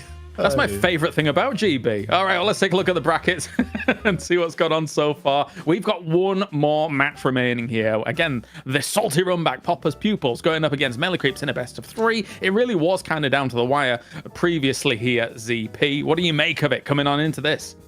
I think what I make of it is that I still have my same question for Melee Creeps this week that I had last week, is that can Melee Creeps win a game where they don't win the early game hard? Because in a way, the NA Challenger match was even doubling down on what they were good on last week, is that their early game coordination and aggression looks fantastic, but their weakness against Popper's Pupils is that when Popper's Pupils slowed down the game a little bit, went for a slower gameplay style, and when Melee Creeps actually got behind, part of the downside of being a new roster is that the most difficult part in Deadlock is actually coming back when you're down in souls, when the mid game isn't really gone your way. So for the new Melee Creeps, what I need to see is this a team that can actually, come back when the first 15 minutes of the game do not go entirely in their favor? And I mean, look, maybe their solution today was just never lose early game, which is a viable way to win games. But that's what I'm curious on for Melee Creeps, because that's where they fell short last week. Yeah, it looked incredibly strong, didn't it, Mimi? Yeah, they were really on point with that. I think that Popper's Pupils, not only was it those deeper games that they looked good on, but I also think that they did a good job of having drafts that were quite balanced, especially the games where they had Poppers on Calico. They had enough with the Apollo Calico to be active in these early games, but also towards the end of games had really great scaling. They were getting the Geist in the majority of those matches as well. And it was up against a Melee Creep, so I think especially in the second game of that series, really let themselves get kind of drafted into a corner with the John on the Warden, which didn't look fantastic. It's really, I think for me, the big question coming in today is, was that a one-off idea with this mid-boss nightmare composition, pulling out the super early McGinnis, or is it going to be more of a return to normalcy in the approach for Melee Creeps looking towards this final? Yeah, it's going to be a good question because looking at Popper's Pupils at the moment, I think that across the board here, they looked really strong last week, no doubt about it. I did like the kind of flexibility that Average was able to pull out with his heroes and how he was looking, especially in the last game as the Silver. And beyond all of that, I mean, where else was he playing now? I think about it. The Geist, I think, in game 2 as well, from when everything was said and done. So what really stands out to you, ZP, when you look at Popper's Pupils? I mean, look at Popper's Pupils. I said it last week. I'll say it again. I think you look towards both Lomane and Xeno to be the people that make the most plays on this team. Whenever they've looked good, I mean, we've had absolutely unreal moments from the two of them. I mean, thinking back to Lomane on the Bebop within the last 2 weeks, even in a losing game, just was a nightmare of nightmares. But all in all, I think this is a team where you have a lot of veteran talent on it. It's a team that's had time to actually gel. It's a team that also, I think going the strategy against melee creeps, I think for Popper's Pupils, you can just play as standard as possible because it's yet to be kind of seen if melee creeps in a longer series is going to be able to be consistent enough to deal with it. But, from the melee creeps perspective, in Popper's Pupils, if you're looking to give anyone a bad game, and the one game that, they were able to win was when they completely ruined Lomane. It was the game where Saya was on Billy, and just every 2 seconds, Lomane was just getting targeted on Drifter, where Lomane could not get anything done. And I don't think it's a coincidence that was the one game that Melee Creeps won, was the one game that they completely took Lomane out of the game disproportionately. So probably the people to be targeted by Melee Creeps into this first map. Yeah, Lomane went 4-12 in that game and was not having a good time of it at all, if I recall correctly. But anyway, we are straight on into the draft here. No doubt the usual suspects going to be popping up here early. The question, though, is how weird does Melee Creeps get with this? Are they running back the idea? That's the big thing. They're getting the first ban into this one, so I wouldn't expect that to be anything too crazy. Yep, Doorman goes away as the first ban. That one's not surprising. Yeah, the funny part of Doorman is that Doorman's actually just escalating into true perma-ban stats where people are just like, nah, we don't want to deal with it. And it's because of Doorman's effect on organized play, where teams have just gotten way better about setting up door ganks in a way that you'll never see in your pubs, but you may think you're safe until 3 people just come charging out of a door with multiple ways to set it up. However, Billy, who usually gets through the ban phase, is going to be let through, so Mirage and Pocket out to play in the first part. And the question is for Melee Creeps, who do they value as number 1? It's neither. It's going to be Geist. So this is a bit of a shift because overall number 1 picks did not change from those 4 heroes last week, but now both in NA and EU seeing Geist go up a bit in prio. John John's Geist is so good, though. It's going to be a 180 from him playing Dynamo game 1, but this is more to be expected. It does open up the Mirage for Popper's Pupils. They got this in a few of the games that they played last week as well and got super consistent value out of him. I think even after the changes, he still gets most of his power back later into the AP upgrades. He's still kind of a bully in the lane. And I think when you look at the must-ban heroes, a lot of them are characters that can kind of break the normal flow of the game, and having that built-in TP on top of a super strong rest of the kit just feels fantastic. Okay. When I look at here and go, Pocket, they have been shunted off in priority. Calico instead being the choice for Popper's Pupils. And honestly, I think it makes sense because I was a little bit worried about, Popper's Pupils at all maintaining counter pressure in the early game if they had given up the Calico in this moment. So you think about how Melee Creeps wants to play, where they generally have been stacking the deck with early game options, and they still go to McGinnis going, no, we don't want to risk the McGinnis getting hit with the mid-stage ban. I think a little bit more defensible coming in on 3rd overall here because, was Popper's Pupils likely to steal the McGinnis themselves? Not from what we've seen in recent history. Yeah. We just needed the second game to confirm that this is a bit more of a constant here, Mimi. Yeah, the Pocket does go into the 3rd pick here for Popper's Pupils. Still strong for all the reasons Pocket has always been strong. I think the question now comes, do you let the Holiday through the mid-game bans here? Do you let Melee Creeps pick that one up, or are they going to ban that out into this second one? And it's the Bebop instead. Kind of a threat for similar reasons that gets taken away by them. Yeah, the Bebop coming in as a ban, I mean, obviously Melee Creeps are capable of playing it, and, for Popper's Pupils, it's still something that they've been able to play really well too, with Billy off the board. Like, wonder, okay, what is Lomane going to play? Oftentimes you could have went, okay, maybe this is gonna be a Lomane Bebop game, but Popper's Pupils, they are going in a different direction. Melee Creeps staying on in Paradox, so we've had a run on pick heroes, and given Goober's tendency to play Holiday, I kind of feel like your Poppers Pupils, you probably should steal the holiday here because giving up the melee creeps would be bad. And yeah, exactly where they go. Which, by the way, melee creeps, if this was an option, why do you ban Paradox? Now you can't pick it. Where's the Apollo? I expected Apollo to be like showing an appearance here soon, anytime soon. We'll see. Yeah, this does hurt to not really have great options for pick. They'll go into the Drifter, who very strong as a roamer, has been getting pretty good prio these last few weeks. But I think the biggest question with their comp is what do you pick up here with no Holiday, with no Bebop, with no Paradox? I mean, do you go something like the Mo? I feel like it hurts to not have something real, but Apollo, that's what you were looking for. Super strong, kind of early game bully, having something to match that quick roam burst damage that the Calico brings on the other side. Do you steal Viscous here? Like, I'm kind of looking at this Poppers Pupils and that I'm thinking, you know, for Goober, his hero isn't necessarily locked in stone here. And, you know, I'm looking at melee creeps and what you could expect Goober to play. It's still out in the wild, and Viscous, you know, dropping in prio post nerfs still can be good. I mean, it lost in map 1, wasn't played as much in EU. Maybe neither team is rating it, but Yamato's going to round things up for Poppers Pupils, and definitely looking at the last pick for melee creeps here with interest to see if, you know, maybe Goober's just like, you know what, pick up the goo ball for me. It was nice to see Yamato kind of still having her place. I mean, in NA seems like a lot more prior compared to EU for sure. And Shiv finally felt like he'd gone away for a little while there, but no, Shiv is the ever constant. Yeah, he gets brought back up. I think the biggest thing that I feel like is missing for melee creeps is having a significant source of lockdown. You have the McGinnis Walls probably going to run back the Echo Shard build on this, but this is a Poppers Pupils comp that has really high mobility, that is going to be able to have a super active kind of early to mid game with the combo of that Holiday and the Calico. That's what was kind of so successful for melee creeps last game, with how they snowballed off of the early Holiday success. And I guess the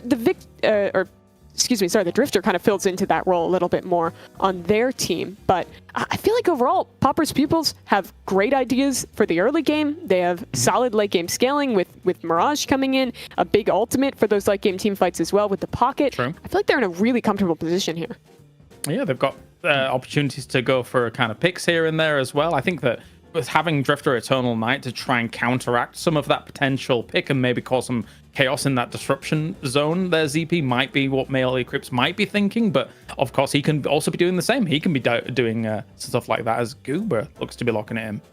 Yeah, and also as I look at this, I worry for the McGinnis pick this game, because if you compare the draft that melee creeps had last game versus the draft that they're up against this game, I don't think this is going to be an easy run for McGinnis at all. I think you have a lot of threats, especially when you're going to be trying to rotate lanes, go for Guardian pressure. I mean, in terms of laning, you're still going to have to deal with like Mirage Yamato. You're going to have to deal with the potential of Calico roaming. And of course, you know, if you have a, you know, even with a short-term memory, you could think back one game to see what a Holiday can do in the early part of the game. So I think for McGinnis, this thing could be way more tough. And even just think about like the raw micro end of what's going to be engaging here. Getting attacked by Holiday as McGinnis, not great as far as lasso pulling into places you don't want to be. Getting jumped on by Calico is often one of the worst nightmares for McGinnis. And also just Yamato dives in general. If Yamato is working at a good soul lead and it's a good Yamato game and you're up 5-6K, you're also going to look at McGinnis and be like, yeah, I don't care about your existence at all. So in terms of what we saw from melee creeps last time, yeah, if they win lanes, you know, just win lane forehead, have McGinnis roam, it could still work. You know, taking Guardians down quickly with McGinnis going from lane to lane. But the opposition here is way more intense than it was in the previous draft. Yeah, to kind of look back on the other side, though, the one thing to bring up is if this Poppers Pupils team doesn't get out to an early lead, I think you have some characters that really don't love playing from behind with like with your Holiday, with your Yam especially. I feel like she is so much weaker when she's not in a position where she can just all in on those fights and feel super confident doing so. And it's a little bit the same for the Calico. So I think a lot of this is going to get defined early. For melee creeps, if they can stay a little more even, scale more into this game, and not let Xeno and the likes run away with this one, I think that's the best position for them. Yes, love wins once again, but only one of these teams will win this best of 3. I'm just impressed, ZP, that you can say Poppers Pupils multiple times in a row really, really fast. So let's get to this best of 3 here, as this will be the money match for North America. One of them walks away with the big bucks. Well, Mimi, we may have just seen a little bit of love on the versus screen, but once we get into game, it's going to be nothing but war. And again, for me, the test here for Melee Creeps is, can they get out to a good start? Because I think Pupils Pupils, they've kind of read the book on what Melee Creeps likes to do, and it's definitely not going to be as easy draft-wise as it was in the Challenger match just a little bit ago. No, it certainly won't. That was one of those drafts where you pull it out once, you come up with this really creative solution, and then you kind of can't run that back one for one again. I think it's really interesting, though, to just see them valuing the McGinnis so highly, bringing her in as third pick in back-to-back drafts. I agree with what you were saying after the last game, that even if you want to play her, I'm kind of doubtful that she'd be contested that highly to necessitate the really high pick order. But I guess we'll see how much it can pan out here.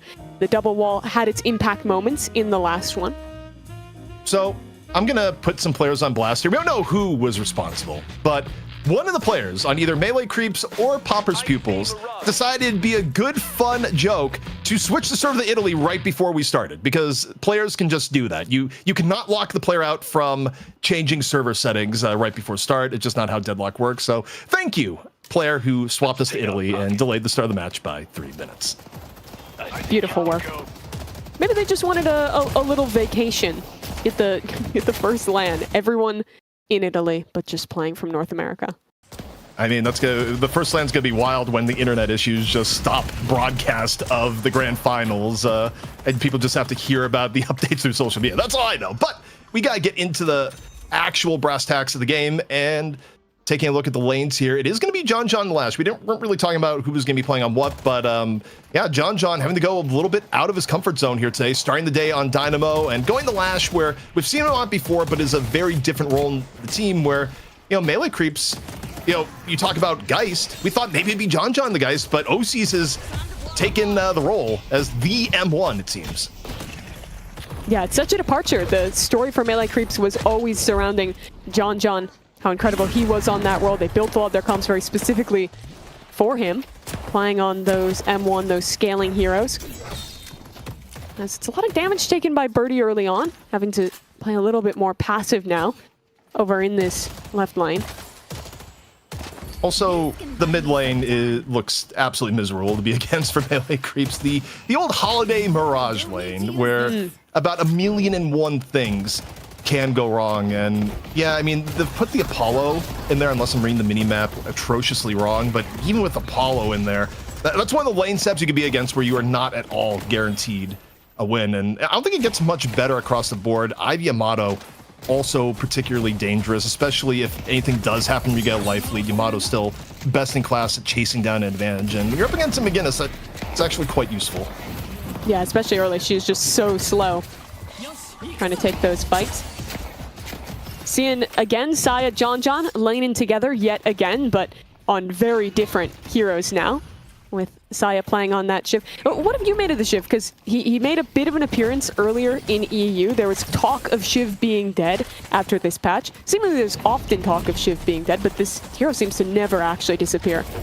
Yeah, I mean, tales of Shiv's death are usually exaggerated, but what's not exaggerated is the power slash onto OC's, running for his very life. I think got a health orb mid-retreat, which might have just saved the situation, but it's still heavy pressure. The Guardian is getting down low, and I mean, to finish up on Shiv, I think anytime a hero eats a lot of nerfs, you could save a lot of it with good farm.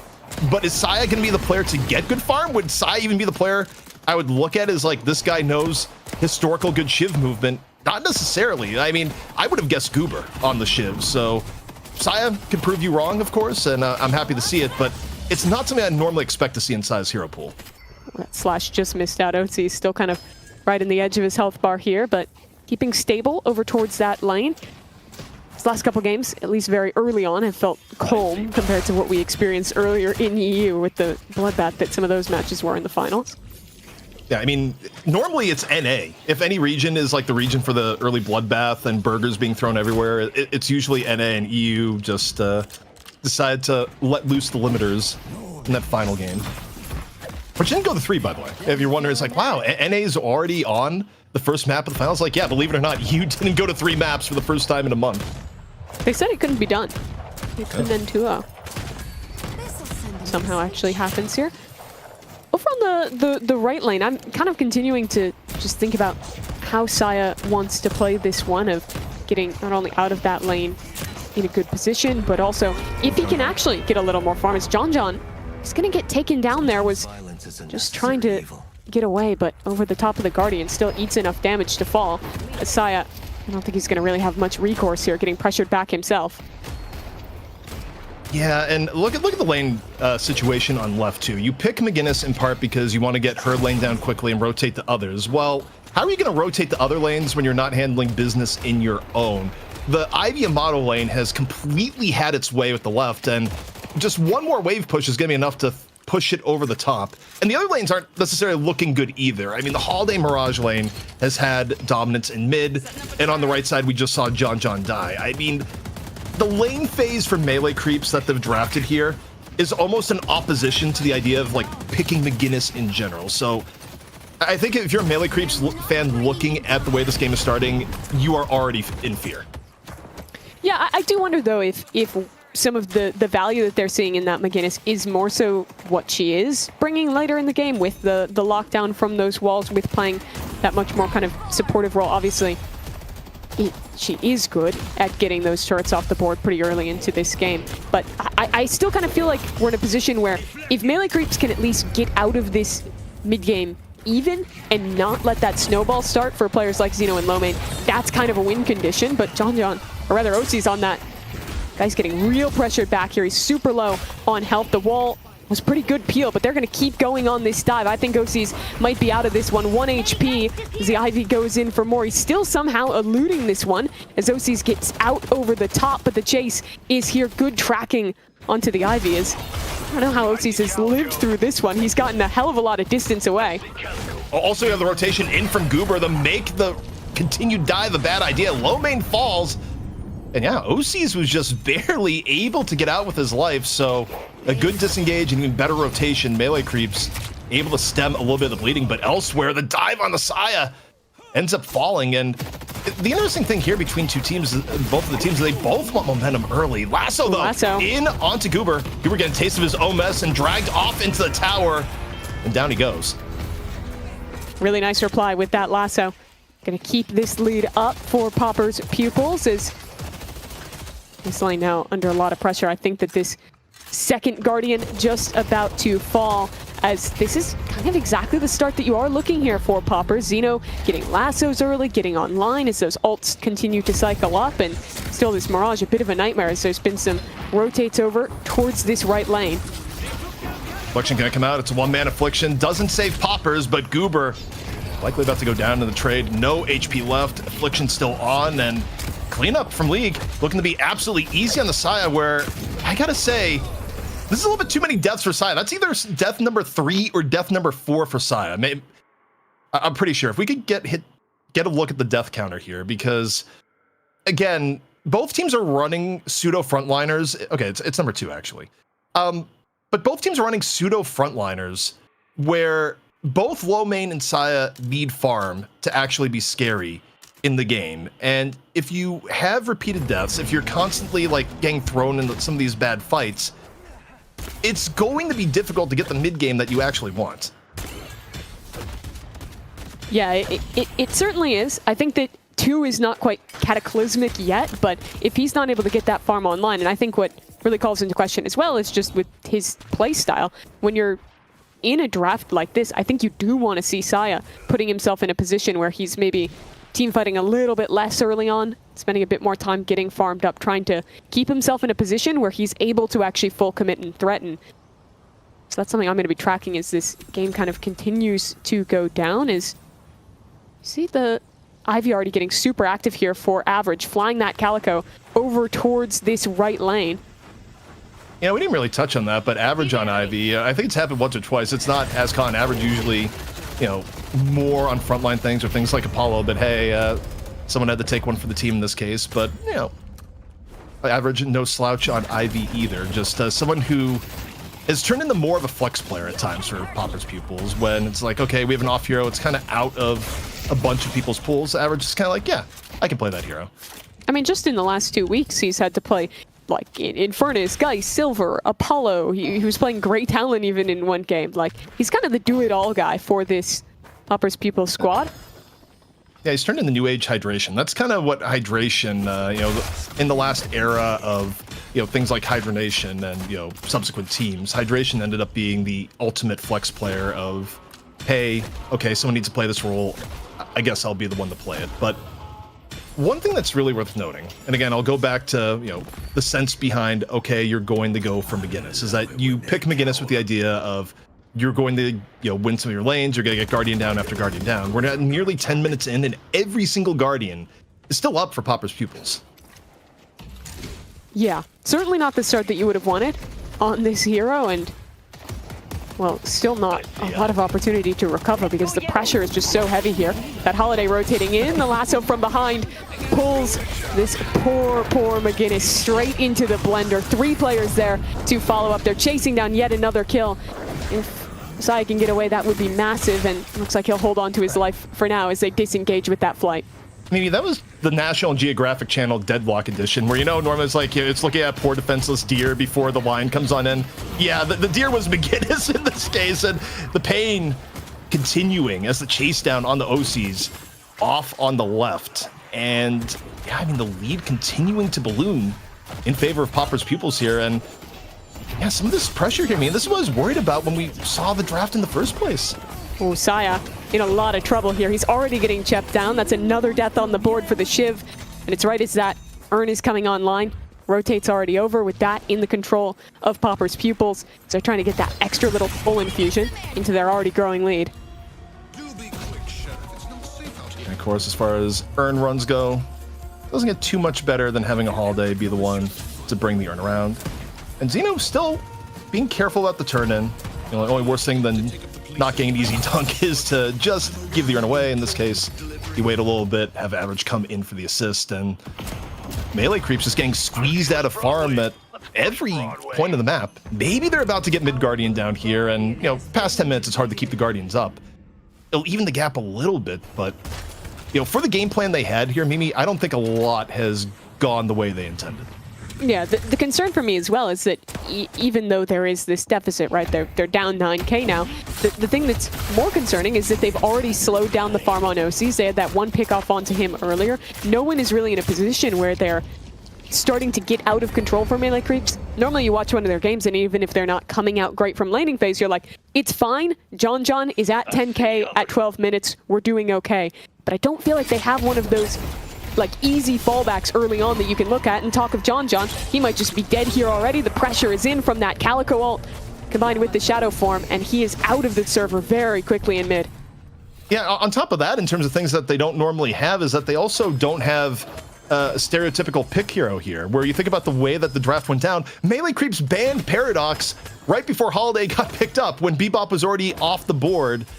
It's a little bit surprising to me they didn't see it coming. I mean, Zeno's also had a lot of experience recently on Holiday, and Lasso good to go. Doesn't let it fly against Braden there. I think maybe was worried about the riposte still in the tank. But looking at worth, also, Pupils Pupils have been spreading the love. Sometimes you'd be like, okay, I get the Amato super farmed, but the 10k overall lead, and it's about as fair as it gets between all 6 members. Yeah, the team is really even, I think, whenever you watch their games. It's rare you can call out like the one guy who's going to become a millionaire where the rest of his team is firmly in the middle class. They had that draft last week where they didn't even pick any kind of farming hero and were just cohesively across the board playing with great utility, getting the farm online without necessarily funneling into kind of a traditional pause 1. Melee Creeps looking to get a little bit further ahead with the Rift, but while they're at the Rift, Mimi, off on the left, it is a full buffet onto the Walker. However, the Death Slam hits 3. Not bad. However, is any of the finish going to be there? Low main still in the fight at low HP. Same for Zeno. The Walker, of course, is the entire goal, and John doing a marvelous job at buying some time here. It's not enough to save the Walker, but it makes it a little bit painful, Mimi, as 2 fall. Yeah, those are some big kills to get back. At least you're replying with something. Is chase down towards that last remaining Calico. Poppers taken care of as well. So, okay, 3 kills traded out for a Walker. It feels worse if you start to lose players yourself and it's a 1-for-1 towards the end there. All things considered, that Death Slam made what could have been a really bad trade into something that's actually brought melee creeps back even when you combine it with the money from the Rift.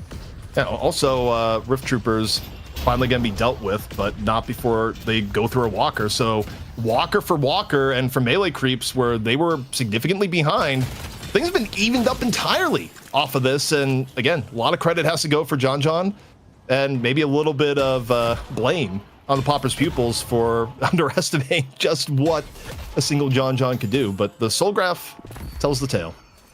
Man, it feels so good to play Lash before your opponents can all have Counterspell online. That was just the dream scenario there for John. He plays it so well, even after getting the Death Slam. It asks a lot of your mechanics to play these kind of more gun-focused Lash builds, and looked really nice from John there. So now you kind of look back towards Popper's Pupils. Sure, they lost the clear advantage they had, but they're still in a pretty solid position, and I think this is where they just need to keep it up. Continue to look for these picks, continue to try and press the advantage. You still have a lot of those win conditions online with Poppers, with the Xeno early on here, able to deal a lot of damage. I mean, also, I think to some extent you go back to the McGinnis well, where it's still a McGinnis in a game where you weren't able to kind of snowball and get ahead, which means that if you're Xeno and you got last on cooldown, McGinnis is still going to be one of the priority targets. And speaking of McGinnis, off over near the urn as it comes on down, and the skirmish instead taking place in the middle. Shadow Transformation out here from Lomane, in on to the dive as we see Goober under a bit of pressure. Power Slash in from the back, down to 400 HP. Has to bring the Knight in. Instead, we just got the dive into the closet. Courtesy of Lomane. Does not fear the dark at all, but maybe should have with some of the fall through that's coming on in. Yeah, that Atani Lasan, nearly enough to kill him, but he dips away. The rest of his team there to back him up, and a pretty great trade. That was a really deep engage. Still risk on Desaya. He's down to 1 HP as they pressure him down. This mid-walker now in a pretty big amount of trouble, using that affliction to just make sure they can clean this objective up quickly. Yep, affliction just onto the walker as Lomane still in the realm of danger. Falls to John at the very end, but for Popper's Pupils, so long as this doesn't lead to giving up mid-boss, you're quite happy to get the walker. However, take a look at OC's putting Lefa under pressure. Now the wall blocking escapes, and Lefa ends up falling. Another staggered death, 33 seconds of advantage for melee creeps. Not really the textbook example for when you'd go mid-boss, but do they consider it in this case? I don't know if they have the damage. It would have to be like OC's rotating over almost immediately to even make you want to consider going for that call. If you did, it would be such a big risk. Instead, more of a skirmish here onto the left. 10 seconds away from Lasso is Xeno. Throwing in barrels. Missed down the half. Continual poke in from Xeno, who's finding himself a bit under pressure, but he's doing the movement to escape. Elsewhere, John. Death Slam, ready to go. Just on the Amato, waits, gets the slam off, and the fall through's there from Goober. So another pick off from melee creeps who are continuing to get these staggered kills on the Popper's Pupils. Yeah, they're still down very slightly in the aggregate, but this is getting them back into the game. When you looked at the first few minutes of this game, it was very much melee creeps having to play back, getting pressured down in their jungle. Now that momentum of the match is completely flipped back over as melee creeps are still kind of looking for some kind of brawl around mid, have 5 players posted up here, hoping that they could maybe convert onto another pick. But nothing massive presenting itself just yet. Trying to put a little pressure onto that Holiday, but far enough back that I don't think there's much threat. You never know. When it comes to Drifter, I never doubt any Drifter at the pro level's ability to be like, does it make sense to take my mark? No, but I'm going to do it anyways. In this case, though. Honestly, any level. The brainworms hit the second you play Drifter and you have the ambush onto someone where you just want to press 2. It's hard to resist. Yeah. It's like, but I could press this button, and I'll worry about the consequences later, because right now pressing 2 feels good. What may not feel good right now, though, is Poppers getting chased on down, but just able to turn the corner in time. Eternal Knight can be dropped here. Lomane, though, into the fray. Everything's starting to converge here on mid lane. Return the Shadow being popped, chased down. Courtesy of Braden up over the top, but while this happens, Affliction out. Gonna strike 2. John and Braden not feeling super healthy, and while this is going on, it's kind of a disengage as we see League uncontested on the right walker, but it won't be for long. Yeah, it was a good call though to back off. No kills to follow through off of that good affliction. With that Walker under pressure, Saya's able to back it away, and now the Rift timing coming up. This one close to even, and looking to be likely a pretty decisive fight into this mid game that has gotten so close now. Yeah, kind of wild that the last mid fight went on without any casualties whatsoever. But now, Rift on the table. Pupils Pupils is going to be the first to put bodies on the point, as we see Brayden head on over for melee creeps. And, well, I mean, just going to hop on over. Yamato, of course, with a little bit less mobility, losing a charge and flying strike in the recent patch. But here we go. 40-team fight in progress over the Rift.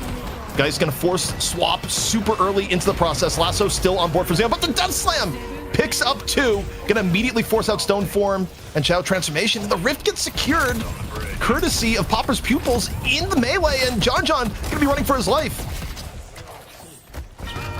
Maybe getting away. No, the DOT enough from that Mirage to take him down. And this went from what looked like a pretty even fight to pretty horrible for melee creeps really quickly. It was that nice 2-man Death Slam, but then they C9'd off of the Rift because of that. And the refight from Pupils Pupils, excellent.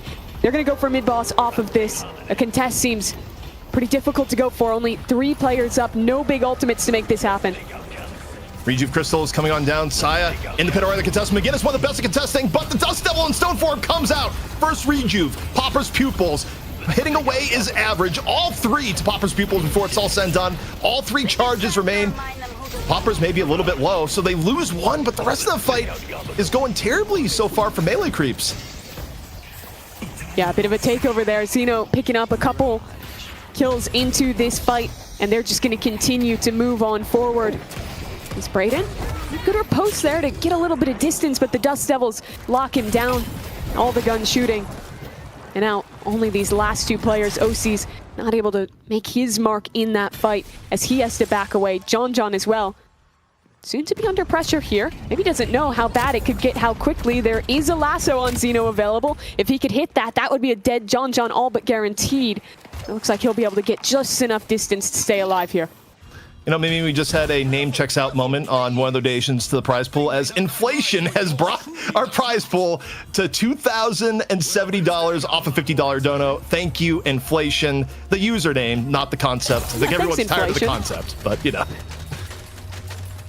Who knows how expensive eggs are, but at least the prize pool is a little bit bigger. It's true.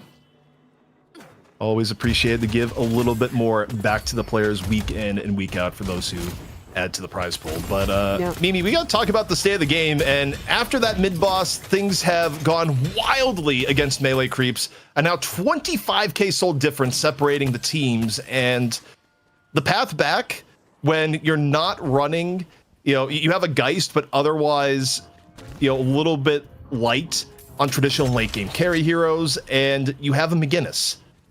I think the comp for melee creeps, it's not something that's generally built for comebacks of the scale. No, it really isn't. Especially lacking that traditional pit character. It makes it really hard to just, you know, find something like a Bebop, poke, get back in. They don't have those tools. And when you're looking at League, who just managed to pick up that Ricochet, is hitting one of his biggest power spikes on that Mirage. They're just not really getting matched right now for OCs, as there is a fight under this Walker. Good pressure into it. John down very low as that Ivy flight just brought in the cavalries trying to dodge on out of this one. Saya's to fall alongside his compatriot. Maybe did enough to get John out alive, but is it worth the cost? The Walker soon to fall. A further advantage for Pupils Pupils as they will clean this fight up in their favor. Melee creeps have to concede the space, have to concede the Walker. I think the thing for melee creeps is you have to try to defend the Walker when it's there. Is it ideal? No. Are you favored to win that fight? No. Do things get comparatively worse for you if you don't try and take that chance there? Like, you're going into that defense already knowing that it's a small chance to flip things back, but you look at the overall things you can do to try and flip the match, it is still probably worth to make the attempt. Rejuves, though, are going to fall to the wayside. All walkers gone for melee creeps, only one for Pupils Pupils, to where, 23 minutes in the game, things go a little bit longer, slot pressure starts to become a thing. And speaking of slots, as we watch Low Main recklessly gamble here, if we could get us check-in on the current state of golden statues, just to see where things are at, because I'm guessing Pupils Pupils has a pretty good lead there, too. Yeah, it'll be interesting to watch. we didn't talk a huge amount about it in draft, but I think this Ivy pick has had a lot of really good moments, even in just that last fight. You saw the initiation was League just getting flown in on the back of that airdrop and set up for a really good fight here again. Just helping out with the rotations, getting the Yam towards this strong left side for Popper's Pupils. And yeah, I think the also underrated part about Ivy is the part that airdrop also just is another tool to keep pressure up on the map, especially at times using frontliners. I mean, low main has been flying business class a good portion of this game. How do you think his Delta Sky Miles are looking, CP? Honestly, pretty good. Probably more than mine this year, but not 360, but could hit diamond. Maybe diamond the way medallion. It's going. Okay. Yeah. Even after the changes, that's pretty impressive. All I have to say is that, well, I will not be getting that for anyone that does get Diamond Medallion this year. They're going to get upgraded a lot next year is what I'm thinking. But taking a look at the hero damage, one of the interesting things is that while Holiday's scaling, gets worse into the late game, the fact is the first 20 minutes of the game, you just see the massive impact that you're still getting from Holiday, with Xeno being the leader by a pretty wild margin. And that's part, not only is she doing good damage, but also the fact that you're doing a playstyle that means you're very, very active. Yeah, I do think she does great damage. The changes too to Spirit Burn with it being per target, I think is nice for Holiday, that you can proc that on multiple people individually with your barrels and get a pretty consistent source of damage there, even with the fall off. But dash in as there was a skirmish over these buffs and even a little bit of pressure put in, but Melee Creep's gonna back away. They don't want to overcommit to anything here at this point in the game. Any further deaths and you're pretty much looking at a shrine gone. Yeah, again, I think the problem that Melee Creeps runs into here is how do you get a good fight now against this composition? And, particularly in a draft where the draft went away, that you don't have anything that's normal for pick heroes. A Shiv at 24k when everyone else on the other team is more rich than him is just not the general threat that he would be if he had a lead over people.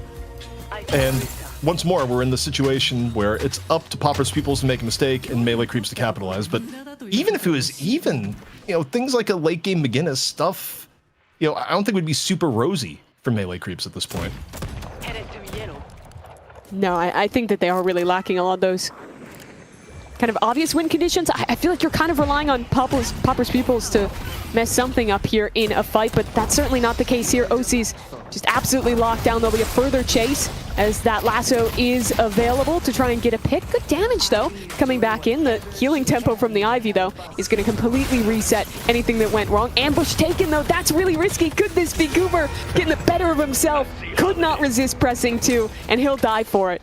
The post-match interview with Goober is like, I just had to press the button. I had to hit the 2. It was just, I had a compulsion. But also, again, you're just looking for anything at this point. A single kill would be huge for Melee Creeps, trying to get any momentum in their favor, but it's a difficult proposition. Especially when this is the mid-boss timer coming up. Goober and OC's both going to be dead for it.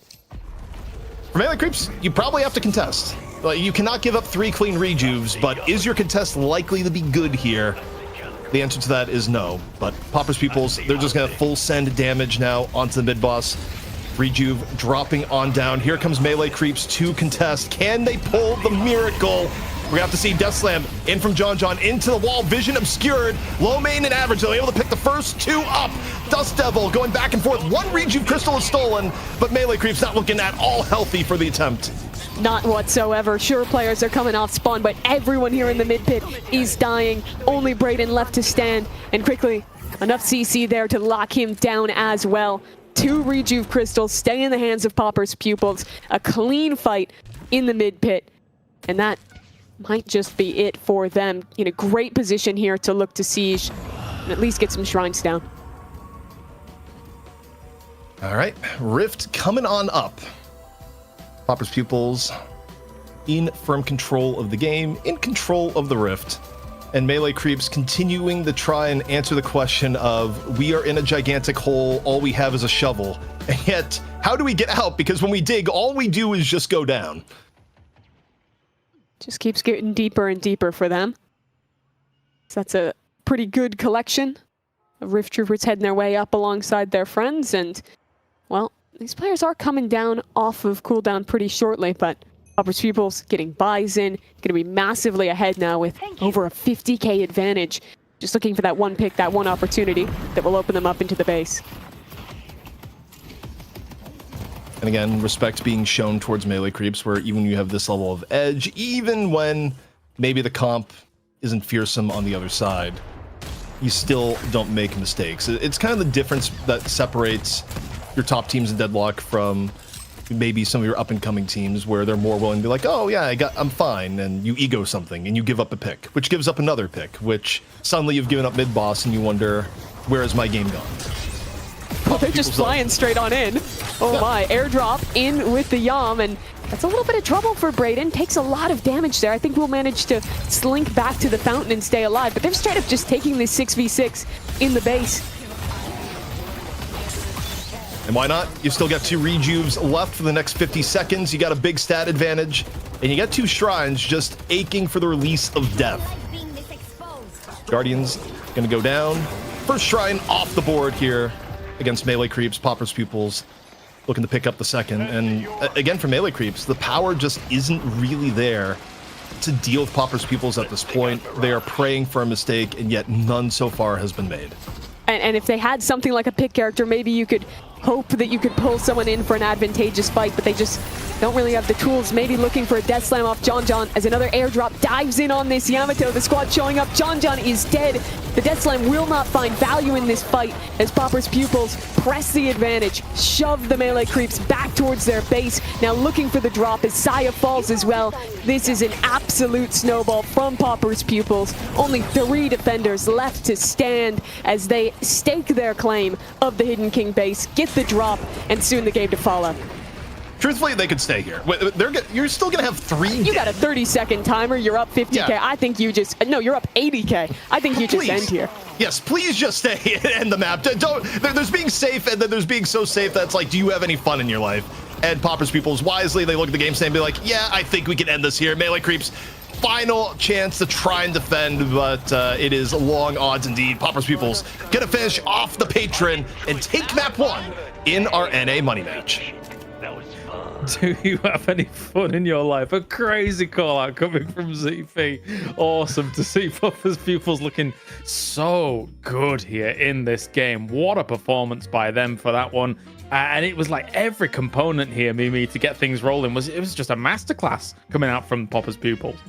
Yeah, it was super nice from them. They had the lead from so early in this game. Yeah. Playing that tempo, winning out 2 of these lanes despite another really interesting draft with this 3rd pick, McGinnis making the re-debut. You didn't see them getting off to a lead, and I think the melee creeps draft really started to hurt them towards the end. They didn't have a traditional pick hero. They didn't really have a clear way to get back in this game. And you look over at the other side, Popper's Pupils, they're hitting lassos, they're dropping a Yamato on your head with the airdrop seemingly every 20 seconds towards the end of this game, and cleaning up some really pretty team fights as well to make this a pretty dominant map 1 in our finals. Yeah, very impressive. Really, really strong lead there. ZP, what's your conclusion looking at this? Was the McGinnis a hindrance, or was this just Popper's Pupils looking fantastic? Yes, Exhibit A right here on the McGinnis. I think we saw why McGinnis comp can work in the Challenger match, and we saw why it is not something you try to fit into every draft, into every situation in this game. Not only was the early game laning way more stacked for Popper's Pupils, but as a result, especially with heroes like Holiday and Calico, you had a full court press of things that love to kill McGinnis on cooldown. So what was the point? Yeah. Because when you pick a McGinnis, the goal is to get Guardians down quickly and snowball off of it, but you're not going to do that if you can't win lane, and you're especially not going to do that if the McGinnis is seen as the juiciest target on the field by half the other squad. So yeah, to me, I look at this and I think it's a draft failure from melee creeps, and one that entirely starts with the McGinnis being forced against the comp that Popper's Pupils inevitably ended up running. Yeah, I always see a McGinnis pick like this as, as we say, this insane fight going on in the boss pit as well. I mean, it's like McGinnis had a hard time keeping up with newer heroes, and as they were incorporated into the game, Holiday and Calico, obviously, as ZP says, are just great examples of something that will put McGinnis in the ground, or any hero in the ground, that doesn't have the maneuverability and doesn't have the escape mechanisms that we are needed to get away from them. Yeah, it's certainly so. And I think the meta right now, it rewards teams that get an early advantage, that press that tempo, that have really great ways to convert their advantage into more picks. And I felt like you just didn't have the tools in this comp for melee creeps, contrasting to what Pupils had in the table. Their Mirage was strong in lane, scaled into a super duper powerful pick in the late game as well. You had amazing pick with the Holiday. You had a lot of impact from even the Ivy pick in there. And I look at the other side and I see these risks getting taken. You've already broken down the McGinnis, but I think the Shiv as well really wasn't hitting in this game. Saya kind of struggled to get out of lane in a super strong position. And from there, he was just always behind the curve. He never got to that position where you look at Shiv taking over in team fights, having really high uptime to find impact with that DOT. I just don't think he ever had moments where that was coming to fruition. Instead, it was just this death by 1,000 cuts as Popper's Pupils slowly squeezed them out this game. Not only was average everywhere with the 26 assists, but also a ton of healing as well. So really increasing the longevity of Popper's Pupils in some of these fights, while Xeno and Lomane will take 9 apiece here, ZP. So anything stand out here for you? Yeah, I'm cross-checking the previous game here just to be sure on something. Okay. And yeah, okay. I have a call for production. Can we get the stat screen from the Challenger match? And then can we do reaction on objective damage for Birdie? Because I think it says a lot about what went well in the previous game versus what happened here. Because let me tell you, there is a big difference between the two games and how one hero was able to do objective damage, in this case, McGinnis. So if it's possible to do side by side. But yeah, I look at this here and it just shows what went right back in the Challenger match and what went wrong here overall in the game plan. So yeah, look at Birdie's objective damage. Yeah, back in the very first map of the day where we first saw the McGinnis strategy, and then compare that to what we just saw. Absolutely I think as well, they were taking some liberties in that previous match, right? The back door on the shrine, I think that they knew that they had some decent control, and I guess it is the kind of state of ZP when, like, if McGinnis can have control, she can continue snowballing that control. Yes. Yeah, exactly. And I think, again, you look at the two drafts, we go back to the current draft, it's just... Ooh, there we go. Well, 10k difference between the two. Yeah. Also, there's going to be something there that's like, well, yeah, also they did more objective damage because they won the game. Yes, also true. You kill more buildings when you win the game, as opposed to when you just get, zoned out of buildings. That is a very true point. But yeah. Otherwise, look at this here. The other standout for me is, the Holiday damage was ridiculous. This is a game that went 30 minutes, and Xeno's still top damage by a very, very wide margin.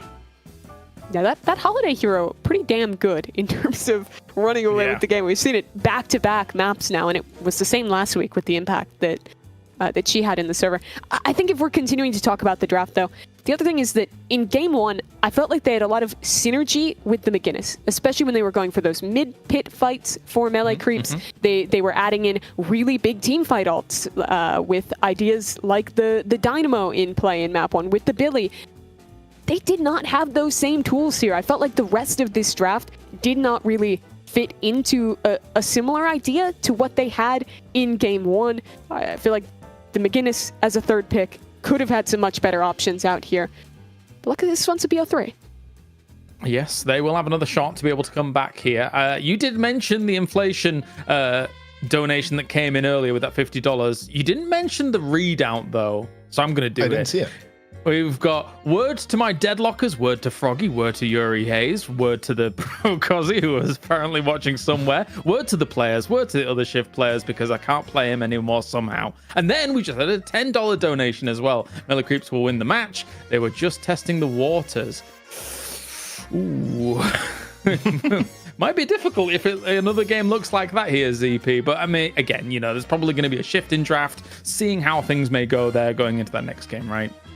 Yeah, to be expected. I don't think they're going to run this back. I think they may look at this like, okay, this has been figured out a little bit and maybe come in a little bit more standard. Also, in terms of heroes and what to play, I kind of expect to see Goober get a chance to play either the Holiday in the next game or maybe something like the Silver. Not that, Goober is a bad drifter by any means, but you think about, oh, wow, that was like the most standout Goober performance I've ever seen in my life. Normally, it's on heroes other than drifters, so I think that may change up too.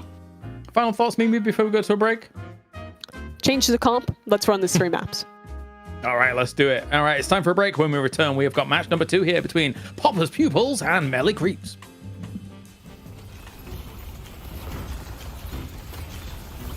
Let's take out Yamato. Think it's time to remind them who the Mirage. Let's take out Yamato.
Let's take out Calico.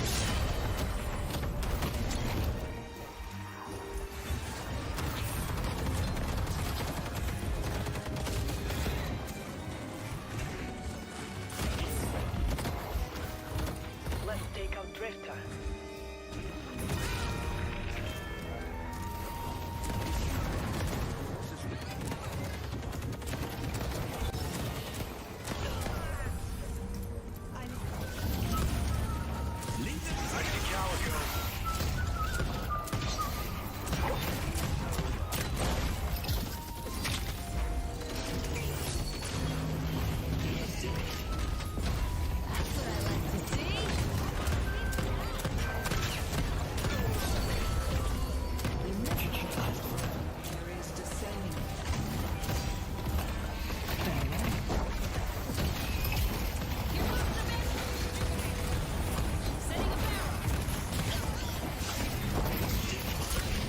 Think it's time to remind them who the law is around here. I got something for ya. Ready to get some airtime. Looking for blood?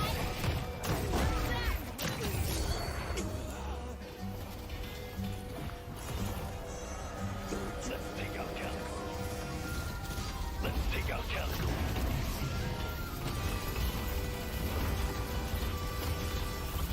Let's take out Yamato. Think it's time to remind them who the law is. Mirage.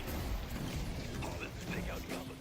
Welcome back, everyone, to the night shift. It is shift 49. ZP here with Mimi. And Mimi, I got terrible news to deliver to the audience. What Is that, happened? as it turns out, Golden Boy found his way over the Poland. And the last thing we heard on our end was a scream as a back got broken. So Golden Boy took that challenge very, very seriously. And Claris is out of commission. Or some people say it may be because Claris is waking up his wife and she has to go to work in 2 hours because it's EU. I know which story I'm going to believe. Yeah, I don't know. I saw GB leaving this house, and I don't know what he was up to. I can only assume that it was something nefarious, but Yeah. damn shame what happened to Claris. That's right. I mean, the question is, will he have the belt next time around? You know, we never quite know. The camera isn't always on it, but you know, GB might have gone belt +1. But speaking of belts and who's getting them right now, Melee Creeps got the belt, and on the good way back on map 1, where maybe they tried to go to the McGinnis pick once more. They went for, you know, in theory, said they could have gotten early game tempo, and Popper's Pupils brought way more early game power. And now the question is, are we going to see a different draft this time around? Yeah, back-to-back games where Melee Creeps have third picked the McGinnis into their draft. I would love to see them retreat to something a little bit less unusual. We won't know just yet. They've been banning the Doorman every chance they get, so no surprises to see him taken away here. Yeah, I mean, Doorman, I'd have to double check, but I think he may have been banned every game today. And if this were the last game, that would just be the full, just the door was closed to Doorman throughout the entire series. So not super surprising given where people rate him. Billy going to be taking the second ban, courtesy of Popper's Pupils, and we'll see what Melee Creeps is going to prio on first pick. Last time around, they said, yep, we want to get the Geist for OCs. Is that going to be the case again, or are they going to default more to some of the historical top 4 we've been seeing? And yeah, there you go. No, actually, we like the Mirage this time.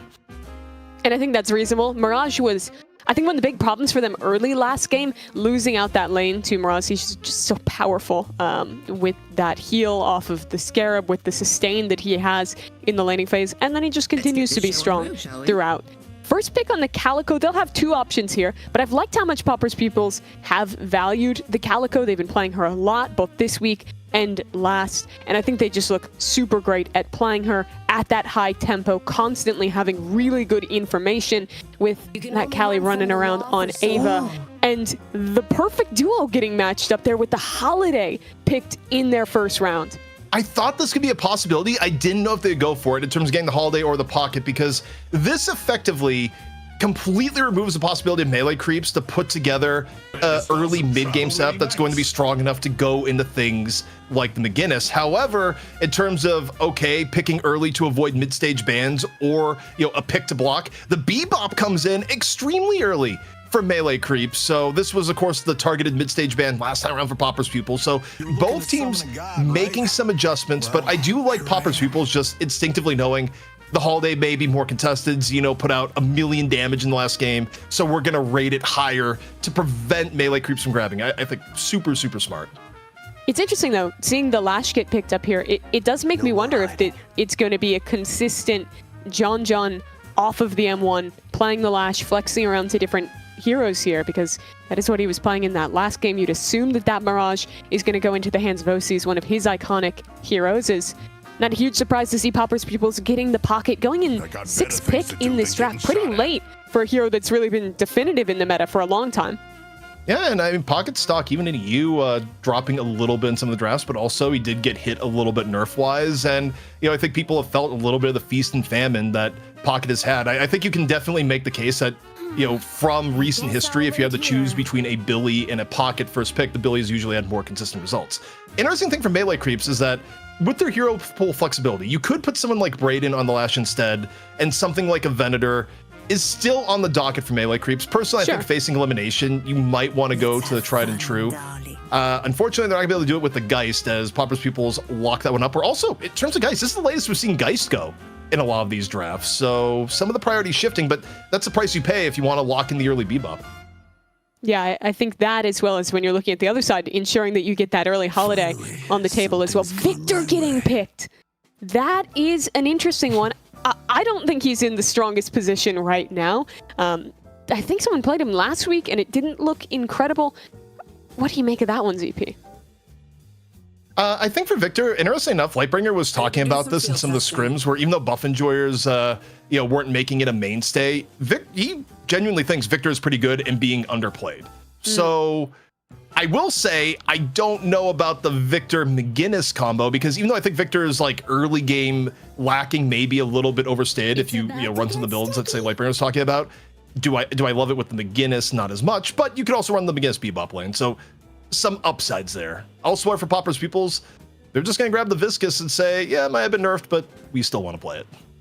But it's another draft where Melee Creeps is going for something a little bit more off-kilter, going for something more unique, whereas Popper's Pupils has just slowly collected a litany of some of the highest prio heroes in the current meta. They have the fantastic duo of the Holiday and the Calico. They have some of the best scaling with Geist late game, a strong support on Viscous. Like, this is just a great-looking draft that feels pretty simple for them to execute.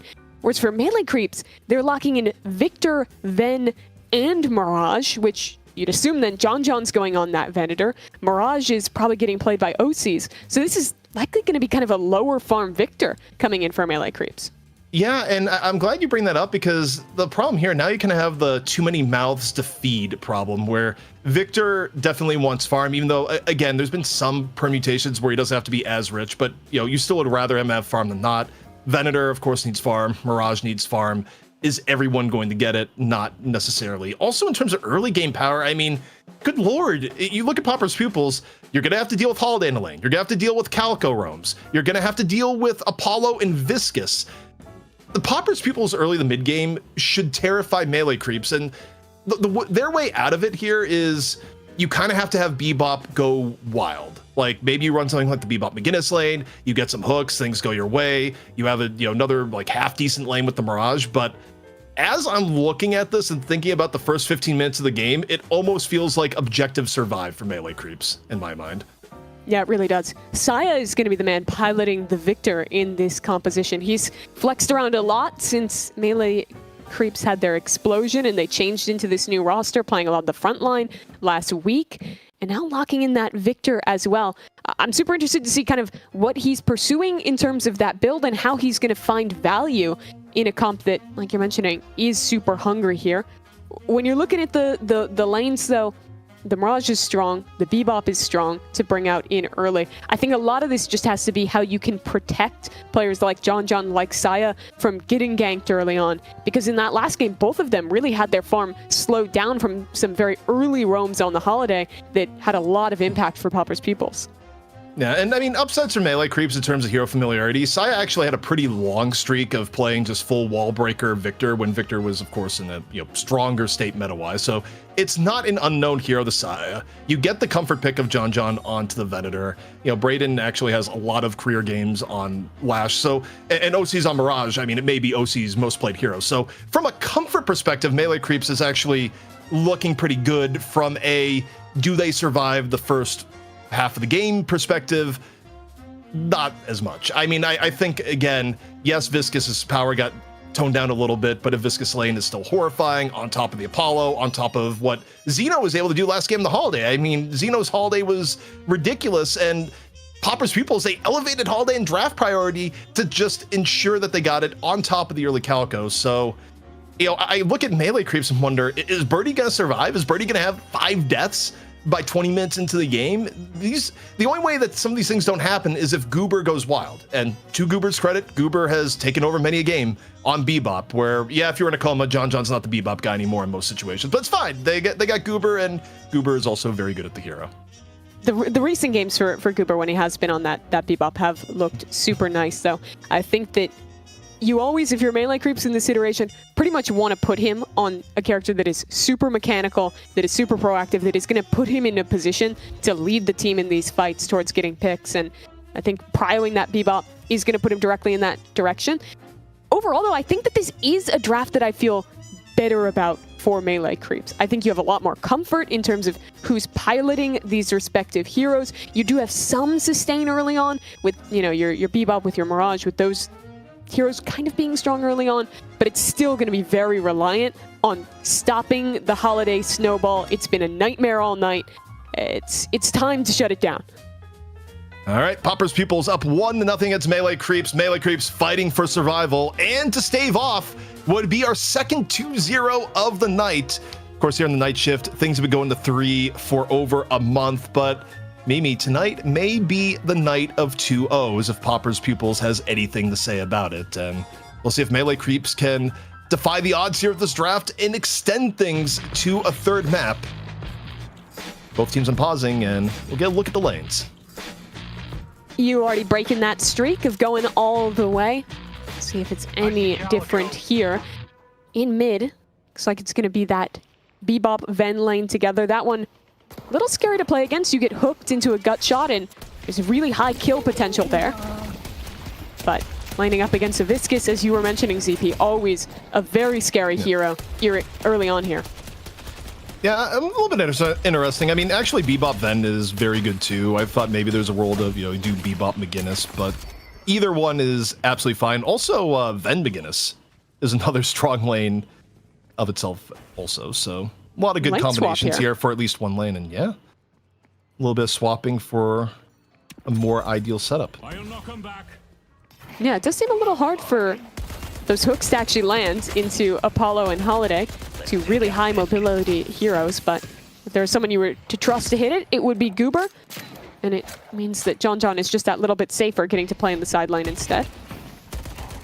Mirage Victor is interesting. I mean, I kind of look at that and feel like the Mirage is just trying to turn that into more of a safe lane for Victor than something that is going to seriously threaten the Viscus lane.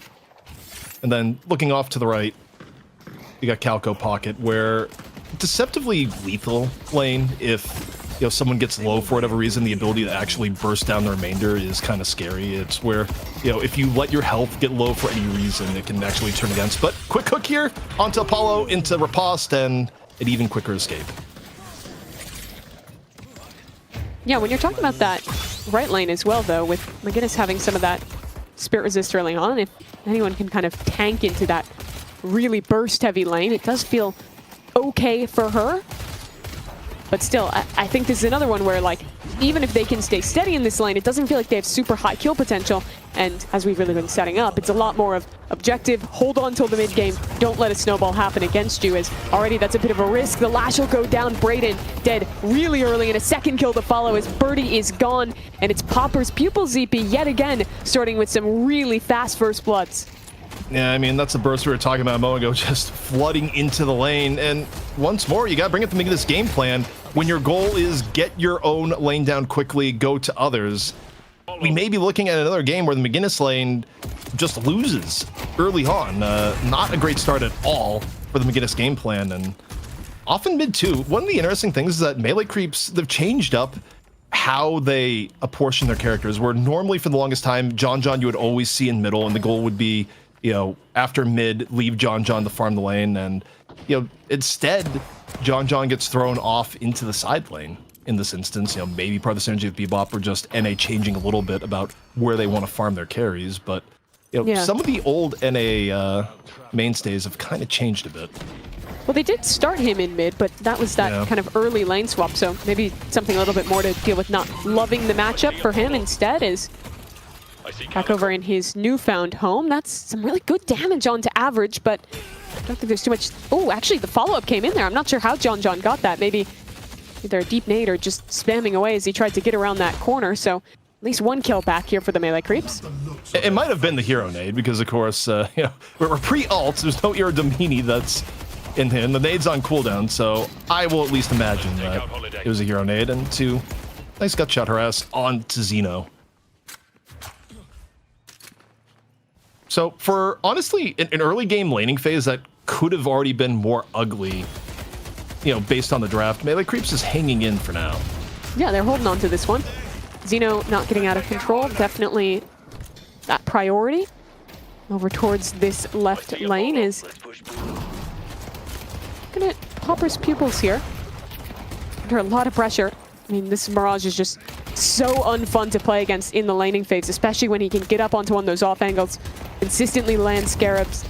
You find that with the DOT, and I think that this is the lane you have to look at as the winner for melee creeps. If they can get Saya out of this lane and it's a good position, if they can keep the pressure up on this Mirage, you see that as one of their early game win conditions on melee creeps.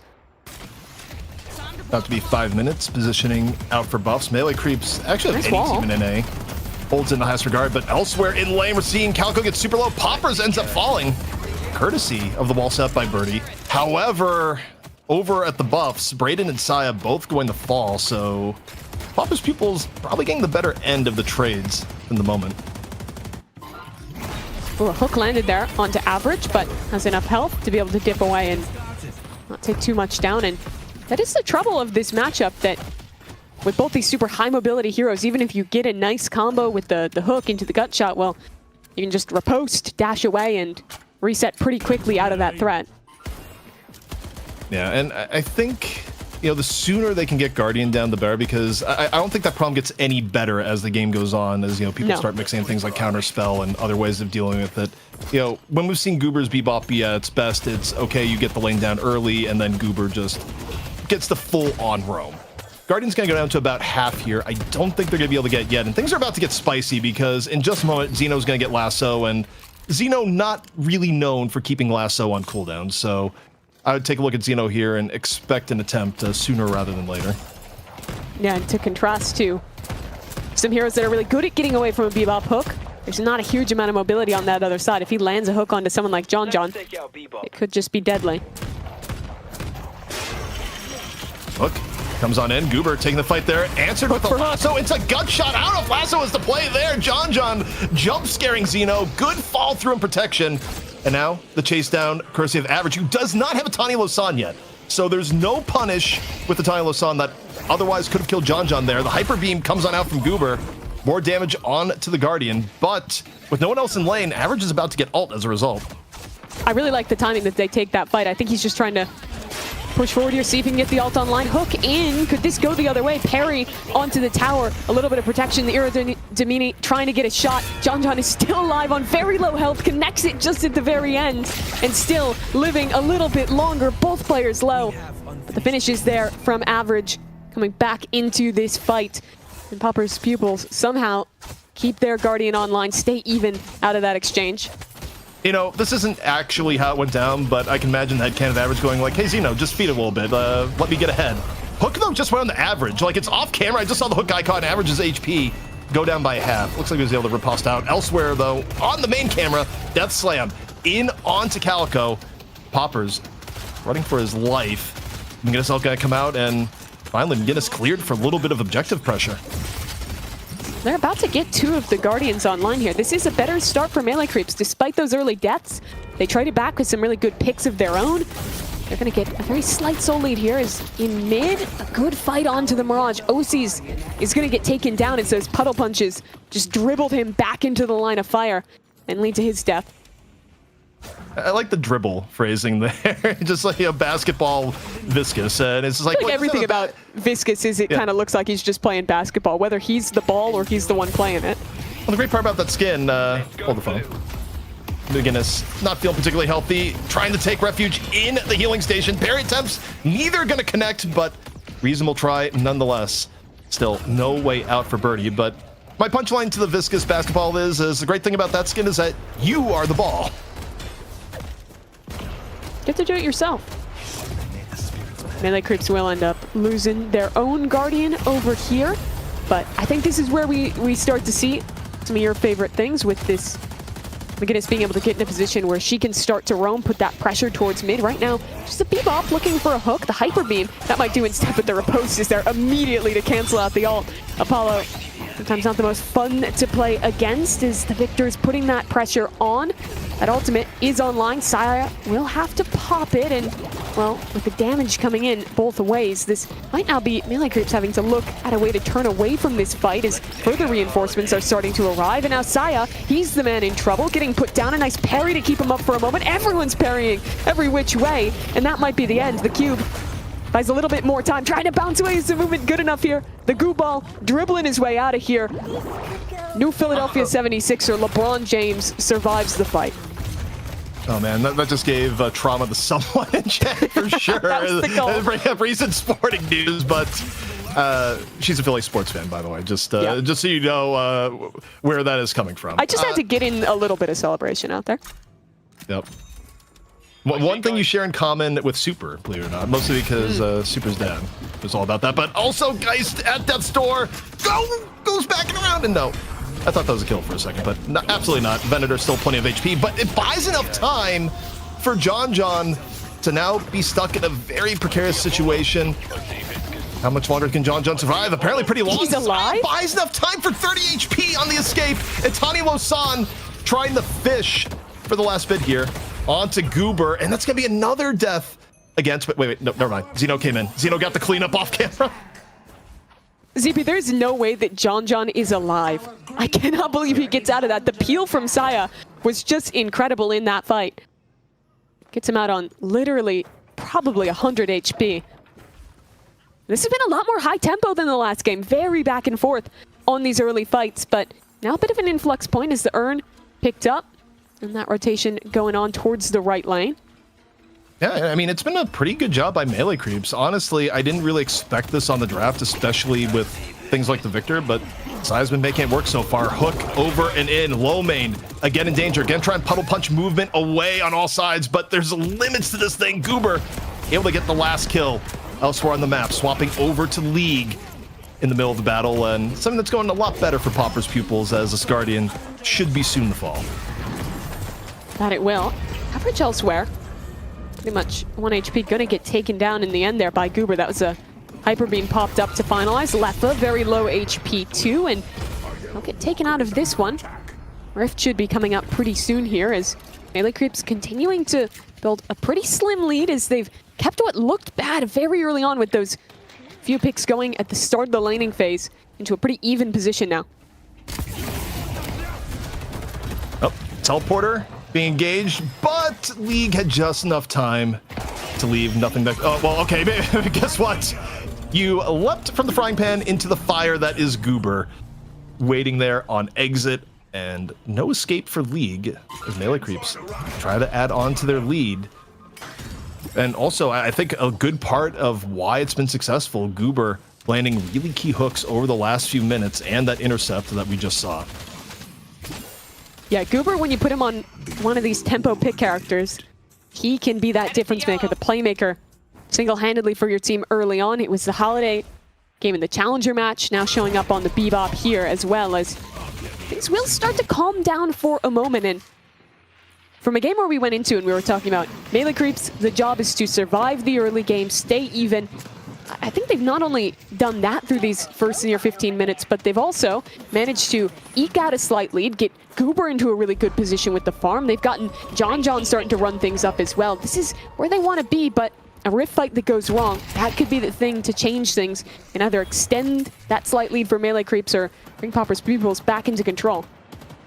Yeah, I mean, they've been able to give themselves conditions where you could viably see the Venator and Mirage hitting a good state in the late game and being able to carry things out. It's going to be melee creeps first on to the Rift. Popper's Pupils going to be looking for the contest. Plenty of ults online on both sides. Take a look at Average in the thick of things right now. Good flawless advance. Damage-wise, Brayden falling pretty early into the fight. Tani-Lo-san still in reserve here for Average. Hasn't used it just yet. At half HP, waiting and waiting. And surely the time is now. Tani-Lo-san going to come out.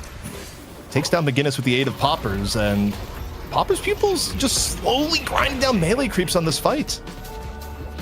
Yeah, they'll get this rift under their control and maybe look to get a few more kills as they back away from it. Poppers and Zeno do fall. That's trades to make this one an even exchange, but still parries coming out. John very low HP. Surely he can't get away from this one now. Only 80 health to speak of. Backed into a corner, taken down by a low main on this Viscous. And as the dust settles, Popper's Pupils get that rift in their control, get a little bit of money off of it. But things stay pretty even here.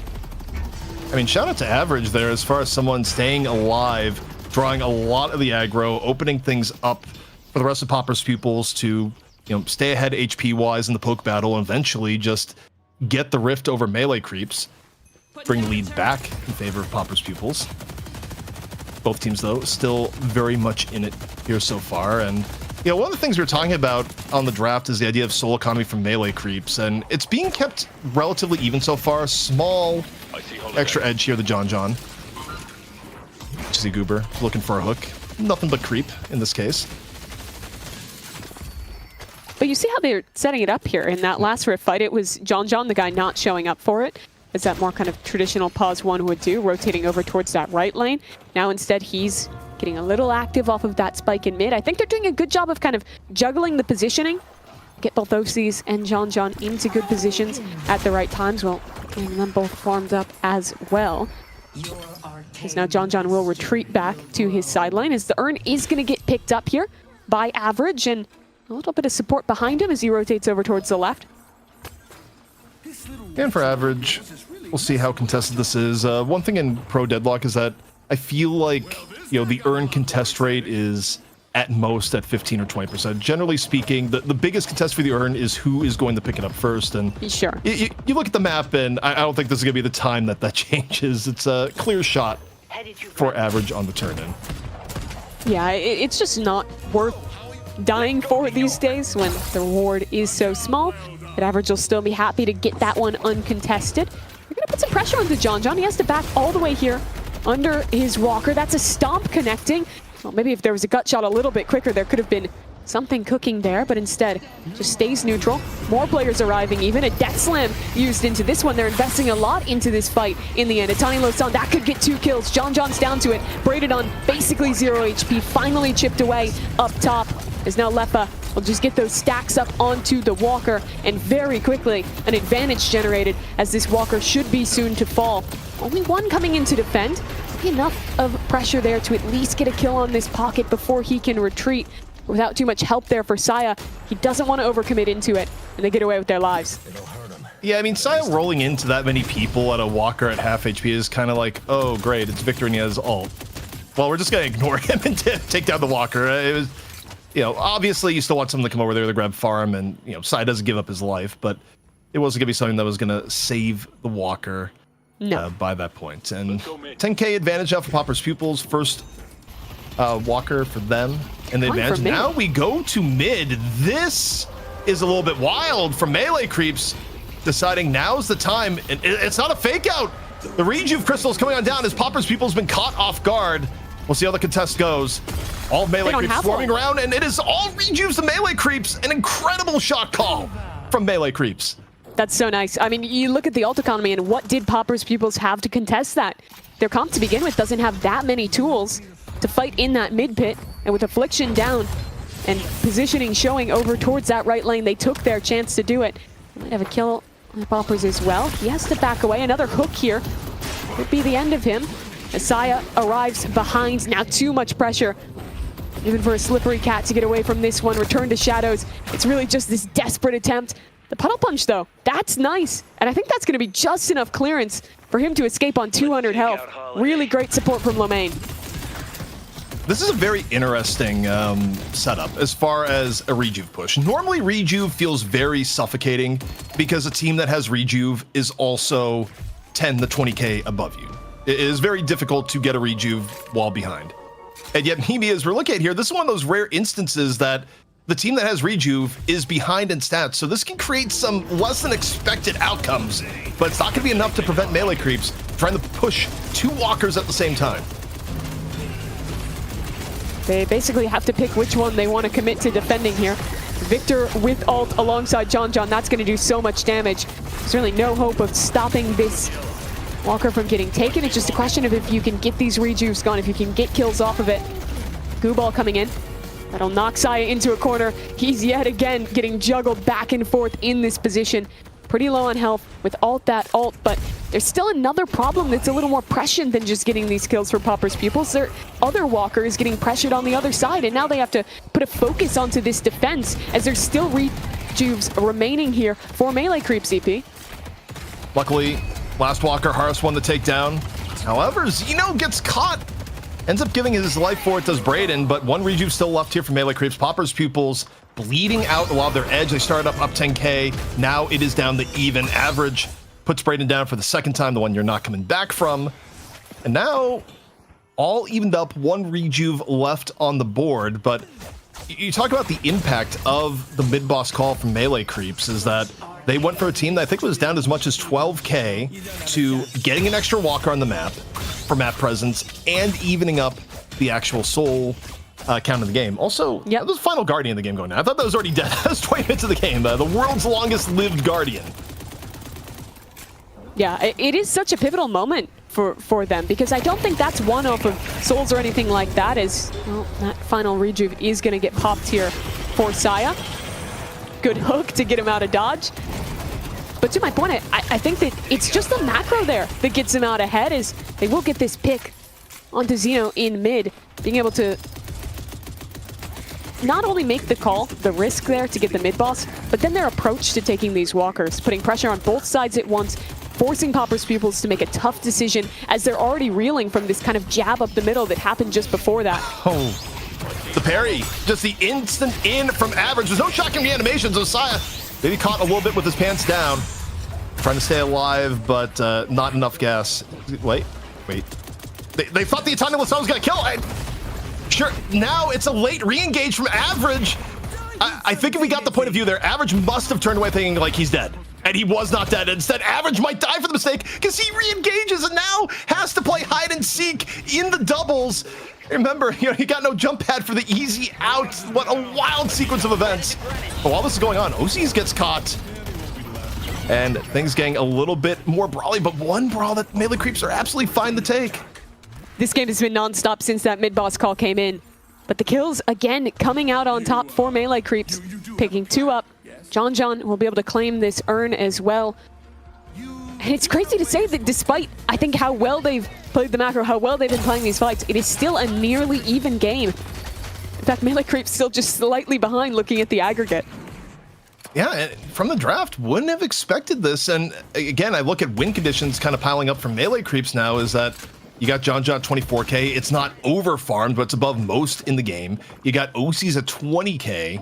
And you got a Victor that has maintained relevance. It's not a Victor that's poor. It's not a Victor that, had chain feeding the way that we've seen out of other victors recently, where, last time I saw Bird with Clock, Tanner had a particularly rough game on Victor, where, a lot of people attributed that to being like, well, okay, Victor just isn't it right now. But, no, Melee Creeps finding a pretty good degree of success, and 22 minutes in, the game is completely even. In Souls, not even in Walkers. Yes. In Walkers, a little bit less so, with that one extra getting picked up for Melee Creeps. I think now this is the point in the game where you start to really look at Goober and seeing where he can get an opportunity with one of these hooks to further a pick. They've done a good job of condensing really quickly to any chance they've had for one of those fights. But on the other sides, it's just going to be John continuing to farm up here. OC starting to do the same. He's a little bit further behind that massive lead, but they've all stayed relevant. They've all stayed close, as you were bringing up. And now Popper's Pupils, despite the even position, feel kind of on the back foot here, having to really hover each other, stay close in this jungle, avoid giving away a pick at this point in the game. Yeah, and I mean, you can kind of see the aggression from both teams kind of dialed down a little bit. Both teams are aware of how close things are at and how a single pick could lead at this point to mid-boss, now especially within 1 minute of mid-boss spawning. So have to be incredibly careful about where you're at. For Melee Creeps, of course, you are still very much wary of wherever Xeno might be, or just simple pressure from the Calico. And Melee Creeps, actually, because we're close to mid-boss, they're saying this is the time to go. They would rather be the ones engaged and watch someone get lassoed. Goober looking for any target available, but Popper's Pupils, they disengage from the deep dive from Melee Creeps into Popper's Pupils territory. Yeah, they've made the decision to respect this, give that little bit of space back, make sure they're in a spot where even if someone is to get hooked, they can really quickly collapse to defend and play that team fight. As this game has stayed even, League has casually continued to climb up on this Geist. He just bought the Spellslinger, one of the biggest spikes that you can get on that hero. And looking to see how much impact he can have in one of these future team fights in these kind of mid-game skirmishes that have defined the last few minutes. You haven't seen a lot out of him. But if this does end up being a bit more of a whole team brawl, he'll definitely be one of the players to look at. One thing that's not going to happen again, I don't think, is the surprise mid-boss. I assume Popper's Pupils, feeling burned by that, are looking out for it, but is this going to be engaged now? Saya diving in towards Poppers. Not the easiest engage onto the Calico, but counter engage coming on in. Xeno on the hunt. Lasso ready to go. Long range connects. Finds Goober. Goober immediately blown up. Post Lasso. Death Slam, though. Attempt coming in from Braden. Picks up League. League still has a soul exchange. Gonna need to get off pretty early into fight. A big soul exchange, Mimi! League back up to full HP. We'll see if that's enough to survive. Certainly buys time in the front line. Xeno throwing in barrels from the back. Melee Creeps on retreat after getting hit with the 2-man affliction. The engage for Popper's Pupils way better here so far as Melee Creeps tries to salvage what remains. But did Poppers go too deep? I think he did. He absolutely did, but Saya goes down on the other side. Had already used that ultimate. So now, the advantage swinging towards Popper's Pupils. Lomain, though, coming down on the other side. It's a re-engage here. The wall actually finding so much value. Average is blocked into a corner, and now it's down to 3. League, no more soul exchange, half HP. Pressure onto him. Xeno low as well. Melee Creeps, are they turning this fight? John is low on HP. Someone else has to step up, and it might just be Birdie. Had a really tough go of things on the last game on this McGinnis. But here, he's rising up to the occasion, brings a numbers advantage, mid-boss is coming online, and this now is a great position for the Melee Creeps. And Popper's Pupils, they went too deep in this case. They had a huge advantage, 2 picks, a great soul exchange by League, and then they went for more when it was not necessarily the option. They lose Poppers, people get picked off repeatedly, and now Melee Creeps open up and go for mid-boss. Now, it's not entirely clean. Several people are still wounded, particularly Birdie and OCs. Leffa, though, on the contest gets picked. Only 3 up for Popper's Pupils, and some of them nowhere near mid. Gonna be a clean 3 rejuves for Melee Creeps. So what was a fight that looked miserable for Melee Creeps is now turned in to what could be the game-winning play. And they just keep staggering. That's League going down. That's a 60-second timer that he's gonna be on. The Rift is here. Because the game is so even, Melee Creeps will be able to take this one pretty easily. This has been so close for so long, ZP, but I think that overextension, that fight, is just going to be the thing to push Melee Creeps out ahead. They have a long time on these 3 rejuves. They have a bit of a soul advantage. They'll have these Rift Troopers to push with as well. Melee creeps. The game now firmly theirs. The biggest lead we've seen from either team this entire time.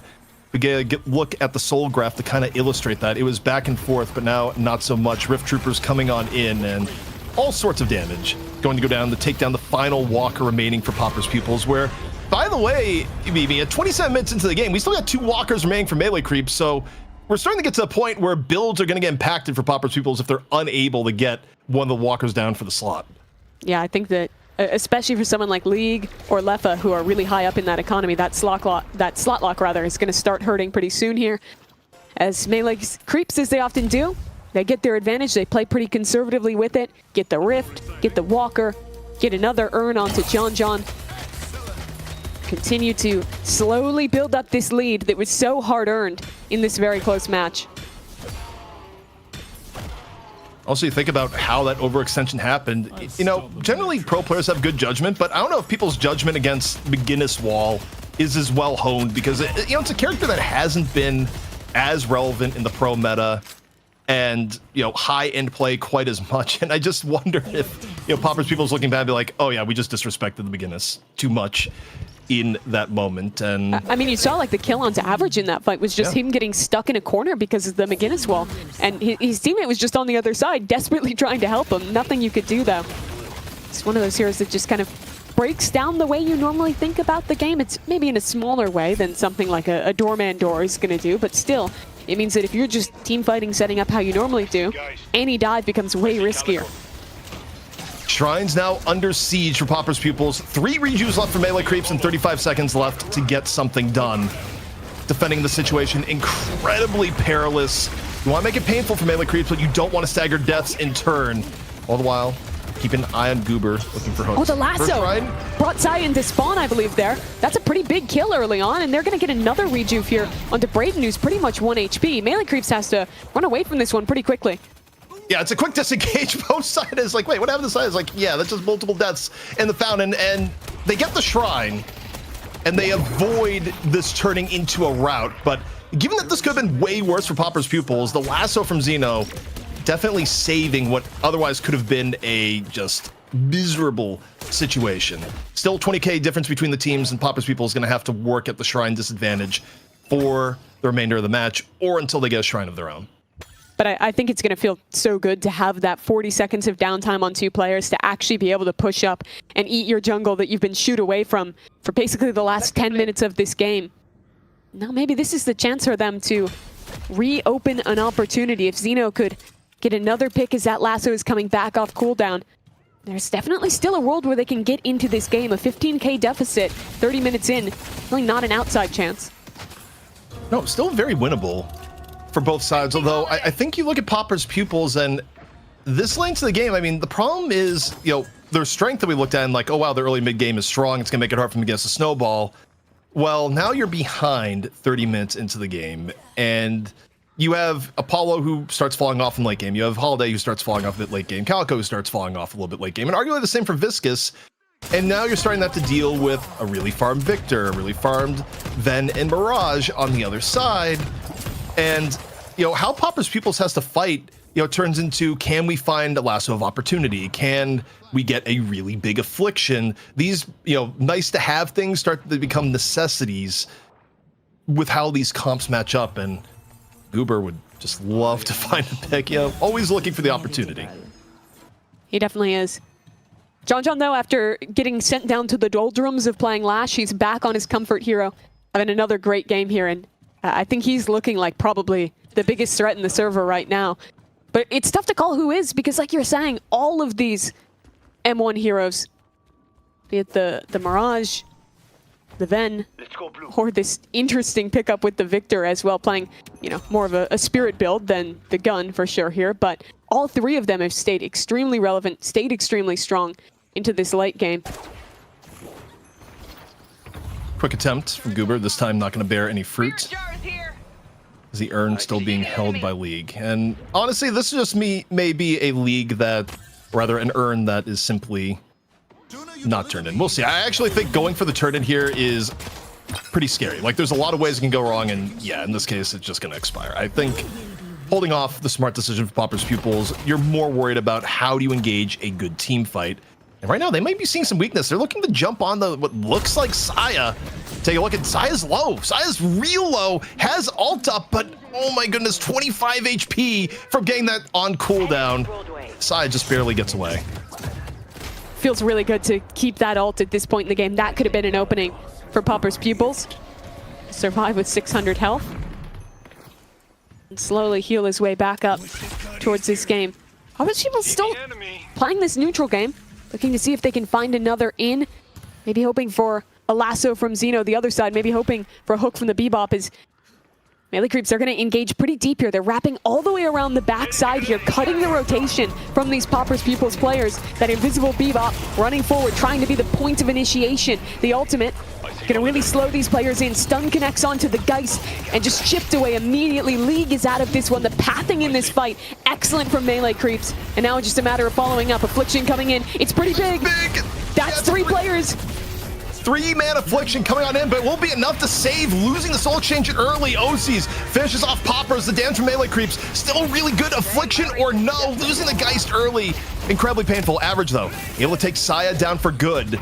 And Melee Creeps not exactly healthy themselves. Braden super low as both teams break down a little bit later into the fight. Low main, though, didn't have an escape. Gets chunked by John, who also still has the air Domini. Wasn't even popped in the middle of this fight.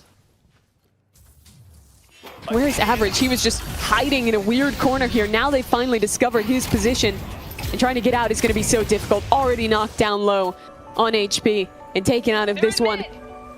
ZP, I really think this game has been a calling masterclass by Melee Creeps. Whether it was that early call to go for the mid-boss, the way that they approached taking the walkers after, or even in this fight, choosing instead of just greeting for a hook or something like that, wrapping around, letting the Bebop lead with that Veil Walker, and finding a really interesting angle to engage on in that fight.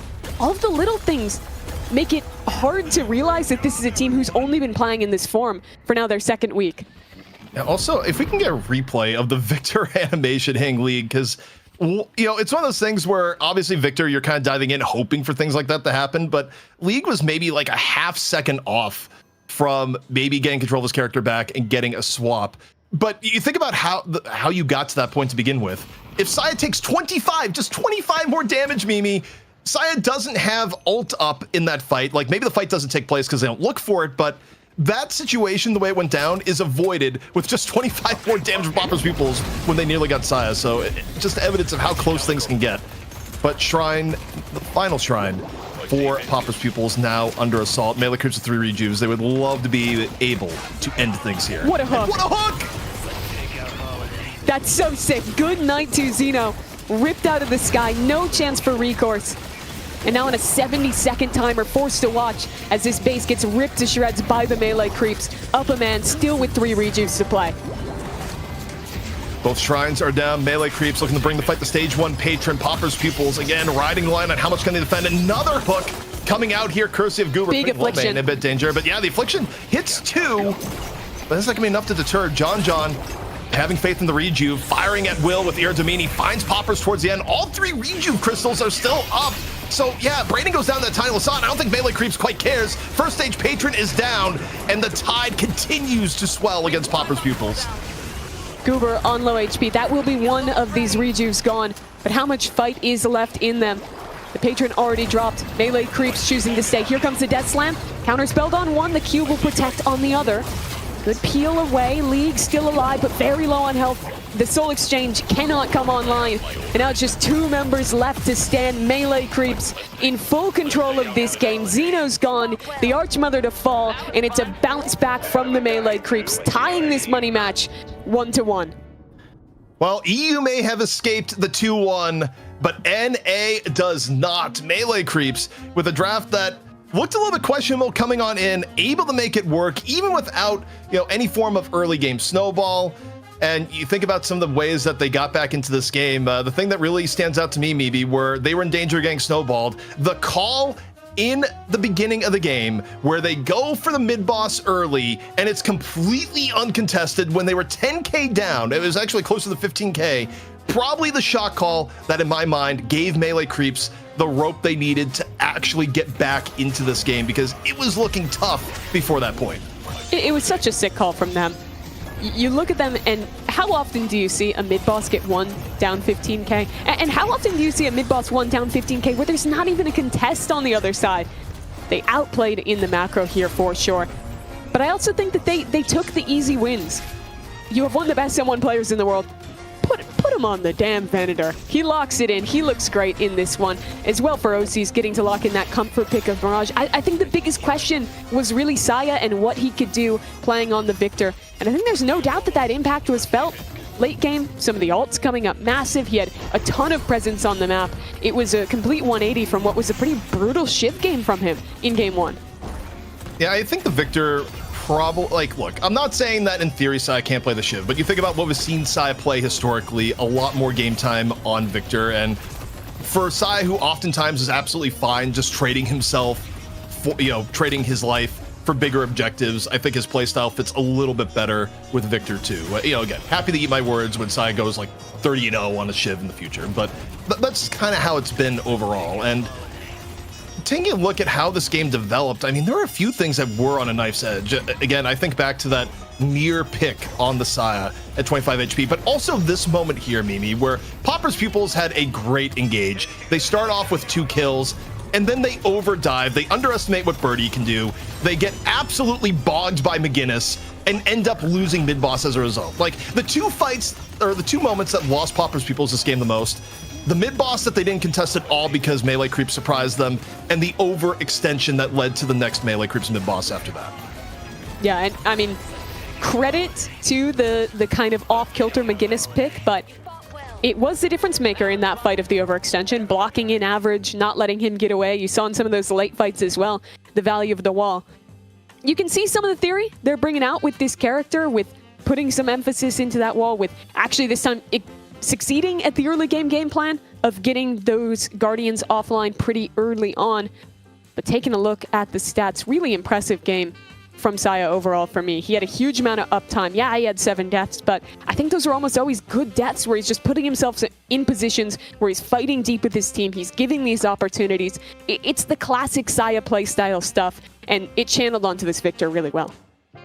Also, things of note here, well, obviously it's in defeat. Some people wonder, it's like, hey, where's Viscus at? Viscus still able to pump a lot of damage, nerf speed damned, still looking pretty darn good. Obviously, in terms of KDA, it doesn't tell the entire story, but I think it was a tough game for League. There were multiple times, even from our eyes, that Swap just was straight up denied. And probably the most painful one, of course, was the Saya death that led to League dying in a pivotal endgame fight, and it's not there. But Geist had some trouble getting started this game. Other things of note here too, where a lot isn't going to be reflected on stats because it wasn't really the game where McGinnis could go from Guardian to Guardian because of how Pupils Pupils played the early game. But Birdie, just the walls to set up plays, and particularly to punish the overextension. Birdie had a really good game on McGinnis here. Yeah. It's one of those things where it's like, ignore the stats, use your eyes, realize that Birdie made McGinnis look good in this game. Yeah, I 100% agree. I think the impact there was really high.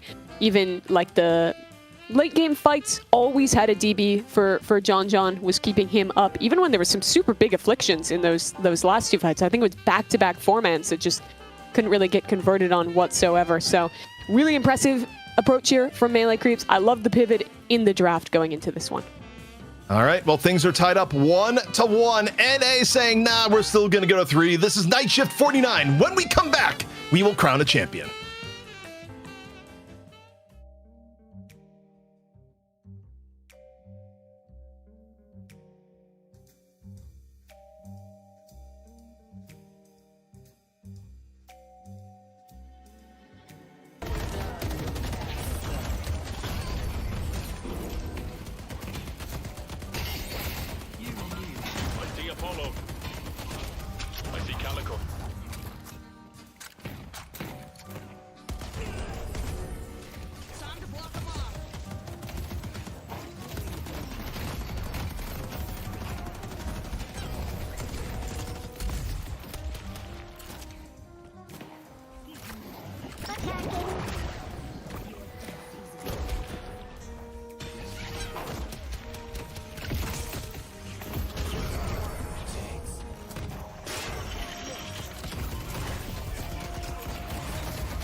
headed to Greenwich.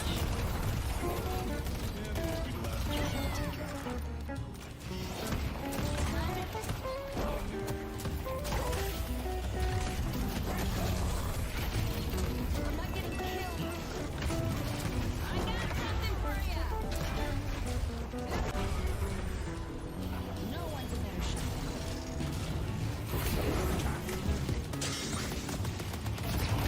I think let's take out the Holo.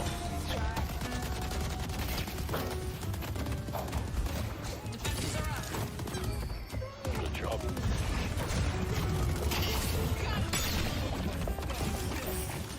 I see Viscous.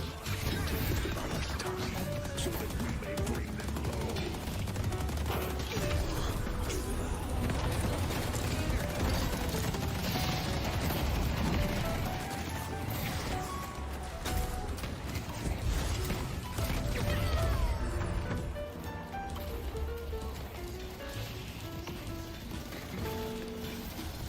I see Pocket. The Rejuvenator is descending.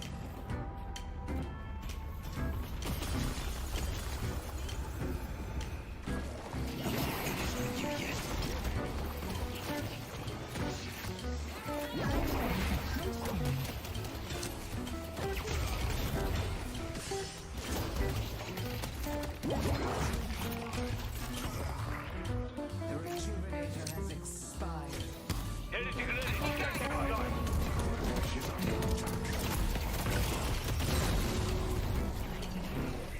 I see Holiday. Take out Guy. I see Guy. I see Pocket. I see DSP. I see Viscous.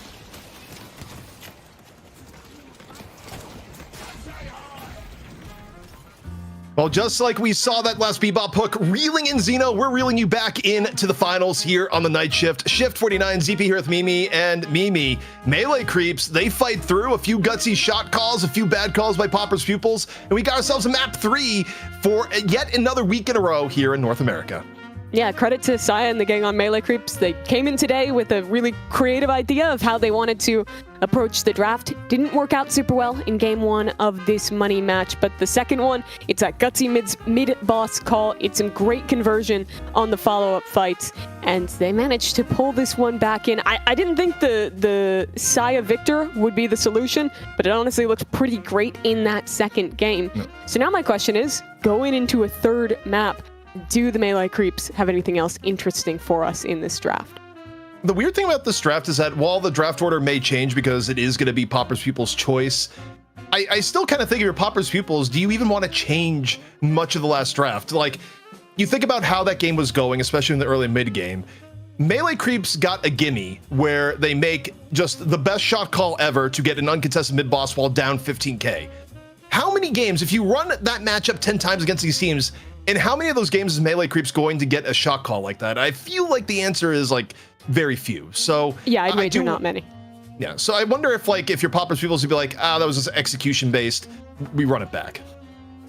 Yeah, I did really like the approach of going for the Holiday Calico together. I think that kind of early tempo is a big win condition for them here, but they'll get to be first pick for the first time in this match, and they choose to ban away the Mirage. That was a bit of a problem for them last game.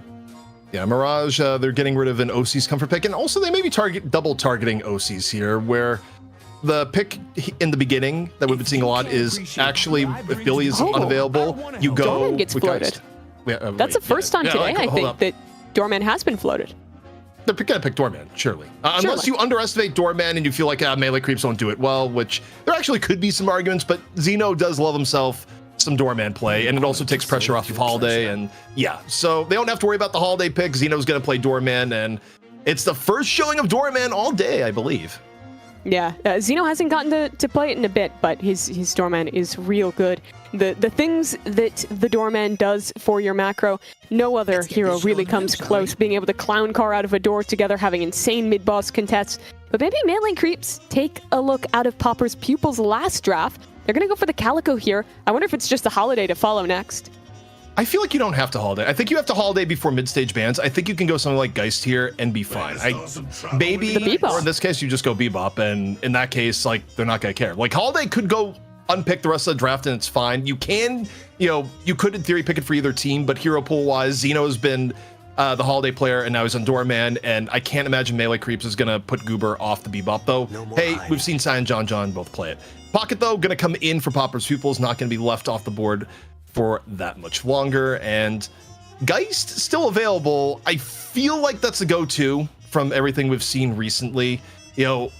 Also the interesting thing for Melee Creeps, do they have to pick the McGinnis? Like, I'm talking about, oh yeah, you could just ban this or that. I think McGinnis may have earned a ban if Melee Creeps don't pick it here. Yeah, they've picked a third stage every chance they've gotten so far today, so I wouldn't be shocked if they run it back, but maybe they're willing to float her on. That's a question. And they're going to pick the Ven here instead. Get John on the comfort roll. So now the risk of that mid-stage ban going to that McGinnis. My question, though, is, are you extremely worried about it for Popper's Pupils? Because when I look back on that last game, there were moments of impact for the McGinnis. There was a few times where the wall was pretty impactful. But I didn't feel like in any way it was like the defining reason why Melee Creeps was able to take that game home. I think it could be annoyance with how it punished them on the overextension, and also just the idea of like, wow, you guys really like playing this every game. Can we see you play a game without that? But they also, in this case, say, nah, they're gonna take away the Mina. So they just hate OCs, man. Yes, they're banning all his characters. Yeah, this is the OC's hate ban, because no one else in North America is even playing Mina on a regular basis. Certainly not on Melee Creeps.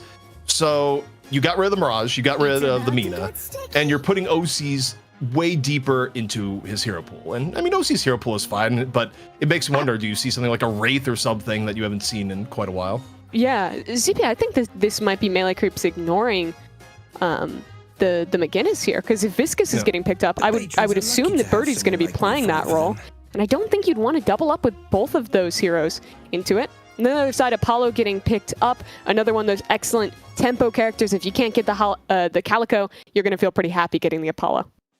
Yeah, and I mean, in terms of lanes, both teams are kind of setting up for reasonable lane pressure here. Lash going to be coming in for Popper's Pupils, and yeah, I mean, with Viscous being picked up, while I could see a world where you run both, I mean, don't forget Melee Creeps gave us the Dynamo McGinnis game earlier, so like they're kind of willing to mix things up a little bit.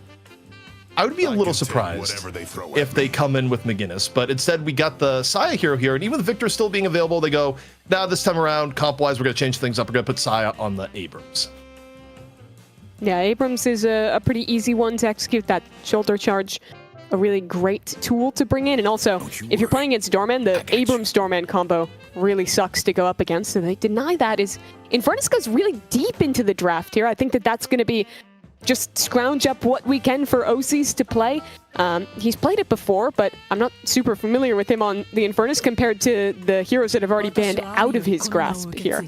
Yeah, I mean, I don't think OCs has had any stellar Infernus performances overall, but also I feel like Infernus going this late at draft period, somewhere out there, like, it's probably Cosmetical that's like screaming into the void being like, what is wrong with NA? Like, this draft, Mimi, is deeply offensive to EU competitive players seeing Infernus picked this late as a draft being like, what is going on in the NA region? But Popper's People is going to round things out for Yamato, which is probably going to be the low main, where low main, you look at his comfort zone, obviously Billy whenever it's available, hasn't been available much today, but instead it's like, well, I still want someone that's tanky and dives in on people. Yamato's going to fit the bill, but it does come with a, much more considerable requirement on keeping farm up.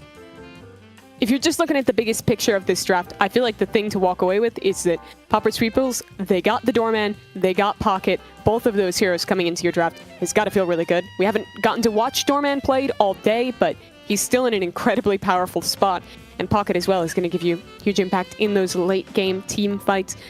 On the other side, though, I think that Melee Creeps are in a pretty comfortable position with how this draft has ended up.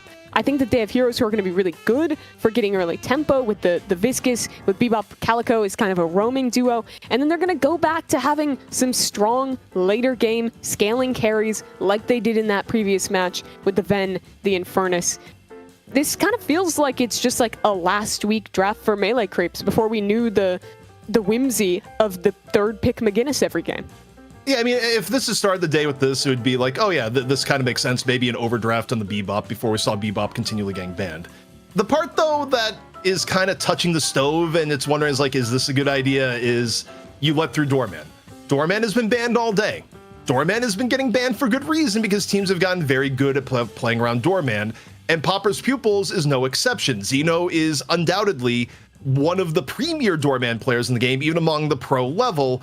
So giving up the Doorman in this instance is scary because you think about the knockoff effects. You're not only dealing with a character that is incredibly good at laning, you're dealing with a character that, you know, for not being a traditional pick character in the way something like a Bebop or Paradox is, still has enormous ability to set up kills with Door. And of course, it's a hero that drastically increases your potency at mid-boss for both contest and take. So they've given all this up to Popper's Pupils in the first pick, and we'll have to see if it's the right decision. It makes sense to me though, because I think as scary as all that is, low main on Billy has been even scarier. Yeah, I'm enticed to say that Billy would have been worse to play against. And I think the biggest reason why they haven't been in a position to do this before is that this is the first time tonight where Popper's Pupils get to be Hidden King and get the first pick in this draft. I think that you would have seen melee creeps look to ban the Billy more instead if they were in that position earlier on in their drafts. But either way, I think this sets up for a very cool finish to this one. I'm excited to watch Brayden pilot that Calico last week when he had that one match before. Unfortunately, the tech issues meant he was getting subbed out. His Calico was really, really good. That was a pretty quick momentum shift in favor of the melee creeps off of him on that roll and roaming super early on. Honestly, the biggest Wi-Fi outage of all time, where normally, you know, if a player goes out from that, it's like, okay, they're down a map, they'll be back. And Brayden was just straight up gone for 3 straight maps. Like that was just the internet died, no alternatives in the neighborhood. Yep, it can still happen in NA. It's not just something that happens in Italy, despite what you might hear sometimes on the EU end of the broadcast in recent memory. But all right, looks like players are in lobbies. So this is an accountability system we've added here, Mimi, is that we didn't always show the player names in the draft here. And yeah, it's good for the viewers to know here's what's going on. But if the player isn't in yet, that also means it's who you blame for the game not starting. And in this case, for melee creeps, you do process of elimination and be like, who locks in on Bebop? That's the reason why the game hasn't started yet. Where is this Goober guy? Why isn't he in the lobby? It's a great question. It's funny, I'm getting the look behind the veil, and I've just seen a screenshot of Saya going, R, actually never mind, R, actually never mind, part 2. And now a part 3, where it's never mind. Never mind, Goober AFK. Okay, can someone in Twitch chat alert Goober? Because we know Goober never leaves Twitch chat even while in the game. Goober, please get in the lobby. You gotta play a game. At some point, we will forfeit you. So you just get in the lobby, man. You can talk to chat a little bit later. It's fine. Hopefully he'll come back soon. I'm curious what you make of the low main Yam getting picked up here. He's played that some before, but I feel like most of his characters that he's like really taken over with last week, I think of the Billy, the week before it was the Bebop. It was really out of control when he won those 2 MVP titles. Here having to maybe take a bit more of a step back with that Yam instead. Yeah, I mean, I think in this instance, it's just low main was like, I'm not really feeling like Drifter is the right option here. Also, I think teams have gone back and forth on how much frontline they want, and I think Popper's Pupils just looks better when you have low main on something that can dive in and also survive. I think the problem when we've seen low main on Drifter versus this iteration of melee creeps is that low main gets targeted a lot on Drifter, and he is a little bit vulnerable to that. And also for low main diving in and engaging, well, you're less durable on the Drifter, despite the urge to port in at a moment's notice. So I think for how low main plays and the role he serves on Popper's Pupils, yeah, obviously would prefer Billy 100 times out of 100, but Yamato is still giving a reasonable amount of the role that, and playstyle that low main likes to fill on this team. Yeah, and it lets you get some of those really high pryos into your draft as well. The biggest weakness I'm looking at here when we're talking about the melee creeps comp is you contrast their challenger match game where they had the ultimate mid-pit fight. Here they don't have a lot of tools when you look at low main on the Yam. You look at some of the other things like the Doorman in the mix as well, and it feels like there's always a risk, even if your up numbers big, for the melee creeps to try and go for that mid-boss. Well, I'd like to thank everyone in chat for flagging down Goober. Surely all those ats were not, in vain, because the game is starting. And while I'm just going to tactfully ignore that there's a stream delay to sell my fake narrative, it's still pretty funny because we're trolling Goober. But Mimi, we're into it. It is the final map of the day. Melee Creeps forcing a map 3, another new look draft. But will Melee Creeps leave at the end going, oh man, we shouldn't have let through the doorman? That's the big question. He's set up in the mid lane early on here. Such a strong laner with the power that Bell has early on, with the amount of damage his gun does early too. It does not feel like there is any point in the game where the doorman is not a massive threat. And it's something where you get Doorman's highest potential at the pro level, where people may look at win rates and pubs and be like, isn't Doorman just a kidnap merchant? In your pub games, perhaps, but coordinated play just unlocks an entirely different level of power for a character whose kit obviously revolves around that sort of coordination. But looking around, we got the Doorman Lash lane in middle for Popper's Pupils, and off to the right, a Yamato Geist lane, which also going to be a little bit perilous. But against Abrams and Furnace, still something you have to respect to a degree, just because Charge and the gang Sparks can quickly go against you. Yeah, and with that kind of lower mobility, Geist does feel pretty okay playing the Infern into that. Good opportunity to try and get some ignites if you can press the advantage, especially with your Abrams getting in the face of your opponents here, as already they've really pushed the advantage. That's a great shoulder charge onto low main. He might just be dead here, down to low HP. The parry's gone, the melee comes in, and an excellent shoulder charge from Saya sets the Melee Creeps up for the first blood. Saya just delaying the quick melee just enough, expecting the parry to come on in. Low main's guess perhaps a little bit early, and parry or not, the fate was sealed. Hook coming in on the average. The one player who, by the way, did not change his name. Just you look at A as like, Shilly means average. And we're getting down and dirty early on in middle. Everyone taking refuge into the bottom. But it ends right there, and HP still decent all around. But, across the map, Left is also getting a bit of the business too, as we have a pause where, Mimi, we might have taken OC's out of EU, but OC's brought the EU pause with him to an end. I love the immediate pause reason written is 1 sec. Beautiful European Deadlock getting put on display, but he's already ready to go back into it here. You look at all of these lanes, though, for Melee Creeps, and even on this other side here, playing against Viscous and Calico early, there's so much burst in this lane, a little bit to sustain off of that cube. This is just a pretty good laning comp, I feel like, across the board for them. Also, the lanes being way more aggro here in a map 3 as we see lead gang low. OC's lag spike might have been a little bit more deadly as low main was able to get back to lane and get the kill. And already, we've kind of the commentary that NA's been a little bit slow in the beginning in terms of lane kills, and maybe it's just something about map 3s that brings out some of the chaos as Leffa gets a face full of goo.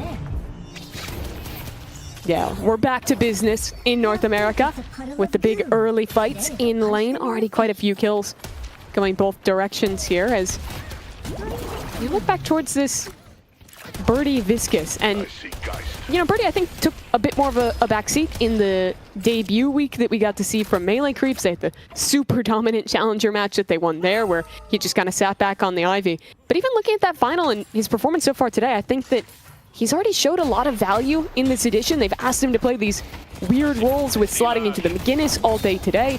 But the supportive utility, when he is playing that Viscous, I think looks super good on him. Has a great level of game sense so far, and kind of from coming straight from the ranked queues to stepping up to pretty much the highest level here in North America. He's not disappointed me so far. Yeah, and also, tough challenges where it's like, hey, play these normally high-tier heroes. No, it's like, Birdie, you're on McGinnis. It's like, okay, challenge accepted, and actually pretty good in the last map, as it turns out. But looking at the map, a little bit of rotations for boxes, as maybe getting back to business in a moment here on left. But much more aggro from both teams as far as lane pressure this time around, and we'll see who's going to gain an advantage in the end. Yeah, on the timing for the buffs coming up, though. Already a rotate in from the Bebop towards this right lane. 3 players here, putting a little bit of pressure onto low main. He's going to try and backspace up away, still maybe not realizing the amount of pressure soon to come. If a hook connects, could spell doom for him. That's a really early slowing hex, but the hook just barely misses out. The shoulder charge, that'll have to do instead. Here comes all 3. The flying slash trying to back away off of that one, get some distance, but as the bomb explodes, so too does he. Nice early gank there from Goober. Yeah, the full rotation works out. OC is a little bit low towards the end, but not a problem whatsoever. At the very least, got the kill off the end. The downside, of course, you go for a 3-man rotation, get nothing, lose out on farm. Never particularly ideal, but buffs are up and, kind of a rarity. Melee creeps, I think, because focused on the gank, they lose out on both buffs. Average getting gun, and Xeno, a dash of movement. Still, when you're talking about them going for that gank play and losing out on some of the farm on Goober, you're giving it to John. This is a return to the more traditional setup where he's hunkering down in the mid lane, getting funneled as his Bebop gets active in this early game. And for John, this is his happy spot here. It's just like, yep, keep the fights away from me. I'm gonna stay in middle. I'm gonna, get plenty of farm, do some boxes, and forget about the Ven until later in the game where suddenly your Domini is practically one-shotting. But all eyes right now on Goober. You talk about a Bebop that likes to get active. Generally speaking, Goober is going to fit the bill. Goober just hanging back and waiting. When's the hook opportunity? The hook is here, grabs the lash! Great patience into the Guardian. And is there a way out for Average, who takes a massive HP taxiturn? Oh, the gut shot shot ensures he can't get away. That's such a nice follow through. This is a disgusting lane to play into. Anytime you get hit by the Bebop hook, the shotgun's ready to send you straight into the wall and a massive amount of damage to follow up. Goober and John both getting into a really good position early here in terms of the souls. And in terms of slowing down the opposition.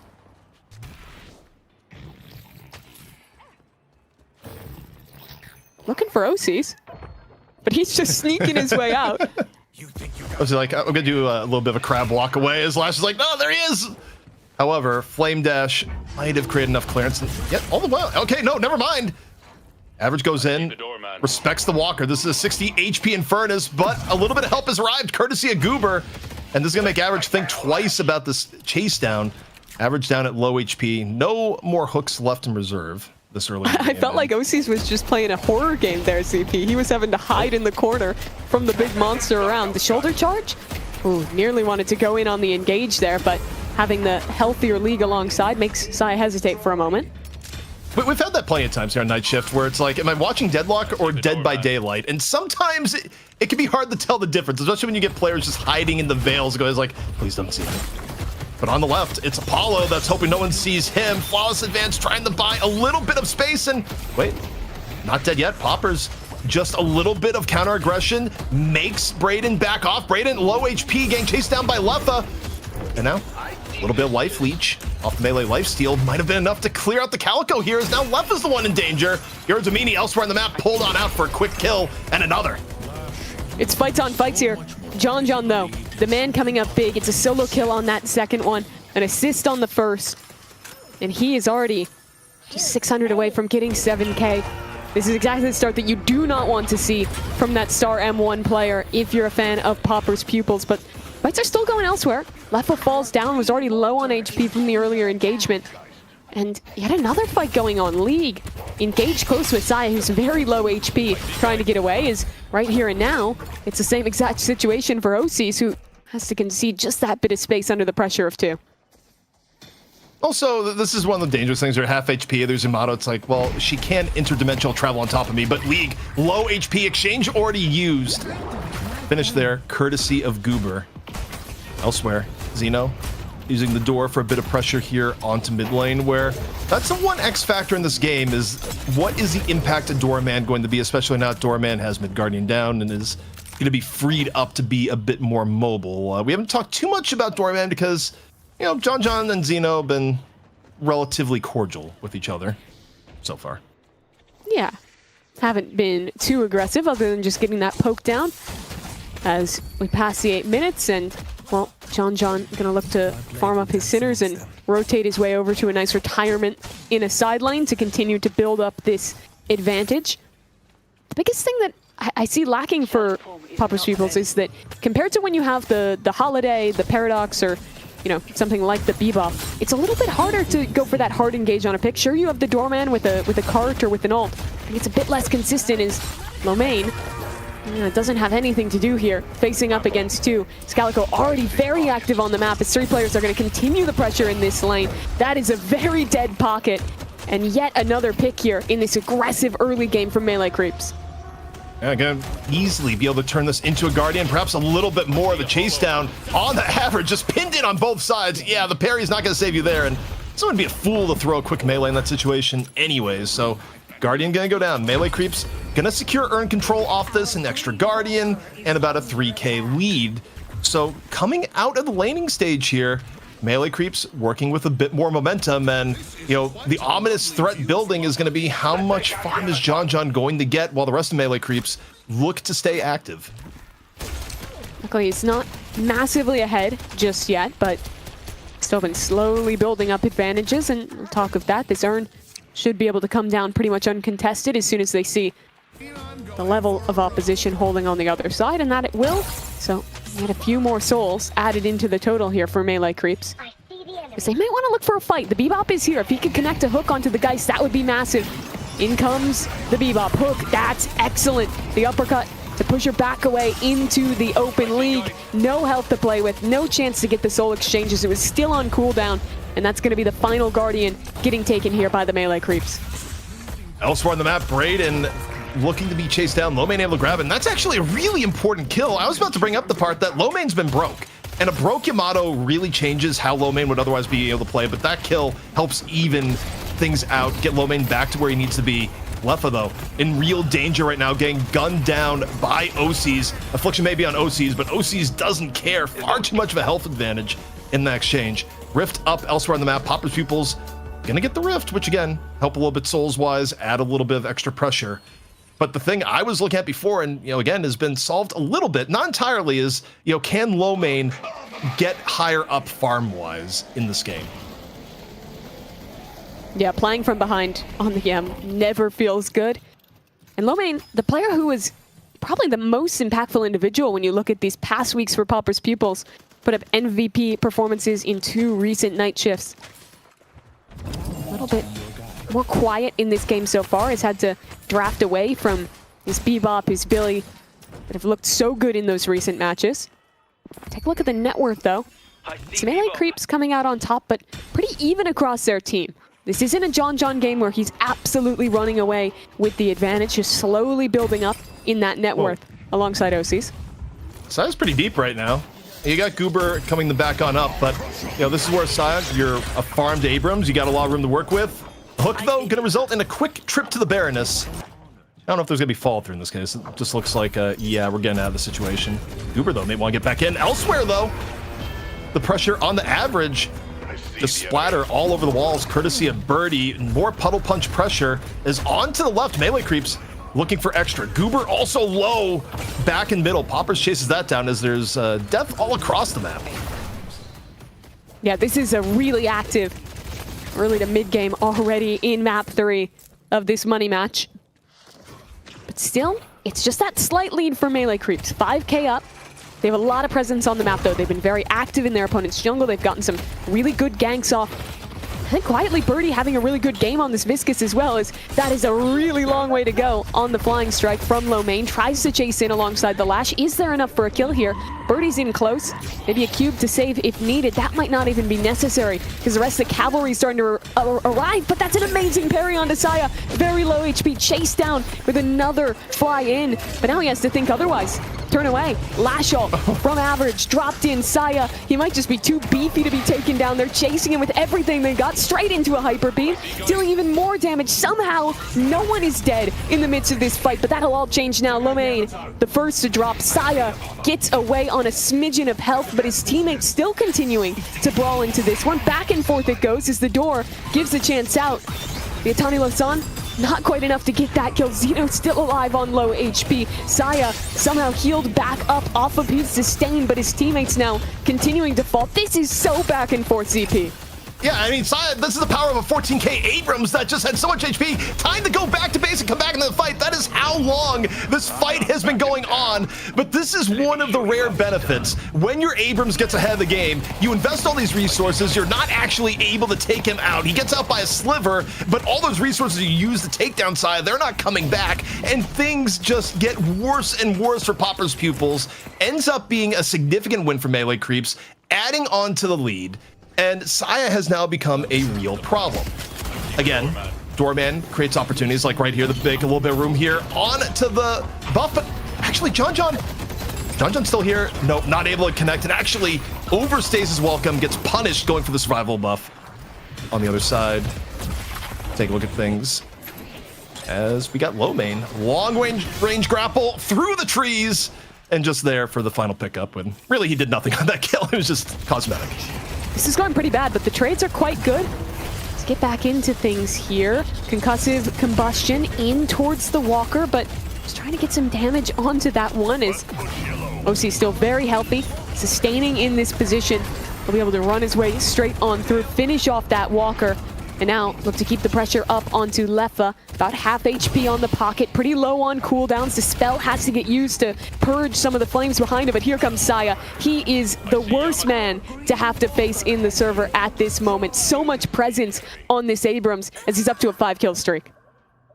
Yeah, and for Popper's Pupils, you have to think, okay, how do we stem the bleeding right now? It's been kind of bad engage after bad engage, and it might about to be worse. Now, these are short death timers to go for mid. 16-minute mid-boss. This is a risk, but Yeah. the thing is that Popper's Pupils do not have the best ults for this. No Affliction. Lash ult might just come on time, but it's going to be very close if they can even get a good contest. Brayden and Sire are both low. This is very ambitious. I think, okay, Rejuve is coming on down. We'll see if it was the right call or not. Popper's Pupils all in on the contest. Gut shot ready to go from John. Doorman coming on in, but it's a little bit late. All three Rejuves going away with Melee Creeps before Doorman pressure can be a thing. The call is just in the nick of time, and can they now leave with some of these Rejuves? Popper's Pupils is low. League absolutely about to fall. Poppers, same. 3 dead, soon to be 4. They get 2 Rejuves out in the exchange.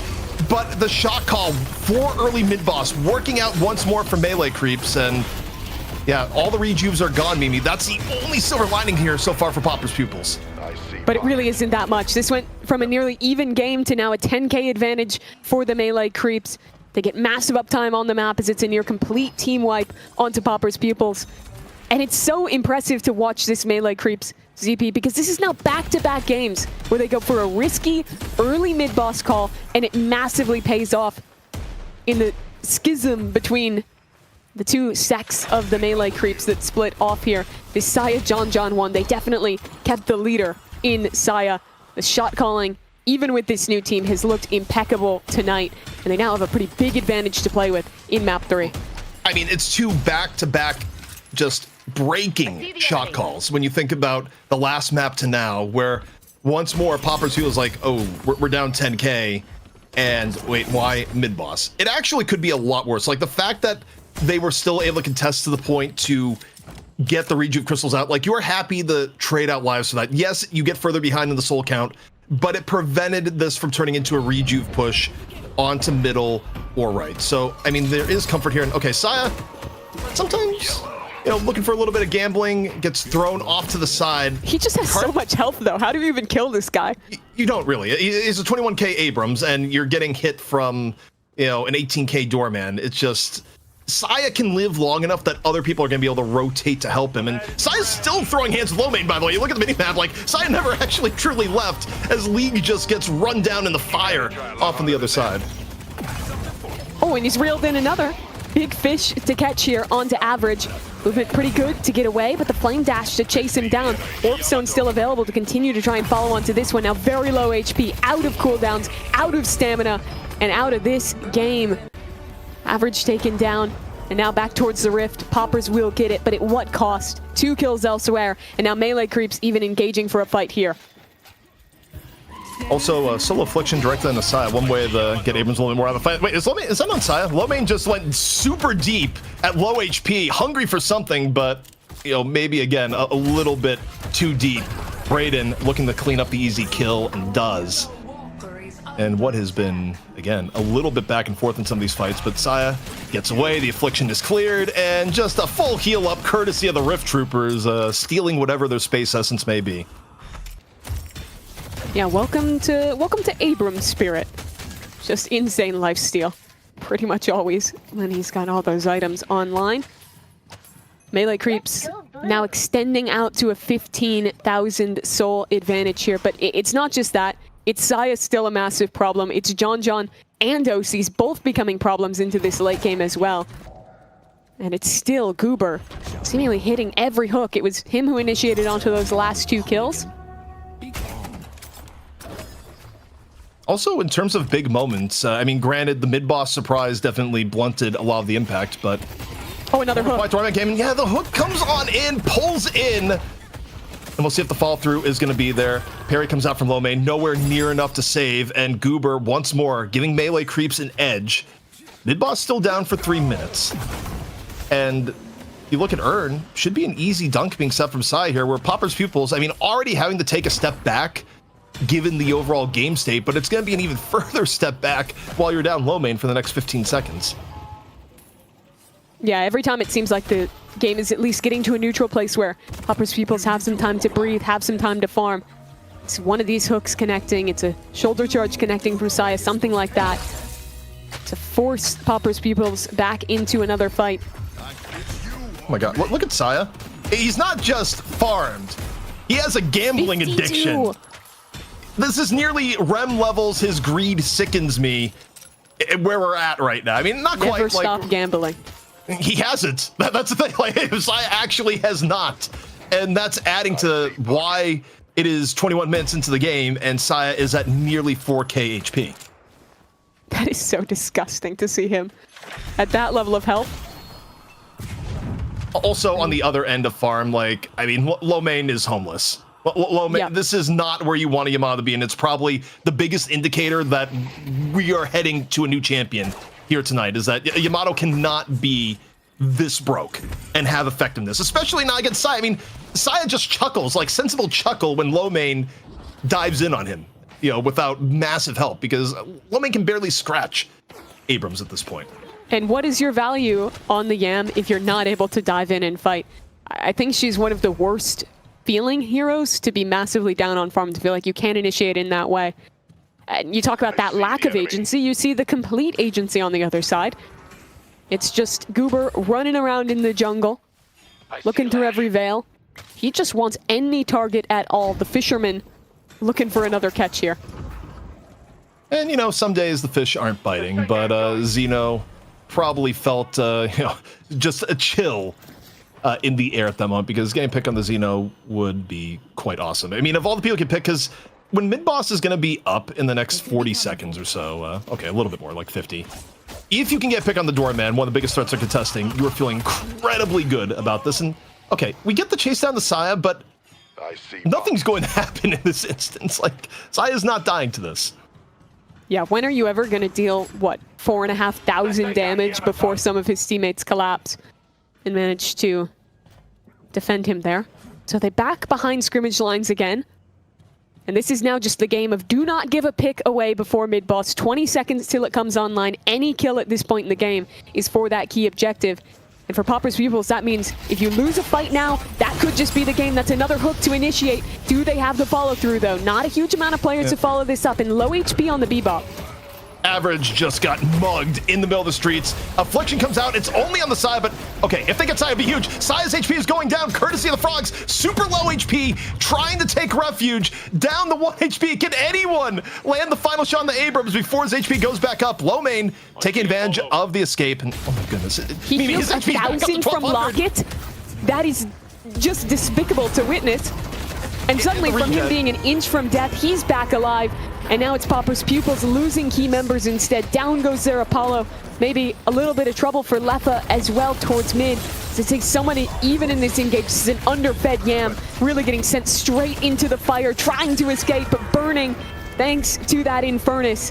And finally getting taken down. This should be mid-boss. It's a last-second attempt to try and engage off of the doorman door, but still John is here. He's been stepped away in this fight so far. Now he steps up, and it's only 3 players left. No timer on the door, and Melee Creeps looking at the mid boss. Death Slam coming in late. Aaron's like, I missed the fight. I'm back. And guess what? They got a shoulder charge for you too. You're just dead as you walk back on in. Oh my goodness. Back-to-back maps, Mimi, where Saya makes a great escape at low HP. Once on Victor, now on Abrams. And it results in Melee Creeps getting enormous edge.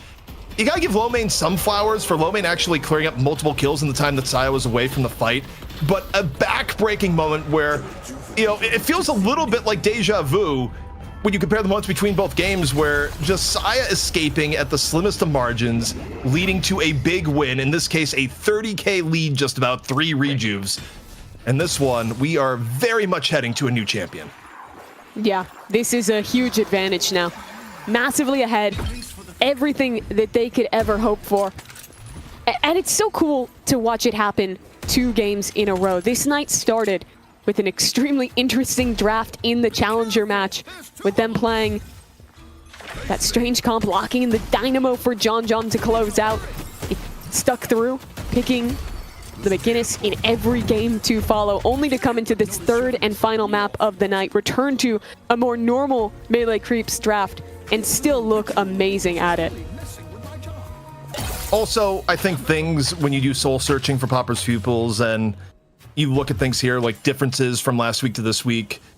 Low main on Billy, murderous, an absolute terror. Low main on Yamato, a lot more things can go wrong, as we've seen in this game, where the farm never quite came online for low main, and being paired up with Abrams just turning into raid boss mode has been an awful mix for Popper's Pupils getting good engages over the course of this game. And you know, now for Popper's Pupils, they look to see if a mistake will happen. 3 rejuves in the can, an incredibly strong frontliner though, make that a little bit unlikely, but hey, a 3-man affliction, that has to be a start.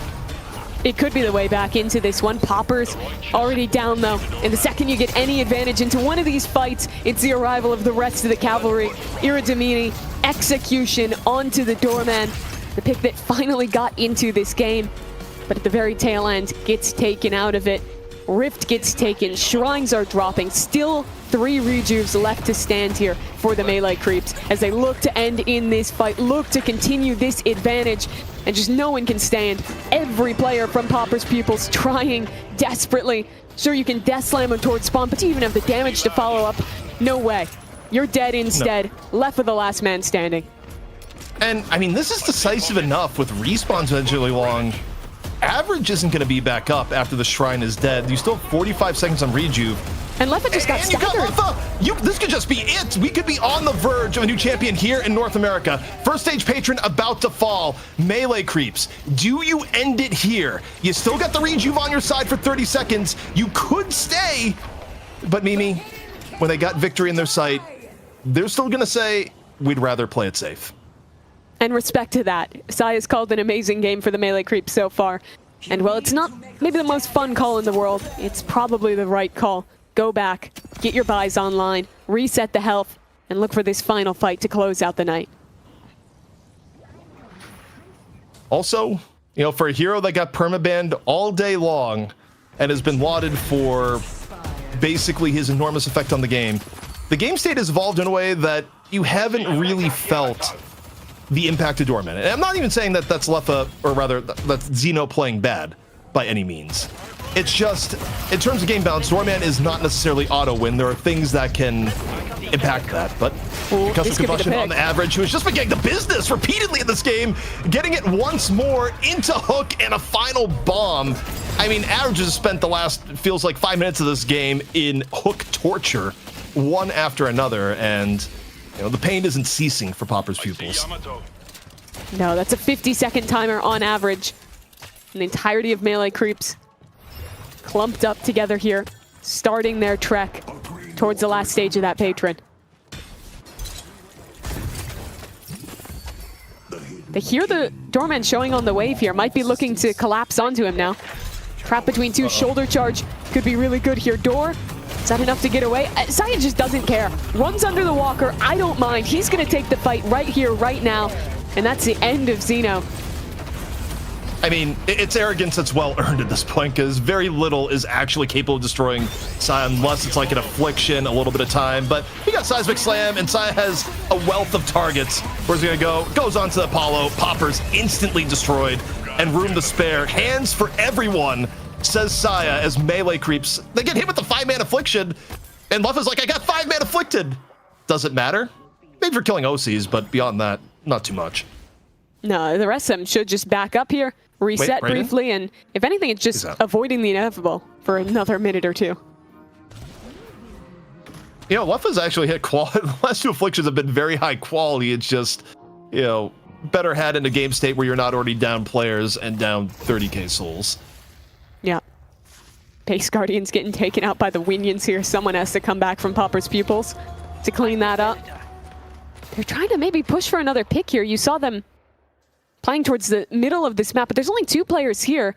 Average out a little bit far ahead of the rest of the team there. If a hook lands, that could pose danger. And Goober, I'm not sure if he has an opportunity to engage, because it's Saya over here. Huge shoulder charge onto 2. The Cog, though, pushes him in, and he's dead.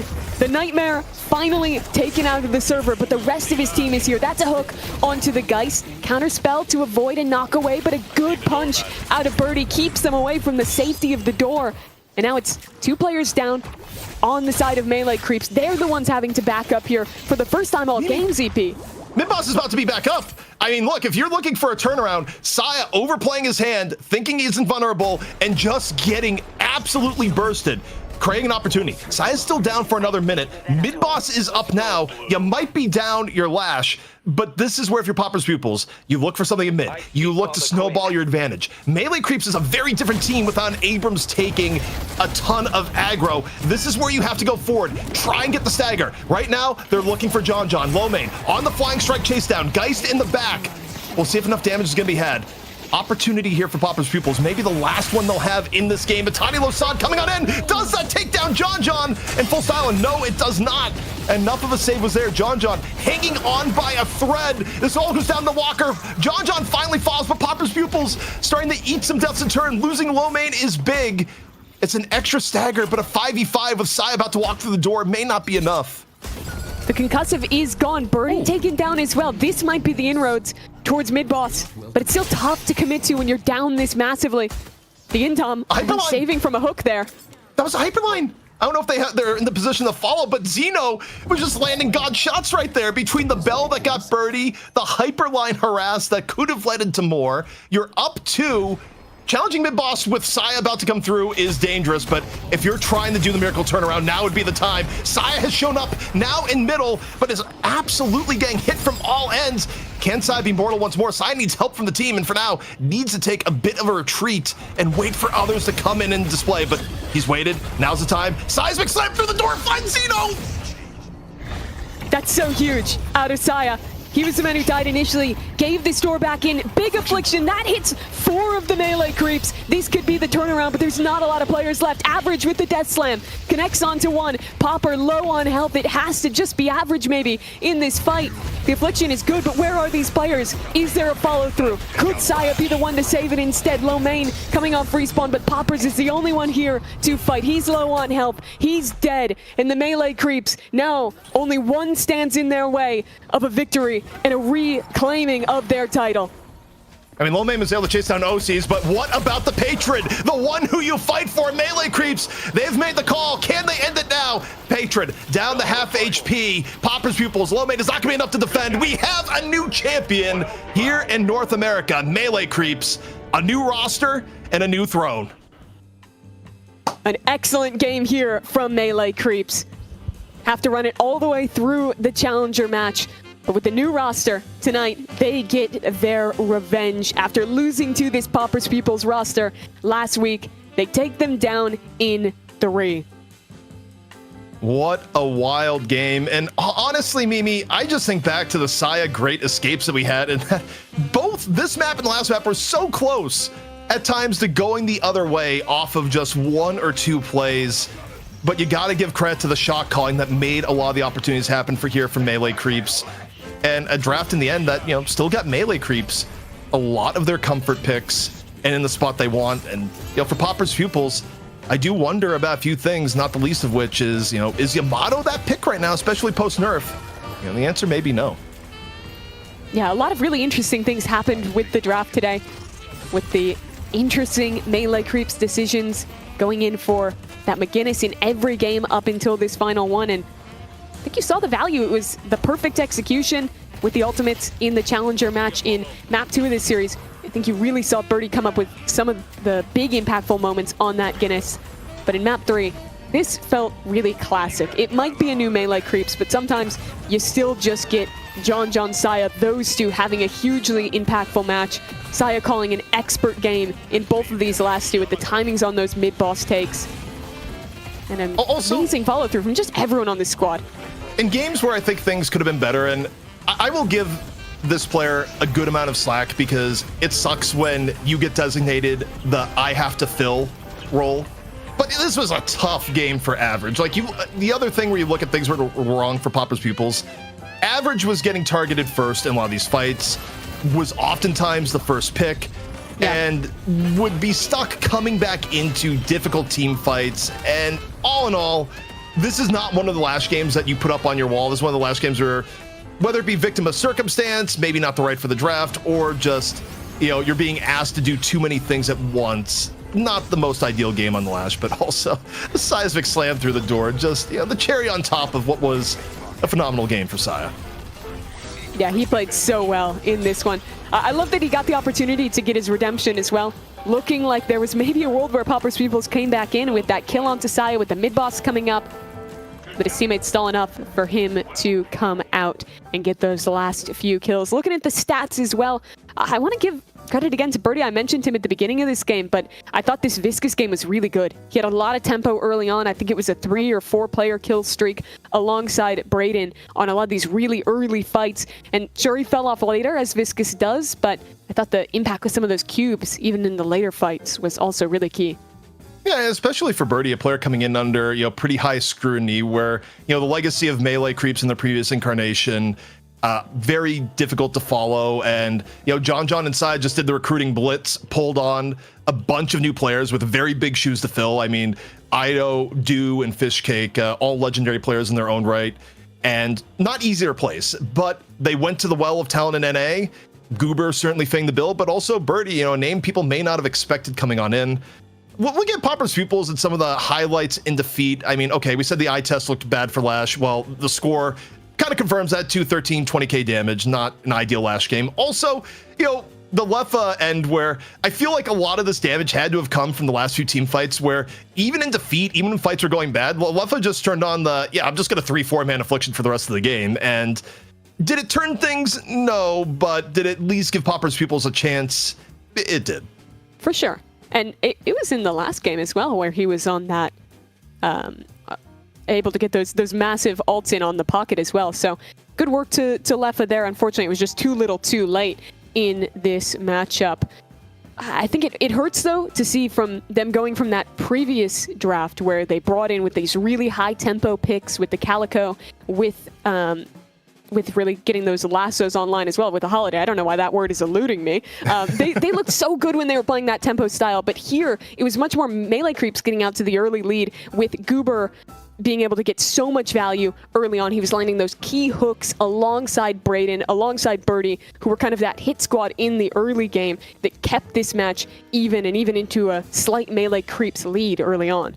Mimi, it's because part of your brain is fighting off becoming European or Australian, and we've had people, like Mitch come on and be like, the magic lasso. It's like, no, that's not how we pronounce that over here. But yeah, I heard one lasso earlier today, and it did throw me for a loop. Yeah, and no pun intended for what a lasso is, but we got to crown our MVP, and whether it be shot calling or the all-star performance in the final game, there's only one person it could be, and the MVP, well earned, it's going to go to Saya. Yeah, Saya had such a sick night. This Abrams game was a pretty much single-handed takeover from him. The shoulder charges early in lane, his huge survival late. In both Game 2 and Game 3 of this money match, having moments where he survives on like 10 HP to be the difference on a team fight. And then the calls. The risky mid-boss in both of those second 2 maps that they managed to pick up. The way that they converted their leads didn't give opportunities for Popper's Pupils to get back in. This was really the time, I think, to prove just how good Saya is. People know he's a strong individual. People know he was a good shot caller, but so much of his career in Deadlock was on this same roster, on the same melee creeps, and now as they split up, the band goes their separate ways, I think he's showing that he is still an absolutely excellent leader, that he and John, this section of the melee creeps, have a great eye for talent in the players that they've gone and picked up, and has still a future ahead with this melee creeps brand. You know, I'm thinking right now what I could have told production, but, you know, it's a little bit late, is that rather than putting Abrams as the character for Saya, we could have just put in a phone, like a picture of a phone and mid-boss for mid-boss call. Because if I had to think, it's like beyond the hero performance, the mid-boss calls in Game 2 and Game 3 were incredibly spirited. They were difficult calls. One was, you know, the first one was just straight up subterfuge that wasn't seen at all. The second one, while it was seen, was super early in the game and usually something that backfires. So the fact that it went well, just a very gutsy call. There's a reason why you don't see teams try mid-boss at 16 minutes, and the reason is that it often fails. Also, I mean, the escapes, like that escape there into the locket of 1200 HP. It was like very, you know, spirited escape into, oh God, why do Locket and Abrams work this way right now? Yeah, I think if we're also kind of pulling out to the patch right now, the amount of Locket that got bought, Locket officially back. I think we're going to just see that bought on pretty much everyone. We've returned to the olden times with Resto Locket. Well, also, don't forget is that there may be another patch this week per the announcements, you know, for matchmaking where, you know, who knows if anything else will be thrown in. But if people are watching, maybe it's like, we're going to throw in like a quick Locket nerf because it maybe got a little bit too sauce, or too much sauce rather, in this particular patch. But look, we got to go and look at the NA history here where you talk about a region where things continue to go back and forth. And once more, you know, melee creeps are knocked off the throne, but you know, it's looking good for Popper's Pupils for 2 in a row, and melee creeps just come roaring on back. Things have been very healthy competitively ever since the melee creeps streak from 13 to 29 got broken. You know, we don't have to worry about doing a bonus pay system like we had for a few weeks because we actually see the champion change on a regular basis. Yeah, going back and forth a few times just in this last month or so. Between both the old and now the new melee creeps taking a win.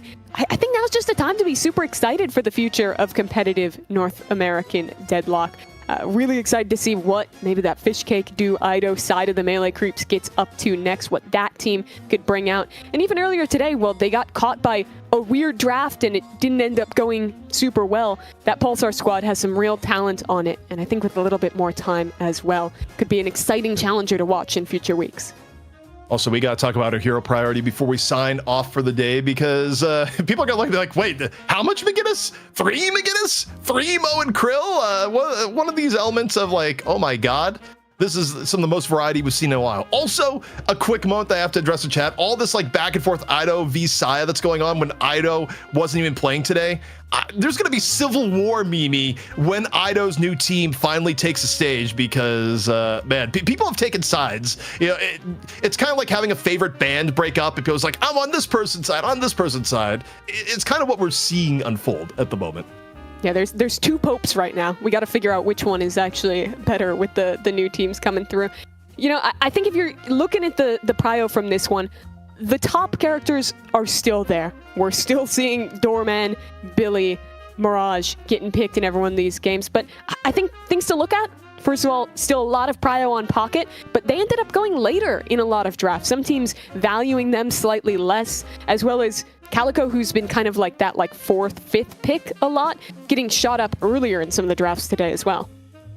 Yeah. Also, shout out to that one guy on Reddit where anytime there's a match thread, I always see a comment or like, you know, talking about hero priority of like Rip Horse. Like the people out there were waiting for the return of Celeste. It was not this week.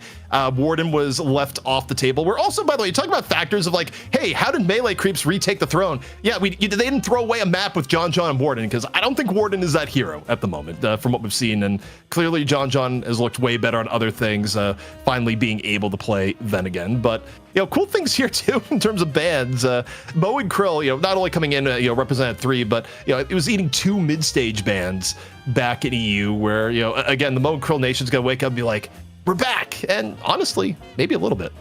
Yeah. The other hero shooting out to me here is Viscus, who had really, really high prio in NA last week, but Paul's down to only 3 times involved in a draft. In EU, he made it through basically the entire region without getting touched. So I think that Viscus still looked good, especially in this last game tonight, where you saw still that early gun, early splatter providing a lot. Maybe the splatter not scaling quite as menacingly late game, but when you look at the power of the cube in having those iframes, being able to purge, I still think that character might have gotten a little undersold this week. Yeah, it's very possible. I mean, the interesting thing here is that obviously we did have a patch, so this wasn't entirely in a vacuum. Like, the patch did shift things up, but Top End Deadlock is kind of interesting in that, like, even in times where we've had no patches, teams just figure some things out, or suddenly like, oh yeah, we actually want to play this hero. This hero is good. But we do have a few final shout outs before we end the stream here tonight. The first of which, of course, is that we have started a new podcast here on the Night Shift, or a revamped. The Graveyard Shift existed before, but it's a new format. It's going to be every Thursday now. Lightbringer is a main host, and it is going to be tomorrow at 4 p.m. Eastern, the same time that Night Shift normally starts on Wednesdays. So if you were able to show up here today, show up tomorrow. We're going to be talking about some of the games that went down, things in the Deadlock scene overall, and, you know, things like patch changes and that sort of stuff. It was a great time last week, and we're just looking to make it a routine thing here over at Night Shift. Yeah, I managed to catch the podcast that you guys did last week when I was driving over to do the show today. It was super entertaining. So if you're even tangentially interested in Deadlock Esports, there's not a lot of other places to go right now to get all those updates, especially from folks that are so ingrained in it. So make sure you check it out tomorrow. Also, for our patrons and subscribers, on our Discord, we have a thread up where you can ask questions at the Q&A, and we will answer them live on air, or at least, you know, you go a little bit too wild with it. I can't make any guarantees, but for the most part, sensible questions will be read and answered. So go wild there. Also, we might, I don't know if this is a thing. I may just be trying to channel something that does exist. We might have the item priority that we have here. Yeah, well, let's take a look at the item priority. What's it looking at? Oh my God, Resto Lock at 1000, Mimi. Yeah, it makes perfect sense after what we saw this week. You know, there are no other items in the game. If you're playing ranked, you should be buying this one item. Probably nothing else. Looks pretty great. Yeah. Good change, Valve. Also, shouts to production. So our items tracker broke, and I said, can we just get a Resto Locket icon and like a large number? And we at least got that on. Like, if you're trying to figure out what was bought and what has changed, it's Resto Locket. Pure stop. Like, everything else irrelevant. Buy Resto Locket. Its stocks could not be higher. But Mimi, I believe this brings us to the end of our show. Any final words before we sign off? And of course, thank you so much for coming in and filling in today. Yeah, thank you guys so much for having me. It was so fun to get to watch this one. I think my big thing to conclude is just that this is a very fun time to look towards the future of Deadlock, especially in North America for the scene. It was so stagnant for so long with who the top teams were, but now with the Melee Creeps breakup, with new Melee Creeps, the current champion for Deadlock, Night Shift, there's going to be a really exciting future of who can actually look to be the challenger. So it's never really been a better time to watch. All right, and that's going to wrap up things for us here today on the Night Shift. Thank you so much, of course, to the viewers and players participating, and all those who leave feedback, comments, likes. All of it definitely helps here for the future of Deadlock Esports. But that wraps up the Night Shift for this week. We'll see you next week with more top action.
You brought this on yourself. That's it.